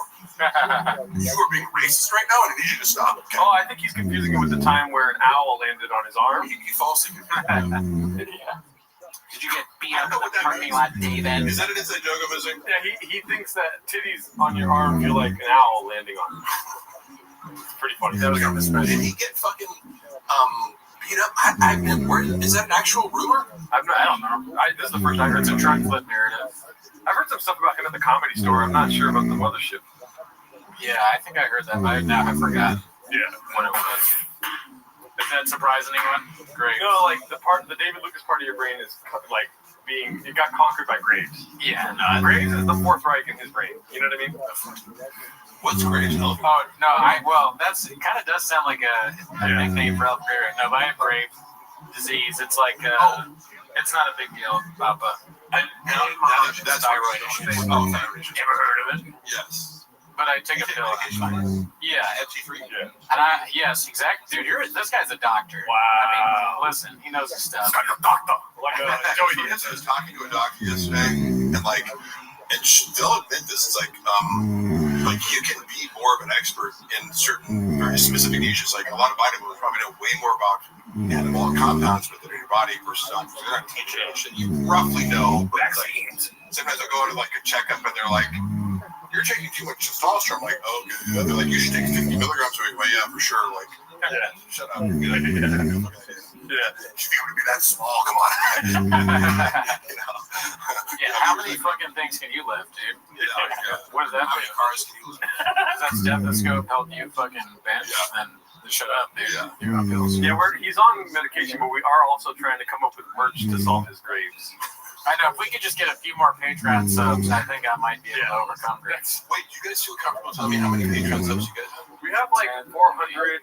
Oh wow! Yeah, that's impressive. Yeah. So I was gonna say, like, my guess for TVK was like 500. Oh, okay, yeah. It's this segment 5 big poops. We went live once we said that the Rizzler is a national socialist. Man, this is my favorite special. I'm so glad we could get together and watch it 85 times. Such a big deal to me. Yeah, it's really fun, man. I can't believe I took part in this. It was like such a big team effort celebration. And the documentary has to be a docu-series, and one episode has to be called Marg with a G. Yeah. And it's like it has like AC/DC music playing, like a silhouette of you. This is a joke of yours, but like I can actually. Oh no, this is not a joke of mine. No, this is not a joke. I'm being 100% serious. I'm sorry for no. I like the idea also of like books, for example, written as oral history is kind of like different. Like you just it's like a story told of different perspectives about an event. Exactly. So The Last Dance is about the 6th championship. In that, yes, I did to watch that. I want to watch it. Yeah, I know everyone loved it. So, like for instance, this is his 6th championship, his 2nd special. You know, the Gringo Poppy. That's the lens, but then the scope of it all kind of comes back to this. You're part of it. The whole history with you would be an episode, and it goes back to like I don't know how to make a documentary about the special itself, like a TV poll or whatever. Yeah. Oh my god! But it would be like Brendan Schaub would need to be involved because Michael Jordan was involved, and it was like he would make bank. Oh my god! Shot for shot remake. There's a way switch out everything shot related. Like Brendan Walsh was alluding to earlier, like to get him involved. I agree with you. It would be pivotal. You could do without him. 2 words, dude. 100 million. Hey, are you think he's gonna say no to that? Of course not. Yeah. This guy committed fraud for $100,000. Like after he'd already gotten like 2 words actually for you guys. We are rich. Dude, could you imagine? I know that. We come on, go stay with me. We do a shot-for-shot remake. The part where Michael Jordan's like, and for some reason I took that person. Yeah. Job on the laptop, but he's watching Sesame Street again. Yeah. You know, another element. For some reason I said giraffe. You know. North Korea with a beach. I'm trying to think of what jobs I took that person would be. hurt both ways. Like, Bobby Lee. Oh yeah, the Reddit. Yeah, that's your perspective. Yeah. That's your fit with documentary gets all these different people's perspectives. Andy Letterman. Yeah, that could be that. Oh my god, yeah. Who's Scottie Pippen? Brian Callen. Are you sure about that? No, what a joke. I just wanted to do that. The thing is, like, his openers are better than him, you know? Like, whether it's whoever brought him we go through the whole lineup of the Chicago Bulls. Like, who's Scotty Kukoc? Who's fucking BJ Tony Anderson or Tony Kukoc. Scotty, dude. Stay with me. From what I understand about the rivalry, by the way, between Scottie Pippen and Michael Jordan was so intense that they were like, they bet on like the size of their sons' penises or something. Oh my it was like god, crazy! Like we're this is, I don't know if it's Yeah, right wait, now. It's conceivable because these guys are like egomaniac competitors, right? Like kind of. Mark, can I ask you though? Did you read that online, or is that a Tiger fact? You know what I mean? Yes, we're gonna hear that. I think I'm like, no, this is fine. Like it's triggering to people, or they like it, or whatever. But it's like, if you think you're gonna promote this fucking shitty whiskey without being polarizing, like I wanted it to be like, you know, some professional thing. I'm like, oh, cool. So who's the art director for the photo shoots that you want to do of like, you know, this elaborate Tiger thick whiskey promotion on a budget of nothing? Like what? You know, yeah, maybe look at the Rock's page. Okay, cool. Do you want to do that with AI, or like, you know, you want to pay the Rock money? Yeah, or do you want me to fucking troll people into following this page? Your choice. And then I stopped managing it, and 2 months later, fucking, it's like taken down. I remember commenting on it, and I got blocked on the page because I was posting every day on it, and like I got fired for putting an extra C. Yeah, the fourth C. Which took it to he got so I was like, his screens kids got review on my evidence. He was so fucking pissed at that. It was like, fuck, like he's telling, like, dude, like one person saw it on Facebook because it didn't even. You can't hyperlink on Instagram, so we went to a Facebook account. Me and Jay were both like, there's a Facebook account, like, it's auto-posting. None of us were aware of it. One person commented on it. It was like, no likes. Hey, might want to check the spelling. And he's like, motherfucker. It was like, as if he just, like, accidentally, you know, uploaded a picture of himself fucking a dude to the internet, you know. And he's like, oh, my God. It's like, yeah, it's happened to all of us. And then I get fired, and it was like, okay, so wait, like, what? Like, you know, I'm getting, and then, but you go, you assume because someone else lined up, right? And then I would watch it, like when it left, I was like, how come no one's posting to this page? You know, like hey, how's the replacement going? It's not been fixed. Yeah. We're actually in hour 5, y'all. What the hell?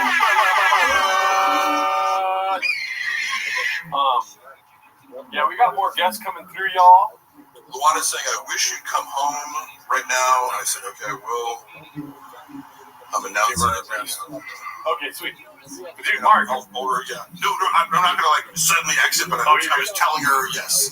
It's the wind down. It's the Mark wind down here. Right. I said I'm gonna leave in 5. We do have to address the bots later, so yeah.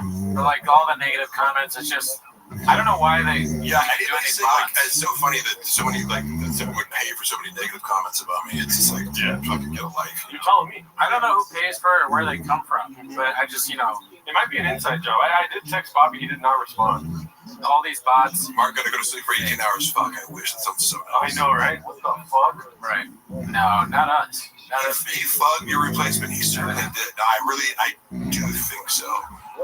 Allegedly. They're like, like she's texting him fucking outfit pics at like 3 a.m. and the things.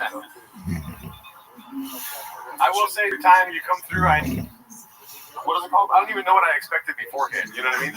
And then you break both your hammies and you fucking beat my expectations. You know what I mean? Right?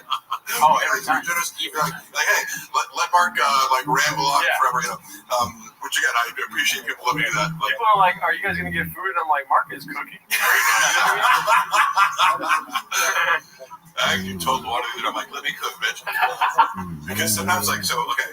Luana's personality, here's where we conflict, is like, sometimes like, oh, fuck, man, I was along with some evidence that I was, like, reviewing, like, you're looking at old shit on my phone, and I'm like, I found this recording of, we lived in this apartment, and, like, my cat was killed by somebody who I believe, like, we had reason to believe it was, like, an Airbnb guest to an adjacent place, like, hit our cat, and it was, like, very traumatizing. So I don't mean to like be flippant about this. It was like horrific to us because it was like somebody killed my cat, ostensibly from a car accident, put the cat on top of a cardboard box that had been turned upside down. Like, and then a neighbor was like knocked on her door on like Sunday morning and was like, "I'm sorry about your cat." We were like, we both lose our mind. We run out, and then it was like the area where she used to hang out in this like the grass area, like it looked like a car had driven over the sprinkler, like the sprinklers were. So I was like, wait, like Buffalo usually hangs up there, and it's like it was an Airbnb that we were already annoyed by because it's like you turn this apartment into an Airbnb, and now people are coming in left and right, and they don't understand the situation, playing music, blah blah. And I was just trying to get answers and closure from the person who runs the Airbnb. So I was like, I got a hold of this guy who ran it, and I was like, well, first of all, the guy who cleaned it, that's what was our contact, and I was like, hey, do you have your boss's number? We just want to know, like, we just want to know what happened. You know what I mean? We're not like trying to sue anybody. It was just like, we know what happened. Closure. Closure. And immediately they were like, we did not do anything. Like, don't text us while I was like, whoa. And then I found the number for the guy who ran it, and he got in touch. Like, I think he called me or something. Or yeah, it must have been because it was like, I didn't get the number from that guy. Then I get a number for this. It was like, hello? And he's like, he just started screaming. He's like, you fucking know, I'm going to fucking, he said, I'm going to kill you on the phone. Oh my God. What? Like, who the fuck is this? Some guy named Vito? I was like, I had no idea who he was. I was this guy screaming at me on the phone, telling me he's going to kill me. And I'm like, it's trouble because I'm like, my cat just died, and I'm just looking for closure, and you're telling me that you're going to murder me for asking questions about it? So I was like, so I had to eat that, right? Because I'm like, I have no idea who this guy is. He's then blocked me, and I can't, like, and then, like, a week later, I'm coming home from the gym, and I see these guys in front of the Airbnb. I'm like, oh, that's Vito. And he's like this small, Asian, like Filipino, like gay man. Like, I didn't know what Vito. I was like, I'm assuming this is some Italian dude or something. But I figured I'm like, oh, because they're like looking around and like looking. Oh, we gotta like. So I presume to go. Like I walk in and go, hey, you guys run this Airbnb? They're like, yeah. I'm like, hey. On the phone, I'm like, I get up in his face. I'm just like, you said you wanted to murder me? I go, why don't you do that? And I bust in his house, right? I'm just like in his house, like, hey, so I wanted to give you that chance. He's like, fucking touch me. I'm like, no. You said you wanted to murder me, so I'm gonna give you that opportunity right now, right? And I just like, the whole point was like, I'm gonna make this person feel small and tell him like, he's like, I'm gonna call the cops. I'm like, go ahead and call the cops. I'm gonna stay here until you attempt to murder me. What are you listening? Like, you know, and like again, that becomes a hate crime if it touches. But like, I wouldn't beat him up, but I go, I just want to make sure you know that like you made a mistake in trying to tell me this, and I'm gonna go, hey, like, say Luana comes in and starts trying like you motherfucker, like Luana, I'm ruining my intimidation tactic. Like I am trying to make this person feel very small with the silence that's created when I say I'm giving you the opportunity to murder me, and then he has to say nothing. Because he can't, you know, and I'm gonna say cops. So I'm like, so you're like, hey, look, when I'm done, you can yell at him. You know, so like now I'm arguing with one, and then he's arguing with her, and I'm like, oh, like so I have a recording of that because I'm in my phone, and I'm like sometimes you just be like, hey, okay, go in. Say anything. Making you look at if I threaten to murder him and then you do it to me. Right. And then like 30 minutes later, because I left, like, get the fuck out of my house. I'm like, make me. Why don't you murder me? So that's why it's like, I just kind of went around like touching stuff. It was just like, whoa, what are you gonna do? Call the cops? Like, yeah, I'm opening your drawers and like, I'm in your Airbnb. Oh no. But it's a nice glass door you have. Airbnb, so I'm like, oh, they're like, but wait, do you guys live here? Like, I thought it's an open house. Like, well, this is an apartment. You guys live here? You don't live here.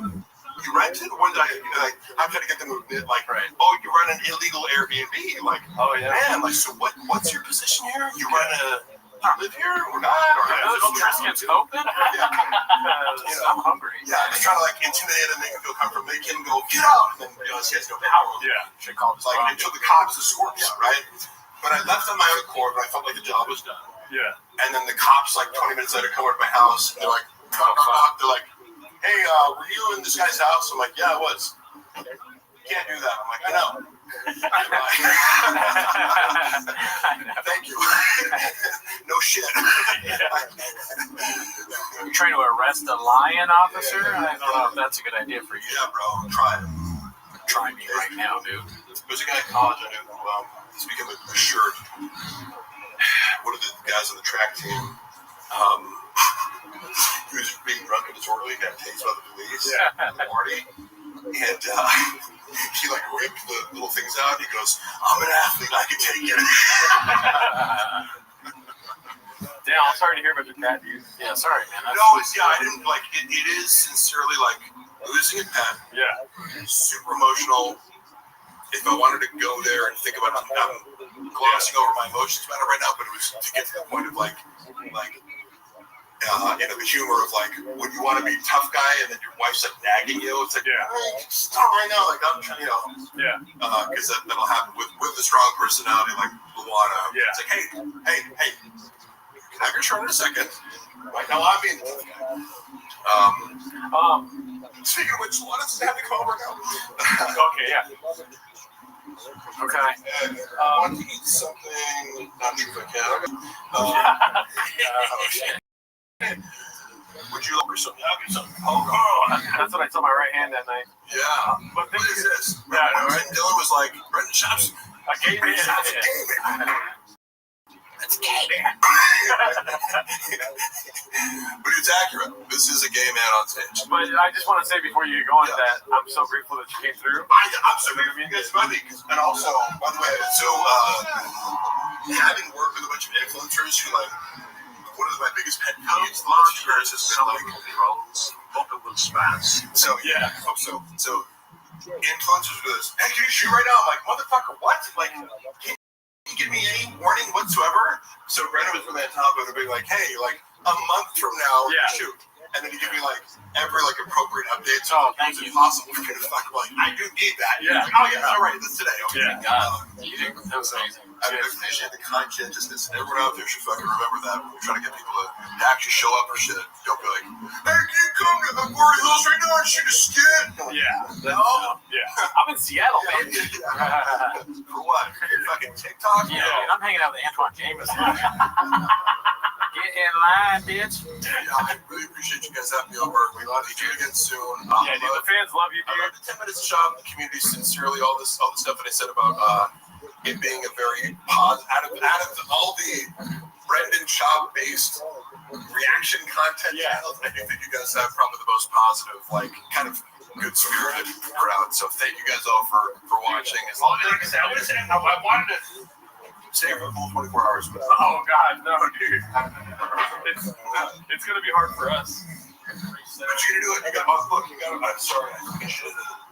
I should have left some more reins. Oh, no, you're good. This is my favorite flavor. Please take the reins, Daddy. I'll let Jesus take the wheel. Here you go. Oh, okay, that's fine. Yo. Oh, here. So real quick, come over here. Okay. Yeah.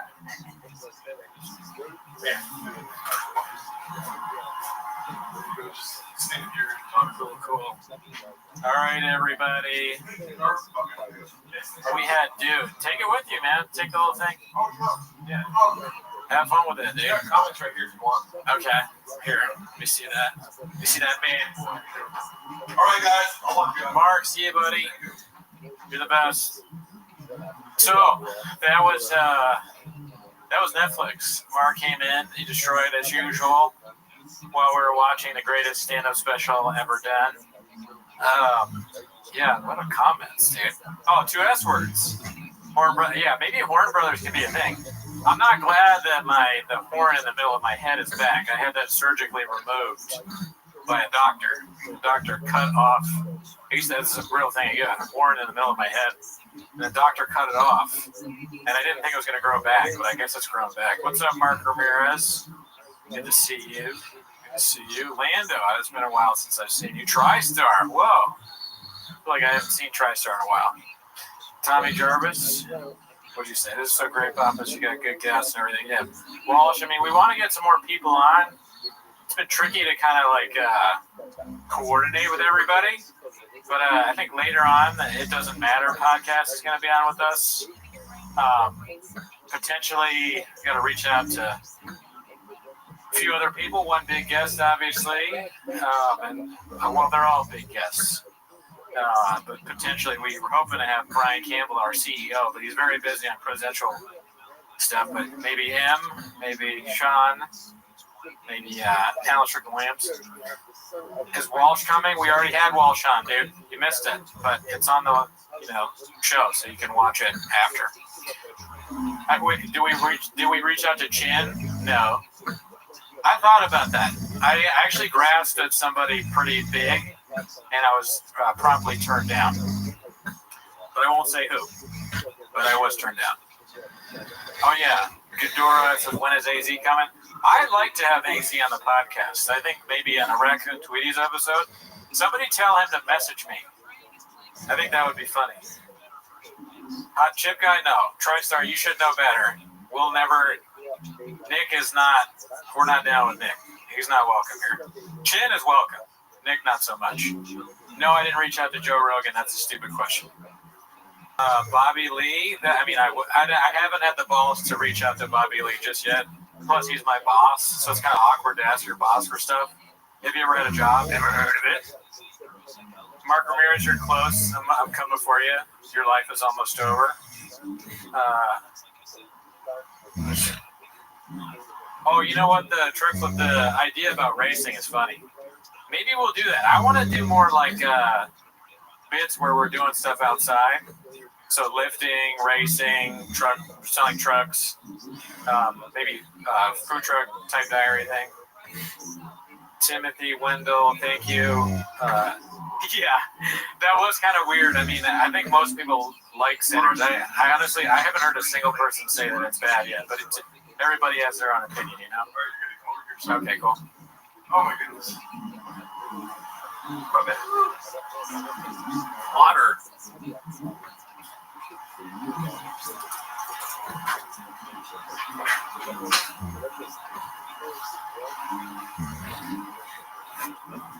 Oh man.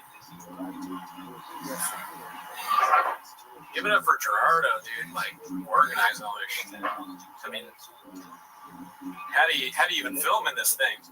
Got chairs everywhere, different setups. I think we're probably gonna move back to the couch soon, so we can, because most of the guests are gonna be a Zoom. We're not gonna have people show up in person going forward. Oh, balloon fort. We don't matter. We don't count, dude. All right. Hell yeah, guys. Give it up for Mark Harley, dude. We gotta put back on that stream. Yeah. Oh, Unique. Yeah, I don't know about Unique. I don't think so.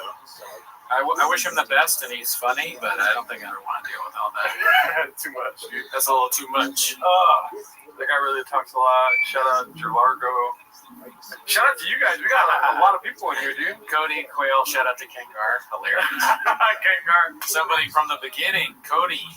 What's up, dude? Thanks for watching that long. You got your phone? I do. It's over. I did have it. I'm not sure where my phone is. Oh, it's over there. It's over there. Thanks. Check on that. Yeah. Has he responded? I don't think. No, not yet. Oh my god, that was a lot, y'all. I think this is the longest we've ever streamed. Definitely the longest we've ever streamed. Are you kidding me? Yeah, dude. Would you want Nikki HSG on? Who the fuck is that guy? I gave her a birthday shout out or something. She's nice. I guess I'll wish her the best. Oh, the stream's going. Oh yeah. No audio. Oh yeah. Sometimes we had a lot of audio in here. That's true. As he says, he's taking a nacho. Dipping in nacho cheese. My bad, Mr. Whole Foods. Oh, my bad, Mr. Whole Foods. My bad. Is your back hurting at all? No. Okay. Just gotta constantly adjust. Yeah. Keep them guessing. Been watching you guys forever. Never get to see you live usually as in the UK. Keep them busy. Is this mine? Operation Warp Speed. Really trying to get vaccinated. They're like, yeah, dude. Krispy Kreme 5 dozen donuts. Get vaccinated. I am struggling. I won't lie to you. because I probably have undiagnosed sleep apnea. Yeah. Probably the brain kind. But I'm fine. I'm not gonna fall asleep, but my head hurts. Yeah. I got Advil if you want some. I want it. Okay, Oh okay. yeah, thank you. Yeah. Oh, that's good. I'll take the whole bottle, please. When I walk out, push number 2. Okay. For now, when I walk out, Listening to March for Longgate Okay. Graves 2. Will I be able to do it? All right. Oh, so just me. Mark gave us all Graves. Does anybody else? Am I the only person with Graves' disease? Is anyone else having thyroid issues? I'm gonna keep the special flame.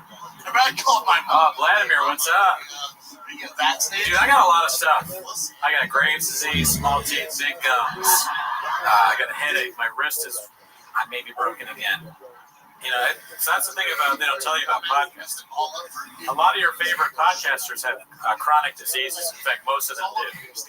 Part of having a black belt and being very good at talking for a long period of time about nonsense is you have to have something that's threatening your life. In 20 to 30 years, I could be dead. But right now, all I have is a headache. So it's not really that big a deal. Thank you. I got it done. I got that. I was telling him part of podcasting is having chronic disease. I think that's true, though. What is it that got you? Mark Harley being here or the Greenville Poppy playing? I would say it was the inherited grapes. And probably apple. Maybe the drinking and the food. We've never heard of. Just blast them all. But I'm fine. Like we're not the only podcast that's sick. Yeah, we know a few. But it's nothing I can't handle. I feel pretty good. I feel great at it. Cooney or Gerardo? Wait, there was some fan funding that we didn't see yesterday. Holy shit. This is the payment for my Wrecking Tweety Special Edition Rain. Thanks. Listening to Mark for that long gave me Graves too. Mark thinking the center screenplay needs work is what does Kino mean? I don't know, but I was like, I just assumed that meant Dicey. I read it around. Oh yeah, it's like everybody likes that movie. I've not talked to anybody who doesn't like it. It's surprising. Shout out to y'all for the fan funding. Actually, one person did say they didn't like the tone of it because they don't like vampire shit. Yeah. But I don't agree. Yeah. So is that your takeaway? You know what I mean? Yeah, I mean, it's that movie is fucking rule. Oathman, shout out to Oathman for being in here, dude. Oh, hell yeah, dude. Oathman should be on the show later. Yeah, he's able to. It's still a little early. Talk about locking us back the down. IDM boys. I can't go through the lockdown. Straight up. Thank you, Oathman. The last one. Thanks, Melly. I donated over $20 in less than 10 minutes. Thank you, Tony. Yeah, dude, I stayed up until like 1 in the morning setting up this bullshit. The MNXT says as soon as Cooney transitions to the couch, he's falling asleep. Yeah. Like I should DoorDash Red Bull. I would drink this at gunpoint. I can get you Red Bull if you want. Do you have Red Bull? No, but I can go to the Aldi right here. If you want to. Yeah, I can do that. Make sure. Can you see the Yeah, I mean, listen, I'll just keep talking to the chat. Okay. I'll go get 2 Red Bulls from you. Yeah. I got you. Yeah, you're good.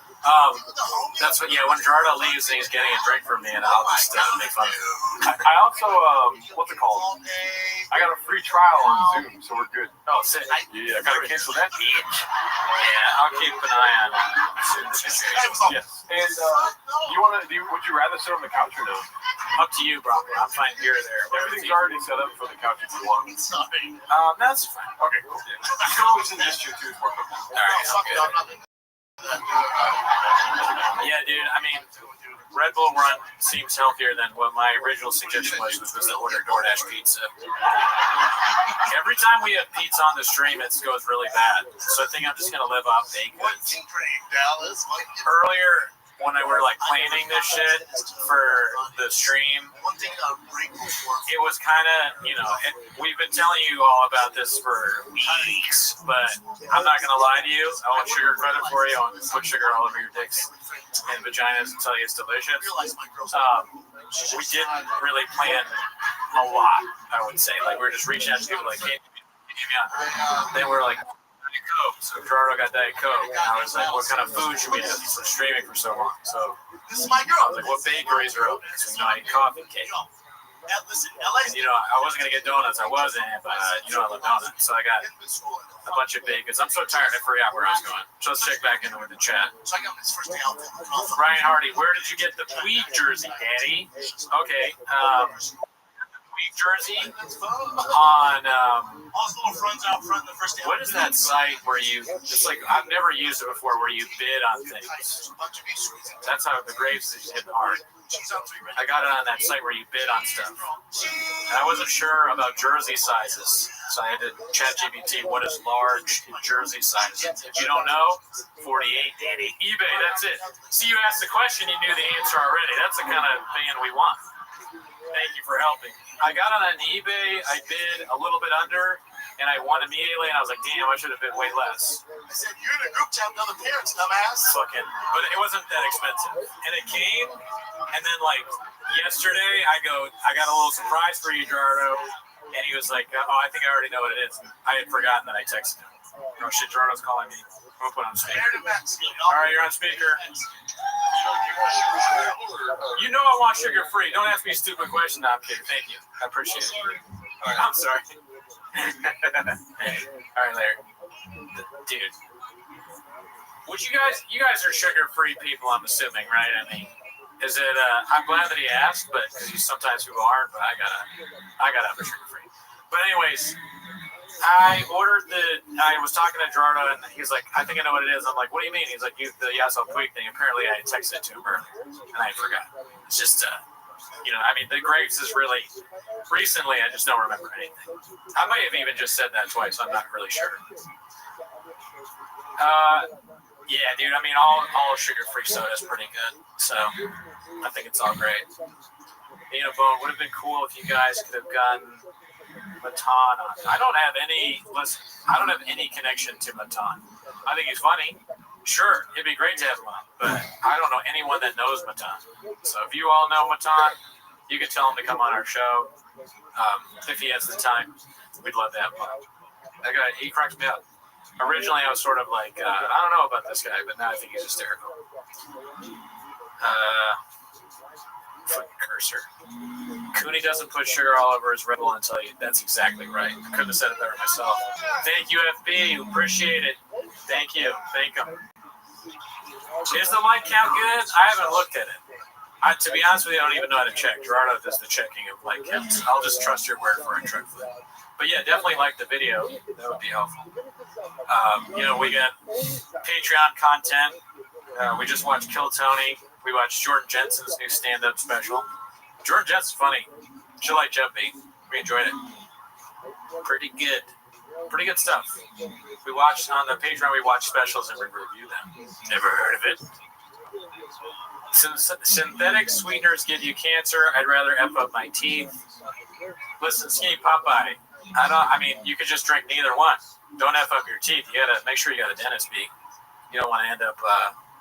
Gerardo's got all sorts of teeth problems. I just have small teeth, but I don't have any cavities. Gerardo's getting like a root canal soon. I don't want that. And that's true. TriStar brings a good point. Everything gives you cancer. I'm gonna turn back on the special now. I thought you'd like that. Listen. Then fucking Gringo Poppy probably gives you cancer if anything else. Listen, Nah. Thank you for the food, but I don't. Nah. Field Trippers, you're wrong. His singing his ass. Hard disagree. He's got a good voice. I mean, he sings well. The real deal, Holyfield. Y'all, this shit is. The real deal, Holyfield. This shit is. Flat asses before her. It just never worked out. It would never work out. I'll drink this one. Boys goes, dude, I hit 2 when Gerardo walks in. It's already, I think probably 4. But with Gerardo, yeah, I should hit 4 just to fuck. Should I hit 4? Spicy? You know what spicy means? Thank you, dude. Let's talk about it. Oh shit, dude. It's good war, so I had to buy 2. Oh no, you go. No. Dude, when we first got together, she was cooking authentic Mexican food. What flavors are they? White gummy. Sour gummy worm and white gummy bears. White gummy bears is a strange choice. Why white gummy bears? That's so weird. Rain is like racist or something. What is the question? Gerardo trusts me so little with like streaming that he's doing a poll with 3 energy drinks in his hand. If I let you do it, the computer will break. White gummy bear. White gummy bear. See that? Yeah. I fucked it up already, dude. Is he not a Puerto Rican shortstop for the Dodgers? I haven't had a Red Bull in like 5 or 6 years, dude. Something crazy like that. But I'll do it for the stream. Anything for you all. We aren't sponsored by Red Bull. Rain is. We have loyalty to Rain. However, I will not drink it because it is poison. Oh shit! Shout out to you, Timothy Wendell. Oh my god, it's so good. Yeah, I missed this. I will regret this in 30 minutes. Oh, dude, it's close. Dude, let me ask you. Oh shit, it's a tough question. Let me ask y'all a question. Anybody ever remember 5-hour energy drinks? I mean, I used to like to drink those and watch the girl Bobby solo. But no, dude, those are like Sal Volcano. We watched him on the Patreon, and the one thing I agreed with him about is the feeling you get from having a 5-hour energy is indescribable. Yeah. It is not a good feeling. Yeah. The second you drink it, you're like, oh my god, why? Why did I do this? What kind of job is this? That I need 5-hour energy to do it. That was when I had the most hourly of hourly jobs. Bookstore, restaurant, smoothie guy. I was like slamming 5-hour energies, making smoothies with apple stickers in it. Hey, mine has a sticker in it. What's the guy making it? Oh, I'm sorry. I accidentally left the sticker on the apple. I apologize. Here we go. Dude, everything they eat, bean cheese, bean cheese, bean cheese, bean cheese. Like, oh, I forgot about this. Dude, everything they eat, bean cheese, bean cheese, bean cheese, bean cheese. Like, the hell, man? Pushing the carb load year round? You never tailor off the carbs? That's the game plan? I got you. Sorry. All right. They go, wait, Paul Pierce is going to be on the show? No. The truth. Like, hey, Paul, what do you think? What do you think about the Gringo Poppy? He's like, man, you gotta get you this fucking better special than that. Dude, it's half and half. They don't know which one they want me to drink. They're both so good. I mean, Rain is pretty good. I'm not gonna lie. I was pretty pissed when you drink my Rain because they don't even have that flavor there. Anymore, dude. It's crazy that they got new flavors. I don't understand the marketing of Rain. Like, why make a new monster? Yeah. Why rebrand like that? Yeah. You're cutting into monster sales. It's like, we need something for Gen Z. A new kind of. I'm fine with Red. This is the perfect energy drink right here. Well, coffee, but the second best. Which one do you want me to drink? I'm not gonna look. I mean, I think white gummy bear. You gotta try to do it. I fucked up. As usual. Don't vote for me. Don't vote just like I vote, okay? Don't copy me. Don't be a cuck. Right? That's the last thing you want to be. Don't cuck off me. Vote with your heart. I'm gonna wait till it says 5 minutes ago, and then I'm gonna choose it. I don't need sycophants, okay? But if you criticize me in any way, you're a bot. Yeah. I was so upset. We should have started the stream off with the bots thing. We kind of killed the bot joke, but I forgot everything I was going to say anyways. Yeah. So we met up last night and talked for 3 hours about this bot bit that we were going to do. It's not a bit, it's for reals. We're done with the bots. Yeah, no, there's no bit. No more bots. You know what I mean? We're going to focus our attention instead of on the comments, on coffee cake, stuff like that, donuts. It's just crazy, like the comments where they go like, oh, go back to Timos every week. It's like, all right, bot. Yeah. Like, do you think I was bored yet? Do you think this is my first rodeo? Yeah. That's what I told Gerardo last week. I was like, there's a lot of people, and I told him to sit down so he could take it. I was like, I got to talk to you. There's a lot of people that are watching us right now that think it's actually the first time that we've been to a rodeo. Mm-hmm. And he was like, you know what? Yeah, right. You said that. I remember you said you're right. Yeah, I told you, I was like, there should be bots that put sugar all over our dicks and tell us it's delicious. You know, you're like, both of us have been to many rodeos. Yeah. I did say that. Yeah. We talked a lot about rodeos after that, bull riding. Yeah. And after we talked for a long time about bull riding, we were like, you know what? bots need to go. We have a no bot policy. We don't read the comments, so we won't know. But if we did and we saw a negative comment, we just like, oh, it's a bot. Ignore it. Yep. You know, they'll leave them up. We're not going to delete it. Yeah. But we'll know that any kind of criticism whatsoever in any way, even if it's not just like enough reverential, like it's something that's not like you guys are amazing, then I know it's a bot commenting. Yeah. You know, it's like, who's going to read it? The other bots. So why would we delete it? You know what I mean? The bots are communicating and liking each other's posts. Elizabeth Marsden, peace myself laughing. What up, Ireland? What up, Irish bot? What's up? I do like a Schultz thing. What's up, fam? In Ireland, bro? What's up, my fucking home country? I saw some Irish comments, so I was happy to see the Irish flag, and you know, I went to I went to see Swell Season last night at the Greek Theater. Shout out to Irish people. I don't know if any of you are fans of Swell Season in the chat, but it was pretty good. You ever heard of the movie once? Never heard of it. Take these broken boats. All right, it looks like White Gummy Bear won for that poll. So let's go ahead and fridge up the other one. Picho 55. Cooney, go get sleep study, please. I agree, dude. I think Othman was right. I don't know if I mentioned that earlier. Othman is the one that told me I probably have apnea. Because he's got it. But it affects his brain is so small. Yeah. That that's why he has sleep apnea. Because they measured his brain, it's very small. The bots are blowing each other. That's another bot telling us what's happening in the bot room, dude. I know. I mean, for all I know, bots can have sex with each other. I have no idea. Check this out, dude. You ready for this? Oh, I've been at Belfast. Belfast? Truck flap and Belfast. I'm really losing it. But I have been. You ready for this sweet, sweet sound? Yeah. Of that rain, that nectar. Thick nectar, dude. Ready? Ooh, ASMR, dude. Shit, dude. Yeah, that's crazy. Try not to buzz, dude. Trick flip talking about Black Cab Tour. I've been on it. Not good. Damn, that sucks for you. It's way too sweet, dude. Oh, it's really sweet? Yeah. You want some? No. Okay. Absolutely not. Now you dig your own grave. Get that away from me. You're right. Just smell my hand. Okay. Oh, dude. The crash from the energy drink probably, the last time I had Red Bull might have been more than 6 years ago. Yeah. I think it was.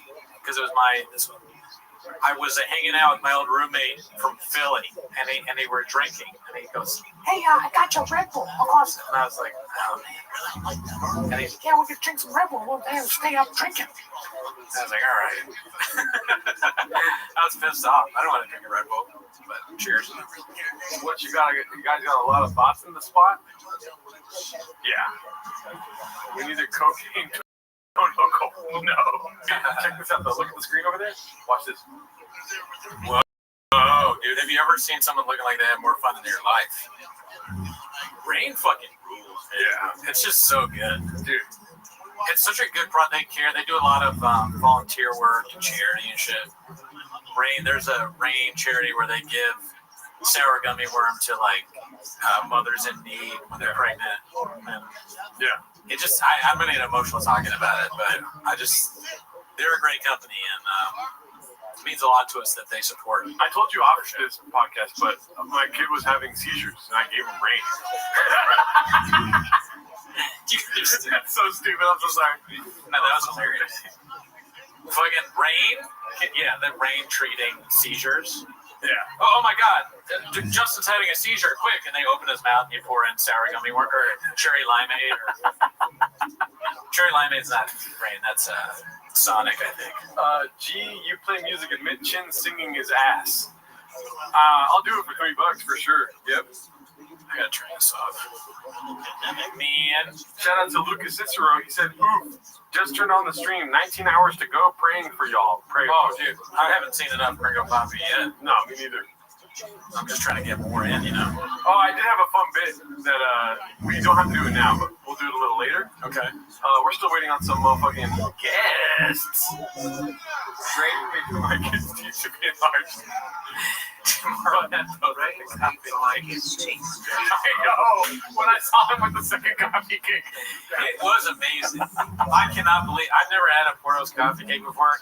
That might be the best coffee cake I've ever had in my life. Don't say that. I didn't get a bite. How does it? Well, it's easy to get and it's cheap. We'll go there after. But listen, how does it? Coffee cake with icing on it? Whoa! What the fuck? I didn't know it had icing on it until I took a bite. I didn't see the icing. I was like, oh my god! I didn't even think about this. There's a cookie. There's guava cheese roll. That donut is disgusting. Oh really? Yeah, it's horrible. You can eat it if you The want. cookies? The donut's not from Porto, so I won't say what. Oh, okay, gotcha. That's what we do. Antigua. It's not from Antigua. I went into Antigua and I was like, cool story. I don't know what you got going up here, but I don't like what I see. Yeah. So, I didn't buy anything. I mean, it's Lucas's birthday yesterday, so let's just say happy birthday, Lucas. Happy birthday, Lucas. From all of us over here at Timos and RT, dude. Yeah. Dude, that's so funny. He ate both. I can listen to you talking about coffee cakes literally for 24 hours, dude. Oh, thank you. That's the next 24-hour stream. I just love bakers, and so I'll give you another thing. Let's take your extreme. Okay. Thanks, MXC. I mean, to let you in behind the curtain, when I came here, Foz, Gerardo was asleep. I told him when we were recording. I mean, we both agreed on when we were recording. I told him when I'd be here. Yeah. Gerardo was asleep. I called him a few times, and then I was like, you know what? He's asleep. I'm gonna get more baked goods. I tried to get coffee cake, but I was like, I'm not gonna drive far away, so I went to another coffee shop and or bakery. And then I came back, and he's still asleep. So I honked my horn, and then I went behind his window, and he's charging his car through his window. So I started screaming his name, and then I called him again. He woke up. And that all happened. Yeah. And I woke up at 6 a.m. and I was like, he's not gonna be here for a couple weeks. I sleep deep. Pause. I'm a deep sleeper. I woke up but early, but I knew I wasn't gonna have time for shit. I mean, you know, I mopped the floors all night. It's very nice. I cleaned all the floors. I took out my trash for the first time this year. It's pretty nice, dude. It smells good. Last time you came in, it smelled like, and you have bad smell too. Yeah, I have really bad smell. It smells like a cat's kitty litter. Truly, a lot of things are wrong with me. I mean, I forgot about the bad. I can't smell. Like, God, the way in a gas leak. My old roommate, he was like, do you smell like gas thing? And I was like, no. And then we called over the gas people and we had a gas leak and he was like, it's not good that you couldn't smell the gas.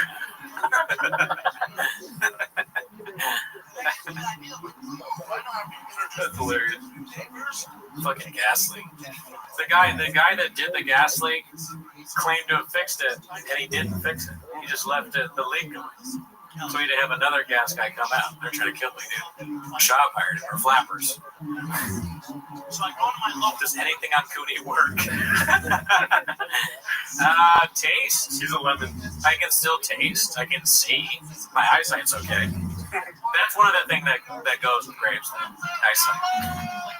So Mark has been a screenwriter for 20 years. Everyone was comfortable with the truthiness of that statement. Mark has been a screenwriter for 20 years. Everyone was comfortable with the truthiness of that statement. Listen, you don't come here for the truth. You come here for the facts, right? That's true. Yeah, so think about that. And facts you can choose. That was so fun. You looked at me, the 20-year thing. Sure, I've been a screenwriter for 20 years. That was awesome. I wish I said stuff like that. I like how Brendan Walsh, in the same motion he entered the chat, he left the chat. Yeah. He was like, all right, I gotta go. See you later. No, listen, you don't have to tell the truth when you're spitting facts, right? Yeah. That's what I say. You have no sense of smell and you have no sense of humor. Comedy, ever heard of it? Come on, dude. That's a bot. That's a bot, dude. Oh, that's a bot. Yeah. That is a fucking bot and a half. Oh, shout out to the subscribers, too, dude. We got a shit ton of subscribers today, dude. Oh, we just hit 10,700. Hell yeah. Oh, hell yeah. Yeah, dude. I mean, of course we did. This is the greatest special of all time. Yeah, there's a bit that we're going to be doing later. I'm excited to do it. I told Cooney about it when he got here. It's going to be, we're going to try to do some Gringo Poppy meditation, see where we can go. It's like trying to do DMT, but with a large dose, because we're going to be listening to this. You know what I mean? Okay. I'm with you. I hear you. Don't kill me. Don't kill me. Yeah, and then when you're in a meditative state, that's where you know where the real funny is, right? Oh yeah. Like I don't go to a comedy show unless I close my eyes for 10 minutes and focus in on my inner child. You know? Sorry, what? Luminowski, I met him in person. Never met him. If you guys want, I could make some fucking sausage salad. You go over there and do a cooking show. Yeah, I could do that.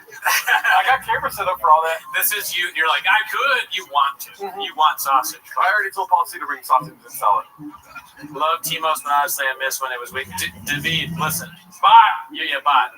Like, your bot, just because you use emoji, do you think we don't know it's a bot? Yeah. And then TriStar, thank you for calling it out. In the community, we have to stay together, stand strong, and call out bots. When we see them, David's son is a bot. Yeah. Okay? You're lucky you're not block bot. Yeah. Yeah. I'm not mad, I'm just upset. This special is skewed. Death to all bots, but no violence. No violence. Yeah.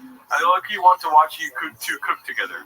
I could teach you how to make some. Oh, and have burn a sausage and put it on salad. If you have, I think I know how to do that already. Oh, okay. No offense. Sausage salad all day. I'm gonna tell Policy to bring some sausage and some fucking salad, dude. Sorry for calling. Yeah, I mean, listen. Eudora says make banh mi. Can you make banh mi? God damn, who's that? We're ready to do songs today. Not today. We're not done with songs, okay? We're still doing Gerardo. He's working on some things in the kitchen. We may go back to songs. I mean, we want, that's our goal. But as you can see, we're very busy. Energy drinks. The Gringo Poppy has to play for 24 hours. A song on today's podcast. But you got Cowbell, you got Mark, you got Walsh, maybe some more guests. You know, don't ask for too much. You're a bot. Actually, that's a bot question. That's a bot. You tried to trick me, bot. You tried to trick me, bot. I forget where you were, who you are. I mean, we just noticed this a couple days ago, so we're gonna be struggling with who's bots and who's not. Timble's sentient beanie. How many hours deep? I don't know, 6 hours? I was thinking about making beans and cheese, but that seems like a mission. Beans, cheese. That would be crazy. I remember I said on the phone nachos, but I was like, that's gross. Oh, yeah, the nachos is bad. That would fuck us up. Yeah. I mean, pizza would fuck us up, too. When you left, I was laughing about how hard it is to stream and eat pizza. Yeah. Not a good time. But, you know, if you're asking me what I want, pizza is always the right answer, you know what I mean? Pizza later. I mean, I think it's a great idea. I'm ordering right now. Who's your top 5 comedians? I'm also incredibly gay. I don't know. Well, actually, that's easy. Yeah. So Eddie Murphy, Chris Rock, George Carlton, Richard Pryor, and Dave Chappelle. Boom, done. Boom, nice. Easiest thing I've ever had to do. The first officer. I mean, you know, you forgot about the wild card. Which one's that? Oh, Hannah Gadsby. Well, that's my top. Yeah. That's my top comedian. Yeah. Hannah Gadsby is the best it's ever done. What was I gonna say though? Oh, can you watch the first Papa special, or will the stream get gadooshed? John Doe, the stream will get gadooshed. If you don't know, in our early days of podcasting, we did watch the first special and we uploaded it to YouTube, and it got gadooshed immediately, dude. What was that? The first special. Oh yeah. Yeah. Dude, hey, look at that. Should we do that for a bit until later? Yeah. Okay. Hell yeah. Same link? Hell yeah, Papa. Yeah, same link. Or wait, no, that meeting's over. Let me. Okay. I'll leave this over here. Yeah, gotcha. All right. Dude, thank you, Wade. We love you too. Oh, hell yeah. Look, what is the color of our belt? Black. Always. Black belt. We were black belts like when we first started, honestly. Yeah. We were doing it even before we started. Yeah. It's just something we know. Something we know how to do is talking on a podcast about shop. Rosa in the chat. What's up? What's up? What's up? The Madre. Okay, she started the whole thing, fellas. Mom, can we call you later? Oh yeah, are you free to hop on a call? Or? If not, it's all good. They really want you. Everyone's asking about you, Mom. you know, the one bad bit about Rosa is she refuses to meet me in person. I mean, I went to the Norco horse party. I didn't see Rosa there, so that's all I'm saying. A little bit blockbuster, honestly. Yeah. I thought she was gonna be there. She wasn't. I'm excited to get a call. Okay, I'll call my mom real quick. Yeah, we can call. Let me see. Yeah, you call. Mom, no politics, yeah? Yeah, please don't get us canceled. Where's my mom at? Right here. How's the White House, Rosa? How's the White House? And did you hear about Trump? Oh, no, come on. Why you start with Rosa? Control yourself. You told me not to. We told, listen, Rosa. Come on. What about Trump? He's the man. Oh my God, Mom. A bot. My mom is a bot. It's a bot comment. He's better than Gringo. That's the damn That's the, you know, that might be true. Can't argue with that. That's just tiger fact. Sheriff and Andre Hashem said my mom died Monday and the Rosa bit is really making me happy. So, what? Yeah. Everyone else is calling you a Russian bot. I think that people are enjoying your call is what's going on. But we've told people that. Yeah, I'm a real person. I'm not a bot. Oh, okay. It kind of sounded robotic right there. That didn't help. It cut out a little bit. It made you sound like a robot. I am a, you know, I'm getting over some sinus stuff. Oh, okay. Sorry to hear that. Yeah. It's called TDS. But the other way. The opposite. Yeah. Okay. What's the opposite of TDS? Austin brain. Rosa Alarcon has Austin brain. My mom has heavy Austin brains. You guys just be glad I'm calling. How are you doing, Mom? Everyone's happy that you're calling. I'm in the middle of cooking a vegetable soup with all the homegrown vegetables, and it's got beef in it too. Ooh, yeah. Okay. All right, please don't make any abondigas. Yeah. No. Or she calls it al-Bahamod. Albondigas. Yeah. Say it right, Cootie. That's right, I apologize. I'm basically Brennan Chavez. How's your day going so far? Nice little Saturday? Great. I got up late. I got some stuff at the store, and I came back and started. Nice. Can you tell the people how often you cook beans? Every day. Does it go with every meal? Of course. There you go. So, yeah, I mean, it kind of does. Unless you're then you expertise. Oh, okay. Oh, yeah. You're lactose intolerant. Yeah. Also, how often do you have tater tots? Never. There you go. I mean, that's a white person handout. Mm-hmm. Yeah. I thought you were a shortstop for the Dodgers. No, what? Oh, sorry. Not tater tots. Never had tater tots. There's no such thing in our house.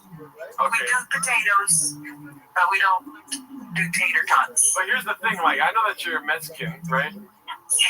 But you guys have a lot of mayonnaise, right? Yes, the only best foods. You know what's funny, Mom, is I was telling somebody the story. Remember when I was a kid? We've talked about this on the podcast before, when the seagull shit in my sandwich? Yeah. Oh my God, yes. Somebody told me that the seagull laid a bunker buster in my sandwich. Hello. Okay. Rosa goes, oh my God, yes, like you probably bother her with the story constantly. I do. Like it's her fault. Every day. She has to live with the guilt. I'm guilt-free. So you got beef, you got some vegetables, you just like, it's steamy in the kitchen right now, or what? Yeah. I have so that group did them all, and I saw the carrots. They were like red carrots, orange carrots, white carrot, you know, all the different colors. Yeah. But they look so pretty. I'm like, I want to make a soup with that. Yeah. So here I am. Okay. Nice. Well, thank you for talking to us. I know that you have no interest in watching the Gringo Poppy. Never seen it, right? No, he's an idiot. Why do you guys even give him so much glory? Oh my God. Thank you. I appreciate that. You think that what we do is glory or something like that. Glorify this fool. That's true. Did you see the guy that I had in my apartment earlier? Big muscle guy, Mark, big muscle guy. Which one? His name is Mark, but we call him BGL for short. No. Oh, you missed it. I missed the early part. Yeah. No, I'm not. I haven't been tuning in much. Oh, okay. You would have had skeptical hippo eyes if you had seen him on here. But thank you, Mom. I'll call you later. Maybe tomorrow. We have another guest chiming in here.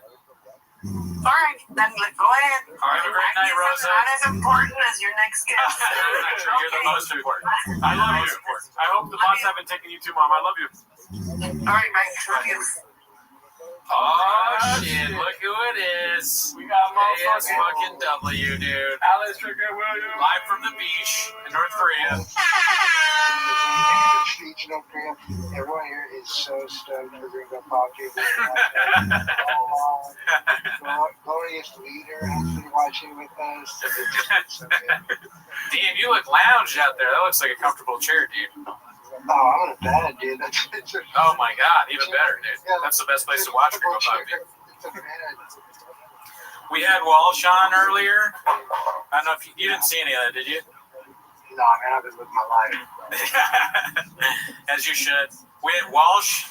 You get this. Walsh talked to Mark for a while. Mark Harley and Walsh. Yeah, it was pretty cool. I gotta say. That was fun. How long you guys been going? We've been going since 9, Eddie. Oh, yeah. Don't laugh that hard. Dude, Gerardo showed your record. Oh yeah, at the very beginning of the stream, I pulled out your record and was like, shout out to Alice Stricker Williams. We're trying to get people to buy your record, read through. Yes. Yeah. Yes, please. I need it for my the baseball dads. Yeah. Yeah, man. Wait, you're following Rosa Alarcon right now. We were just on the phone with Mom. I did catch one of it. Oh shit! Happy to be following her. You guys eating? We were earlier. We got some Portos. Yeah. We were trying to do a Gringo Poppy fast, but that didn't last long. Because there's like a coffee cake bit we've been doing, so we're going to test coffee cake while watching the Gringo Poppy to see if it was any better while we had like coffee cake. Yeah. If it enhanced the viewership at all. Wakes you up a little bit. Yeah.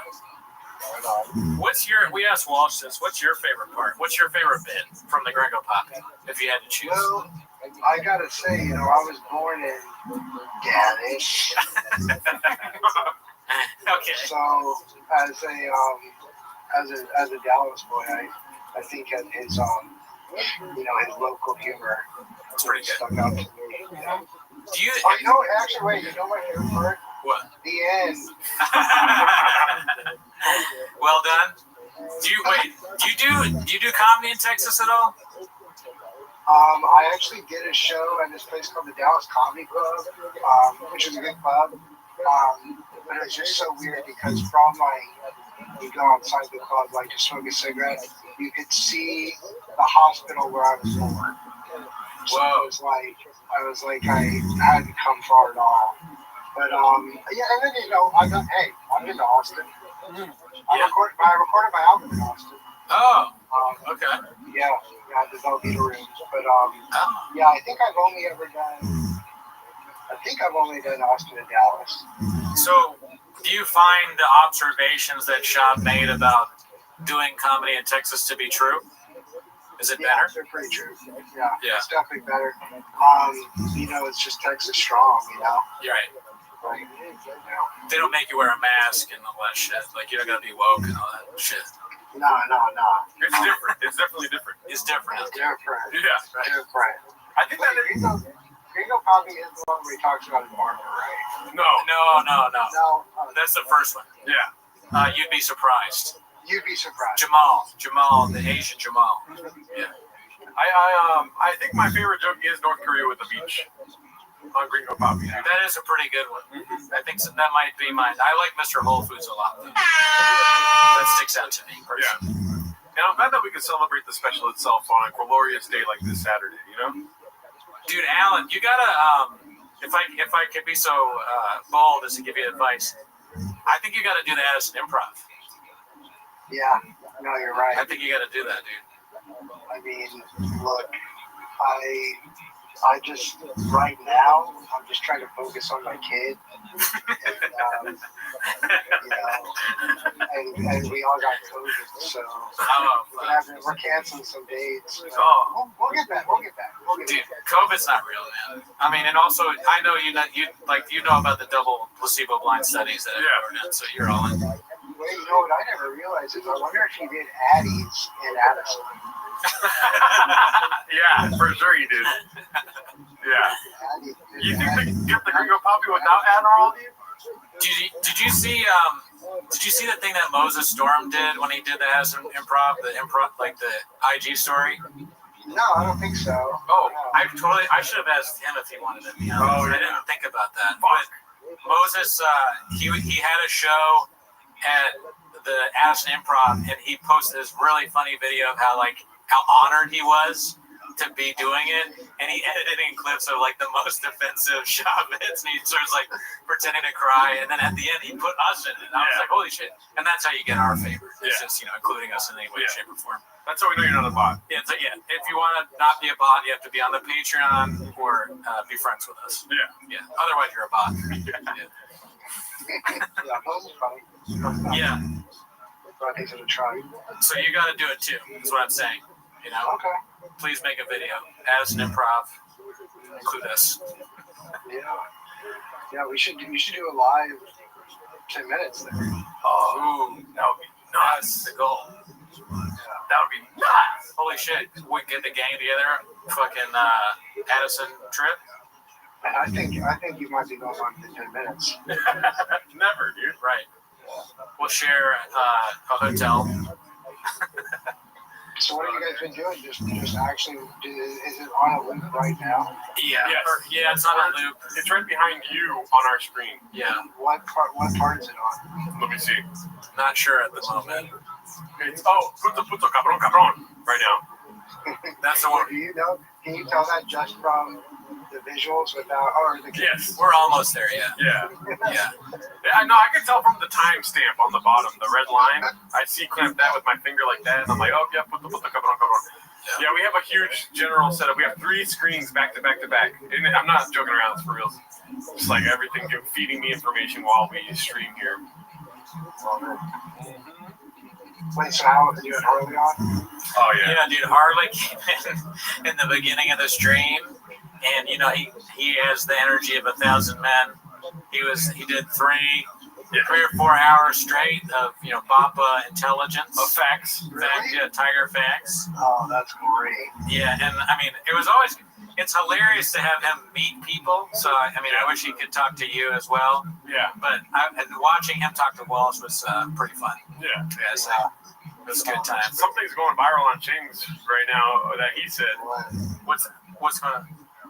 Apparently, Bob would ask the baddies to talk. Oh, okay. Yeah. I don't want to read that one. You can just go on the subreddit, or I'll send it to you. Not right now, but I'll send it to you eventually. Let's try you want to send it to. Yeah.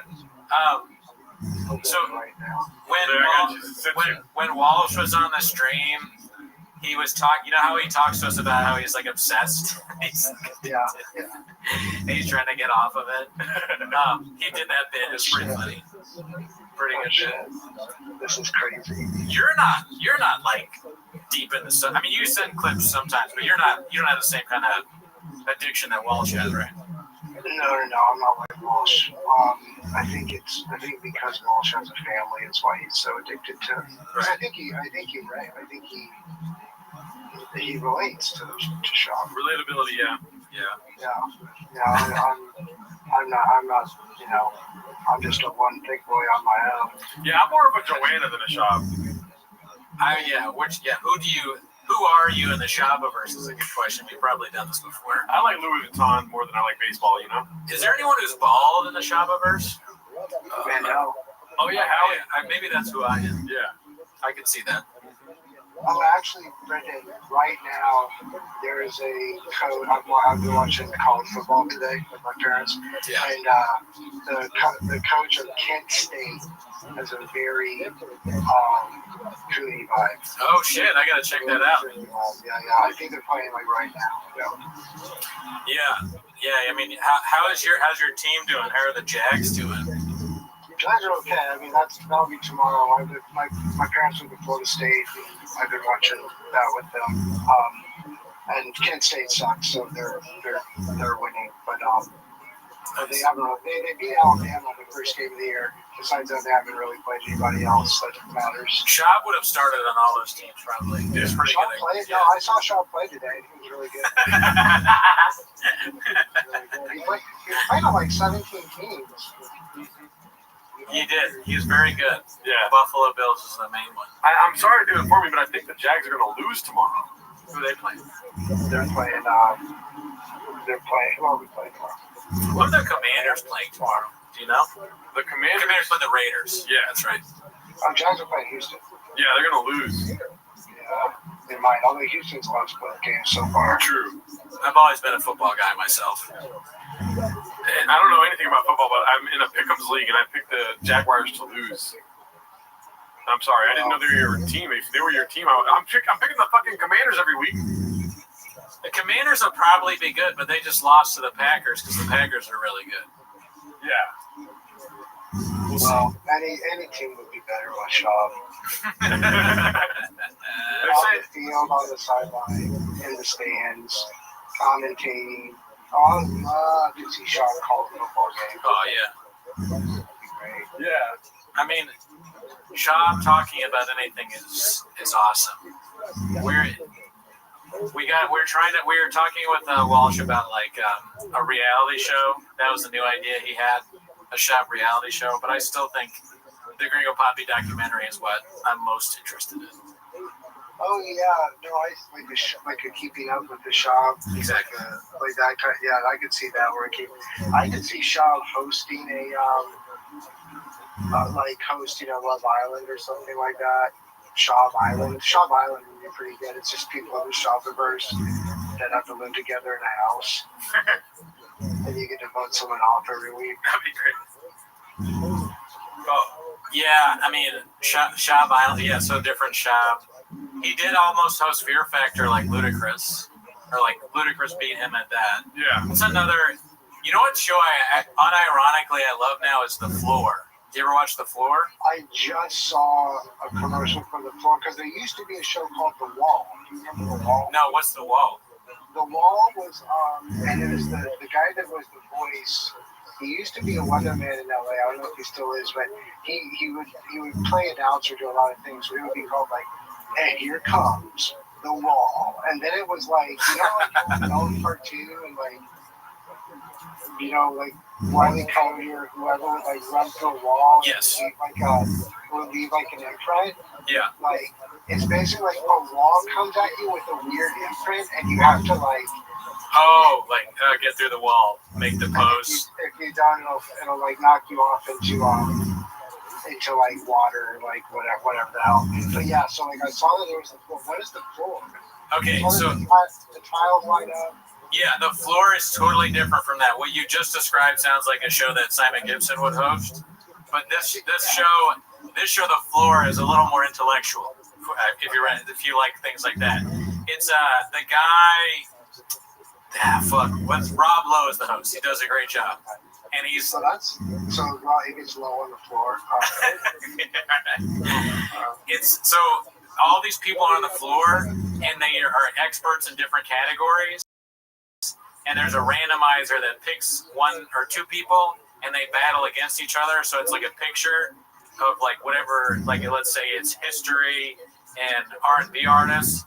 So like if it's R&B, the history guy go get against the R&B, and it'll show a picture of like Brian McKnight, and they go back and forth. And if you get the answer wrong, you lose time. And there's a timer, and it goes. And so there's all these categories. It's fucking.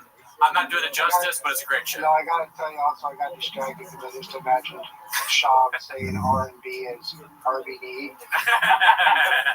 BRB. He's like, I love Usher. BRB, dude. It's my favorite kind of music, man. Oh, really, dude? Fucking loves that shit. Oh, man. But yeah, no, The Floor, the new season's coming out. It's hosted by Brendan Schaub. Check it out. Yes. It's going to be pretty good, dude. On 8 days a week. Oh yeah, no. I mean, what other shows can he host? What other game shows? I mean, Price is Right would be good because he wouldn't know the price of anything. and he would like he'd probably start arguing. But he would do if he was the host. Also, this is what he would do if he was the host of stuff. He's on Jeopardy. He says the thing out. Someone gets it right. He goes, I heard both ways.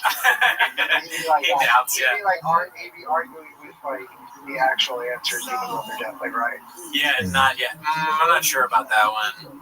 What's the capital of Massachusetts? Boston. He doesn't even know some. Boston. But I guess that's what was the suitcase show where there's money in it. He probably tell people the amounts by accident. What was that called? Make it. I think that might have been Make a Deal. Let's make a deal. Was that a Howie Mandel show? I'm not sure. I think you're right. I think it was for a minute. Yeah, I've been saying, like, I know Howie Mandel is funny when he makes fun of Shaw, but I've been kind of saying he sucks. He's not good. Like, I don't understand why people like him. Howie's not. I mean, Howie was just like one of those. There's this old clip where you can watch Howie, like, you're like, oh, this is what he used to do, this is what made him famous. It's like from the 80s, and it's like, I don't know if he was actually coked up, but like it has that just like crazy energy. Yeah, I've seen that one. You know what I'm talking about? Where he puts the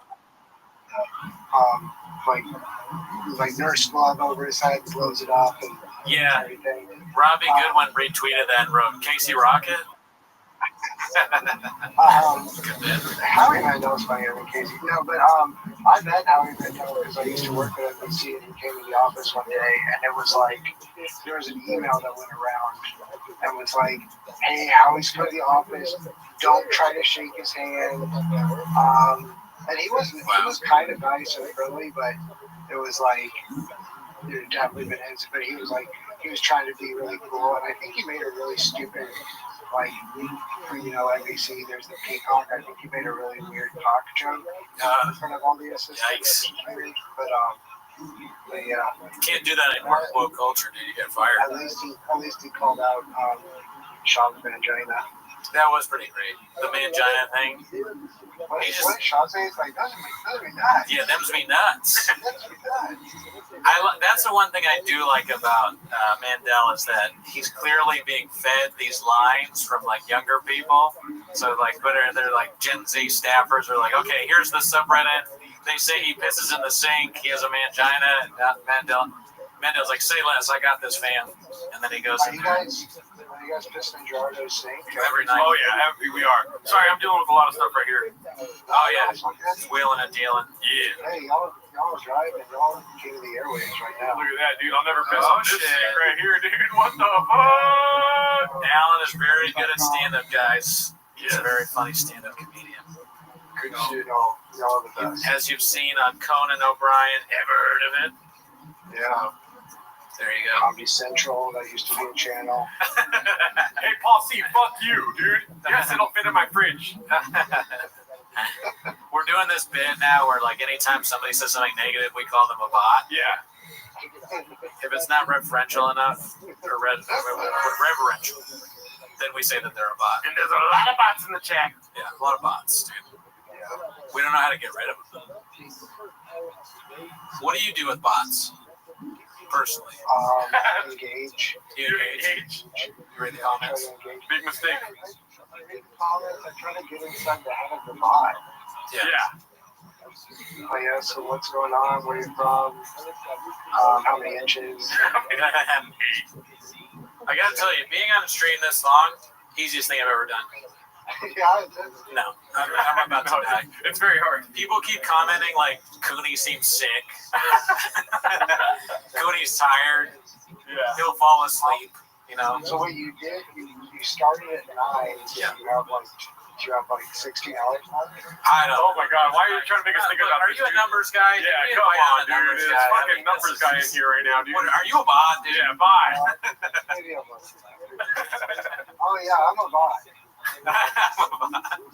I think it's 4 o'clock right now, right? Or 3:30.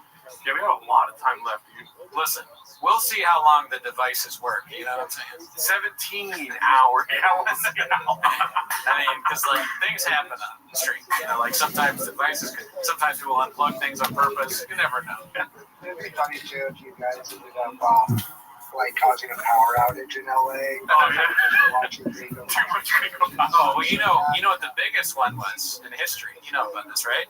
Have you heard about this? What? The biggest thing in it's Burbank technically, but the owner of Flappers had a poop so big that it clogged the entirety of Burbank, and there was no toilets worked, no running water, and it was all because of the size of Barb's shit. Yes. You know. That's why you're not allowed to smoke in Burbank anymore. Yeah. It's because that's Barb's natural diuretic, and I think they had the leading cause was her cigarettes. Oh man, that's why they charge extra that gas station charge on the bill that you get at Flappers because of the toilets. Who's the kid that works there? But now it's not a kid. Josh Snyder. Yeah, that's crazy. I ran. He can't shit. That's weird. The craziest thing ever. I ran into Cooper and Shane the other day. For some reason, we were talking about Flappers, or maybe he just went to Flappers, and I was like, "Is Josh Snyder still there?" They're like, "He's exactly the same." Dude, oh my god, yeah, and you never in a million years, if you told, even with how ridiculous Flappers is, if you had told me back then that Josh would be the booker, the talent booker, I'd have been like, I don't think so. But I don't know why, because they had Richie before that. He was just as weird. Yeah. I think about it. Like the provost of Flappers University now. He's the dean, yeah. That's pretty impressive too. That's a lot of responsibility for one man. I don't know how he does it. I bet they really brainwash you at Flappers U. I bet you really become a radical. Yeah. Yeah, I look. That Shane is the biggest comedian. Shane's comedy. Here's a question. I wonder if anyone. Here's a good game to play. Yes or no? Is there anyone good performing at Flappers this entire week? Oh, that's a good question. That's a good game. Let me see. Or we're not on check, right? No. No. I mean, I think you go through and you just see like, okay, like Maria Bamford's good. She's performing at Flappers, but like you check and see if anyone. Let's see. Oh yeah, there's been in my mind, Jeff Garland is 24/7 performing. Oh yeah, he's always there. He's a mainstay. Yeah. But I heard a rumor that Jeff Garland's actually the name of the shit that Barbara started. She named it Jeff. Yeah. She took it Jeff. They told her you can't take any more Jeff Garlands, okay, honey? Yeah, look, the mainstays were like Jeff Garland, Hal Sparks, Alonzo Bowden. Who else? Barbara took a shit and she looked at the shit in the toilet, and then the Curb Your Enthusiasm theme started playing. Alonzo Bowden's like, what's that smell? Oh shit, dude. What? Who's playing? Oh, fuck. A Unique subscribed to our channel. That's crazy. Do you know who Unique is? No, who is it? So Unique is like this, now that he's our fan, yeah, I have to watch my words. Yeah. But what he's the famous YouTuber that got sued by Shop. Yeah. He got sued by Shop for showing a video where Shop gives a piece of paper with a phone number on it to a cheat. Yeah. A baddie. Yeah. Shout out to Unique. Yeah. That post is crazy, by the way. I looked at that, Jordan. That's nice. Oh, yeah. Yeah. Oh, yeah. But that checks out. You know that Shop's... Dude, is Shop on a micro penis? Probably. I mean, who knows? He's a wild guy. Apparently it's 8 inches. You know, he always says that. Yeah, but would you say it that much? We, oh, geez. Oh, my God. We shit on Jeff Dye a lot in the beginning. Oh, man. You know what's funny is, like, I kind of was like, oh, Jeff, whatever. He's just whatever. And then I saw him, like, when the Mark Maron stuff was going on. And he was like, who's this? I'm like, dude, shut the fuck up. Dude. Yeah. You're Jeff Guy. You got a DUI. Yeah. Shut up. We watched on Patreon this hilarious thing that he did. Did I tell you about this already? I don't know. Okay, so he did a video on his YouTube channel where it's like Jeff Dye hates women or something. And he goes, and it's him, and he's like, all these people think I hate women. I don't hate women. Women are great. In fact, here's a list of women I think are funny. And he starts listing out women that he thinks are funny, and he puts their picture up. It's so good. It's everything you would think it was. But is he being like sincere? Yeah. No, if he wasn't, then it would be funny, almost. Yeah. But he was like, at one point, he picked this. He goes, he looks at his own list that he made, and he's like, Don, who's that? He forgot who the woman was. And he's like, oh, wait, yeah, no, she's good. And they were all like, it was like Whitney Cummings and industry plants. But he's like, see, I don't hate women. I think they're, they can be funny sometimes. Saying stuff like that. It was amazing. Whitney's really lost it. No, she's crazy now. Yeah, we lost a good one. Whitney, like we should be able to call Child Protective Services 5150 to take that kid away from her. Oh, you're worried about the kid. I'm worried about Whitney. I'm worried about both of them. My heart goes out to them both. CPS. Dude, Mark said that. I feel bad saying this again, Margaret, but maybe, you know what? I'm not going to say it again. Okay. I'm going to leave that. I'll tell you later. Everyone in the chat knows. I'm not going to say that again. I don't want that. I don't want a clip of me saying that. Actually. Yeah. Now that I think about it, I'll leave that alone. Text it to me and I'll say it. But it's good. It was funny. Unique is in the chat and he said acknowledge me. We did though. We said shout out to you, dude. Yeah, thanks for subbing. Yeah. He said sup balloon. Everybody loves balloon fart. Balloon fart is one of the mainstays here. Balloon fart, very friendly. Originally it was Wadsworth, but then he disappeared. He waddled somewhere else. But yeah, I don't know where Wadsworth is anymore. Is Austin Graveyard on this? Sometimes he chats in, but he's not. No, he hasn't chatted in today. I mean, he's a legend. I think he's in hiding right now. Yeah. Smiley face emoji. People like. I'm sorry. You're good. No, you're good. Thank you. Like regular people were like asking me about that. Oh yeah. Yeah. I mean, that really broke into like past just like insane comedians that talk about other comedians all day. Yeah, he transcended the box. Yeah, I mean, Marin was talking about Elephant Graveyard on like the New York Times podcast or something like that. It was hilarious. Yeah. He was like, you gotta, this guy, who's your guy? He was like, this guy, Elephant Graveyard. And they're like, okay, next question, please. Please don't ask us. Please don't talk about that on this. This is a newspaper, sir. Ran by billionaire technocrats. They don't want, they listen. They got their own simulacrum at the fucking New York Times. Jeff Bezos, believe me. Washington Post. Has Sean said anything about free speech in the past 48 hours? There was that one, the moonding clip is about something about like how something's fake. I forget with the Kirk stuff. I just wonder if he said anything on Kimmel. I don't know, but you know he will. You know he will at some point soon. Oh, that's what he should do. He should take over Kimmel's spot. Yeah. Brendan Schaub should take over Kimmel. How have I not thought about it? Do you know Guillermo or Brian Collin just turns into Guillermo? Yeah, Chin as Guillermo. Or who's Guillermo? Brian? I think Callan. Callan? Yeah. Guillermo's so much more talented than Callan. Yeah. Unlikable. Nice. Al, do you know the band The Swell Season? Or the movie Once? You heard of that? I've heard of Once. That's like a musical Irish thing. Yeah. I saw them. Were you in that? I wish, Danny. I saw them last night at the Greek, and the guy, he said that they were supposed to be on Kimmel.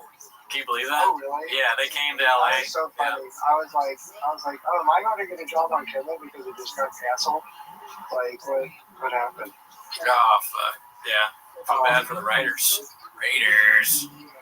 I think that it sounds like maybe they'll be back, but wait, isn't the Greek awesome?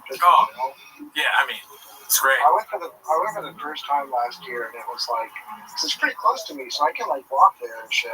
Nice. All right, cool. I'll let you know when. Yeah, I mean, I've been there twice. We got the seats in the front, and they're super nice seats. Good food, very laid back. Everyone's friendly.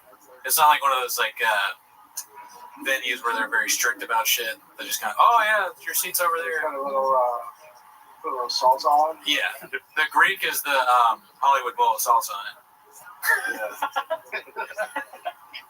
It's very good. Very good place. Highly recommend. Who would you see? I saw St. Vincent. Ah, okay. Yeah.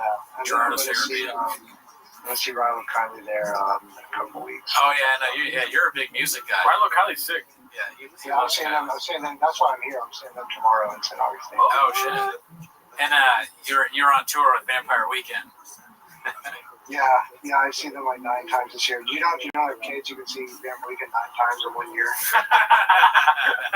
I fucking love that band. I want to go to Vampire Weekend. And then on my bucket list is to go to Ween with Walsh. Oh, yeah, Ween with Walsh. That'd be nice.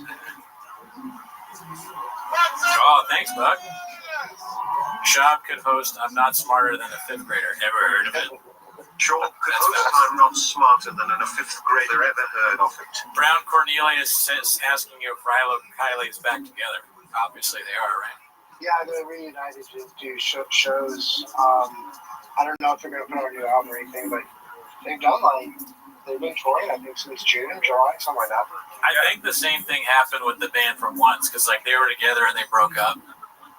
Well, what's happening too is like we're around the same age, so it's like the bands that we liked back then, like their big albums or whatever, are hitting like their 25-year anniversary or like 20 year or whatever. Yeah. I mean, I'm only 17, but yeah, Rilo Kiley's like white woman. Thought about that. Yeah, go ahead. Rilo Kiley's like white woman System of a Down, you know? Very much. Yeah. Very much. Yes. That is crazy that we're of the age now where the bands are like reuniting. Like I guess me seeing the Swell season is like my parents forcing me to see the Temptations. Yeah. Who's still alive from Peter, Paul, and Mary. You know what? We never really talked about. Whatever. If I gotta go, I gotta go. But that fucking Alan Dershowitz picture. Oh yeah. I talked to I didn't explain to you. I talked a little bit about it on Raccoon Tweeties, our other show, but yeah, I went to Martha's Vineyard and I stayed in Chilmark. And I don't know how much you know about Martha's Vineyard, but that's where like Larry David. Chilmark sounds like some Sean would say. Chilmark. That's where Larry David and Alan Dershowitz got into a fight. Did you hear about that? Yeah, I did. Larry David got into his face like, "You suck, you fucking asshole." So I've always thought like maybe I'll run into Alan Dershowitz here, but I went to the Chilmark Tavern, which is right next to the cottage that we're staying at, and we sit down, and the Dersh walks up. He starts walking towards the restaurant, and I'm like, "Oh my God, that's Alan Dershowitz." I'm trying to whisper it to my family, and they're all like, "Who? What?" I go, "Alan." They're like, "Alan Dershowitz." They're yelling his name as he's walking up, and he sat at the table next to us, and he's literally right next to me. And my mom's like, "Where is he sitting?" And I go, "Behind me." Okay, and I did a selfie. You're like, yeah. I wanted to give him shit, but my family was there, and I felt fucked up. But I didn't. I saw him twice though, because he was at the tavern, and then we bought tickets to a play, and his daughter was the star of the play. So we watched. Because he sat at the table next to me there too, but then thankfully didn't have a seat near me during the play, so didn't have to. Yeah. I just got one question. What's that? Was she hot? His daughter? She's cute. Yeah. She's got a. I didn't understand. It's like a children's school play. Was she hot?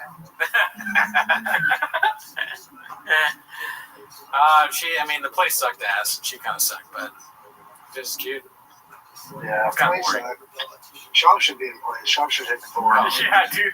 Imagine if Sean was in Glenn Ross with Bill Burr. I was going to say that, or if he was just Death of a podcaster. Yeah. He should have been in that play. The play was just, do you know who Hannah Arendt is? You ever heard that name? Yeah, I think Ever heard of her? That sounds familiar. She said she's famous for saying the banality of evil, describing the, you know who. Yeah. So the play was her getting interrogated. So it's like her and then a soldier. So Shop could have been the soldier. And that'd have been great. He'd be like, "What were you doing in the library?" "Why are you in the library? Books are gay." She's like, "Actually, I like books." "Oh, really? You want to fuck?" Kind of have a fatty, dude. I go, "I'd rather watch that than what I saw." The lawyer could have been. That was another thing that happened that's kind of funny. We got a phone call from Mark Harley's lawyer on stream. Oh yeah, his lawyer sounds ridiculous. He has like a fun Rob Pebble or something like that.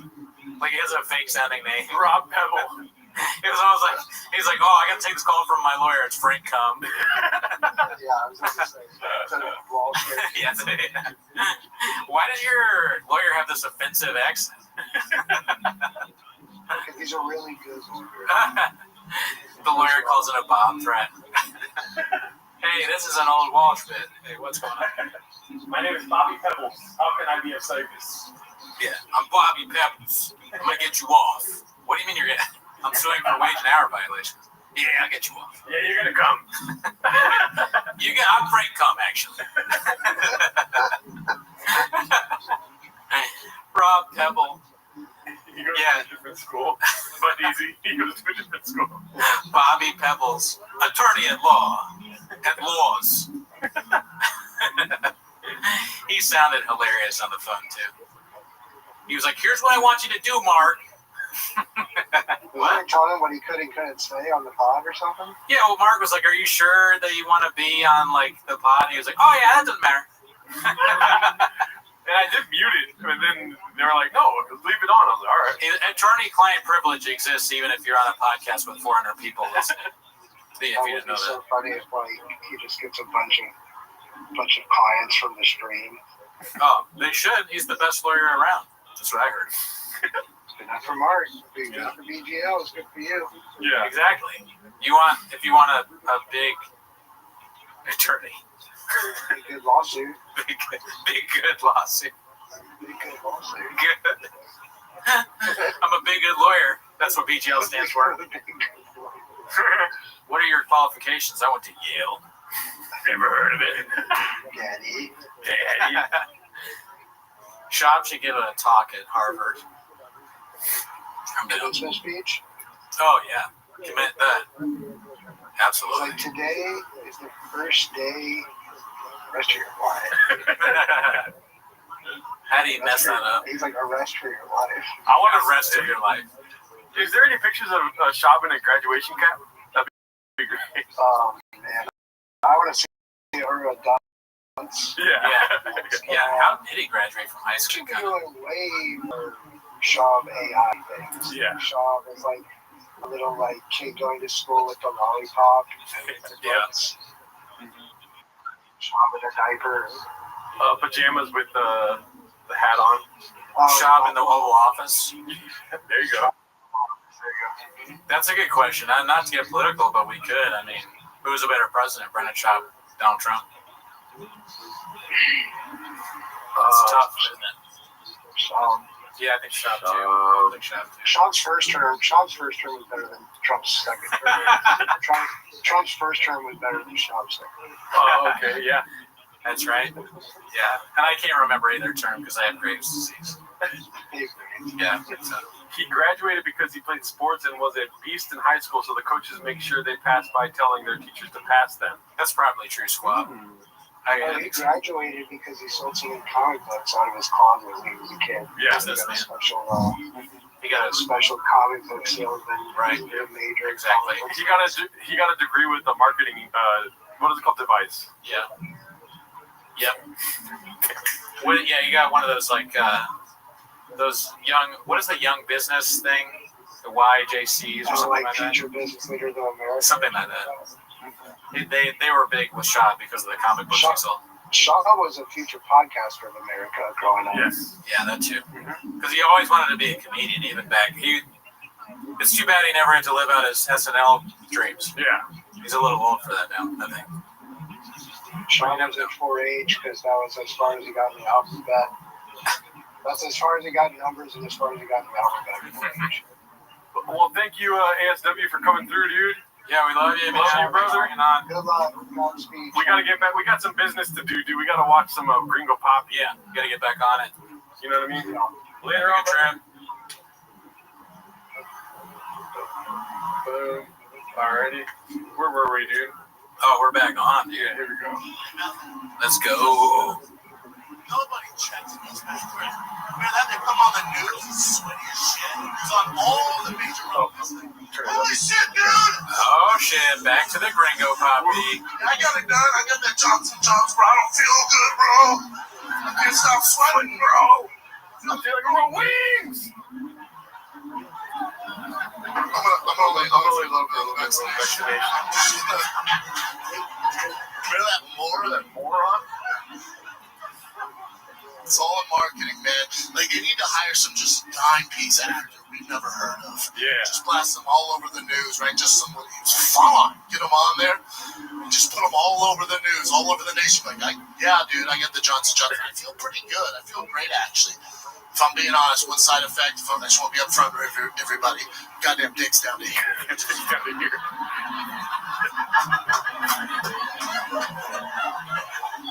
You'd have a line of bros at CVS just like, just trying to do my part, bro. Just trying to do my part, man.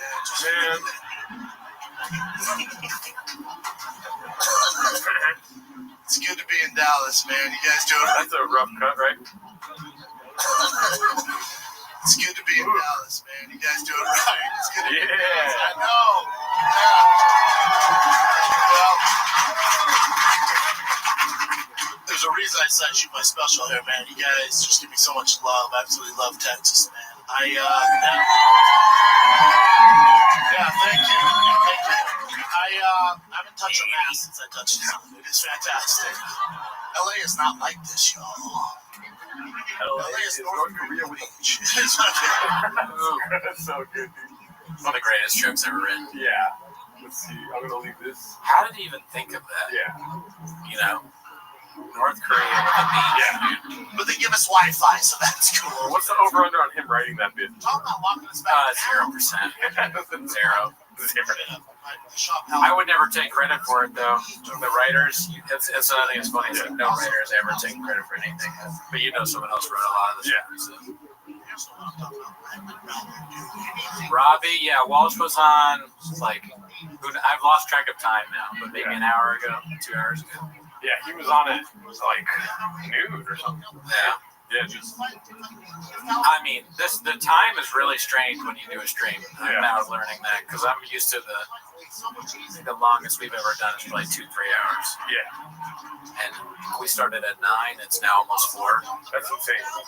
Yeah, I mean, watching the Gringo Poppy helped me a lot. If it wasn't a Gringo Poppy thing, I don't know if I could do it. That and also, it felt like when what's his name came? Mark. I feel like Mark. Like, he saw us as paper, and so he folded us up into a little airplane, and he launched us into the future like 5 hours. You know what I mean? No, but the grave is telling me yes. Yeah. I wasn't, but I did understand it. Yeah. Mark said he's coming back. It's cool that a lot of y'all are staying on. You know, we're happy to see some of you back. We haven't seen Elizabeth in quite some time. Yeah. TriStar, I think.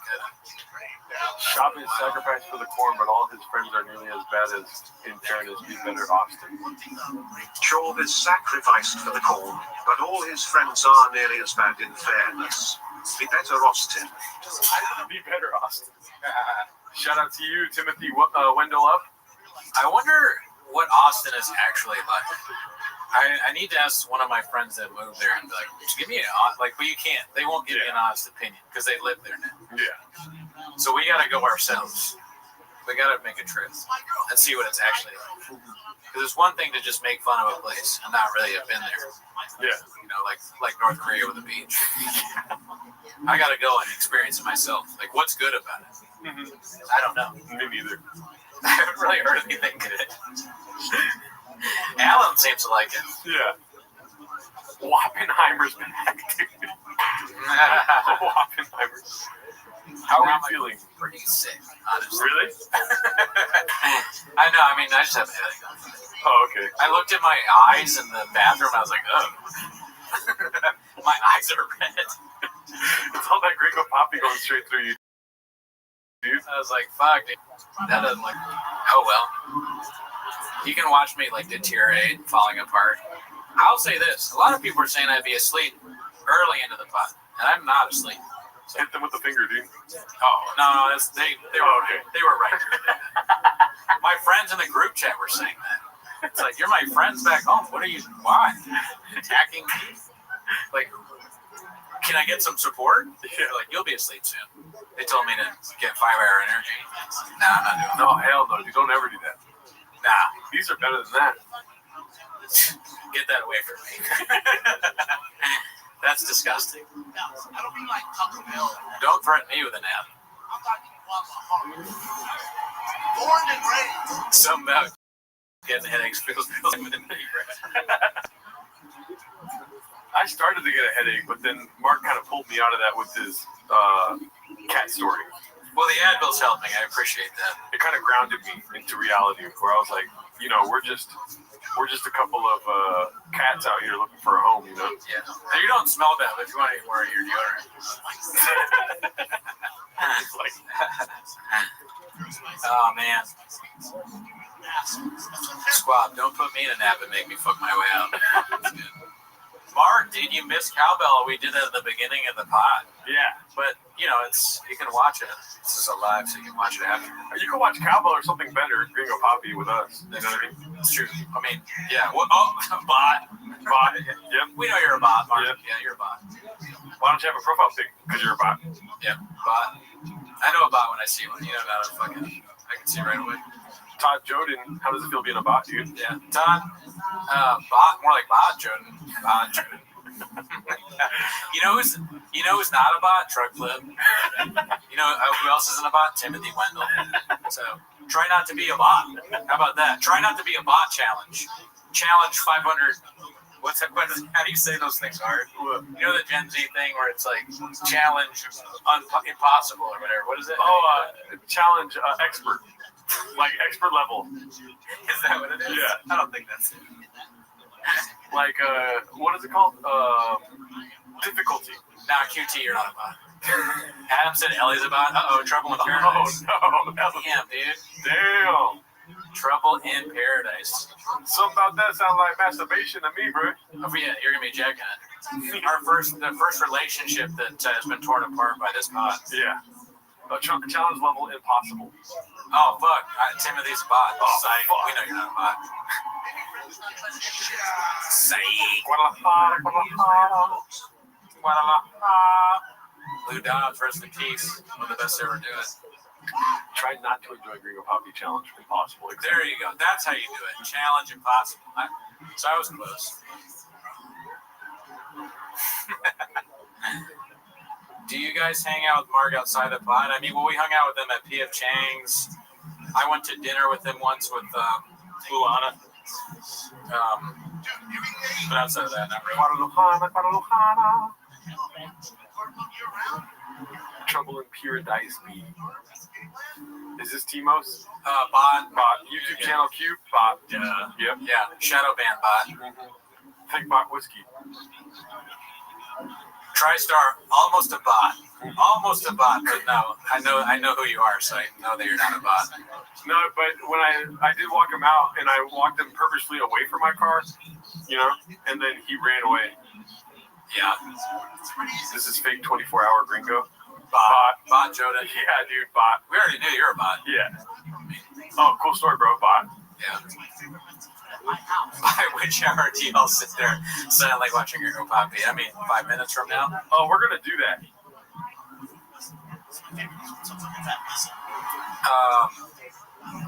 Yeah, dude. Honestly, Smith and Burns is making me kind of want P.F. Chang's food.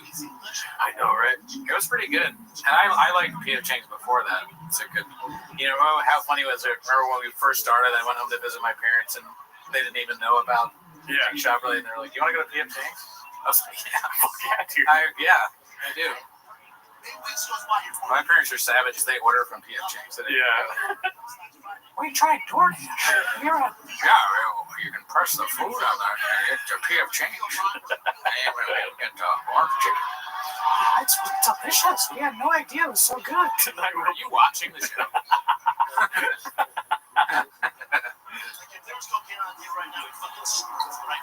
Florida from right field, dude. Pasole. Dude, that's how I am with Pasole. Never had it. Throw Walden on? Damn, that sounds like a good idea. Walden is a good move. Oh, you wouldn't like that, Walden. Oh, shit, the bot paid us. Oh, thanks, YouTube channel. You're not a bot anymore. Shout out you, to Butter. Good to see you.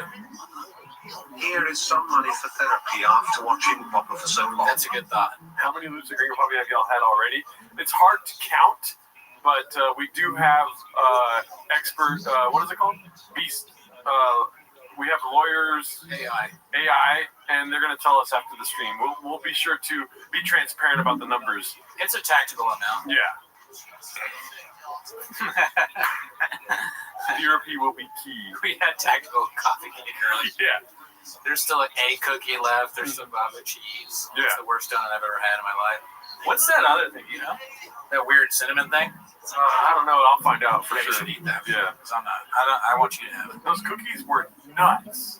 Dude, I can't believe you've not had Portos. I've had Portos. Oh, it was Mark. Sorry. I get offended by food. When people say they haven't had Portos here, it's like the craziest thing I've ever heard in my life. I can't, like, you live in Los Angeles, you haven't been to Portos? Oh, really? Oh, really? That's crazy. That was sus, my guy. 24 hours is 23.5 hours too much. That's hilarious, Steve Keith. If you walk around in Los Angeles, we don't have we're like North Korea of the beach, but you like will find a Portos at some point. They got one in Downey. They got one in Glendon. They got one in Burbank. They got one in Pasadena. They got one everywhere. I don't know if they have one in Pasadena, but they have. I'm worried for you. Timothy, are you kidding me?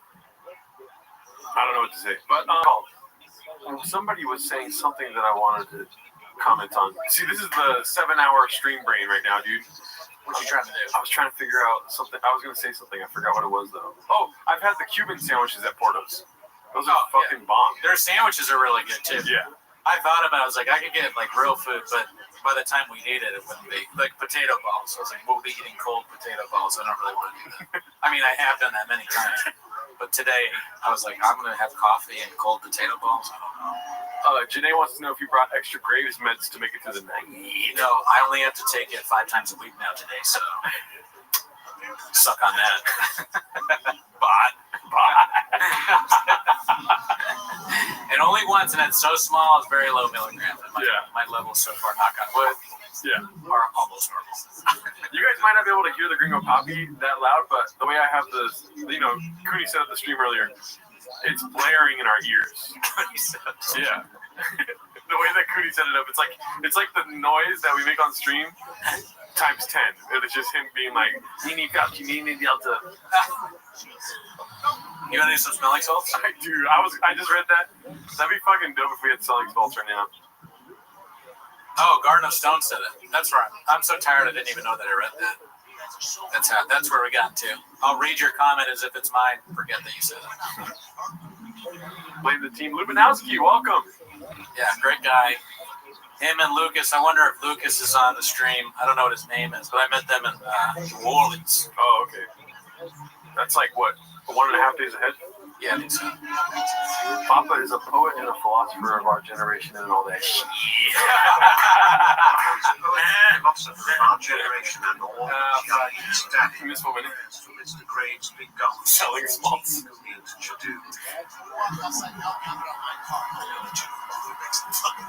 Oh yeah, when they try and fit everybody in the car.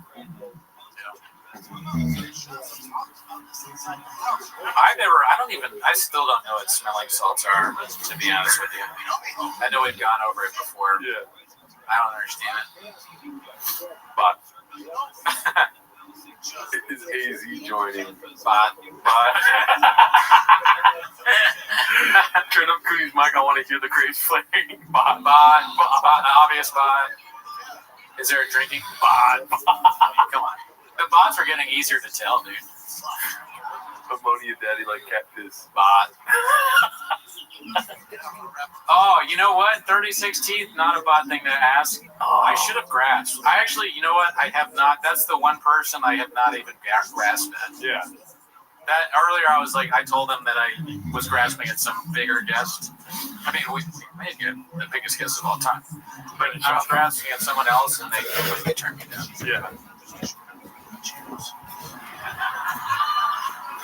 Look at you. Yeah. Look at you guys as another sleeper for greatest thing he's ever said. Yeah.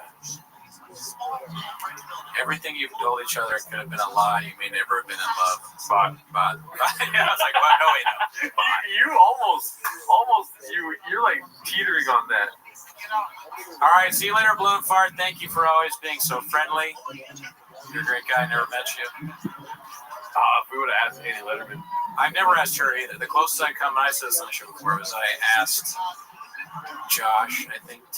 No, I didn't ask Josh to answer, but I asked Josh Potter, and he was like, no. And I figured that's enough. If Josh says no, then Annie will also say no. And I've never met Annie, so I have no connection to her. Almost 420 likes. Smoke up, fellas. I like how they want to smoke. It's not even 420 likes yet, but they're like, I want to smoke. It's almost 420. I'm good. 19 minutes from now. That would be crazy. Relapse live on the show. Oh no, likes. Oh. Chocolate chip salsa all over? Oh, 420 likes. Whoa. Woo! It's Jerdo, California. Dude, 100%. Sobriety. Yeah. 444. What the fuck is all this 444 shit? What's his name? DePaulo? Yeah, Nick DePaulo. He's so fun. Like, he's just arguing on like old man online. Like, he fucking, you know, this fucking Biden guy doing it like that. Oh man, these fucking liberals they're not fucking kick Jimmy Kimmel's ass. Red Bar is watching. Also, the bots are too, dude. Yeah, bot. Christian. Yeah, good one, bot. Hi, Gerardo. His name's Gerdo. Bot. You smoked all those cigars and never called me? Man, that'd be crazy if you smoked cigars. You wouldn't want to smoke outside, though. No. You fuck with cigars? I actually haven't smoked since November. Oh, nice, good. I wish, but no, I can't do it. I only smoke cigars when I'm 10 toes down. Oh yeah, studio business. Yeah, when I'm saying I don't smoke cigars. Damn, dude, this is. I'm like falling in and out of consciousness, dude. Oh yeah, no, this is crazy. You fuck with water? I haven't had lemonade in months. You smoked all the cigars, never called me. Bring back Cooney Plainview. I know we need to bring. I told you I smoke a cigar. I might be too tired for Plainview. When do you guys think you'll hit the wall? I mean, I'm like rubbing against the wall right now. I hit the wall 5 hours ago. I hit the wall before we started. I'm where the woke meets the wall. I'm the wall from the TV show, Alan. I feel like if the shape was just me sitting in this chair, I still wouldn't get through the wall. Gerardo's the wall. Rub that wall, Daddy. I mean, I don't know. Smoking cigars. I know Red Bar has his feelings about it. Oh, Roger got arrested? Oh, yeah, you didn't see that? Oh, dude, the video's gnarly. Why? Just because it's so sad looking. It's filming. He's like, you filming me? He's getting walked out by the cops. Just tragic. I feel bad. He did a really bad thing, but I feel like he's just, he's got issues. Yeah. He is clearly caused by serious mental issues. Not funny. But sad. And sad, I should say. I have a secret. Should I tell you or no? Yeah. My boy's getting sausage salad right now, dude. Yeah, I got to text McCorkle to see what he's up to. I think we fumbled the bag on McCorkle, right? We might have fumbled the bag. Might be too late because he did say that he could only do early, and then Bart was here for 5 hours or something like that. I want him on. I mean, we'll get him on. Yeah. I love the guy. Yeah. He's probably doing whatever he said he was going to have to do. Yeah. Unfortunately. 0 Dark 30. We will probably have. We'll have a few more guests, so don't get it twisted. There's more guests coming. Yeah. What's he doing right now? Oh, he's starting the closing bit. Every video I've ever seen like that. Oh yeah. Yes. The Lions. Yeah. I know I said this earlier. I would like to see the what happened? Elizabeth Marsden. What'd she say? BJ was telling a cat story as we speak. Yeah, I mean, I've heard. That's not the first time I've heard the cat story. Yeah. I don't know. I can't remember whether they talked about it before or with me. I don't remember. I heard Annie Letterman is tonight's special. Yeah, right. Dude, I wish. I regret not asking Moses. I guess I could shoot him a message. Who? Moses, but I'm so so tired. I know, dude. I hit the wall hard. Yeah. You've been carrying the load, Pod. Oh no, you listen, take a nap. All right, I should be asking if you want to switch to the couch, we can switch to the couch, but I'm fine. Oh, okay. I mean, I'm waiting for our guest. Yeah, and then couch. When IDM comes on, they can just take over. Yeah, IDM has to watch it, and we're gonna be sleeping. It's blue shirts and oath. They're like, all right, Ann, go ahead, talk to me. Don't ask questions. Bots. When they're like, hey, so are we on this bot? Carry on. Bot. You fucking lazy sack of shit. What are you, Cutter? Do your job. Othello is Oathman. Yes, he'll be on. I hope. Unless he tries to pull one of his bullshit excuses. I'm like angry now. Everyone is my enemy. Everyone's a bot. Hey. You know the one thing I'm looking forward to at the end of the stream? What? I'm gonna watch fucking Cowbell at the beginning, dude. You missed Cowbell. I did miss Cowbell. Okay, that's nice. How was it on a scale of 1 to amazing? How was it being him again? Or what do you mean? Wait, what are you talking about being him again? Oh, yeah, I'm not Cowbell. I'm sorry. I'm at grades. Yeah. How was Cowbell did great. Hey, we should end the stream. Cooney's acting weird, dude. Adam and Cooney getting more unhinged as each hour passes. I don't know about that. You should see the things I call Othello in chat. I get canceled for that. Let me see. I want to actually ask the chat. Oh man, where are you? Back to the beginning, I guess. What's up, Dallas? Oh, you like that song? Let that boy get some sleep. You try to start. You are not a bot. How good was Cowbell? Seen better. Oh wait, you can't get canceled when nobody knows who you are. Me. Neither better. Demo 36 bros. Let's see what they think. That's what I specialize in. Did you see Cowbell earlier? I am cracked. We should have taken a nap while Mount Mark was here. Yeah, we could have, yeah. What's up, Dallas? Texas.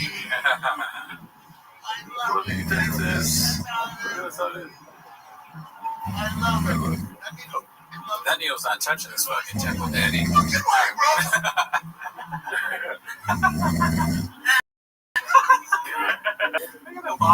He's not touching this temple.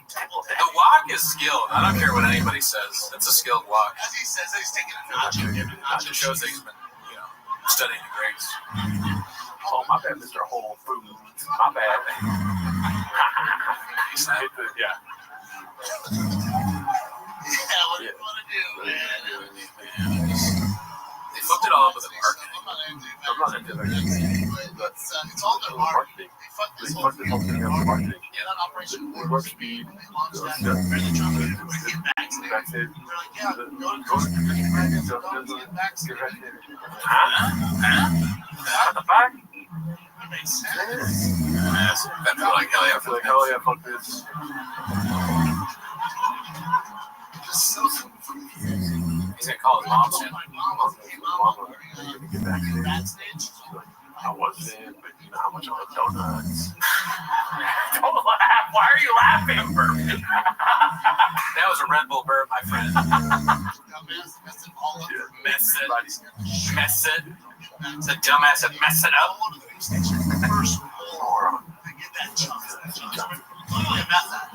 Clear.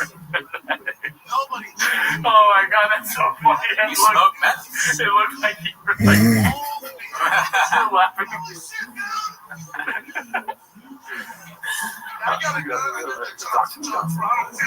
Bro. I'm sweating, bro. Feel like I'm going wings. I'm gonna lay low for a little bit of vaccination. Remember that Mora? Oh, who are the old ladies on your shirt? Asked Oppenheimer. Golden Girls, Daddy.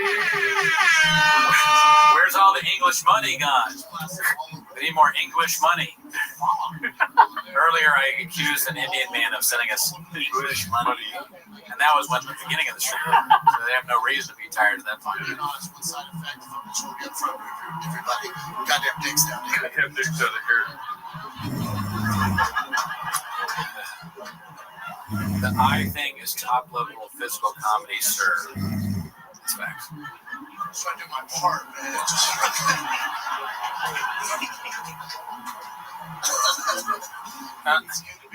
Oh, Nathan, are you English? Shout out to London.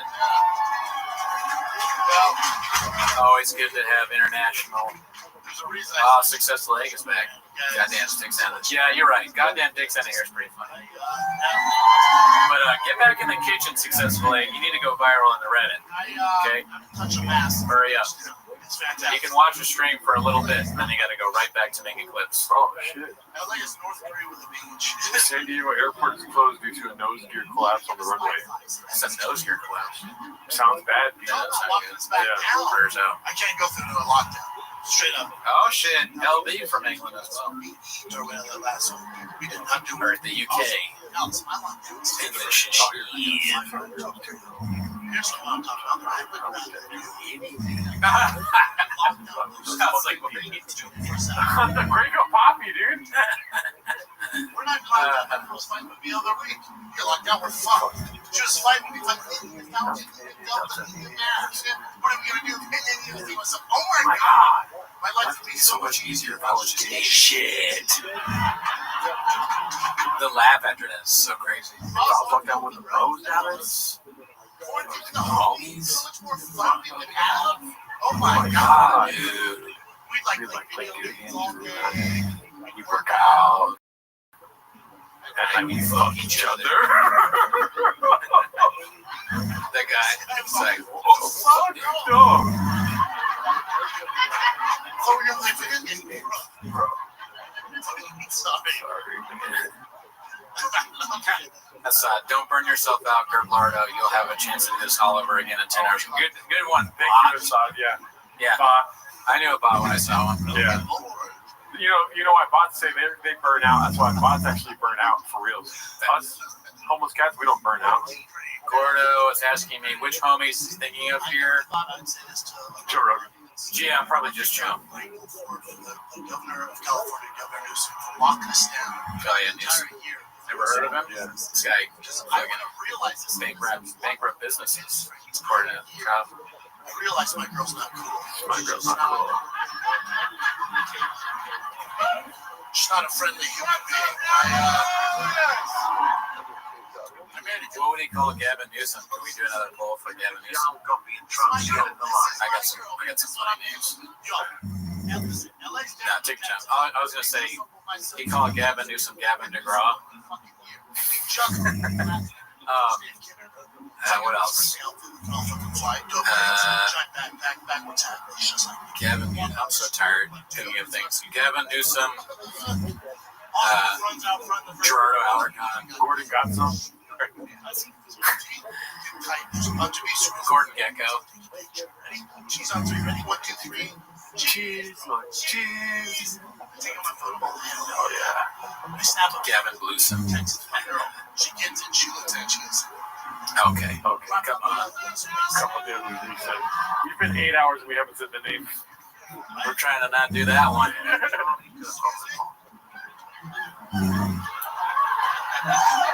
I said you're the group tip. Aussie Newsom. I'm gonna go piss with Rick here. I'm gonna go shake up my pee-pee. Savage, Savage. What is he drinking? Tiger Thick or no? That's before Tiger Thick. So just whiskey. It'd be tough, honestly, I think, to just drink something like whiskey while doing stand-up. I've had a beer on stage. That was fine. I don't mean like Taco Bell. Whiskey during your set? That seemed difficult. Me, bro, that seemed different. Born and raised. Came to the States 10 years ago. Legally. Mexico. Illegally. The real deal, Holyfield. Oh, this shit is. Oh, yeah, LP, yeah. Who knows? But I wonder how many tabs I got. Let's see. The old bit. This one voice goes, dude, Rabbi, dude. Do with Latina, bro. You know why? Because they're fun and they're spicy. No doubt, definitely spicy. Real spicy, right? Let's see. Real spicy. You know what's spicy? Tabs. How you want to guess how many tabs I got open right now? Throw some numbers in the chat. How many tabs do I have on my phone currently? It's way higher than 14. Go way higher. Closer. Let's see if anyone gets it. Ooh, that was close. Jesus Christ. Oh, you got really close. Oh my God. I got 40. Paul was very close. Paul Kersey. 444. Everybody, Paul Kersey, very close. Holy yeah. You're good.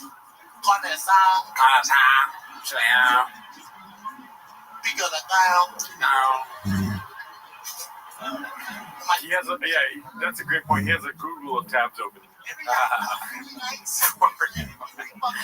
What's 444? The fuck is this 444? New York, huh? New York. I did that 23andMe. I did that shit. You spin the W. We measured my teeth. Yeah. They are diabetes, but they look small. Yeah. My first tab out 6'7", bitch. I need a fucking tater top once a week. A fucking hot pocket kill you every now and then. I need a fucking tater top. Person out.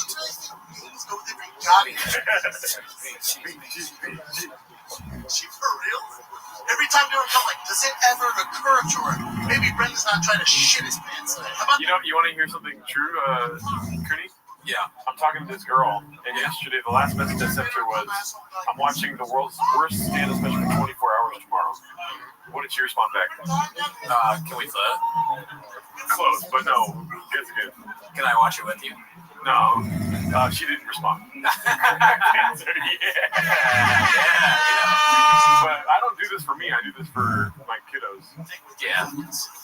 I mean, you gotta make money to buy baseball bats and cord for the dude, she's like, what the hell, man? Cardboard year round? Big cheese. She's like, dude, everything they eat, big cheese. She's like, damn, what the hell, man? Cardboard year round? You never tail off the carbs? Dude, everything they eat, bean cheese. She's like, hell, man, cardboard year round? Talking about Michelangelo, dude, painting the Sistine Chapel right there, daddy. That's some of the best stuff ever written. Yeah. That's just facts. Yeah. Never tail off the carbs, that's game plan. Ice cream. That's what, like, the Migos or something like this, they should make a song called Every Night with that. Yeah. White t-shirt. Every night. Same Gringo Pop beat. I can't even do it right now. How many times do you think Futures watched the Gringo Pop beat? A lot. Yeah. Great artists watch great artists. Yeah. You know, Iron sharpens iron. Yeah. You go around, you go up to fucking Bob Dylan, you're like, you ever seen the Gringo Pop beat? Yeah. That's back. Watched it last night. So before I start this video, Comic. Exactly. Special, dude. Yeah. The thick boy stick. Daddy's number. Yeah. 5.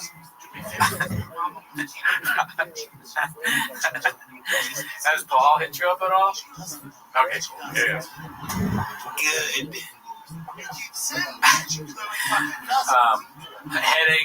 Headache 1 hour in, good. Gerardo's not awake for the start, good. Oh fuck. I walked the house last Friday. I feel like that sounds like I'm Brendan talking to George when I say it like that. That was just funny. Do you guys think you can write a set that parallels Gringo Poppy but with slightly different jokes? Yeah. Yeah, probably easily. Yeah. Fine. That's iron with fucking consoling. I see it, dude. I will fucking take it to the snout. I can't be around it. I see it, I eat it. So I walked in, I go, Mama. Are you tired of complaining of grave disease? Kidding. Bot.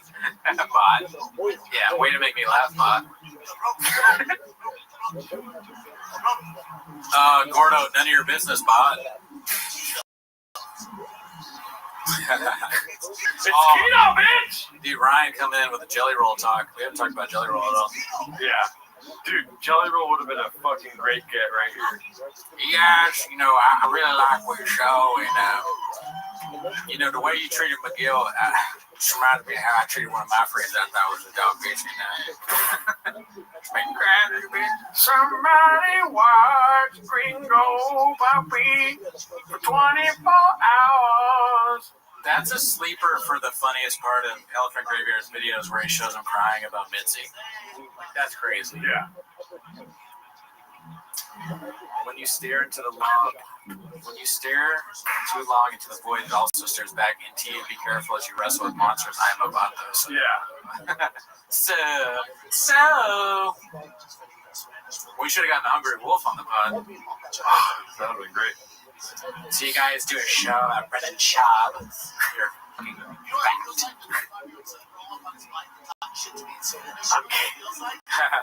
When's the UV Surprise 24-hour stream? I don't think we can get away with that.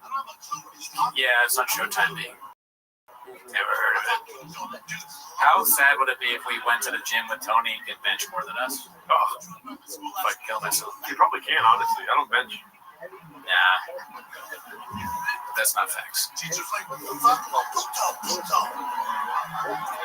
like bench more than Gerardo the other day to prove I'm heterosexual. I love pussy. The way it tastes. I love the feeling of pussy around my penis. Pussy loves me. Girls can't get enough of Hinchcliffe. What's the food schedule tonight? We got some surprises for you guys. Keep in mind, we are in stasis right now, awaiting the second stream, which we're not even at the halfway point. Yeah. Which is a rough thought. Have you guys ever sacrificed a Saturday for Skits and Bits? Oh, yeah, entire Saturday. An entire Saturday. Don't remind me of that. This is going to be a rough weekend for me. A big deal. We don't give a fuck. Don't do it.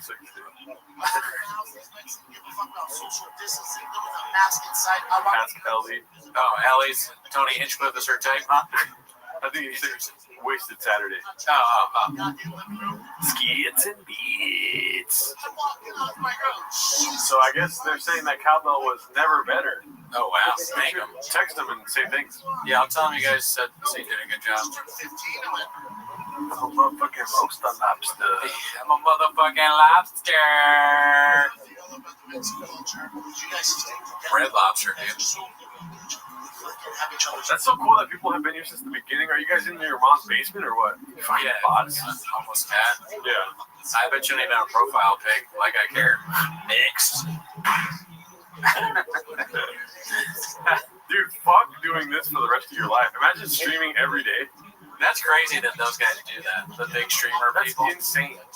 I guess at some point you just gotta completely tune out. Like, I'm surprised. Yeah. I know. Well, you know what the cool part about doing this though is that sometimes you get to meet your idols. You know what I mean? Yeah, sometimes. Sometimes It's just like what? Unbelievable that you get to talk to people like this, dude. The CEO, I'm gonna take my hat off. So yeah, dude, take off your hat, dude. Bald ass head. I can't have a hat on meeting the president. The CEO. I should have worn a suit. I have it on a sports jersey. I'm embarrassed. It's number 66. I can't hear Brian though. Wait, that's... Oh, there he is. I can hear him now. We did it. We got him. Thing on what? Yeah. What's up, Dallas? Yeah. Hey. Whoa. Crazy. Man. BC, man. Just is amazing. What are we calling today's episode? 24 Hours to Shop? Yeah. Oh, yeah. I don't know if you know this, but we've been well, yeah, you do know this. We've been streaming the Gringo Poppy since 9 a.m. Wow. I did tune in early when Hella Mark was in there, Danny Baddies, but I could see in his eyes lots of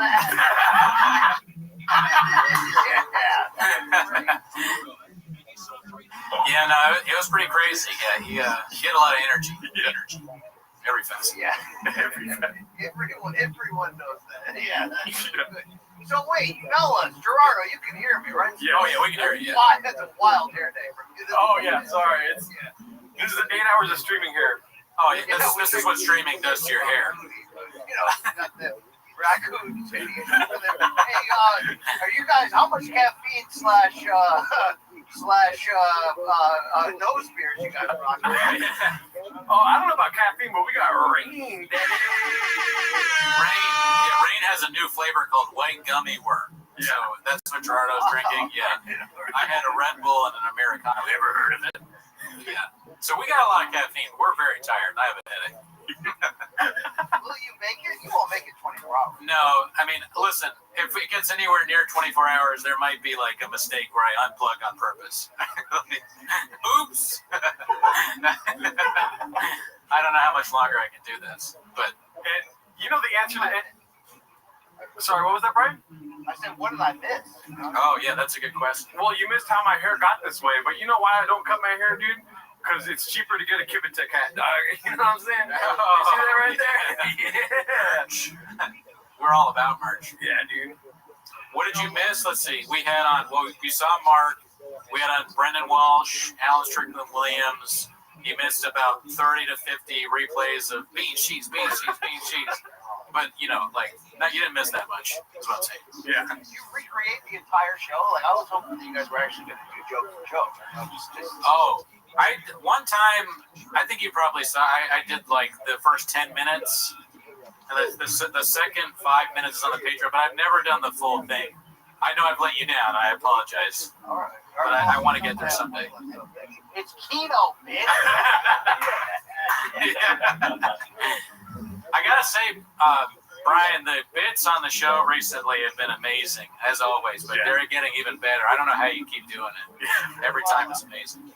I mean, I'm just recycling them. So, but the whole point is that, you know, is this community cruel and unnecessary? Possibly. Yeah. You guys know comedy, and I don't know if you guys are contributors to the Reddit or just beneficiaries of it, and then, you know, you've spun it forward to make your own insanely hilarious comedy at 10 minutes of shop.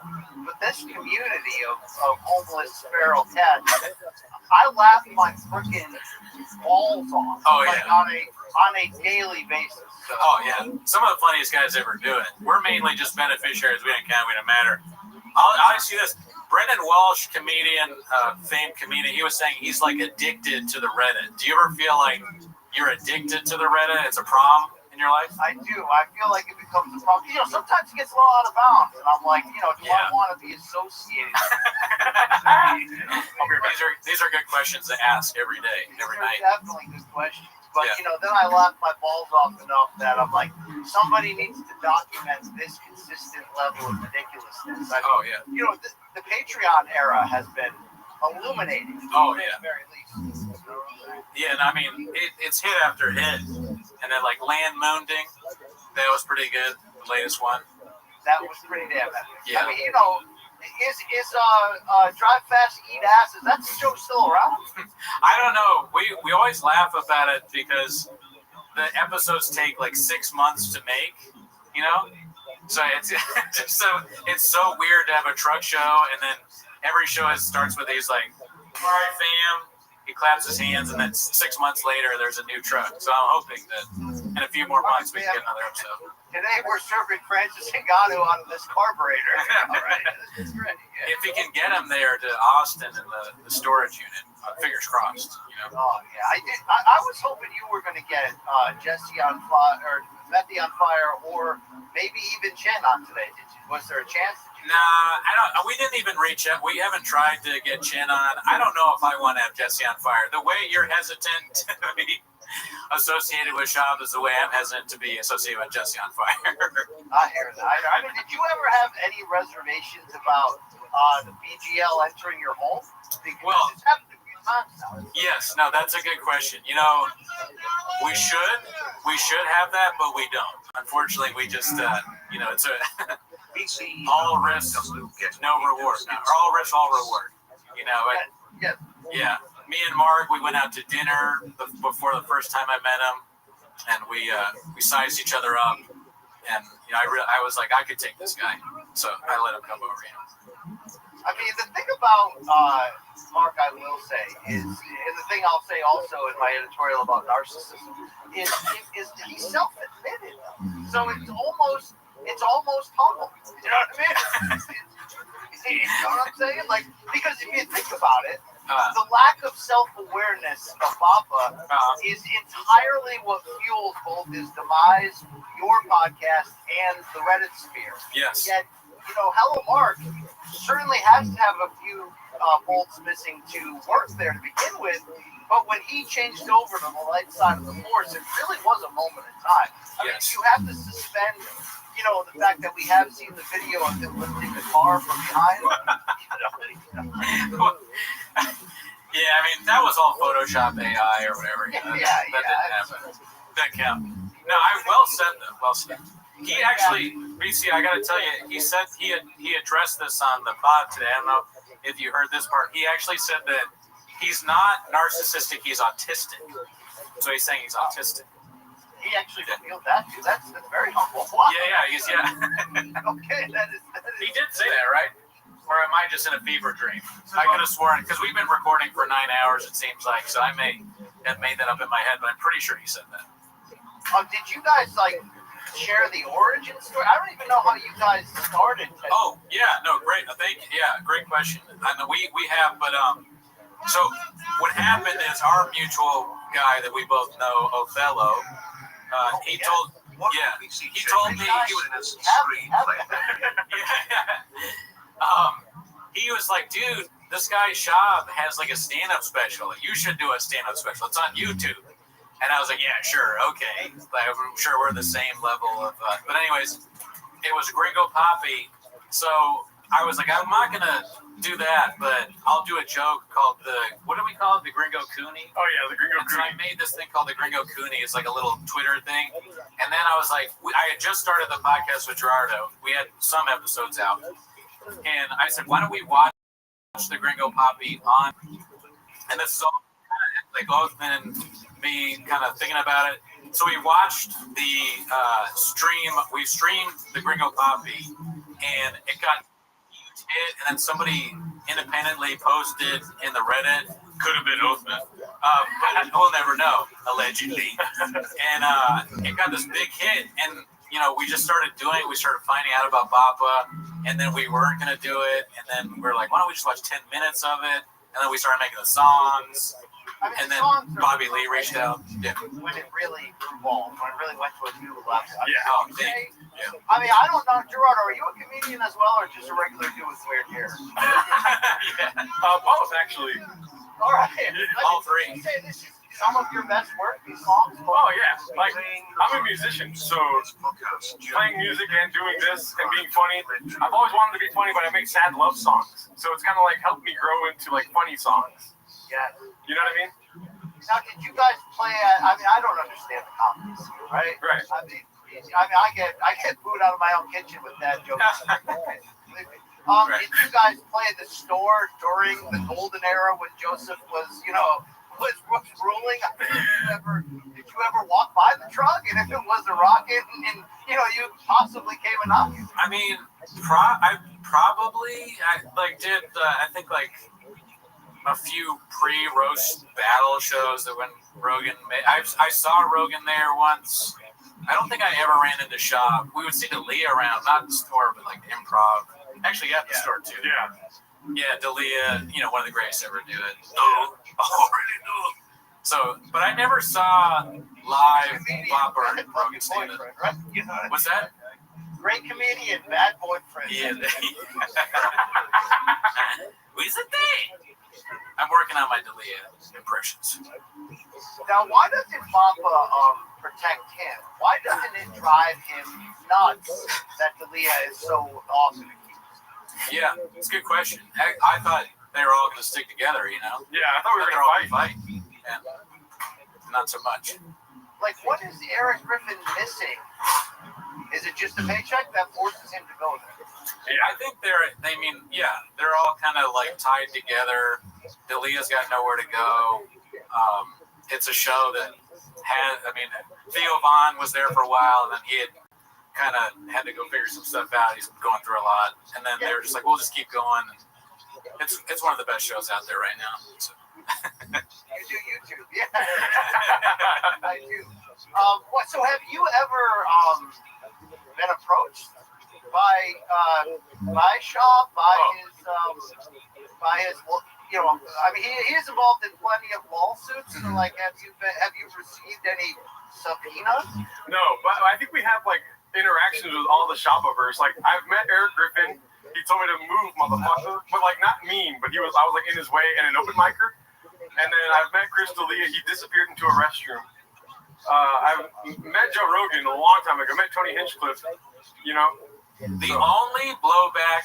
Shop is the only one. Yeah, and also there's credit to Shop if he knows about us at all for not suing us. Thank you. Right, thank you. But the only blowback at all that I've received is one time I did a show a long time ago, and the producer of the show told me, he was like, hey, the guy that does Shop's poster work saw your name on the thing, and he was like, I can't do this poster because this guy makes fun of Shop.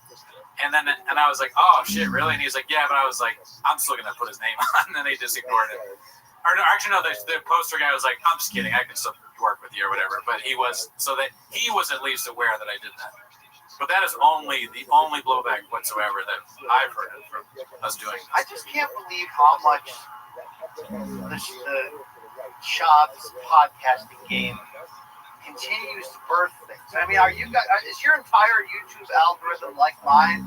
Just full-time podcast cringe, unique, the beige guy, and I don't even subscribe to any of these. Sure you don't. Yeah, you don't. So right. I mean, do you know how many people are making a living off of this man's work? Yeah, dude.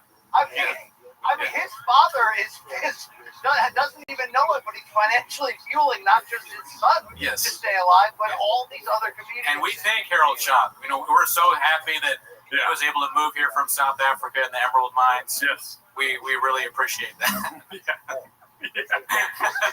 Yeah. But to answer your question, absolutely, 100%. Our algorithms are just as embarrassing as yours, if not worse. I am subscribed to some of those things, unfortunately. I mean, that podcast Chris guy's got like 3 channels and they're good. Yeah, I mean, podcast cringe. I mean, good. I'm not sure. I'm only go as far as the president. You've always been you go out there. You heard it here first. Brian Campbell, podcast cringe good. We haven't ever said that. We watch it. Yeah, it's great stuff. I have so many questions. I mean, I'm sure you guys do. Because here's the thing, I had a cup of coffee in the timeline of Shop's decline, right? It was, it was South Florida. It was a little fight known as Floyd Mayweather versus Logan Paul. You know what I mean? And it was a Showtime pay-per-view. And Papa and LT and I were, the talent hosting the weigh-in or something. And, it was a time when I started to realize that this this Reddit thing because all these MK, I do morning combat. All these MK fans were like, "Yo, you gotta check out this Reddit thing. It's wild." Because they're like, "You know this guy. LT's friends with him. You know Shab." I'm like, "Yeah, kind of."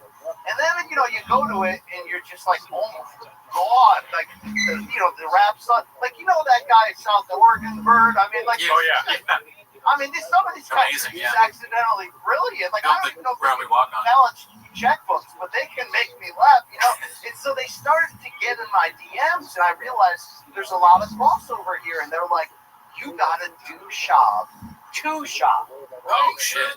Yeah. You gotta bring the bits to him. And I remember thinking, there's a chance I can get my ass kicked for this. Like, there's a chance this could go south. But I've got to be honest, I delivered those during that weekend when I shared a few streams with him. I delivered those Chavisms. Assuming that he would, I'm almost throwing the lob for him to dunk on. You're the pro comedian. I'm the stupid guy who thinks he's funny, who isn't. So I'm just gonna lob him, and then you'll dunk on me. And then or plan B, I was thinking of, if I can get him to address it, it actually will kill the hatred. Right. I had zero idea of the lack of self-awareness, and that 6 years later we'd be right here, right now. Still, I actually thought I was helping him in a sense, right? No, it's impossible to help him. I think is probably what you learned that day.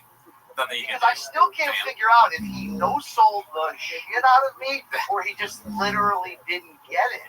I mean, that's probably the latter. I could see didn't get, or it could be either one. Oh, one thing I wanted to ask you, and feel free to, you don't have to answer, but when we first started on the Reddit, we would hear about you, and they'd be like the CEO Brian Campbell, BC, and it was like not the wartime though, not wartime. Sure, Errol Wani, BC.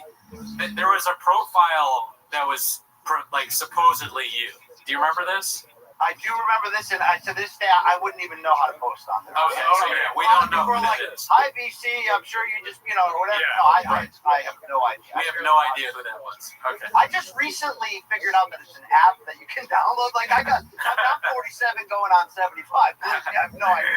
Oh, we're with you. I mean, we used to always say, like, we're so much like Shab. Like, when he was, like, he was accusing Kalila and Bobby Lee of like hacker shit or whatever, and she was like, "Do you know how Reddit works?" And he's like, "No." That's how I felt for a long time. I still kind of feel like that a little bit. Yeah.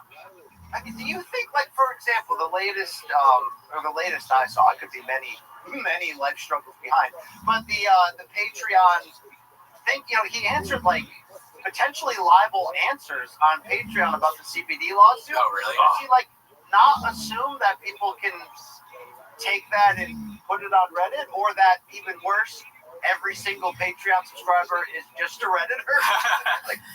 I mean, there is no deeper pain than being an attorney for I'd imagine. It's got to be like, oh, why? No, stop. We actually, speaking of attorneys, you don't think this is funny? When Mark was on, he had his attorney call in the show, and he was just live on the air for a while. And Mark was like, "Is it okay to talk about the thing?" And his attorney was like, "Yeah, it's fine." He had some sort of comical, like, TV character, like Bob Loblaw. Rob Pebble. His name was Rob Pebble. We're like, all right, sure, he's an attorney. It was ridiculous. I mean, and then he was like, "Yeah, he's a great attorney. We went to college together, and we did Roy's." We're like, all right, but like, okay, you're not helping this guy. Like, poor Rob Pebble, Bobby Pebble's authority at law.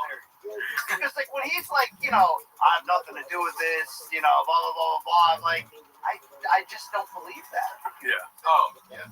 No. I mean, the thing that I was disturbed by the most is when the person was telling him that their child had epilepsy, and Sean was like, "Oh, you got to get him on CBD. You just give him some CBD." Like, it's a dog.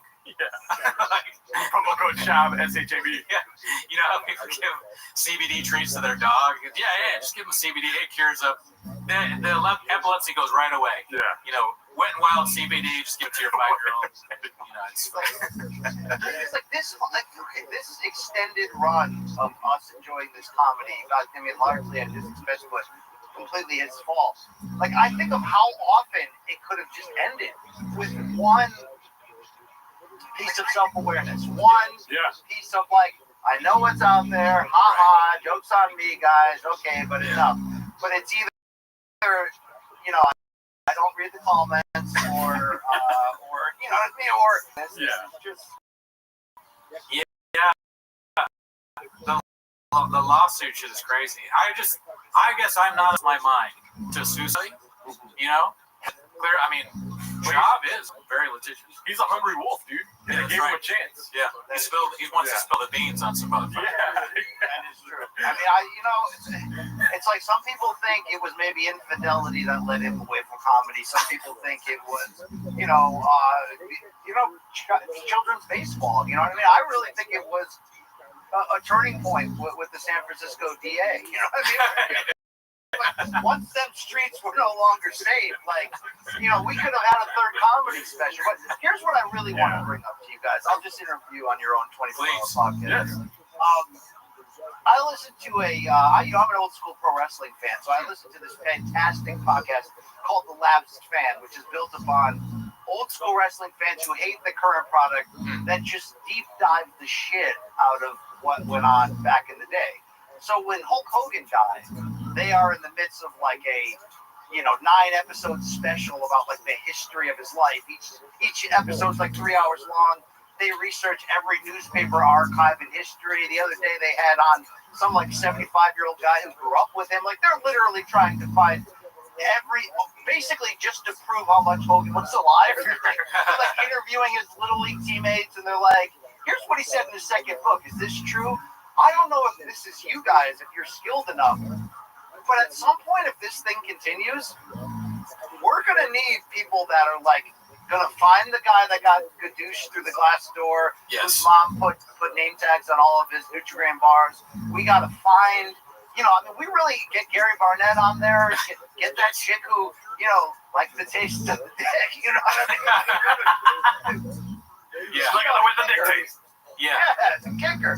I mean, there are so many people that Tim Tebow, that would be one of them. You know what I mean? Right. To find out about the bench press record there for the Broncos. There are so many people that really can add how we got here that no one stepped up and done that yet. Is that a Cooney and Gerardo production in the future? Well, I'm glad he's asking, because we act like this is a 24-hour stream of watching the Gringo Papi, but really it is the inciting incident that leads to the documentary about Gringo Papi and the life of Brendan Schaub. Yeah, it's important that we bring that to awareness, and I'm glad you asked the question, because I was willing to say that. Yeah, if I may.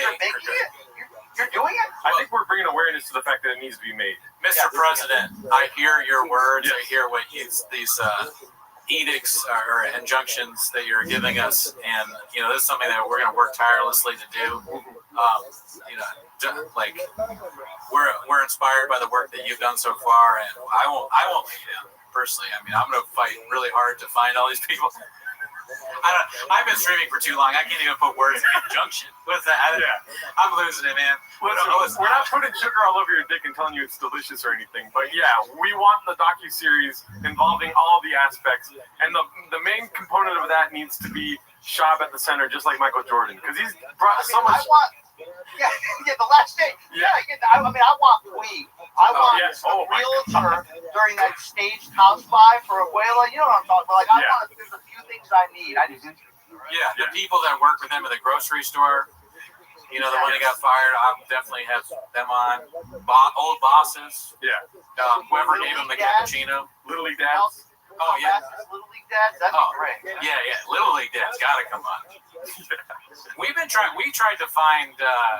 actually tried to find the bully roommate. Oh yeah, we did. Which is crazy that we did that. Sean McCorkle thinks he has all these people, right? He's like, I got the guy with the Triscuits, like all these people.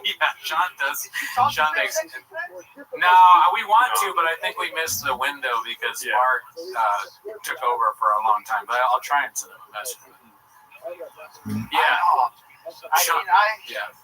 I mean, sometimes I'm sitting on real hot info that I'm like, I don't want to say on camera, but somebody needs to know. You know? Oh yeah. We listen. I'm sure people tell you a lot of stuff. You're the president, so. I mean, the meetings, what are the meetings? When you're in the room, the situation room. You can only imagine what you hear there. Like for instance, I launched them. Yeah. You got one of the keys to turn. Illegally. I don't want to say who, but somebody messaged us before the truck flip incident and sent us a picture of the truck flip.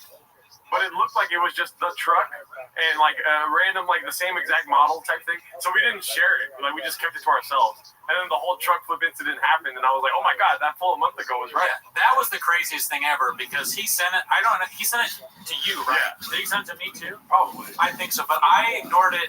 I think Gerardo was like, "Look at this," and I was like, "What does it even mean?" And then it happened, and we were like, "Oh my god!" And it was the exact same picture. Yeah, and this guy, whoever it was, if we had released, I'm sure they could get fired for whatever it is that they. You know, so it's like we were like, "Damn, how do you get this?" Wow. Man, I mean, I don't want to ask how this ends. Yeah, sorry. I don't want to ask how this story ends because Yeah, because what? Sorry? It's probably going to be sad. Right. But I just wonder, like, what twists and turns, because lately I've been trying to get in the mind of Callan when I watch these. He seems almost as turned off by extreme baseball dad's behavior lately in terms of like, you don't listen to that son of a bitch coach. Did he go pro in 2 sports? You know what I mean? Like, or put your elbow up. You didn't eat tonight. That kind of bullshit. Like, I really fear that all of this man's happiness is tied into whether one of the Chombies goes pro or not. You know what I mean? Like, that's it. Right. It could be. I mean, but he's putting a lot of effort into it, so I think they're both probably going to be Major League Baseball stars. Definitely. It's, every facet. I hope. Yeah.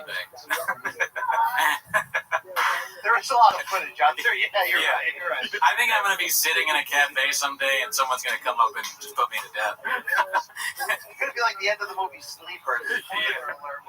When they go back and they kill Kevin Bacon. Yeah. Or The Godfather. I'm going to get knifed right in the... I'm like all old. Yeah. Senor Cooney, Don Cooney. I'm a Don by then, of course. Or Matt Damon at the end of The Departed. Yeah. Some shop relative comes in and he's got stuff on his shoes, so there's no fingerprints, and he's like, "Fuck you." Yeah. You're dead. Now, do you guys have access to Will Sasso? Because he seems to be in on it. Oh, I would love to. No access, but yeah, I love Will Sasso. That'd be great. Because he used to bring it to Bappa's face before anybody did back then. Yeah. I liked the thing he did with they were doing some crazy AI content shit. Oh, It was yeah. interesting. Like, didn't they do a whole... George Carlin. Yeah, George Carlin. I think that was interesting. Creative guy. Rousey, too. There's there's times when I'm like, yo, if I could get an interview with Rousey, because sometimes she's, pushing a comic book or some movie or some reality show, and, through my journalistic connections, I could conceivably get a stupid interview where I'm, obligated to ask 4 questions about something no one cares about. Right. And sometimes I'm like, can I slip in the kind of question that can continue, could illuminate some of the missing pieces that we don't know in this story? I think, follow your journalistic instinct there. I think you can do it. If anybody can, it's you. You're Woodward and Bernstein. I think so. Who else? Just like Arrow Hawani's the best we got. You know what I mean? It's the best. Sure, yeah, great man. But who else, if not you, is my question.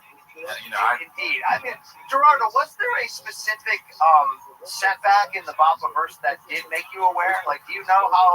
Like, I know your origin story on this pod, but like, what was? Like, did you even know who Bren was? Oh, dude, I was looking forward to Gringo Poppy, and then I watched it in bed, and like this the whole time. And then, him and Othman came up with the, let's watch it on the show, and I was like, it's really fucking bad, dude. And then I turned as the show went on, because it was fun to watch the Reddit. It's obviously, I wasn't wise to the Reddit before then, but I was looking forward to Gringo Poppy. I look forward to You'd Be Surprised. I'm an idiot. You know what I mean? You knew more. tell him. You knew more about it than me. You were like watching Big Brown. Like he was. Oh yeah.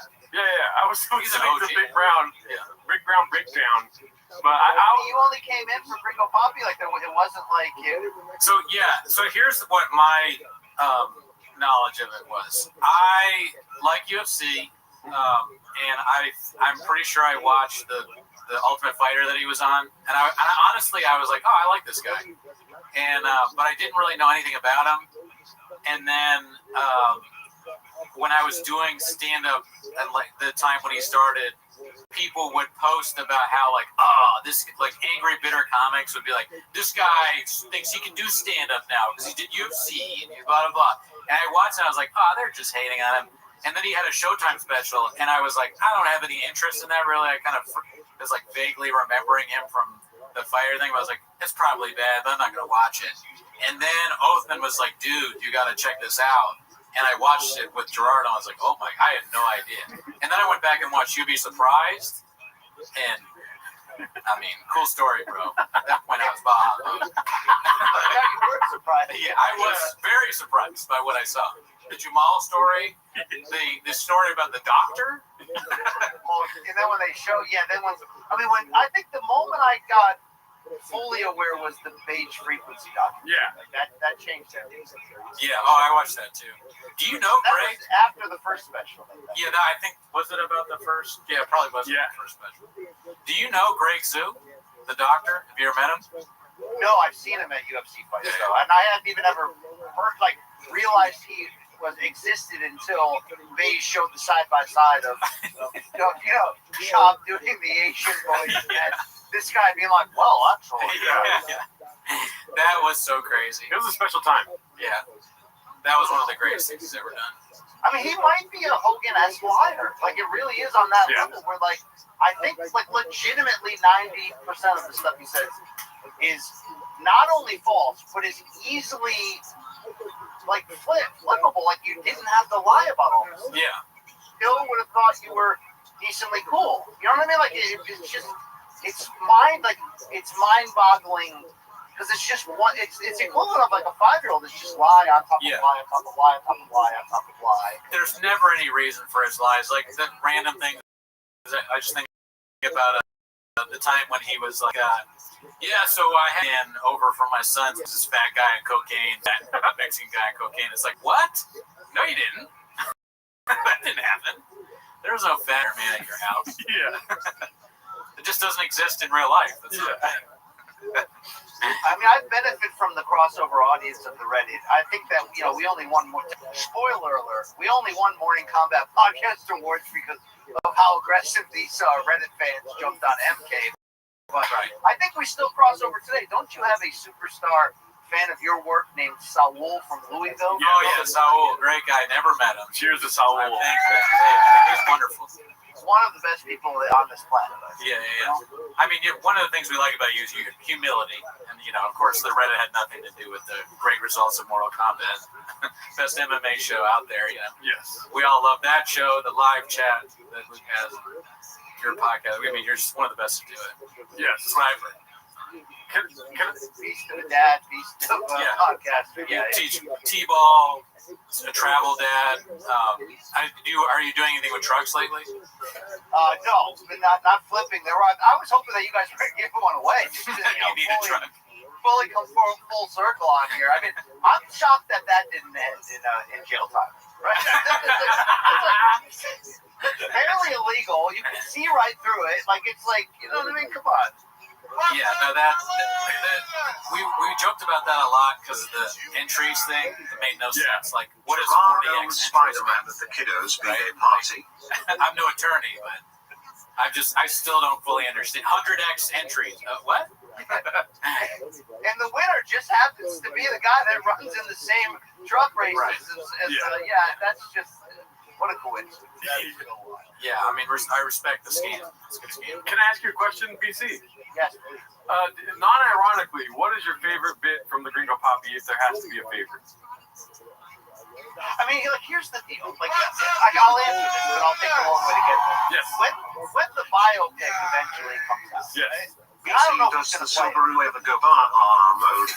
We got to figure out who's going to play him in it. Yes. But I need a scene where he sits, Slow Joe and Mom-in-Law down and is like, look, our career's on the line. Showtime let us go, but I lied to everybody and said that I'm betting on myself. We got to go to YouTube, but I told everybody that, we're talking to Netflix. And here's the deal, though. For this to work, I'm going to have to disparage your entire heritage, the heritage of our children. Because as I'm watching that, I'm like, I got to tell you, I actually thought that the Gringo Poppy in real time wasn't a massive failure, only because I actually legitimately laughed like 2.5 times compared to the first comedy special where I was just like what? What?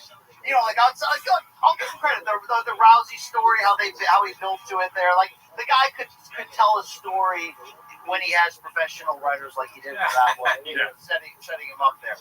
But like that second one, I remember thinking like, wow, he really tried. And if I'm a member of his extended family, like we're calling the divorce lawyer, right? So definitely to answer your question, it was like it's how the escalation of his eye and face muscles when he's going down the line of like Chilaquiles. Right here, it's like each one, it's like it's just going to a new level. And to answer your question from earlier, I actually lived with the writers of You'd Be Surprised. I lived with two comics that wrote for him. Yeah. Who wrote it? Hassan Ahmad and Derek Boston. Derek Boston didn't live there, but he was there writing with Hassan all the time. So I always assumed that that whole first thing was not him. The whole first thing. I mean, they were always working with him. Like they were always busy and then always going on the road with him and whatnot. Yeah, like you need somebody to watch him, make sure he doesn't fall over, eat something wrong, right? That kind of thing. Make sure you drink enough water. Make sure there's a sink around the corner, if anything, Right. I mean, do you think Joseph led him down the comedy road only because he felt bad about calling him out on the podcast live and ending his fighting career? So people forget that Shop did consider a cut down to light heavyweight after that and actually was like, going to do it. And the doors kind of slammed in his face. So did Rogan overcompensate from a friendship standpoint and push him into that just to like give him a soft landing, having no idea how it was? He eventually get exposed as a bald guy that. I mean, he's a bald guy that slings dick. Honestly, I don't think that Rogan felt bad at all because I believe the real reason he left is because he couldn't get sponsorship money. And what's his name? Brendan Schaub runs on sponsorship. He fucking intravenously takes sponsorship money every day. And when they started changing to the Reebok deal and whatnot, he left coincidentally. What I think, and nobody thinks this, so I'm just a kook. I'm a crazy guy. I say a lot of wild stuff. What I think is that Joe Rogan, at one point in his life, somebody told him, like, they sat him down, they're like, hey, you know what? You're not funny. Yeah. You're not funny. And he heard that, and he was like, oh, I'm not funny? Well, then no one will be funny. Yeah. And that's how he started. He was like, I'm going to be the worst comedian ever. Yeah. And then I'm going to become so popular that everyone else has to be bad.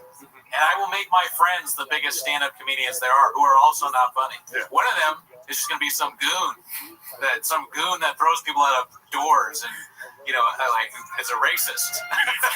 He eats other people's food and their Triscuits and calls their mama whore or whatever.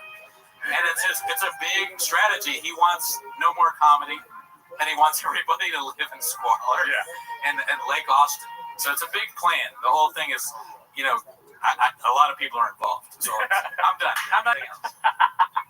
I don't know. I'm just. I mean, maybe if there's a gap, and I think you can play baseball full year round. So maybe there's a gap in the schedule. But will things get bad enough? Because we always thought if things got bad enough financially, we could see him in a bare knuckle fight, or we could see him in a Jake Paul boxing match, or something ridiculous like that. But now I'm like, is there a lack of shame enough that there will be a comedic comeback that's only fueled by keeping the lights on? Wow, that's a great question.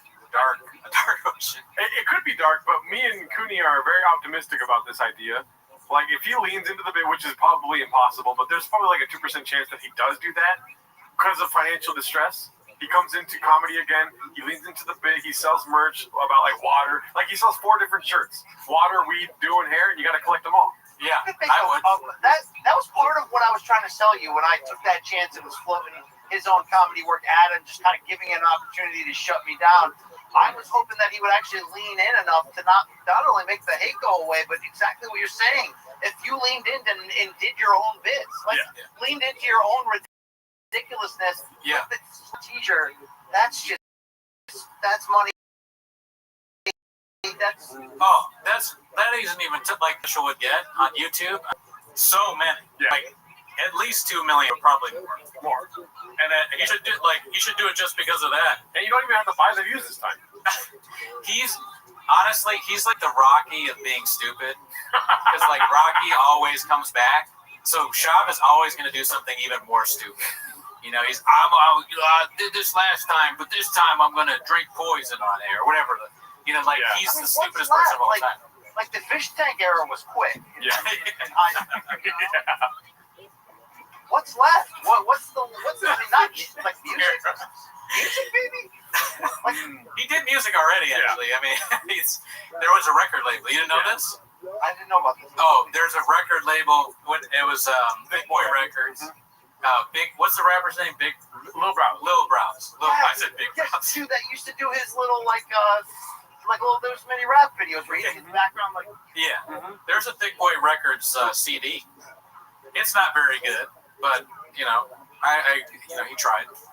I have another theory that it ends with Jim killing him. And I don't He's like, you made me move to Austin. I lost everything. You didn't pay me enough. I have no home. I live with Donald Trump the dog. Yeah. And then it ends the whole film ends with Chin throwing a match onto the house dripping with gasoline. He just throws a match on him. Right. Yeah, that's right. I'm sorry, did I say house? I meant to say storage. Oh yeah, storage unit. Yeah. Sean's living in a storage unit. He's been kicked out of his own house. I mean, you remember those first couple episodes there? The lights would go off because they were on timers. The train would go by. I mean, it really was just. Oh, Mark Hartley's. Is there going to come a time when he was in on it all along?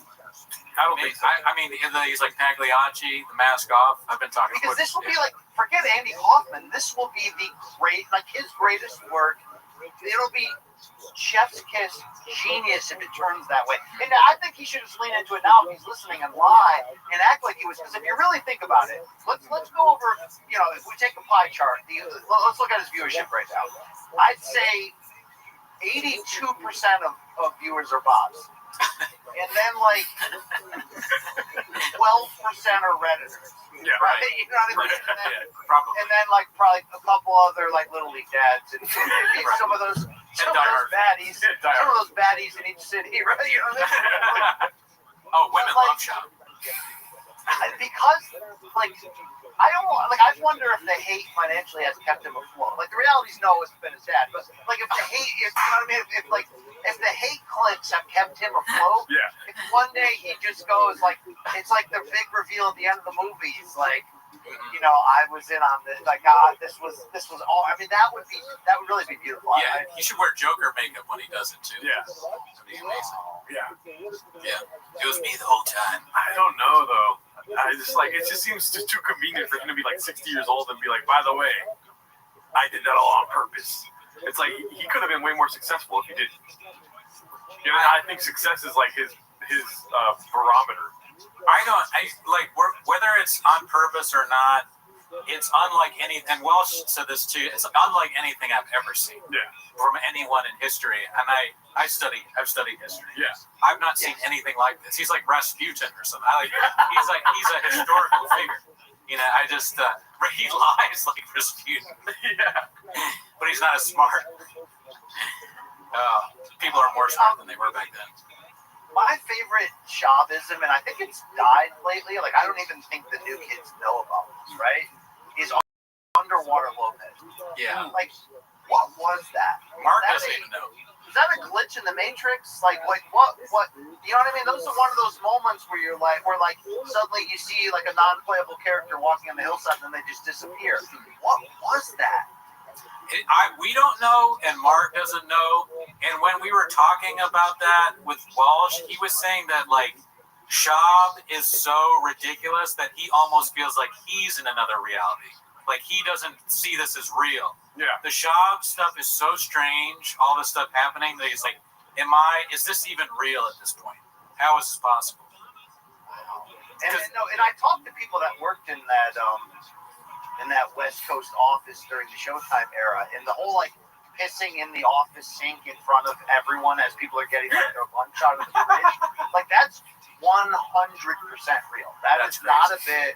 That is like complete Hell's Angel, mark my territory. Yeah. You know, I don't give a damn about any of you. I mean, could you imagine there's like somebody filling up their coffee mug, you know, somebody else going on there and this dude's just, you know, spreading it wide over the community sink. Do you think he rinses it afterwards or just like... No. I don't think so. Yeah, I mean, that's funny. I've never really put myself in that position where it's like, can you imagine your boss? Yeah. You're just working at a bookstore or something and you see the boss go and piss in the sink. Yeah. You're like, huh? They're like, did you rinse it? He's like, I didn't shit, I pissed. Why would I rinse it? He's like, we've been streaming for a long time. I just hope Chin isn't the one that has to go in like the seat cushions and pick out all those. Like, bags. Yeah, Zins. That's crazy to put it in your own furniture. Yeah. You own that furniture. Yeah. Why? It's yours. Yeah. You're definitely suffering from Down syndrome. Degrading your own stuff. It is one of the great epic falls, but at such a slow, sustained pace. Yeah. It's the slowest fall in history. Yeah. He'll outlive us all like some kind of stupid cockroach. You know? He's going to be there. When we're dead and gone, he's going to be like calling the president of some country the wrong name. You know, like in an offensive way. How many more do you think of Tiger's birthdays that Theo will show up? Like, is that only I just hope he doesn't kill me type of gesture or what? Like, I don't know. I mean, they stick together. He hasn't missed one. Really? Well, I think Theo is like of service to others. He, Shop had a big part of his earlier days type shit. You know what I mean? So maybe he'll never stop. Maybe Shop fucks up the relationship just like he fucked up many other relationships, with him and whatnot. You're questioning about Underwater Lopez, though. That does bring it back to it being a joke the whole time. If one day he shows proof that he told Chin not to edit that part out. You know what I mean? Yes. Where he's like, leave this in. Yes, leave that in. I know I glitched out, but you'll see in 40 years why I did that. Yeah. I mean, how mad would you be if the editor of your show didn't take things out that were insanely embarrassing? Yeah, it's a perfect storm. It's like they got a terrible producer, 2 bad co-hosts, dead air left and right. In a storage unit. In Austin. Where it's hot. You know what? Like, Chin seems like a good dude. He can sing. Like, he makes gross fish on those camping trips. But I have a heart for that guy. Yeah. Oh yeah. No, I enjoy Chin. I think he's funny and I feel bad. I worry about him with the way they talk about him. We can never tell what's true or not. They're like, they have him on the show, this guy that works for them for not enough pay and all this, and they're like, you're an alcoholic. Like, all right, I thought my job was to produce the show. You're like, you drink too much and your heart rate is bad.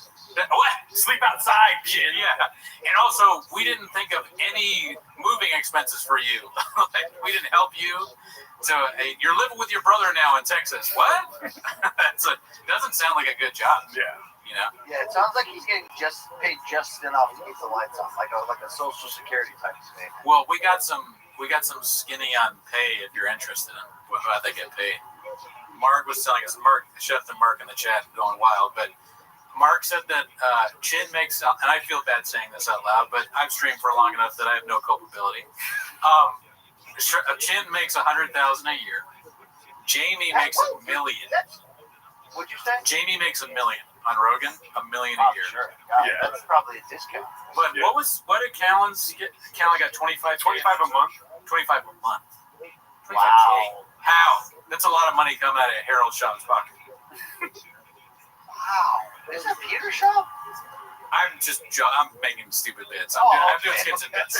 I like to call him Harold.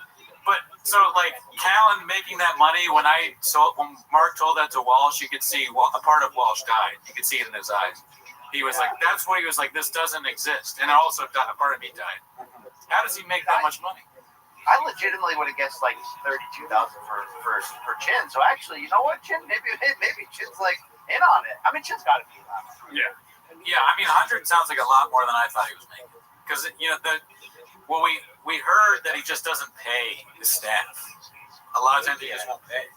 Yeah. And then he does he fires you, and then he does donuts in the parking lot. It sounds crazy. I gotta say though, as a pro wrestling fan, Hella Mark's face turn, after that broke down, it was pure pro wrestling because like when he was a heel, I hated it. You know what I mean? Yeah, one of the worst people on this earth, and then you just instantly had a heart for it. Yeah, World Wrestling Federation. We don't deserve Mark. Wow, it's the same shit. Only a true artist could play those roles that effectively. In a way, Marg is kind of the character we're talking about, where there's like a turn. He's doing what Papa should have done. He's the character. And this is a great point by Mark. Is 25K is Brendan's quote. So allegedly 25,000 a month. Yeah. Oh, and Saul just said, "What's up?" Shit, Saul's in the chat. Is that my CEO? Is that my CEO?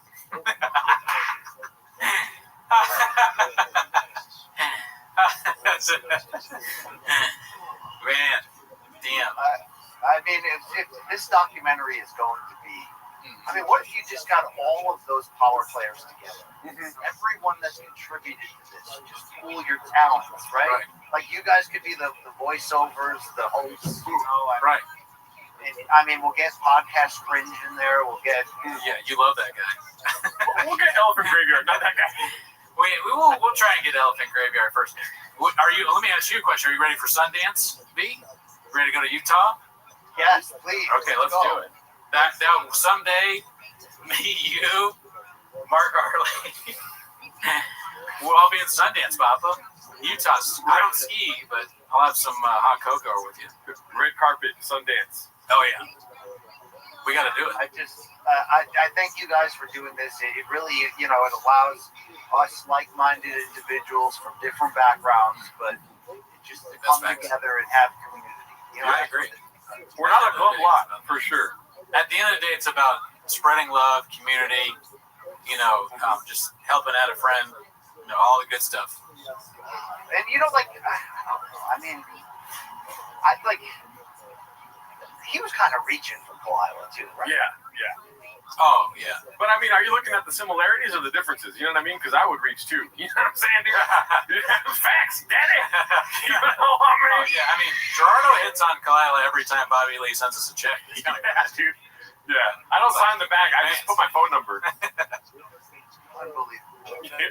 We get paid from Tiger Belly, and he just sends a message saying, "What?" That's what Gerardo does. I think it's unprofessional. Personally, it's good to be. I mean, there's so many mountaintop moments on this journey. The Bobby Lee thing is probably that might be the biggest. Like, that was the Reddit most on fire during that time. Yeah, probably that or Truck Walk. I can't tell. I mean, some place Truck Walk it all kind of blends together. Kind of made it. Yeah. I feel like Reddit grew up because of Truck Walk. But the Bobby Lee thing, especially the appearance he made on that podcast. Yeah, that was great. I mean, define bullying. Yeah. I'm 38 years old, but I struggle with the idea of somebody. I don't know how old Callan is, in his 40s or something like that. I don't see myself. Oh, this is like almost 60. He's almost 60. Yeah, he's 75 years old if he lives in the shop. But I like that somebody that old calling someone else and threatening them like he did. That's the craziest thing I've ever heard. Flip flops on? Yeah, wearing toe holds. Yeah. It just doesn't. it almost seems made up. Who would, is he a villain from a movie? It's just that. Who are these like investigators that he hired and got scammed by? We need to interview those guys. Yeah, the scammers. I just said we. I think I'm on this documentary too. Right. I'll play myself in the biopic. Right. We find out while we're doing the documentary that you are one of the scammers. And BC did it. And who else? Like fucking. It'd be so funny to like people that you would never suspect. Like GS. I did the whole thing. It was very funny. He's in Canada smoking a cigar or some shit. Yeah, I mean everybody's in on it. All the big names, like Hanganu, GSP. Can I ask you a question from the chat here? What would be a good name for the biopic? Great question. One of them I liked a lot was Friends in Dark Places. That's pretty good. I like that one. I'm trying to get, you gotta have the word brown in there potentially. Oh, yeah. I'm thinking like using like a stain or skid mark. I don't know. Like it kind of depends how it ends, right? Like, is there a hero turn? Is there a chapter in the Bappa sphere? Like, is there a redemption angle? Short of coming clean and saying either it was me all along, or either, all right, guys, I'm finally gonna, join. If I can't beat them, join them, which won't happen, right? Because if you're that lack of self-awareness, it'll never change. But like, is there one more? I got one. Is he gonna fall into something financially, like the loss, like a Bernie Madoff scheme or something? I mean, is there, or crypto or something? Like, what is there some way that this? So many opportunities. You're like coming up with plot twists. I was gonna say save somebody from a burning car, but he already lied about that. Crypto for sure. It's too bad he never got an NFTs. I guess there's still time. But as far as like, if you're thinking of a name for a documentary, you gotta think about the name Drugs and Fucks. Drugs and Fucks. That's a terrible name. You're a bot. Yeah, bot. But thank you. You gotta think about those sounds. Right? Oh, it's an automatic computer thing. Whenever they do a donation, like the noise. So the marquee at Sundance, what does it say? You have to visualize it in your head, because I'm big on 48 laws of power, scooping up the bag. So you gotta think about these things. You have to visualize it, BC, or it won't come true. You gotta think about it. If it's a picture of him and it says all I do is lie to you, I think it's like marquee. Actually, that's good. Yeah. I like one word or 2-word things. So my hacky one is just the comedian, which I like. But my one that I would do, marquee, Sundance, redact. Wow. Think about put that in your pipe and smoke it. Redact. Okay. That is really good. Directed by Brian Campbell. Yeah. Yeah, this could be my life story directly too. My best work, my piece de resistance on my career. On the art journey. Wow, that is produced by. Ultimately, to bring it full circle on our conflicting emotions, unless you guys just both lost your soul through the process, which is very possible. It's like I'm not cheering for it to end disastrously, whether that's Chin murdering him, Slow Joe leaving and going back with Puig when the money runs out, or there's a few other ways it could go here. Yeah. I'd actually like a happy ending. Me too. I really love one actually, but in fact, if you guys know any places there, you trying to get milked? It's like, can we help that? Is that for all the enjoyment we've gotten from his self-inflicted pain? Can we help create that art, that happy ending to the art? Maybe you two with your comedic and musical backgrounds. Maybe if you approach him with, fake hair and a fake mustache and just say, look, I think it's time for a comedic comeback. Yeah. We've got your back. Yeah. You'll get our best stuff. We will redeem you. Right. As payback for everything. You know what I mean? Like that. Well, yeah, that's funny that you say that, because before Walsh left, I tried to pitch him on Windy City Heat 2, starring Brendan. Do you know Windy City Heat? The Curious Case of Braindom. Have you ever heard of that? You ever heard of it? What is that? So Windy City Heat is this movie that people made. There's a guy named Perry Caravallo who's like this fool, kind of dunce guy, and this comedians tricked him into thinking he was like in a movie, and they had all these people like Dane Cook's in it, Don Barris did it. I think Jimmy Kimmel might be involved. I can't really remember. Ask Othman about it because that's his favorite movie of all time. But they joke, and he's just this idiot that they convince he's a star of a movie. So what I'm saying is, if we could convince Papa, like we do some sort of Windy City Heat thing where it's a documentary and it's like, but we convince him to, like you said, turn it all around. But you can like rig a fight where you get hit a lot, but we'll like pay the other guys the ball or something. Yeah, it's a great idea. Yeah, we want to do that, but the problem is that we have been too mean to count. I don't think Papa's ever going to forgive us for how mean we've been to that horribly funny shit. You know, like they're just not. It's his friend, and I get it. Listen, I get it. I mean, look, he has been falsely accused for a while. You gotta give Papa that. Yeah. Wow. I believe in it. I believe in the redemption arc. I'm always held hope for that. You know, I don't think it's going to come like, it's going to come with a lot of resistance. I think he's going to continue to resist against it until admitting that we're correct and that what he does is unintentionally funny, but that it is funny nonetheless. I feel like he doesn't want to be that guy, but he is. He's just always been that, you know? Do you think you can ask Jay anything? I've asked Jay a lot, and Jay has not answered. Yeah, Jay might be easier to get on than Shop. Jay might not even know. He knows a lot. They could orchestrate it, Jay. That's Jay and LMR podcast. That's great. If Jay starts talking shit about Brendan, that's crazy. That would be so funny. Well, I gotta get back to this. This was great. I want to do more of it. Oh, great. You know what I mean? It's an honor to bring them on. We're so glad to have you. Thank you so much. DC, it was a pleasure to meet you, dude. You know what I mean? We'll see you on the red carpet. Thank you. I'll tell him such great things about you guys. Oh, he's a piece of shit. I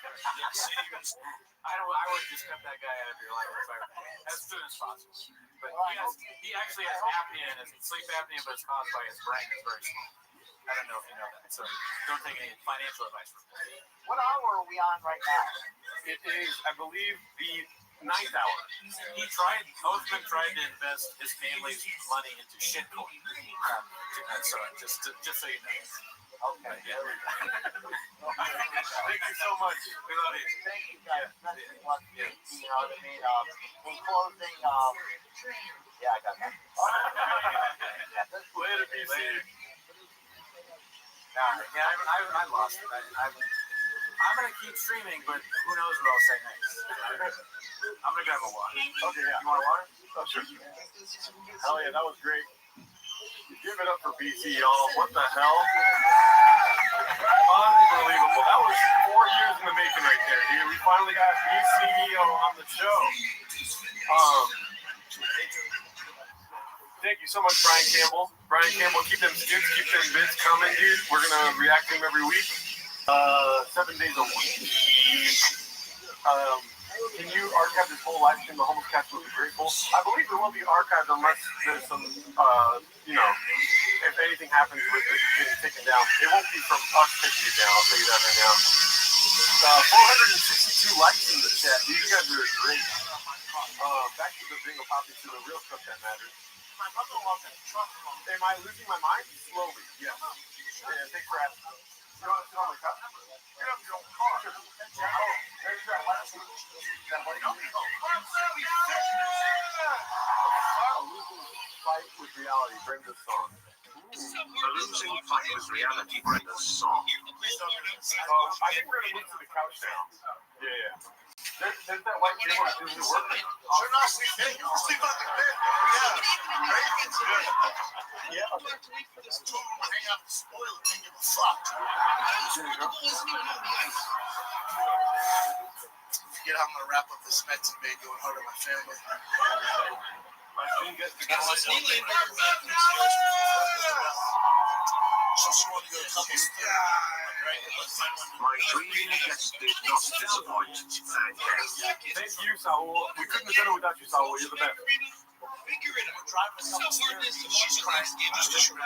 Cheetos. I'm crying just because my life's crazy. And by the way, we still have more stuff planned for you guys, so stick around here. We built this brick building, this small brick building. What? We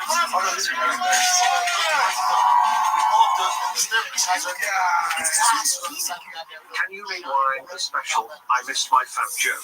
Okay, which joke is that? Is it? I'm assuming it's Mexican culture. many things I love about the Mexican food. Alright, let's go to Mexican food. Take the 3 fucking. Alright, let me get Dude, if I eat meat, cheese, meat, cheese, meat, cheese, meat, cheese, like, what the hell, man? We're just gonna carb load you around. I eat meat, cheese, meat, cheese, meat, cheese, meat, cheese, like, what the hell, man? We're just gonna carb load you around. We never tail off the carbs. That's the game plan. Result to be built like armadillos. Oh shit, I'm back. Well, am I back? Can you hear me? Okay. I think so, yeah. Yeah, that's good. Oh, that's cool. Chats right here. Eating meat. Mark, the fact that I bought my purple dragon, it's all good, Mark. I gotta text him. It is hard to text and do a show at the same time. Stick around, brother. I was in the waiting room for the stream to start. Ooh, dude, you got a shout out from BC. How cool is that? That's awesome. Do me a favor, though. I don't want you to get out of the house. Do me a favor, tell your mom I'm on keto. Can you do that? Won't you tell her? She speaks English. I got no idea what you're talking about. Guys, we have surprises coming up for you. Just checking to see if the surprises are still going on.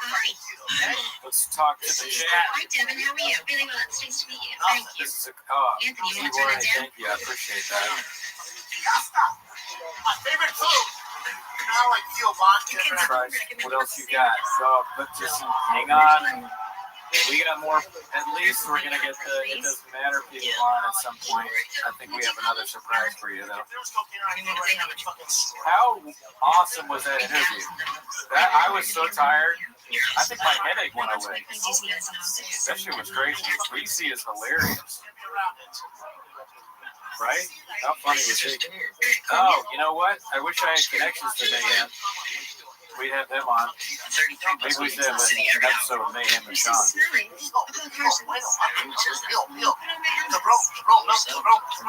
DC's, that's funny as shit. Yeah. Yeah, I guess. I'll be right back, folks. Great. I'm not on campus, but you need me. You need to take the cross-country.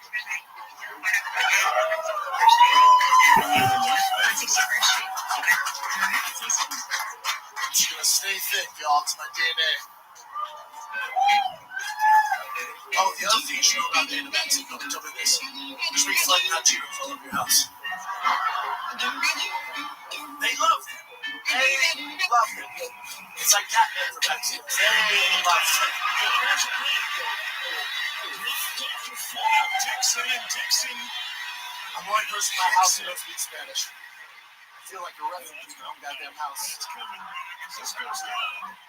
My wife friends are elected before just for the reason I just left them. And it's not much. Come on, bitch. I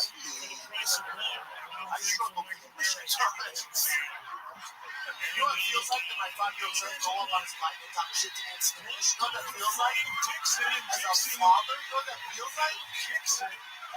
I don't have a clue what he's talking about. I don't have a clue. I thought Pluto meant dude for the longest time. You drunk up in school last week, I was like, there, Pluto! Every second this situation, teacher's like, what the fuck? Pluto, Pluto. We're gonna show you how to get out.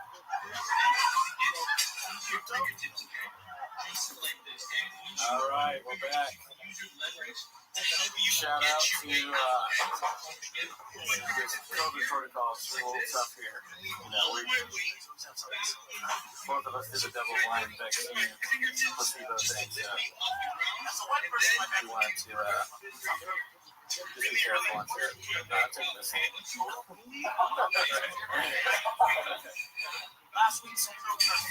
What are we doing, dude? I will say this face mask is unfortunate, dude. I do not like the face mask. No, I can't believe people are wearing it. Yeah, this is ridiculous. In the airport? Well, good thing we have to drink a coffee. You can see the chat. I think you drink a coffee. It's like watching a drink a coffee drunk. Can you hear me? I can hear you. I can hear you. Barely? I don't think you can hear me. Oh, mic check. Yeah, yeah. I like your jersey.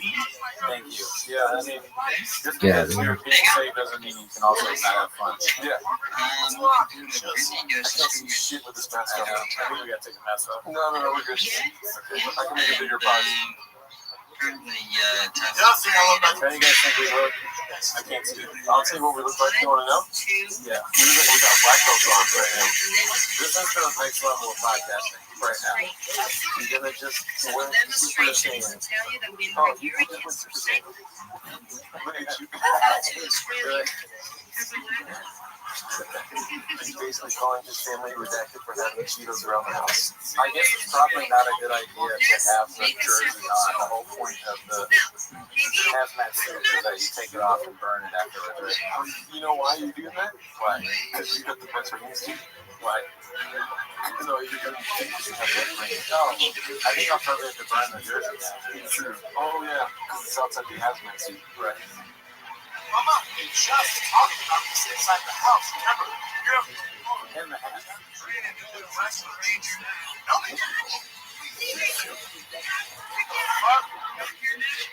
Sure enough, we fit, y'all. Oh yeah, this is this suit fits crazy well. Talk about the special cap. Focus on what's important, dude. I'm taking off the jersey. Oh, let me do this really quick, too. Is that better? Yeah, I'm gonna wrap up this Mexican baby. I was so hard on the camera. This is a better way.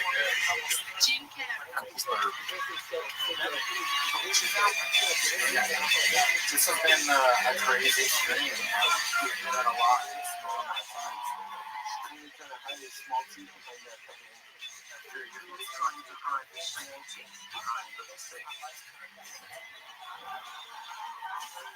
What do you guys think of our figs? Do you like them? This is the worst stripper gram I've ever seen.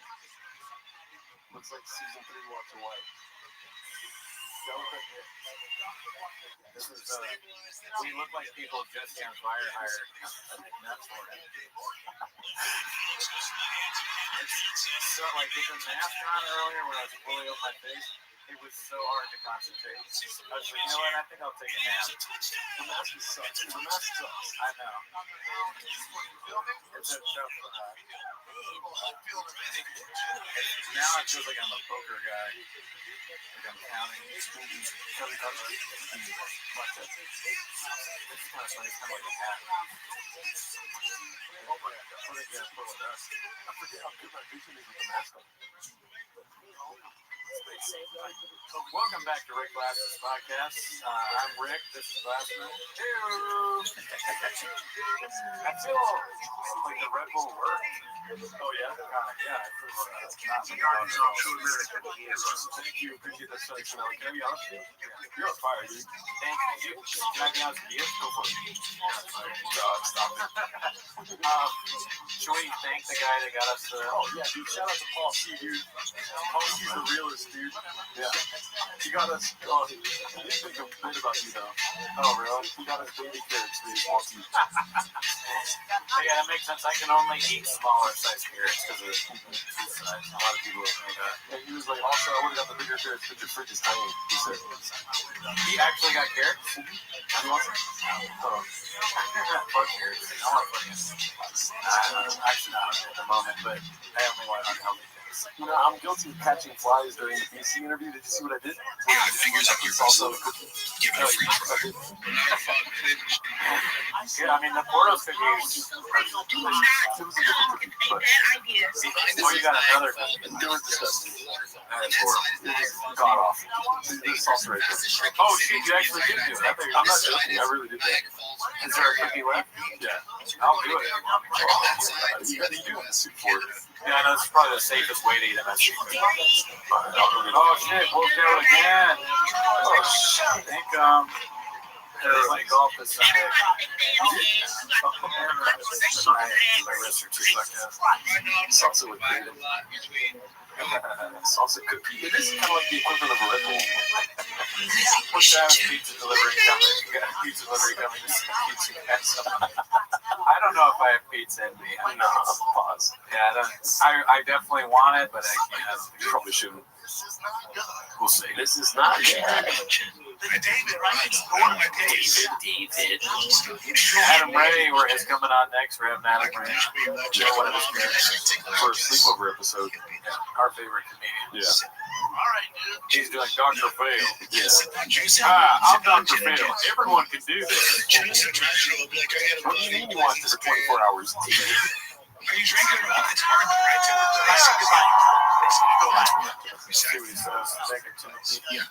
Some guys knocked on my door with literature about to simulate drum. Is that legit? Tony Hinchcliffe was on the path with simulation. Yeah, but like this, I mean, people watching this probably think they're in a simulacrum. Look at this, it's crazy what we're doing. I mean, it's hard to not join the simulacrum when you see our fucking flat fits like this, dude. No, you could have a yellow suit too. All you gotta do is not be a bot. Let me see your dress. Yeah, this is what we're missing right here, dude.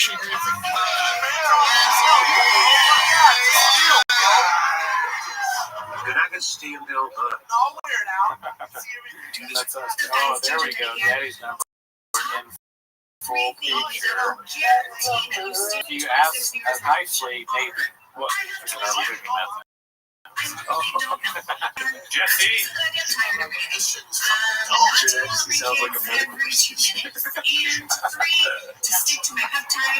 I said the other day on Twitter that everything that Walt did, I said nothing that Walt did in Breaking Bad was worse than Andrew Schultz's voice. Cheers. Be cool, Tom Brady. Big dick.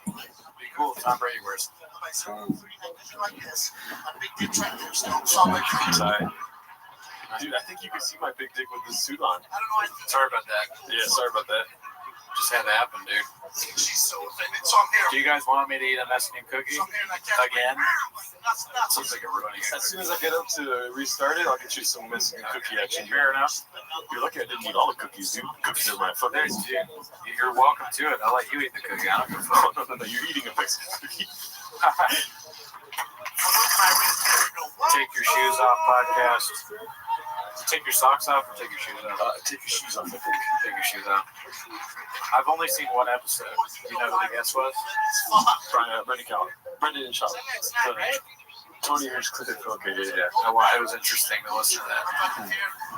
They had grievances against each other that they ironed out. I watched the Dane Cook one. That was pretty cool. What happens in that one? He pulls out his old records. It was funny when Brian was like, he's like, I really like podcast grants. Like, whoa. I don't have a problem with podcast grants. I just thought that was funny to see. Yeah. God damn it! I'm rubbing my feet together. Son of a bitch. This is why I have the mask on, dude. I can't see the bots. Yeah, that.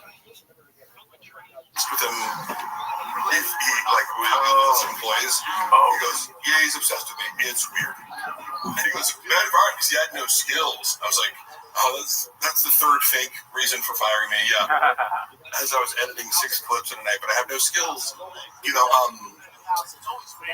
so the Red Bar story, not much more to it than they just reached out. So had people not wanted to have me on the show, it's not like I was going, I need to expose this story.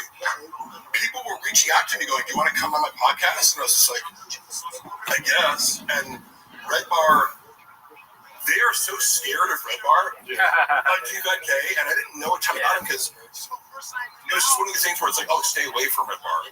It's like the forbidden clause. Who tells you that when you start? Is that the orientation? Brandon versus his vibe, like they knew of Red Bar, and it was like kind of like the Reddit. It's like stay away from the Reddit. Yeah, don't look at the Reddit because you know. But I mean, to me, Red Bar is funny and does good content. I know it. So with that, that's kind of funny to me because that makes me think like I was joking there, but an orientation of some kind where you start at Thick Boy Nation and they're like, here's a few things. Thanks for joining the team. You know, here's the donut. It's like strips on your shirt. God, I got you. You're not gonna get paid. Watch out for the Doopy Donut. Nothing they say is true. But Red Bar was treated like the boogeyman. Yeah, I swear to God, I've never got that. I'm like, can't even say why are you guys so scared of it? Like Voldemort.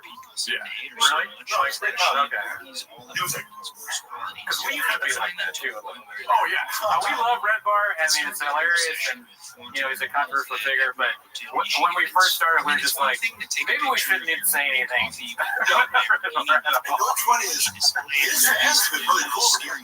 Like that's one of the more supportive communities of people where I came on and a lot of people were like, oh, he was trolling me the whole time. I'm like, I don't give a fuck. Yeah. What his intentions were? We had Mike, I know he probably wanted a little more. I mean, he was trying to press the conversation, but he's being a good broadcaster. It's like Howard Stern is trying to press you to say the most controversial thing. I did that to his appearance. I didn't feel mocked a little bit. But you're in on the head, or you're enjoying it, regardless. Like because he was holding, he was like had that FaceTime. He was like maybe going like, oh, it's a water by the way. Great water never matters. Oh yeah. He's holding on FaceTime, and people were like, oh, didn't you see Red Bar was trolling you? I'm like, I don't. If he was, I didn't care. You know? It would be an insult almost if he didn't troll you a little bit, right? Like, who doesn't he troll when he is up? When he was saying complimentary things to me, I'm like, I don't have any reason to doubt he like hates me. Like, I'm sorry, I don't have any reason to doubt that he's like being sincere. Because it was just like, yeah, I used to talk shit about you, and so they kind of changed my mind. I mean, I'm like, that's okay. Is he ever sincere? I'm not sure sincere is part of his, you know, joie de vivre. You know, he's not a. To me, it's unbelievable that you could go from like, because he did make fun of me on the show. And again, like if you don't know the context, or you're comparing me to Brendan Schaub, there are certain things that I do that are sarcastic or tongue in cheek that might not be obvious to you as going, this guy's Brendan Schaub's friend, and therefore he's as stupid and narcissistic as Brendan Schaub, and therefore if I'm doing a, you know, like doing a little act out where I'm acting more Jim Bro douchey, then you're gonna go, oh, this guy's really The Indian Man wants to know if what do you think of Elephant Graveyard? Oh yeah, one of our guys. Amazing, yeah. I'm sorry for calling you the Indian Man. Snapshot. Yeah, but you never told us it's amazing because I like content like that where YouTubers like put into the daily content. I can show you guys just because you do custom songs. I think you put a lot of effort. Oh, thank you. This podcast is elevated, you know, to something greater than just two people talking. Right? And I think Elephant Graveyard is an example. This guy puts a lot of effort into the artistic output. Yeah. Oh yeah, I mean he's a legend. Those two are like they're like Socrates and Plato or something like that. Or we're standing on the shoulders of giants. Oh, stop it, Helen. What's the song about? Over 100K. Goddamn, allegedly. Not Joanna. Yeah. She's more concerned. What did you just say? I know. Oh, his salary. Years ago, he negotiated 100K because he found out that Jamie on Joe Rogan makes $1 million a year. Well, if your boss is making that's hilarious. $100 million a year, You earn it here. you can't throw $1 million my way. I'm gonna go to this too quick. Jamie basically in poverty in Austin there. Yeah, exactly. $1 million. What the fuck is Mark talking about? Effort? I don't know what that means. Well, Sash was watching. Let's get some today. Thank you, FD. Did you watch the latest? I forget what it's called. The latest Calvin Graveyard that blew everybody away. So funny. Yeah. What was the title for that, Chad? I have grades. I forgot. Put the title in the chat. But yeah, he's just. I really. Have you ever done something like that where you sat down and made like an edited thing where you're talking about something? No, but I would like. I do enough basic editing, or like here's the main thing that I'm looking at. Like, the visuals are great. I don't have skills to edit comedy jobs, but like even just the voiceovers he does are very cinematic. So I that's what I hone in on. I go, I love the cinematic voiceover style that's matching the visual qualities that are dreamlike, Yeah. Transitions. I could never edit that shit. That's a Gerardo skill I don't have. He makes great artistic choices. Yeah, for all. It's literal. It's not like he's like he's when he's voiceovering. It's like directly what's on the screen. So he's making artistic choices. And what is the moment to moment visual? So you have to see that, but also have this like kind of poetic narrative for the whole thing. Top Jimmy, I saw your question. Can you post it again? Because I don't remember what it was. Graves activated. So Top Jimmy, I'll keep an eye out for it. Mark says, how do all my Mark in the chat, not Mark here, but Hank rather. How does Gerardo keep all those contained in the bedroom so quiet? Fuck you, guys. They're watching the stream in the Restream right now. So I remember now. Top Jimmy said have you seen all of Challenge?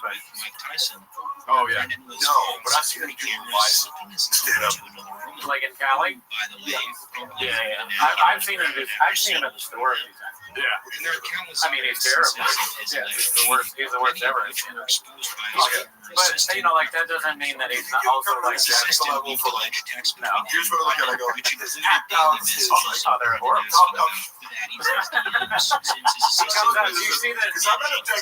Because I like Brian. Yeah, you're his friend. You can't say that. And I like at least when people use different. Like I appreciate physical comedy, or they're doing something. It's like he's making choices that you don't like, but he's way better than Chad. Yeah, I don't know. I mean, I'm not sure. I'm not sure. Rudy's trying to pay the bills. He has to hit. Oh yeah, that's fine. I think Jeff Dye is probably better than Callan. Yeah. I mean, Jeff Dye is fine. Totally fair because comedy should just be an instinctual reaction. This made me laugh or not. That's the only thing. Right. Whether you like it. That's the thing, though, because like now when I watch Brennan's Job, I laugh like almost every time. But I don't laugh. I don't even laugh when Callan does the hawk duck thing, which I love it. Unironically, I love it a bit. But I'm like gonna make me laugh. My son, be a hawk, not a duck. That's the stupidest thing I've ever heard in my life. Yeah. When I see clips of Brian on the podcast, as a friend of his who likes it, it makes me sad because Brendan is such a bad comedic partner most of the time. Oh yeah. Like he doesn't understand the basics of comedy or improv or just ending. So it's like sometimes he gets it, but he doesn't. He shoots Callan down way more than he should. Callan is very good as a comedic partner for teaming people up. Him and Chris D'Elia have great chemistry because he allows Chris D'Elia to make him the victim of the comedy. Yeah. And everybody's like, wait, that's not fair. As Chris D'Elia's roasting him, he knows how to keep it going. Keep it going. You hit on two things that happen in our show. One is, okay, I'm going to start with Brian and then I'll do the D'Elia thing. So Brian, when we're watching Brian and Shab, Brian will go into one of his bits, and granted, it's not funny. What is it? Oh, someone says, Mark, does Bappa have any incriminating info on you? Fuck no, dude. He has no idea what I have on him. He has no fucking clue. You know that movie, The Dark Knight Rises, when Catwoman, played by what's-her-face, leans into Christian Bale, is like, there's a storm coming. That's literally what I think of when I think of what's coming for Shab. And I have to keep this under wraps because part of it is my legal case. So to put it out on YouTube would be detrimental to my financial bottom line. But it's like he doesn't even know what's coming, and he's too stupid to realize I have everything. Right? He should have nothing. He should. He hired a private investigator to go to Luana's house, and Luana owns the private investigator. Oh shit. Well, I mean, she's charming enough to be like, and she knew more about but Luana is skilled at manipulating men. So but also she played it very savvy, and I applaud her for that. She would get the fact that Brendan Schaub was this guy's employer out of him when you're not supposed to do that as a private detective. And I have, and I somewhere on my phone, but I can show the guy's card. I can show the letter he wrote and put to our apartment door, not realizing I was living there at the time, you idiot. Yeah. But he's operating under suppression. And I remember Luana called me. He was like, "What's this guy doing out there? Did you serve me with some papers or something?" I was like, "Luana, no, go," because I was at home. Crazy. I say, "Go look at what he wrote. He wrote this note, put a number on there. He was still in the area, so just call him up, see what's up." He's a private investigator. He didn't say shop. She talks to him. She knows what he's inventing. He goes, "Are you here?" I say, "Well, I care what I say." I go, "Oh, is it Brendan Schaub? And does it have to do with the flowers that someone sent to his house and he's claiming a mark?" And he's like, "Oh, okay, you know what this is about." And he's like, "Let me tell you the real story." And one of these girls said he was having a long-term affair with, who's smarter than the rest. She has an MBA and just a more accomplished professional, and just somebody who you shouldn't cross. You fucked around with the wrong girl. A lot of these girls he dates are idiots, but this girl, after he crossed the line with her, having lied to her the last time, she sent a bouquet of flowers to Joanna, saying, just outing him for having long relationships. But the note started off with, "This is not Mark." So it's true, it wasn't Mark. However, it gave them just enough of a thing to go, "Joanna, obviously it's Mark because it says this is not Mark." Yeah. And then he invented an entire story whereby I somehow went to his house with a bouquet of flowers and a note and hopped over his fence. It was a whole, I'm like, you have security cam footage, they've been in your house. The whole thing is covered by, 8 different cameras. What's your estimated time frame of And he said to another side piece, "Hey, have you talked to Mark recently?" He's like, "No, what's up?" He came by the house when I wasn't there. He's harassing my kids. He's like, "No way." And he's like, "Yeah, I had to get the police involved." I'm on the phone with them right now. I'm like, "Oh, yeah. The police. Yeah, sounds good, bro." With the security cam footage of a worker from Joanna's favorite florist delivering, I just wonder how he gaslit her on that, because he's like, "Oh, he pulled out the fucking camera plugs, he cut the power to the security, because otherwise it'd be like, well, watch the footage." Where am I in this equation? It was just one of the more hilarious things where I go, this willingness to gaslight his wife and family in the craziest way possible, and then hire an investigator. Yeah. Or whatever. He does this with everybody. Lawyers. That's why he lost the unique lawsuit, because it's imagine Brendan Schaub's your client, and you have to rely on him to tell you the truth about what's going on. You're fucked. Yeah, I mean, being his lawyer is like being anything. You got to be maybe we have another one if you want another one. I bit off that one. But go ahead. Yeah.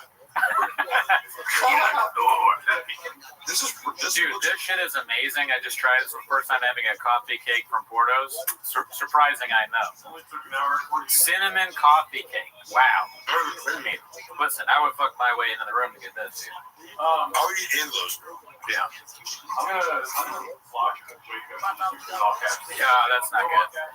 No all caps. That's the rules. Mark, you're a drama queen. No, not. Hey, if somebody runs a fucking smear campaign against me to try to ruin my life and make me unemployable or lies publicly about the reason he fired me, to make it look like he wasn't a fucking idiot and threw a temper tantrum because I didn't text him back for a few hours. I get to do whatever the fuck I want for the rest of my life. I got enough dirt on you to murder you. This is what the fuck I do. Mariah hit him or murder you. Seriously. Brendan's so fucking stupid. Kyle Samuel wants to know, and you probably have already answered this before, but how did Shab handle the truck walk situation behind the scenes? Freak out and handle it terribly. Like, it's always, I will say this answer.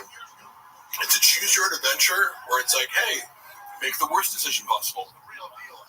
If I would, the funny part is always, if I'm tagged in a video, they'll go Brendan Chubb's handler. I'm like, how could I be someone's handler who doesn't listen to any other human? That's facts. You could give him the best advice ever. It's like, hey, what you're about to do, like Joe Rogan said, he needs someone to say, what are you going to do? No, don't do that. Yeah. I would say that to him. He just wouldn't listen. Yeah, facts. It's like, how are you going to handle this truck walk situation? Stutter on fucking...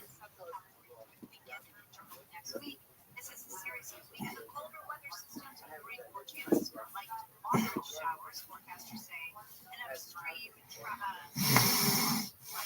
forecasters say that the wind stuff will continue to move across the region again, followed by another one moving in next week. Do have rain coming down in lots of places today, and there's going to be more rain tonight as well. A message has been sent to California Attorney General Bob Wanda at the Rose Parade. Men are quickly displayed on a floor during Thursday's Rose Parade. Wanted to investigate Los Angeles County's response to this deadly fire, which started nearly a year ago. Banner read, A.G. Bonta holds Tina demands an investigation. Was displayed as the rising together telecast by TV cameras. All served as a tribute to Eaton and Palisades fire victims. Bonta's office has not yet commented on the brief demonstration. David Martindale, KFIU. The news brought to you by Sellers Advantage. California's minimum wage is now $16.90 now. It's 40 cents from last year. The yearly increase is tied to inflation and set by the state's finance director. Some areas have higher minimums. LA raised its minimum wage to $7.87 last July. Starting in August, people in California will be able to ask hundreds of companies to delete their personal data using a new online tool. It's called Drop. That's an acronym for the Delete Request and Opt-out platform. The California Privacy Protection Agency says Drop lets users contact data owners in one step to limit how their information is sold and shared. There's significant concerns about data brokers, how our information is being weaponized against us. We've seen instances in which false data is being sold to the government. Companies will have to check the system for 45 days with face making lines. Health insurance premiums are skyrocketing for millions of Americans who rely on the Affordable Care Act subsidies. Those expire in 2025. Democrats push to extend them, but the effort failed. Republicans say they want to reform or replace Obamacare, but ABC's Selena Wade says no plan has passed. Speaking of families who say their premiums are doubling, tripling, quadrupling. I even spoke to one woman yesterday who is diabetic, and she's considering giving up health insurance entirely because of the much higher cost. The Kaiser Family Foundation says on average, these premiums are jumping 114%. Southland weather for KFI rain tonight, rain tomorrow. Highs in the 60s, Metro, LA, the valleys, the beaches, Illudosi, and the IP. Low to mid 50s, windy from high desert. Right now, 64 in Laguna Woods, 62 Rancho Santa Margarita. Crash on the 105 in Paramount.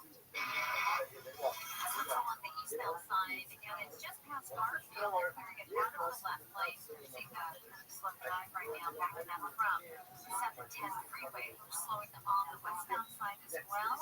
Not quite backing up from the 605, but it's getting pretty close. We're looking at the drive on the 605. Northbound is crowded, leaving roadblock from about Butterstone Boulevard to continue ahead towards the 10. And the drive out of Pasadena slowing down.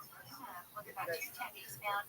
Delays from the 134 to continuing stretches towards Irwindale Avenue. I'm also getting reports of a crash in Pasadena on 134 eastbound. This is just before the 210 freeway, just past Everville Avenue. That drive is loading up away from Figueroa. With Southern California's most accurate traffic reports, I'm Angel Martinez. Let's see. Good times for mac and cheese. Slip a wall burger in there. Cielo for a steak and sofito. Gotta grab a boba from Mosin. Pink coffee for dessert. Yeah, that settles it. Can't start my diet until 2027. And now the top 5 reasons to visit Morocco. Number 5, the spa, the restaurants, the rooms, the slots, the entertainment, the table games, the bars, the fun, the fun, the fun. Number 4, did I mention Number 3, find your favorite game in the new year. There are thousands, yes, thousands of slot machines and plenty of table games. Number 2, the playoffs are fun. Watch everywhere with each same play. And the number 1 reason to go to Morocco, you want to. The holidays are over. Now it's time to have fun. Get in the car and to Morocco. Morocco Casino Resort and Spa. Good times. If you're looking to get out of your house, moving, downsizing, whatever it is, usually you list the house. The real estate broker, commission, paint, clean, repair, or escrows. Not with directbuyers.com. They'll buy your house. Fair price, no commission, and boy, it goes quick. Cash in 10 days or less. Directbuyers.com. Call 844-2427. 844-2427. Visit directbuyers.com. Are you running for office and have a message you want every voter in your district to hear? Well, that's where radio comes in. Radio is your direct line. Commuters, midday grinders, and late nighters. Radio puts your message right where your voters are. Plus, it's 1/10 the time it costs a video. Don't just campaign, connect with millions all over the country, even thousands in the smallest communities with radio. Call now and be on air in just 48 hours. 844-8. That's 844-844-IR. The refinancing rule of thumb that says you have to drop your rate at least 0.5% to refi, because it'll take several years of savings to recoup the closing costs for a refund. The loan exchange says the rule is nonsense. With a loan exchange free closer, you can lower your rate without paying any cost whatsoever. That's right, lower your rate with no cost, and your balance doesn't go up. You start saving on the first day you have a loan, and every day thereafter. If you decide to move next year and the rates drop further, you can exchange that loan for another without losing a dollar that was tied up in closing costs. Today's 15-year fixed rate closer rate at APR is 4.99%. So if your current mortgage rate is higher than 4.99%, give the loan exchange a call at 855-752-9944 or log on to theloanexchange.com. It won't cost you a thing. And if it lets 1637539, well, subject to credit approval. See website for licensing information, loan terms and conditions, equal housing lender. Call 855-752-9944 or visit theloanexchange.com. Now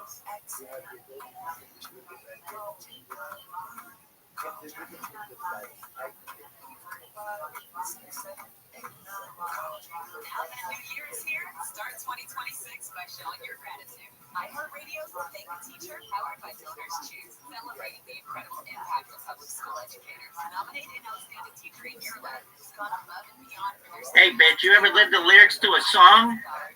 Say certified freak, 7 days a week, wet ass pussy, make that pull-out game weak. Woo! Yeah, yeah.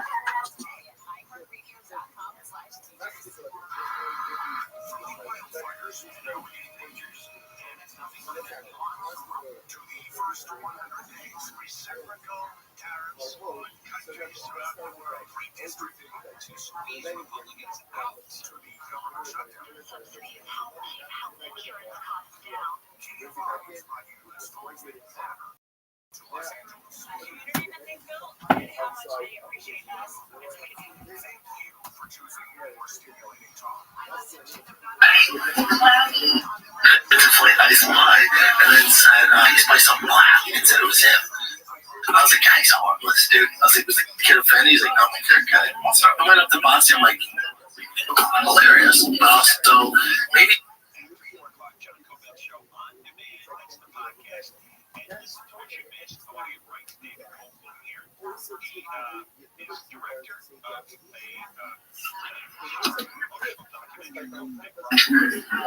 I mean, this comes from.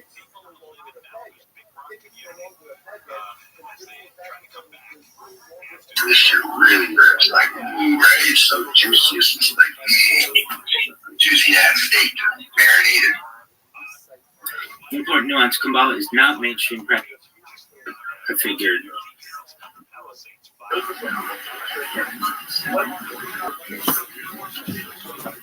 Vegas. It was tight.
This weekend, like, that's what.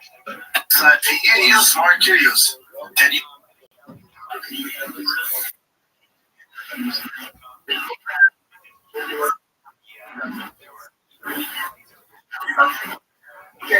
It still sucks.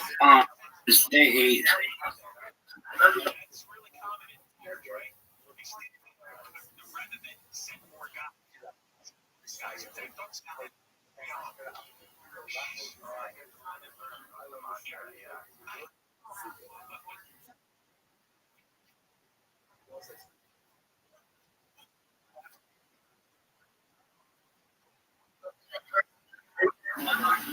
Yo, babies, it's day 8. With Kabbalah, still sucks. So,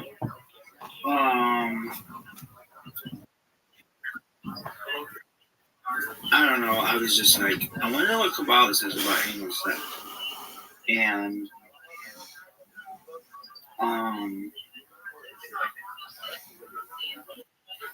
well, then I also wanted to talk about rim jobs as well. And I know I could have gone like to normal sex first, but I figured, why not? So,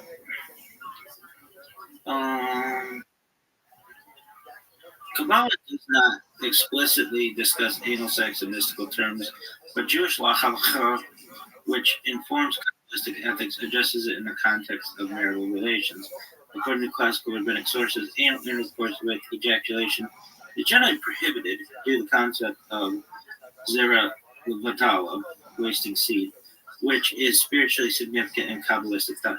However, some medieval authorities, such as cited in the Tosafot and Rabbeinu Asher, permit occasional non-vaginal relations, including anal sex, within marriage if the intent is not to avoid procreation and the act serves to fulfill mutual desire. The Igaret HaKodesh, the Holy Letter, a text attributed to Nachmanides, Ramban, and embraced in Kabbalistic circles, emphasizes that sexual acts between spouses can be holy when performed with proper intention, kavanah, elevating physical union to a spiritual level. We gotta continue stuff. In terms of tossing salad, aka rim jobs, in Kabbalistic teachings, the focus is on the spiritual dimension of eating and the sanctity of physical actions when performed with intention and holiness. The concept of tossing salad as a euphemism for analingus, which I think is a hilarious rip. Analingus, rip, is not addressed in Kabbalistic texts.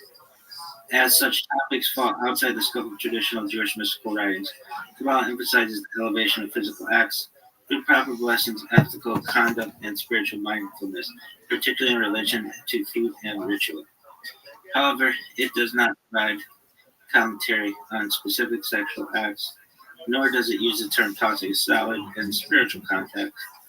The term is on its slang. All right, so that's like just one opinion. And like, I'm the kind of rabbi who will find every fucking loophole to be able to make sure you can do what you want to do. It's at all. Yo, dog, what does Kabbalah say about anal sex?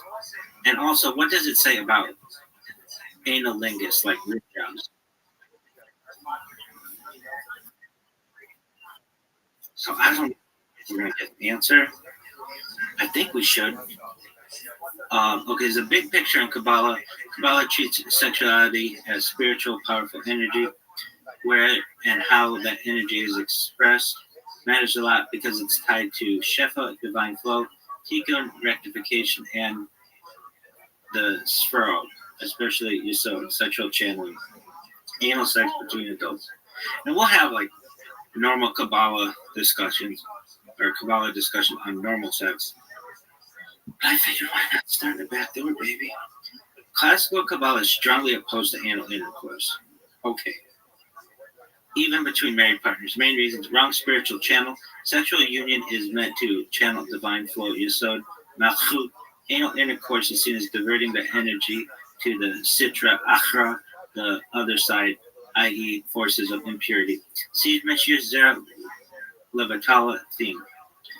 Even when technically not wasted in a halakhic sense, Kabbalah treats emission as a non-procreative channel, as spiritually damaging. Association with Klipot. The Zohar associates the re-award direction with judgment, concealment, and blockage, not blessing. Not just discouraged, but harmful. Unlike some halakhic discussions that are more What up, Riser? How you living, pimp?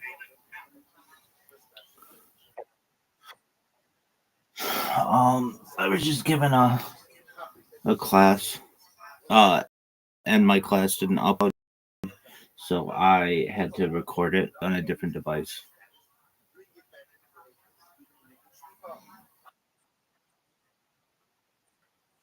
No, I did it this morning, and I recorded it, and my phone, the phone on which I recorded it, did not upload it, and so I had to record it off of one of my YouTube streams.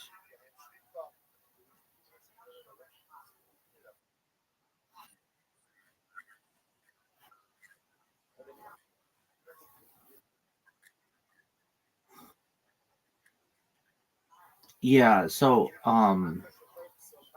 essentially within Judaism, anal sex is debated whether it's kosher or not, and generally it's taught that so long as, I mean, there's something in Talmud that says a man can do with his wife what he wishes, and that for many, for like centuries has meant that anal sex is, so long as it's not the primary mode of sexuality, it has been allowed.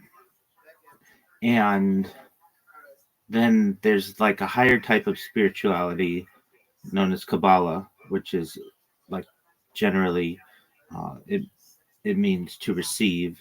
It's essentially like Jewish mysticism.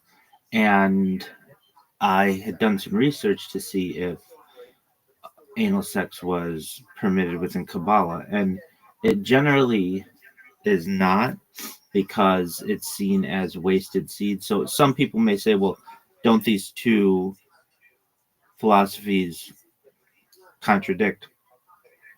And perhaps to some extent they do. When one says that he wanted to give some apologies, I just cut out there. I wanted to give people who watch my streams and perhaps in the future, just one moment. Roger, can you hear me? Okay, excellent. I wanted to give people some liberties in their sexual behavior. And so I and I also do it in a funny way, because like who's talking about this? So basically the main argument against anal sex generally are that it isn't generally for procreative purposes. It generally wastes seed.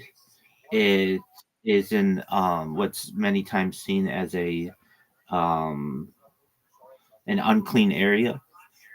And so I was trying to give people, if they wanted to, more sexual freedom, and especially in 2026, the opportunity to be able to participate in this and not feel guilty about it. So I haven't said it yet in this video. I said it when I did it earlier. But I have, what I'm saying is you haven't heard it in this recording, but it is already said on my recording on YouTube. Is that generally I would permit it under certain conditions. First and foremost, cleanliness, and um, basically, like if you like an enema can certainly clean out the rectum, and uh, would make it perhaps no different than any other orifice if it were clean. And then additionally, I state that I feel as if is anal sex is a primary mode of sexuality, and if at points you still can use it for procreative purposes. And what do I mean? Just making an effort to recognize that perhaps there's a chance that your seminal fluid may somehow impregnate your wife. And then also the idea of it strengthening the bond between the two people. And I say this in my recording that if you're at a point in your sexual relationship where you feel that anal sex will bring you stronger and tighten the bond between you, then I necessarily would not be against it. But I say this is only under the auspices that you will have more children, meaning if you just have like a couple and things are burned out in their bedroom and they aren't attracted to each other anymore because they've just done all of the normal types of sexuality, then I wouldn't be against them exploring if that meant that they may become more sexually attracted to each other and have more children. Everything that I talk about is to have more Jewish children. And then in terms of analingus, which is and I say in a funny way, just um rim jobs, uh the fact that cleaning of the orifice would be very important. And then additionally, if it's consensual, and I go really into consent being really important, and while I say that yes, in Talmud that it says a man may do with his wife what he wishes, that doesn't mean that he can kill her. And perhaps it just wasn't stated that be consent to the actions that are occurring. And if both members of the couple, both individuals, consent to it, and the orifice is cleaned thoroughly, so that it's no longer seen as unclean, and this will heighten their sexual attraction to each other, then I wouldn't have an issue with analingus.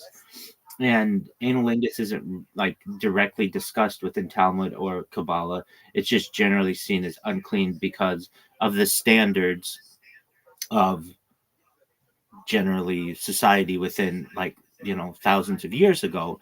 But in today's day and age, we can clean things much better than we once were able to. And again, I state, so long as this heightens the sexual attraction between partners and leads to more children, I I don't see it as a negative. So that's what I was saying.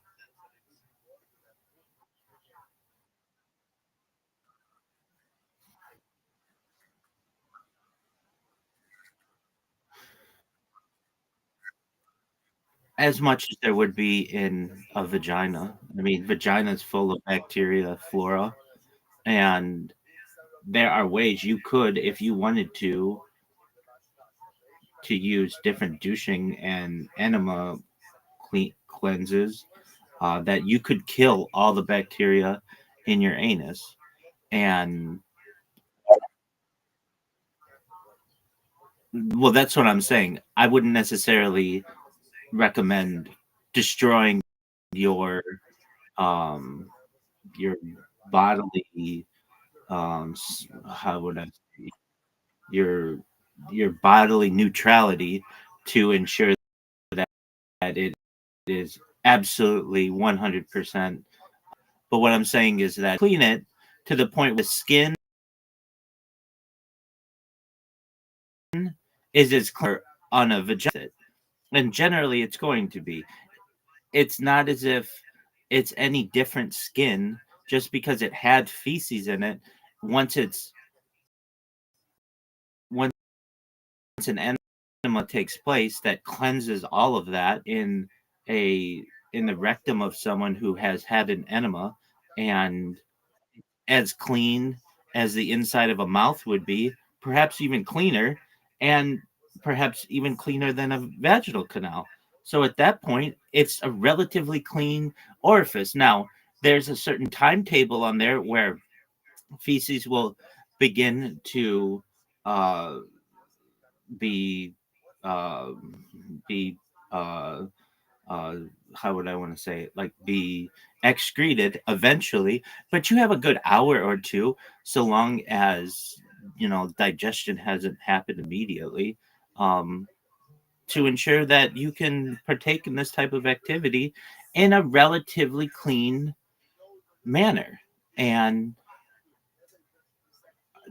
generally, what's going to happen between people is they're already having anal sex. It's already something that's been around for since the beginning of time, and it's already something that's been approved by many of the sages of Judaism. What I'm advocating is that you clean the orifice better, and I have a better, more leniency towards it, especially if it heightens sexuality and eventually ends up in more Jewish children. I wouldn't have, I endorse that. Generally, sages of the past already endorsed it. So it was already endorsed, even without cleaning exceptionally well. A man can do with his wife what he wishes, has been the prevailing Jewish law. What I'm saying is that I believe consent is important. However, if you have two consenting adults, just ensure that you clean the area better than um, you generally would, perhaps using an enema, perhaps using a scrub, perhaps using some kind of um, product if needed to ensure that the skin is as clean as it would be a vaginal canal or a mouth, and then enjoy yourself, which is why is it wrong to get poop picked? It's seen as unclean. Yeah. Um, so generally, like we're supposed to keep our bodies as clean as possible for both health reasons and spiritual reasons. And feces is seen as generally something that's unclean that we want to avoid. However, if you clean out the area,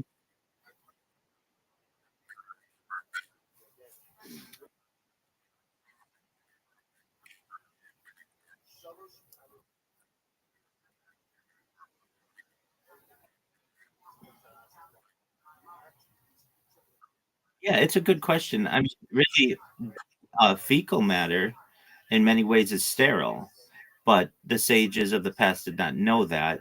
And they recognized that this was something that the body rejected. This was waste that the body rejected. And it was unnecessary to having, um, it was unnecessary to living the daily activities. It was seen as something that was to be discarded. And there are all kinds of really specific rules in terms of not just feces, but flatulence, farting, and when it can be done and when it can't be done, and what you do if you have to do it, like especially if you're praying or um, eating or something. I mean, yes. So, what you're supposed to do generally, if you have tefillin on, I mean, and there are different ways that like different times of day where you'll be praying. But if you have tefillin on, which is the little black boxes that you see, sometimes you see me wear, um, you'll see me wear them daily. But if you don't always watch me at those times, but what we Orthodox people wear, Orthodox men, what you should do is remove that and go to the restroom. If that's unavailable to you, then you should, if you like absolutely have to fart, you do, but then there are biblical measurements about 10 feet. You want to stay outside that range. So you might walk to the side and flatulate and then walk back, but you don't want to be praying in the immediate epicenter of where you just farted. I mean that's it's pretty strict about that. And um I mean, Talmud is 2,711 pages. There are debates on these topics. It's a lot of just day to day practical ways to live your life, and the sages knew that flatulence was a part of this, and so they discuss it. And then I can tell you that I do my best to avoid it. If I ever have to fart while opening or praying, I do my best to do it in an area away from where I'm currently praying, and then I'll walk back to my normal spot. And you don't necessarily want to make it obvious either. So usually you're praying in a group with like at least 10 men while you're in shul, and so you may just wander over to a certain area. Um, but do your best not to make it obvious, like just walk into the corner, fart, and then come back. You might kind of do it and then make you mosey, for lack of a better term, but make a rounded walk back to where you're supposed to be so that it doesn't distract from other people necessarily. But yeah, that's flatulence. And so, anyway, I was having these discussions um, of the halakha, the Jewish law, Jewish rulings on anal sex. And again, I know that it's not prohibited.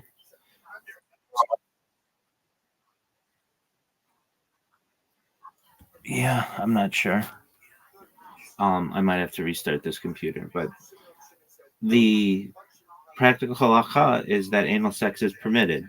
I want to raise the cleanliness of it, and also I want people to understand that if done under certain contexts, that it should. Would you please give me 2 minutes to reset my computer so it's easier to hear me? Thank you, sir. How's your day going?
At what are you laughing?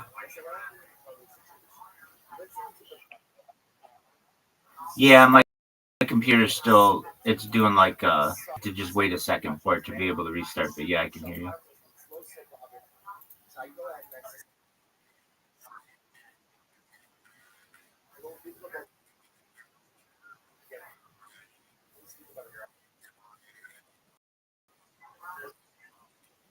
Yep.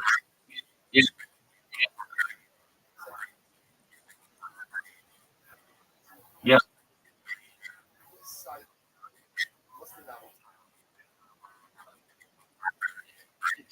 It's called the trolley.